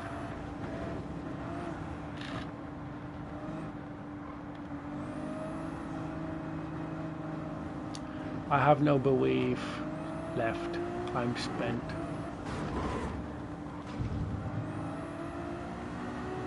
I am husk.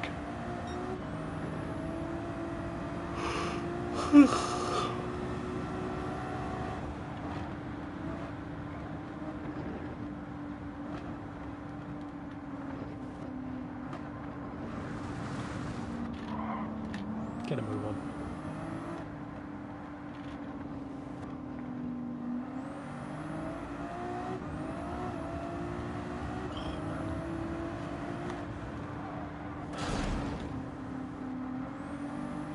Lemon.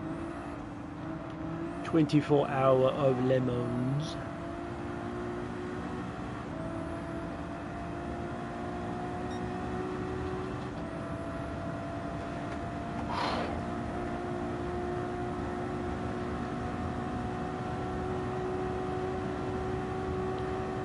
I feel like I want to break off my shoulder blades. So aching.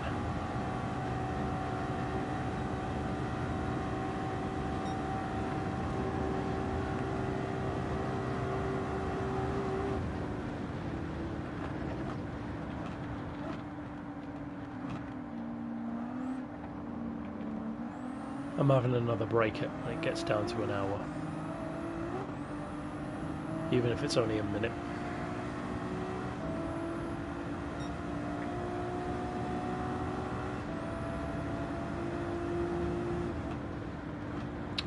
I said ages ago it should be around 160, but I don't know. It looks like it might be over 160, I'm not sure. Because it's like 7 laps an hour-ish.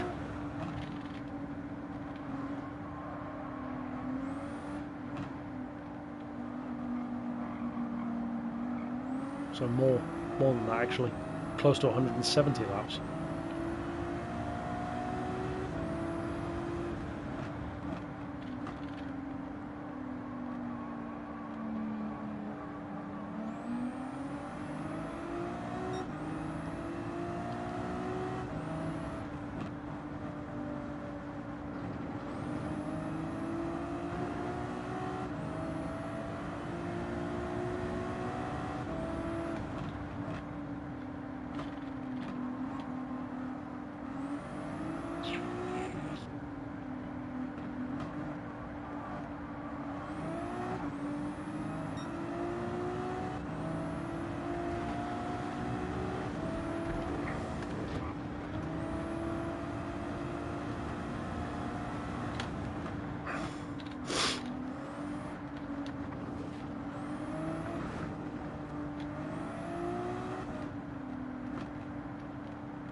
Ah, good, he's on hard tyres as well, should make up some time.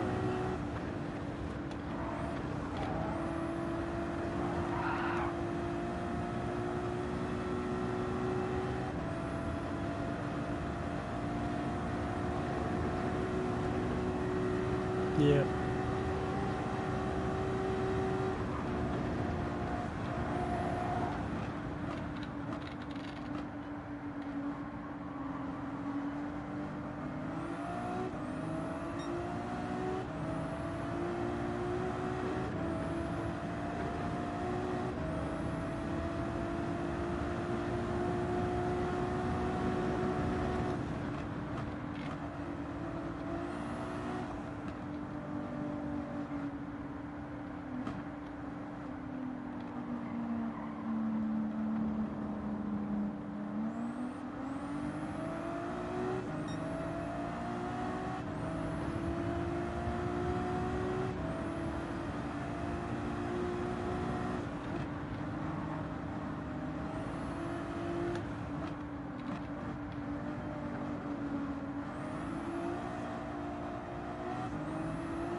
Yeah.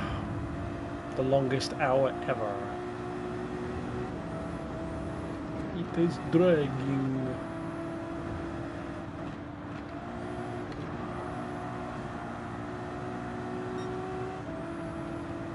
How about get out of the way?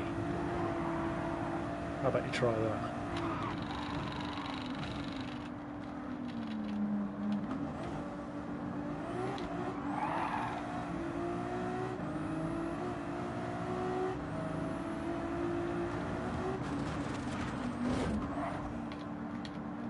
Yeah.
Love the track, but just hate the time.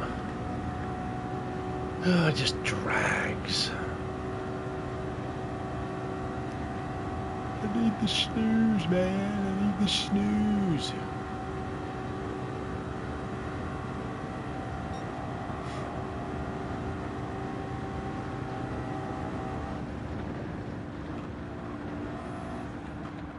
I feel like I may as well be on autopilot anyway. I've barely got my eyes open. Somehow I'm still driving.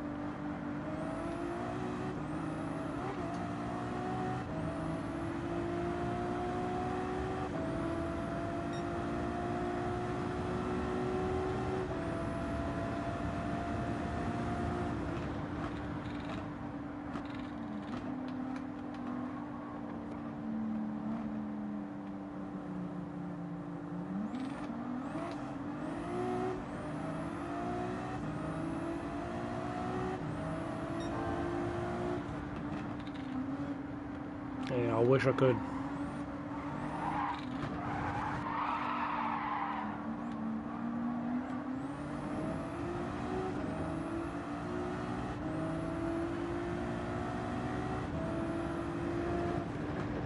Yeah. Good call, good call.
I don't know. I don't think anything about the track really annoys me. Oh, maybe that first corner. Part of the GP course. Yeah, I'm not a fan of that. Aside from that, though, the Deutschleffer itself, I love it. It's just the time and the tiredness. It would happen with any track.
Oh.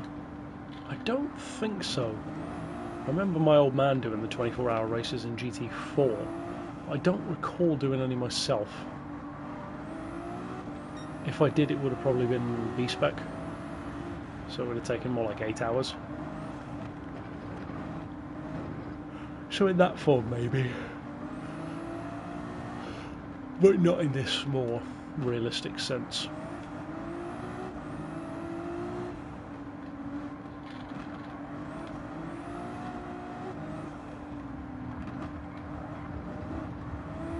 I'll need to pee at the 1 hour mark as well. So that'd be a good way of having the break.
once more into the fray.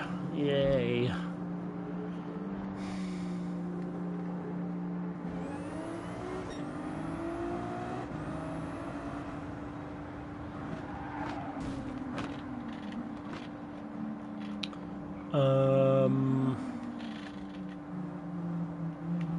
Yeah, I'm not sure. Yeah, I have been up and about every so often.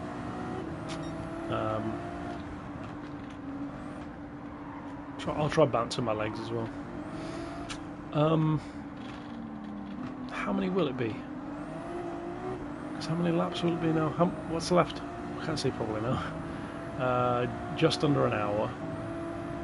It's 8.5 minutes-ish per lap. So 7/8's 56.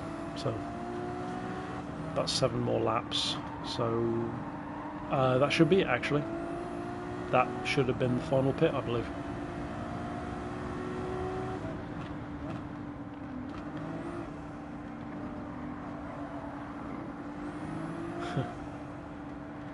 And I'm not entirely sure, some of you might be able to work this out better than I can right now. I hope I'm not going to end up wherein I can't wait at the finish line and have to do another lap, because he's not quite far enough behind to give me the breathing room. But it probably will be like that. I guess we'll find out when we get there.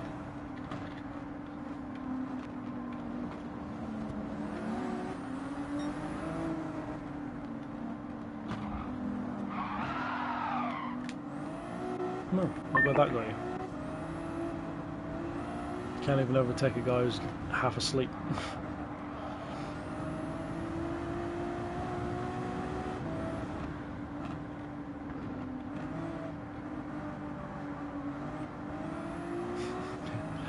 Pro lawnmower move.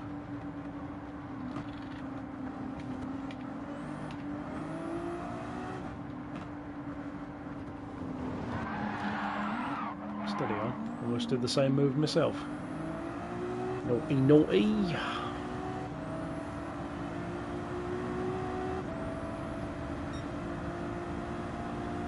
Yeah, fuel will be fine, tyres will be fine. Indeed, the final countdown. Ba-da-ba-bo, ba-da-ba-ba-bo.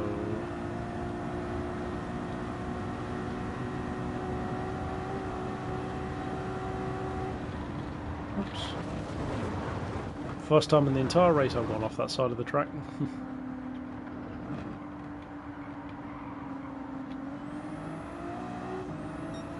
The gap is, well, I'm not sure if it's updated yet or not. I think it needs to update. It says 4 minutes 13 ahead. But I feel like that should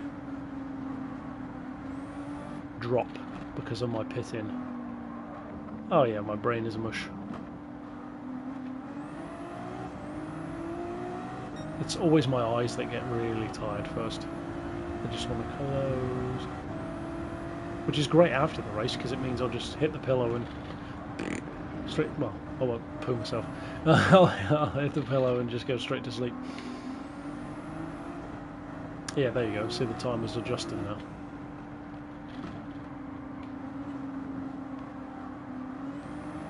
.342. Yeah, I've lapped. But not second and third.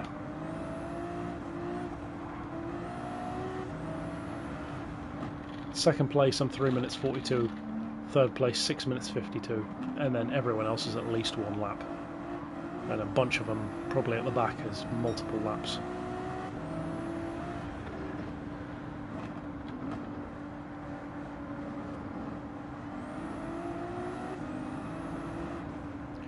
Yes.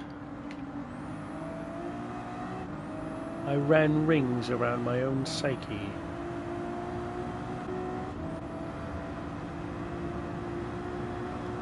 Whatever that means.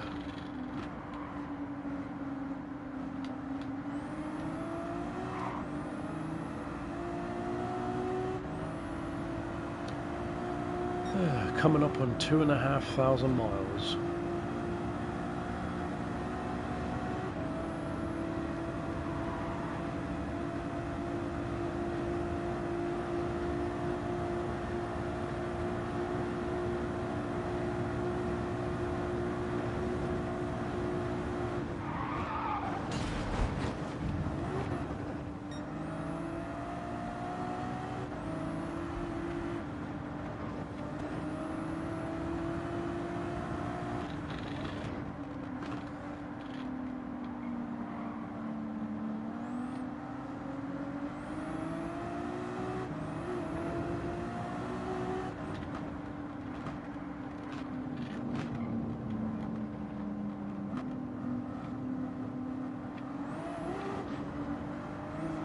Oh, nice.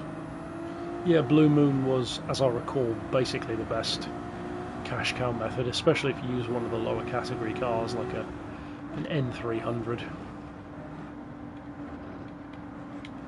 I recall using the Ford GT the most, or the Ford GT40 I should say, the most myself. Yeah, there should be one more stream, most likely next Saturday, wherein I want to redo the Suzuka 6 hour because I came fourth in that one and it's the only one I don't have a victory on in the whole thing. And then that'll be complete. All victories, all finishes, all prizes, 1,000 stars. And every moment of the journey in its own series, in real time.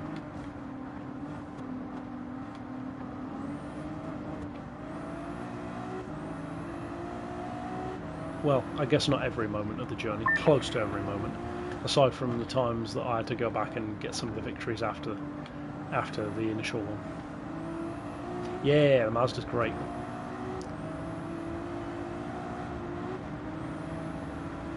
It's a pity the light car company Rocket wasn't in that game, because you could probably get that down to N200 and it would still be winning.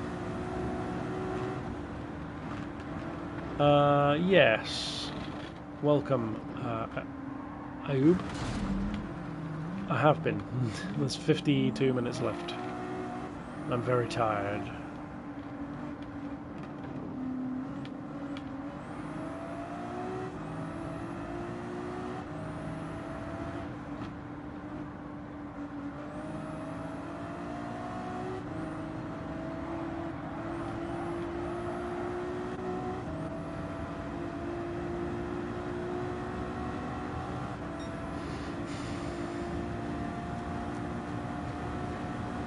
And I never did take that P brake. I'll see how it goes. Maybe I'll stop in a bit. I feel okay again at the moment.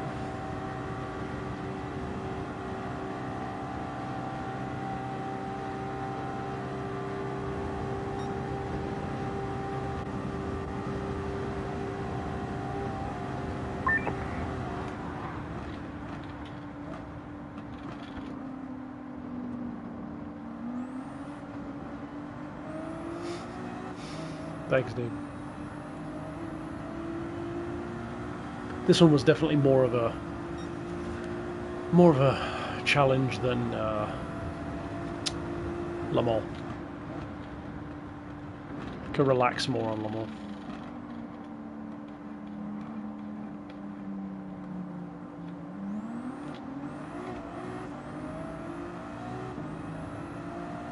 Right. It's been so long since the GT Sport days I couldn't even remember if there was an N200 car that could win.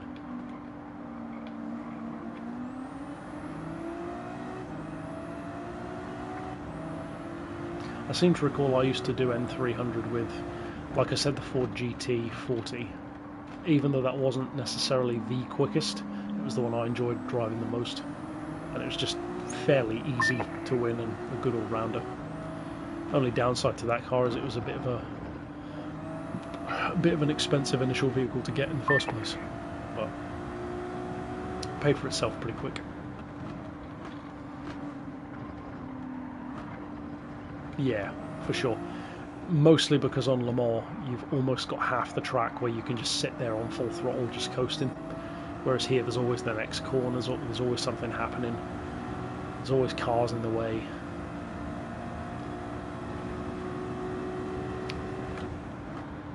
Yeah. Yeah, bit of Mulsanne, bit of a Nordier.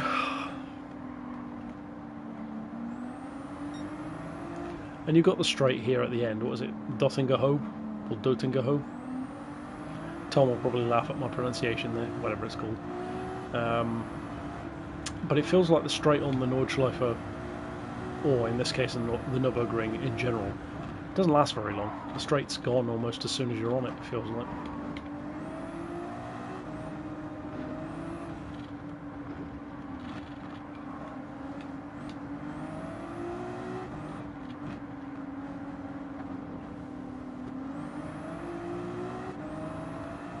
Yeah, I like Hockenheim.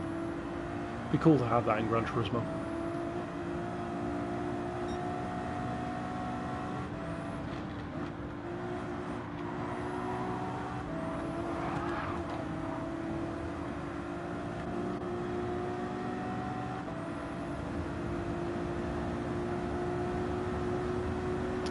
Yeah, I don't know, we were talking about that earlier as well. I'd like to see Indy come back.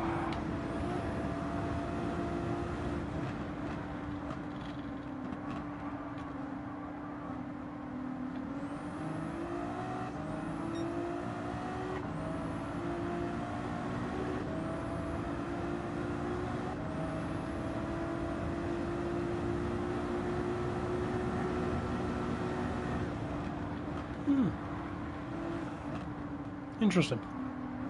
So like almost a drift steering angle adapter kind of thing.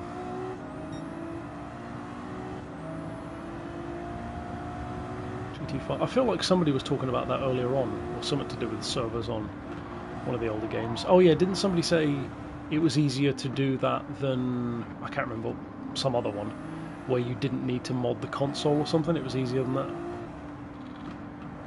I think. Sounds familiar, at least.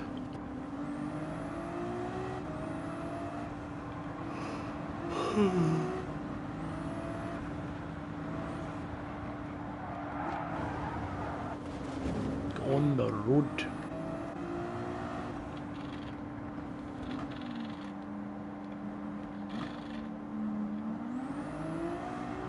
Right.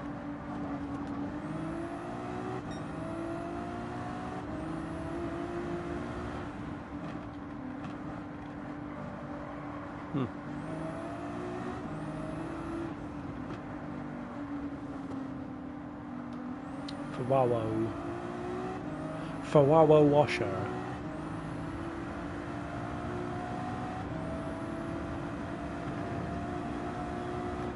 Hey, tell you what, that'd be a cool livery for someone to do. Maybe Tom or one of the gang. I don't know what car you do it on. A Ferrero Rocher livery with like a crinkled gold paper kind of effect on it. That could look cool.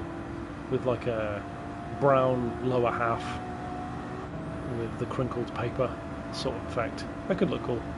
And the Ferrero badge, or like the little sticker that's on the Ferrero.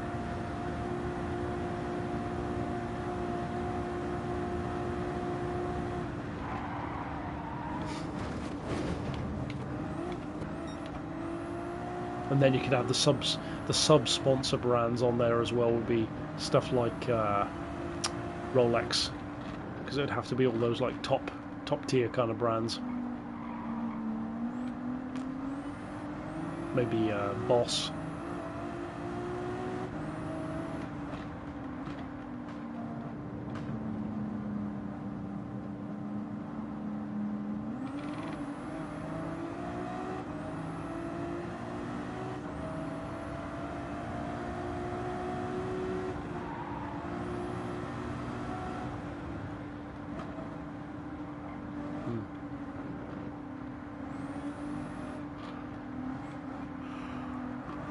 After the Bulgari, I'd like to see a Rolex Vision GT. Imagine what that would be like.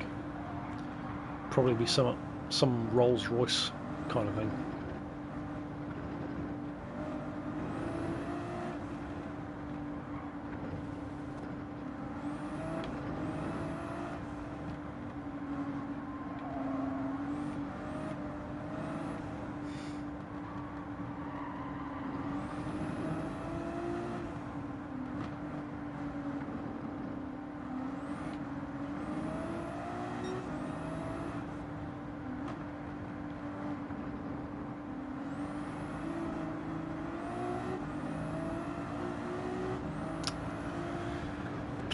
Yeah, who knows? I think there are definitely some which we'll never get.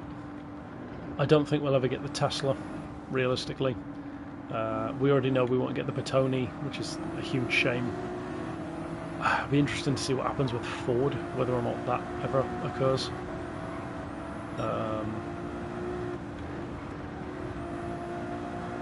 What ones were there? Maserati one would be nice. Obviously that's not planned, but I like the surprise ones like the Skoda.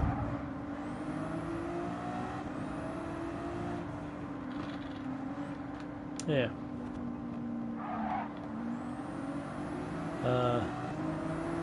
What was the question again? In my opinion, I missed that at the bottom.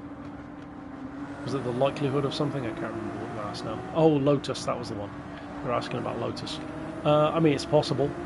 We know they were trying because of the talks not going as they wanted it to get the licenses in there. Whee! Enjoy your trip. Decent recovery.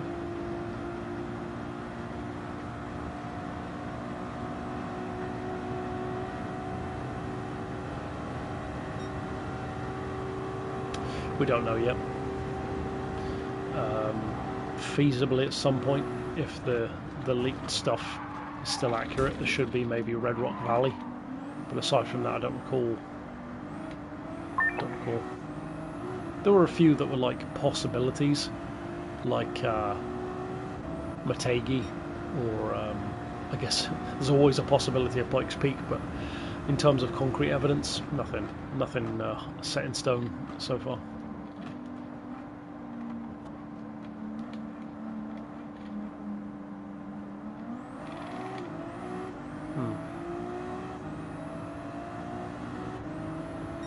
People were saying earlier on that you'll have probably seen this at the live events.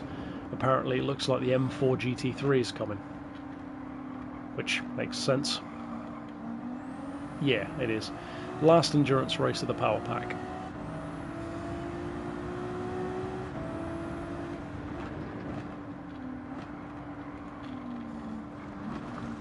On the road.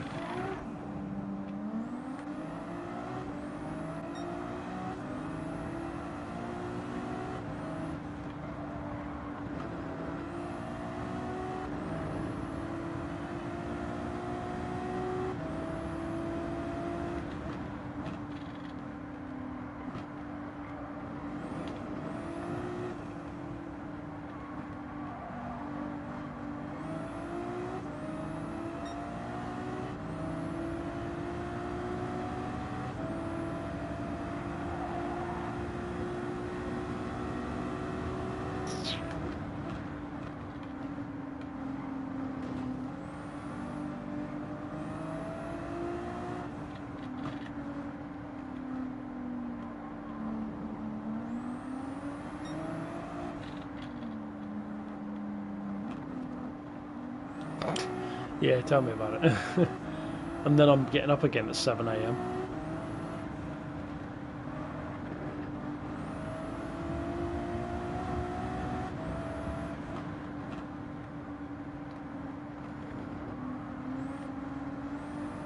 Yeah, covered in bugs, scritched and scratched.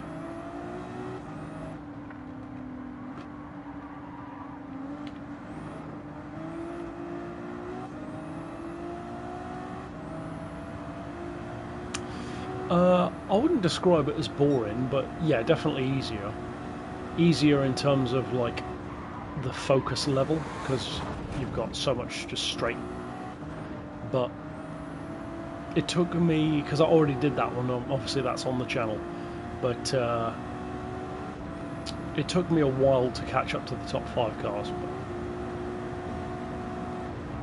I preferred Le Mans over this, because you get a chance to have more of a mental break. Well, not in that sense, but you can have a rest, let's say, instead of a break. Whereas on here, you can't really rest on the Nurburgring. There's always the next corner coming up.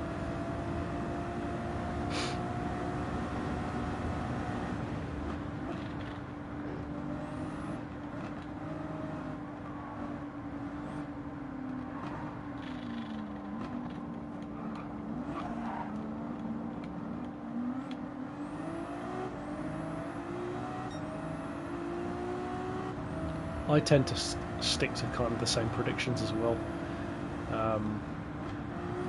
I used to basically predict Fraga a lot of the time, or Hizal, and now I just go for like Maizono a lot because he seems to have a good track record.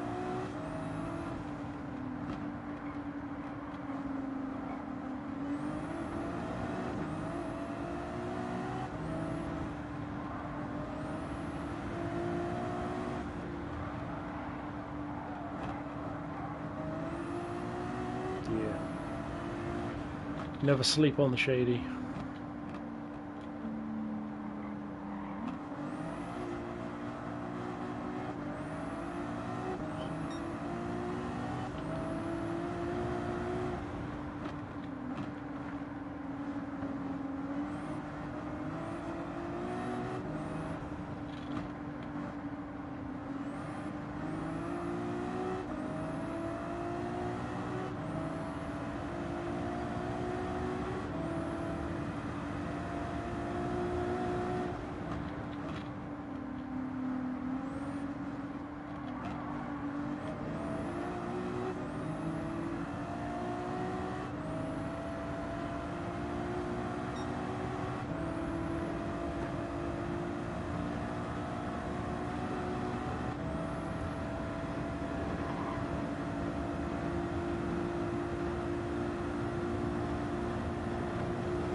Oh, interesting. Was that a custom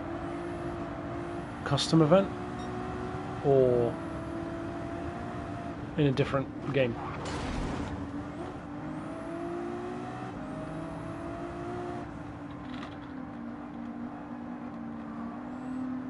Yeah, I did a video on that a while back. I called it Gran Turismo World because I couldn't really think of another name.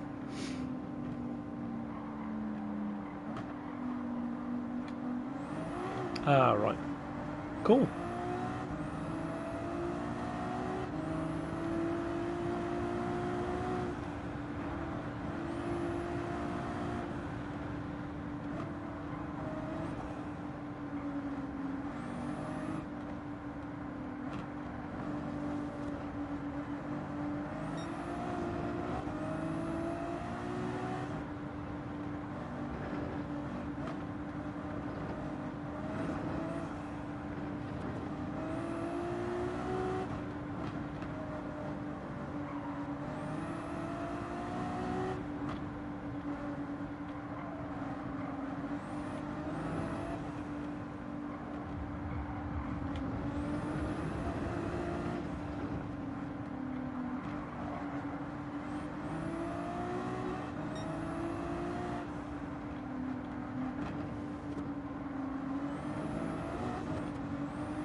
How about no?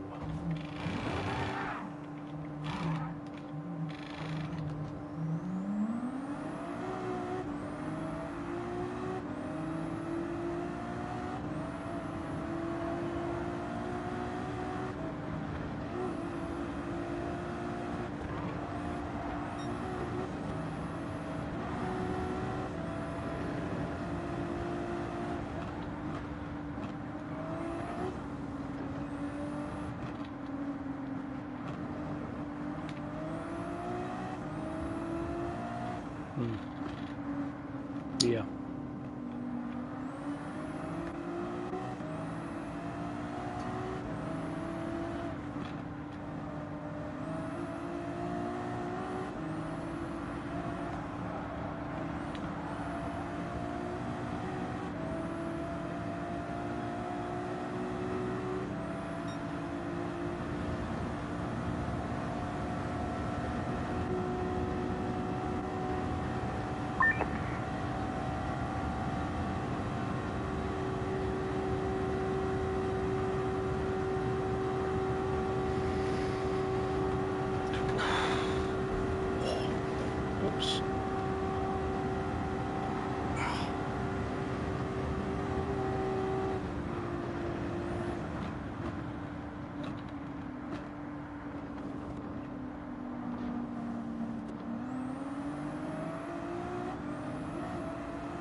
Yeah, we'll have to see, I guess. Hopefully.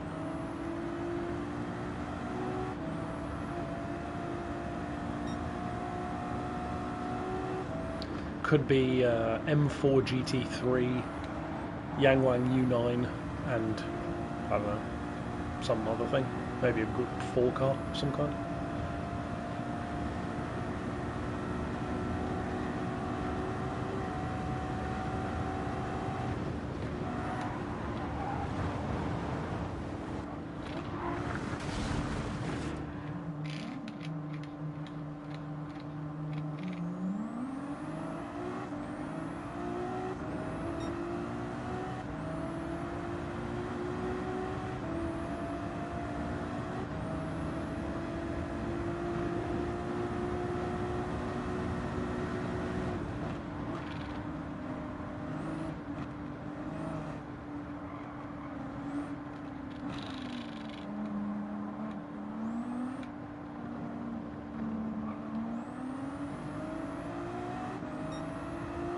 Yeah, I hope so, on both fronts.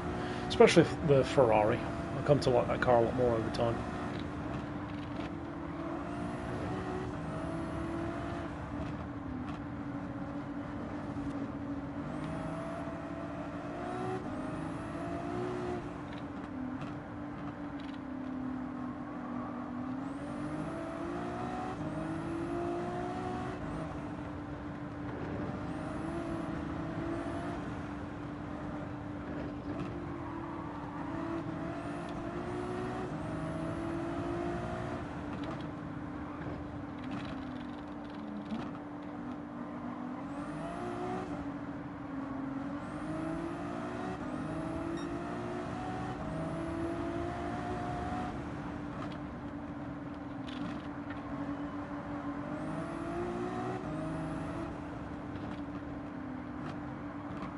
The final 30 minutes.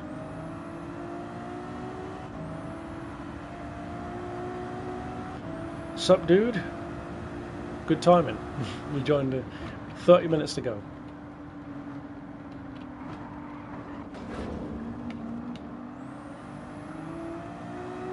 I'm very tired.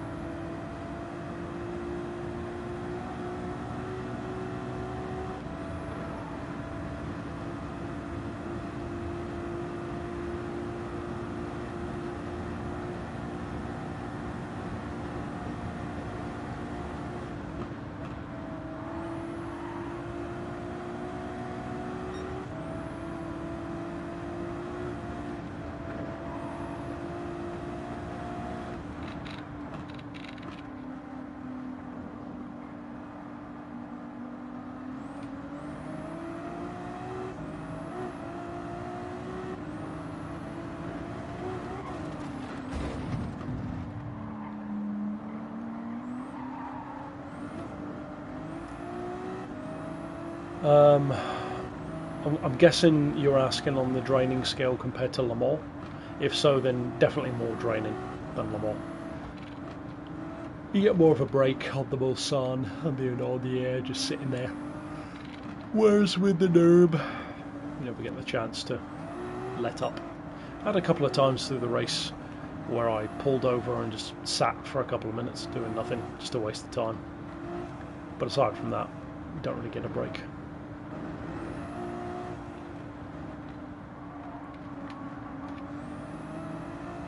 And it's funny because I had a nap before this, which is about 2.5 hours sleep. So technically I've had more sleep for this than I did with Le Mans, and I still feel more tired. Interestingly as well though, I also dominated this race more than Le Mans. Spent more time in first place in this one. From almost like the get-go, a couple of laps. And mostly stayed there. Ironically, the part where I lost the lead and lost what was a 3-minute lead at the start of the race was when the rain came in, which usually I pride myself on rain driving, but the AI was just driving in a way where it was like there was no rain for the AI. It was just powering through, no slip sliding at all, exiting corners like they had four-wheel drive. And within a very short time, it went from a 4 minute, 3-4 minute lead to 3-4 seconds. Overtook, was driving in the rain and at night for 7-8 hours, and then once it cleared up, just clawed the pace back. So a bit different to Le Mans. With Le Mans, I really had to work up to the top 5. Kind of thought I was only going to finish in 5th and 4th. Ended up making it better than that. But yeah. So I need to figure out how I'm going to be able to do this one. I'm hoping that, just like Le Mans, I can get to the end and then wait at the finish line with some time to spare, but I don't know. I don't know if that's going to work. Because this is about 8.5 minute laps-ish.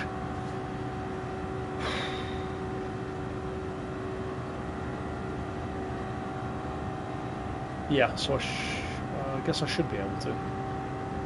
Yeah, I should be able to do that. So I'll probably have to do 3 more laps, I think.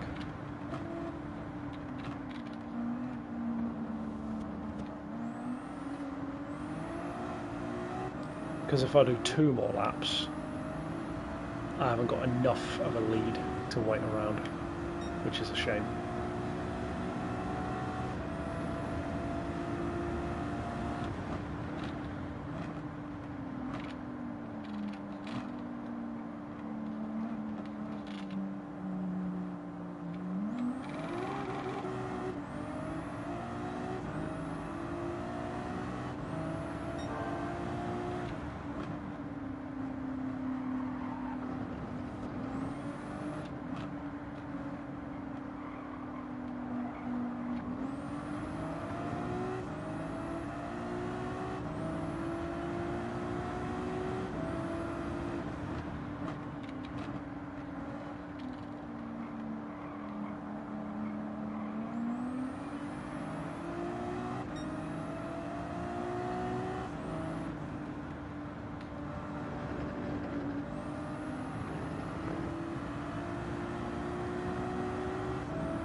Yeah, it's going to be interesting to see what they do in the future, because the problem with especially the kind of hero cars that they brought back from the past to the franchise, so many of them don't really fit properly into those categories. So I feel like the category system needs an overhaul, which again, I've made a video about that before in the past as well. But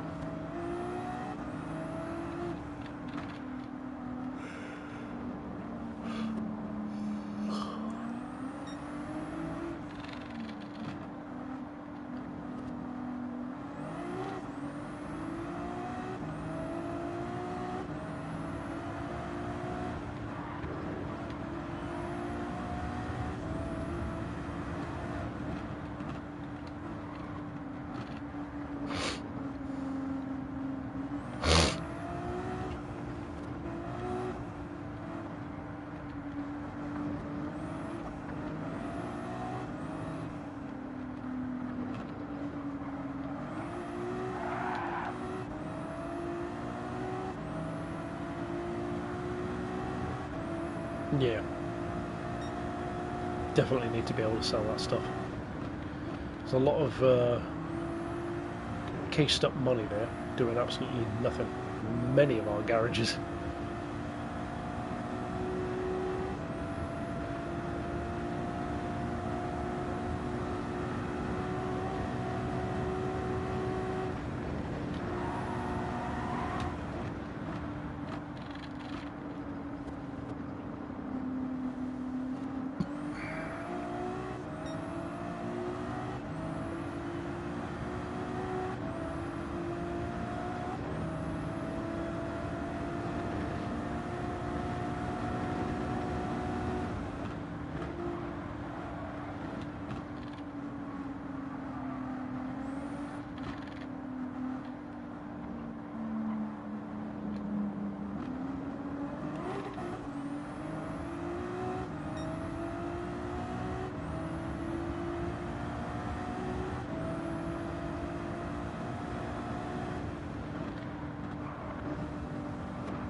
Racing mods. Can't remember what that would be now, or if I had any experience with it.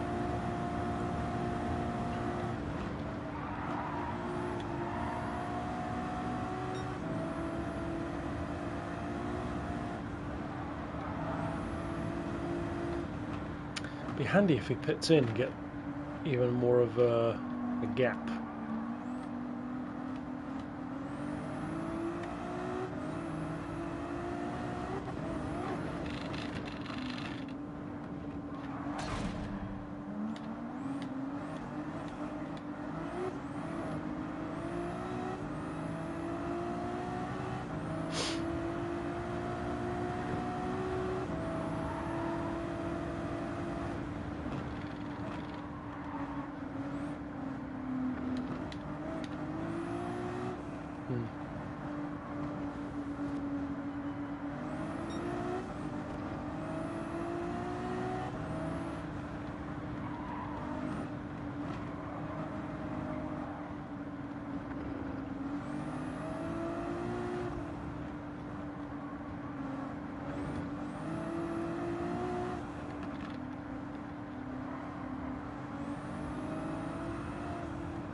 Yeah, I'm guessing you were going to say have two and have one that's like a normal version and one that's the racing version.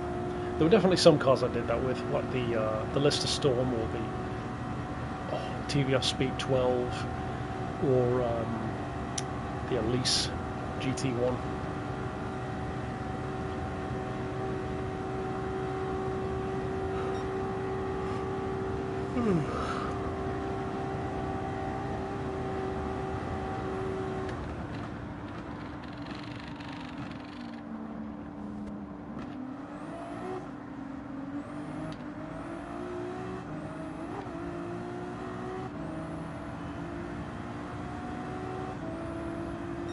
I think I'm going to have to do 2 more full laps.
15 minutes.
Yeah, finally.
A slog.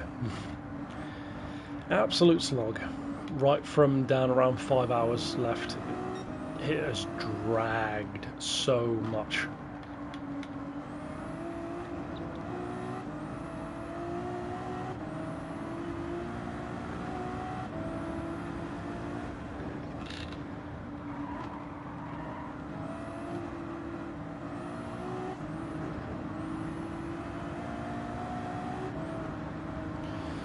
And I think, as is fairly obvious, I won't be doing much of a debrief after the race.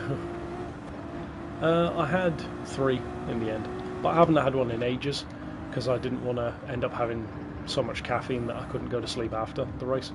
So I had, well, the last one was ages ago now. I can't remember exactly when.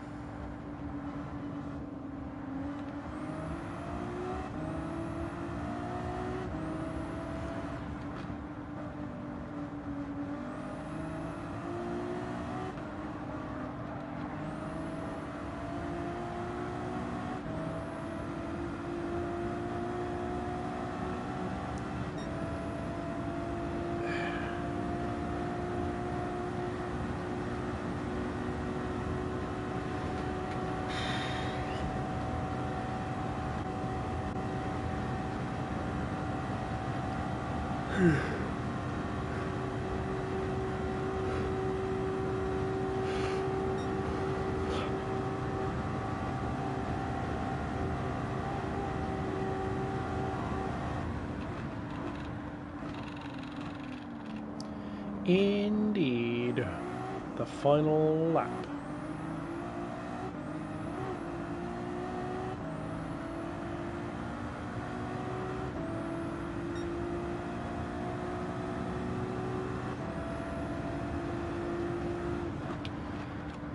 Yeah, well, I'm gonna wait at the finish line because I'm plenty ahead.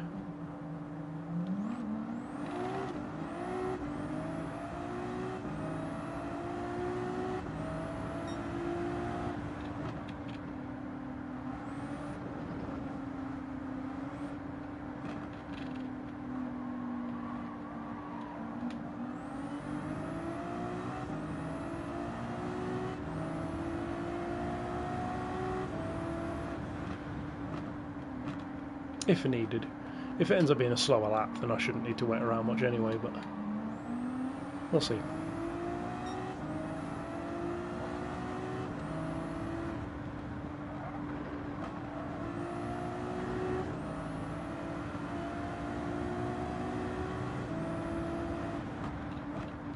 Yeah. Yeah, it is a good addition.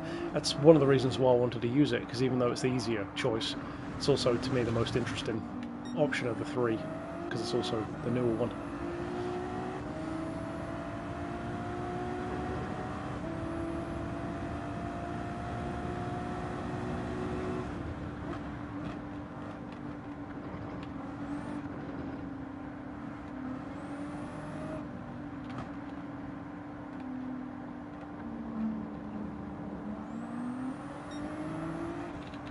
Yeah. Covered in bugs. It's a shame you can't see them on the window. It's like crystal clean inside.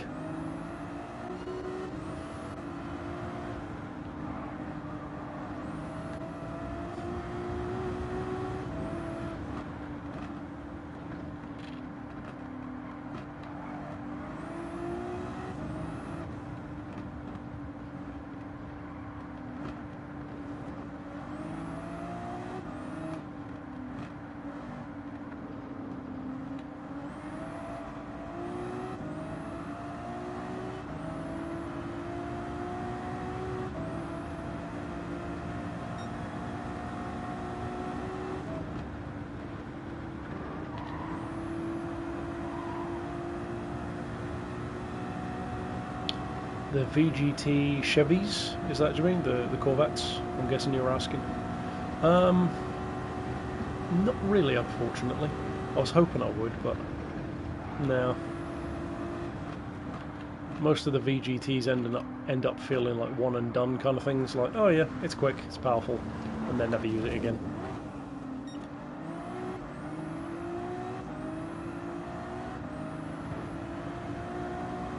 Oh yeah, yeah, I'd use the Ferrari again. I like it.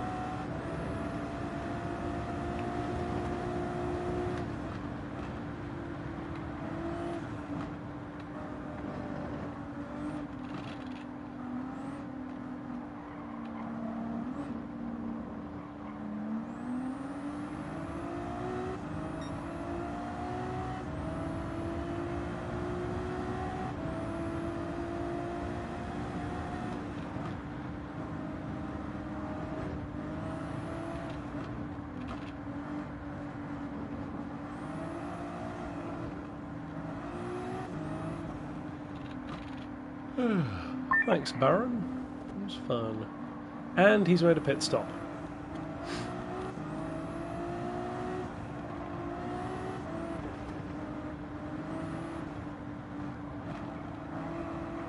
Yeah.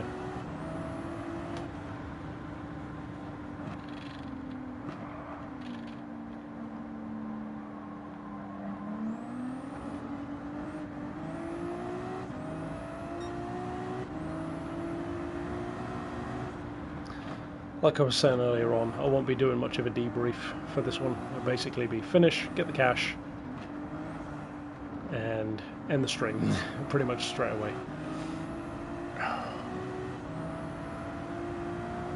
Yeah,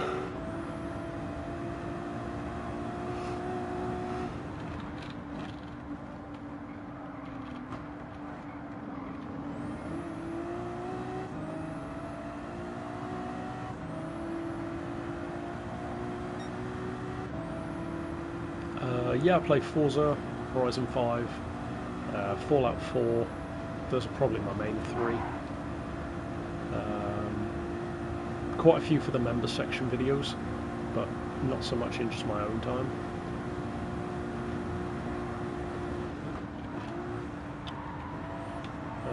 Yeah, I'd be surprised if I got a clean bonus. And unfortunately, it doesn't really surprise me with TDU Solo Crown. Honestly, I haven't even played it in probably, well, it's got to be over 6 months. Probably significantly more than 6 months. Might be the best part of a year. I haven't touched that game now. It's a shame. Talk about dropping the ball. Oh, yeah. There was rain, alright. About 7 hours of rain.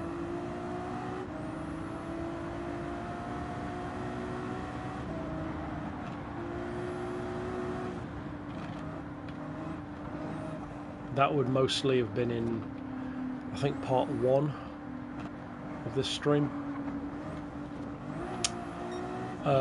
England, obviously, but Birmingham more specifically.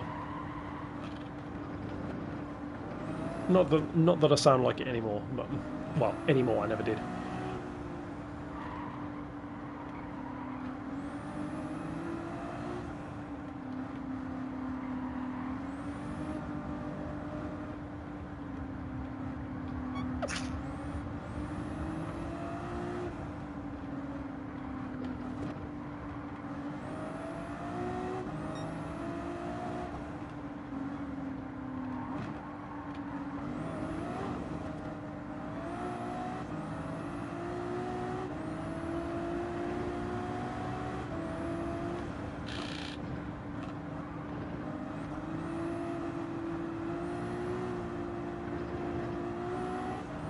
Prince. What prince? Andrew? Yeah, deserved. Should be way more. And yeah, by the time I get to the finish line, shouldn't really have to wait around very much. Should only be probably a few seconds at the most, which is fine by me. Get it done.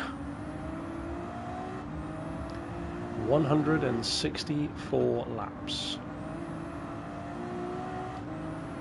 And according to the bottom,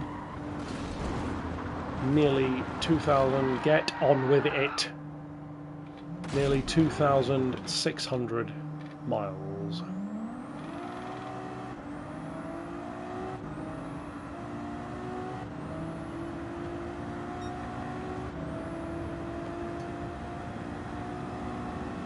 Yeah, it's going to be real close for that waiting period. Probably have to wait a couple of seconds, but nothing much. My eye wants to sleep, that's for sure. Rocket League? No, I don't think I ever have.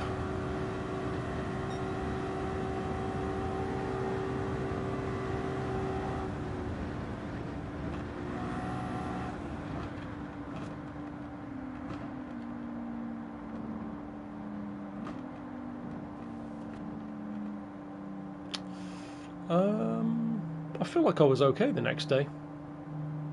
The main thing that takes a while to recover is my finger. Yeah, you can't really see it yet, but tomorrow this trigger finger will be swollen. The end of it was last time.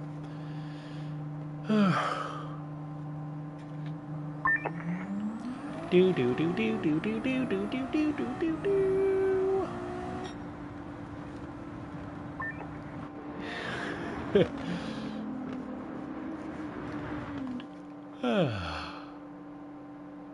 How much cash? 12 mil. Yeah.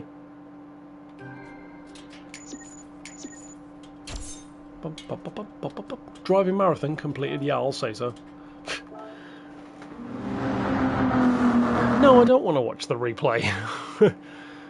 That'd be a hell of a replay to save. And I am going to end it there and go to sleep. And yeah, the only thing, like I said, yeah, 4 stars, I know, right? The only thing I need to redo is, where is it? Yeah, whatever, I can't even see it now. Suzuka one, basically. But yeah, thanks for joining me, those of you who dropped in and out, some who were in longer than others, and yeah, possibly see you next Saturday for the Redux of Suzuka to get all victories and those last 3 stars as well. So I shall end it there. I'm going to bed. Goodbye.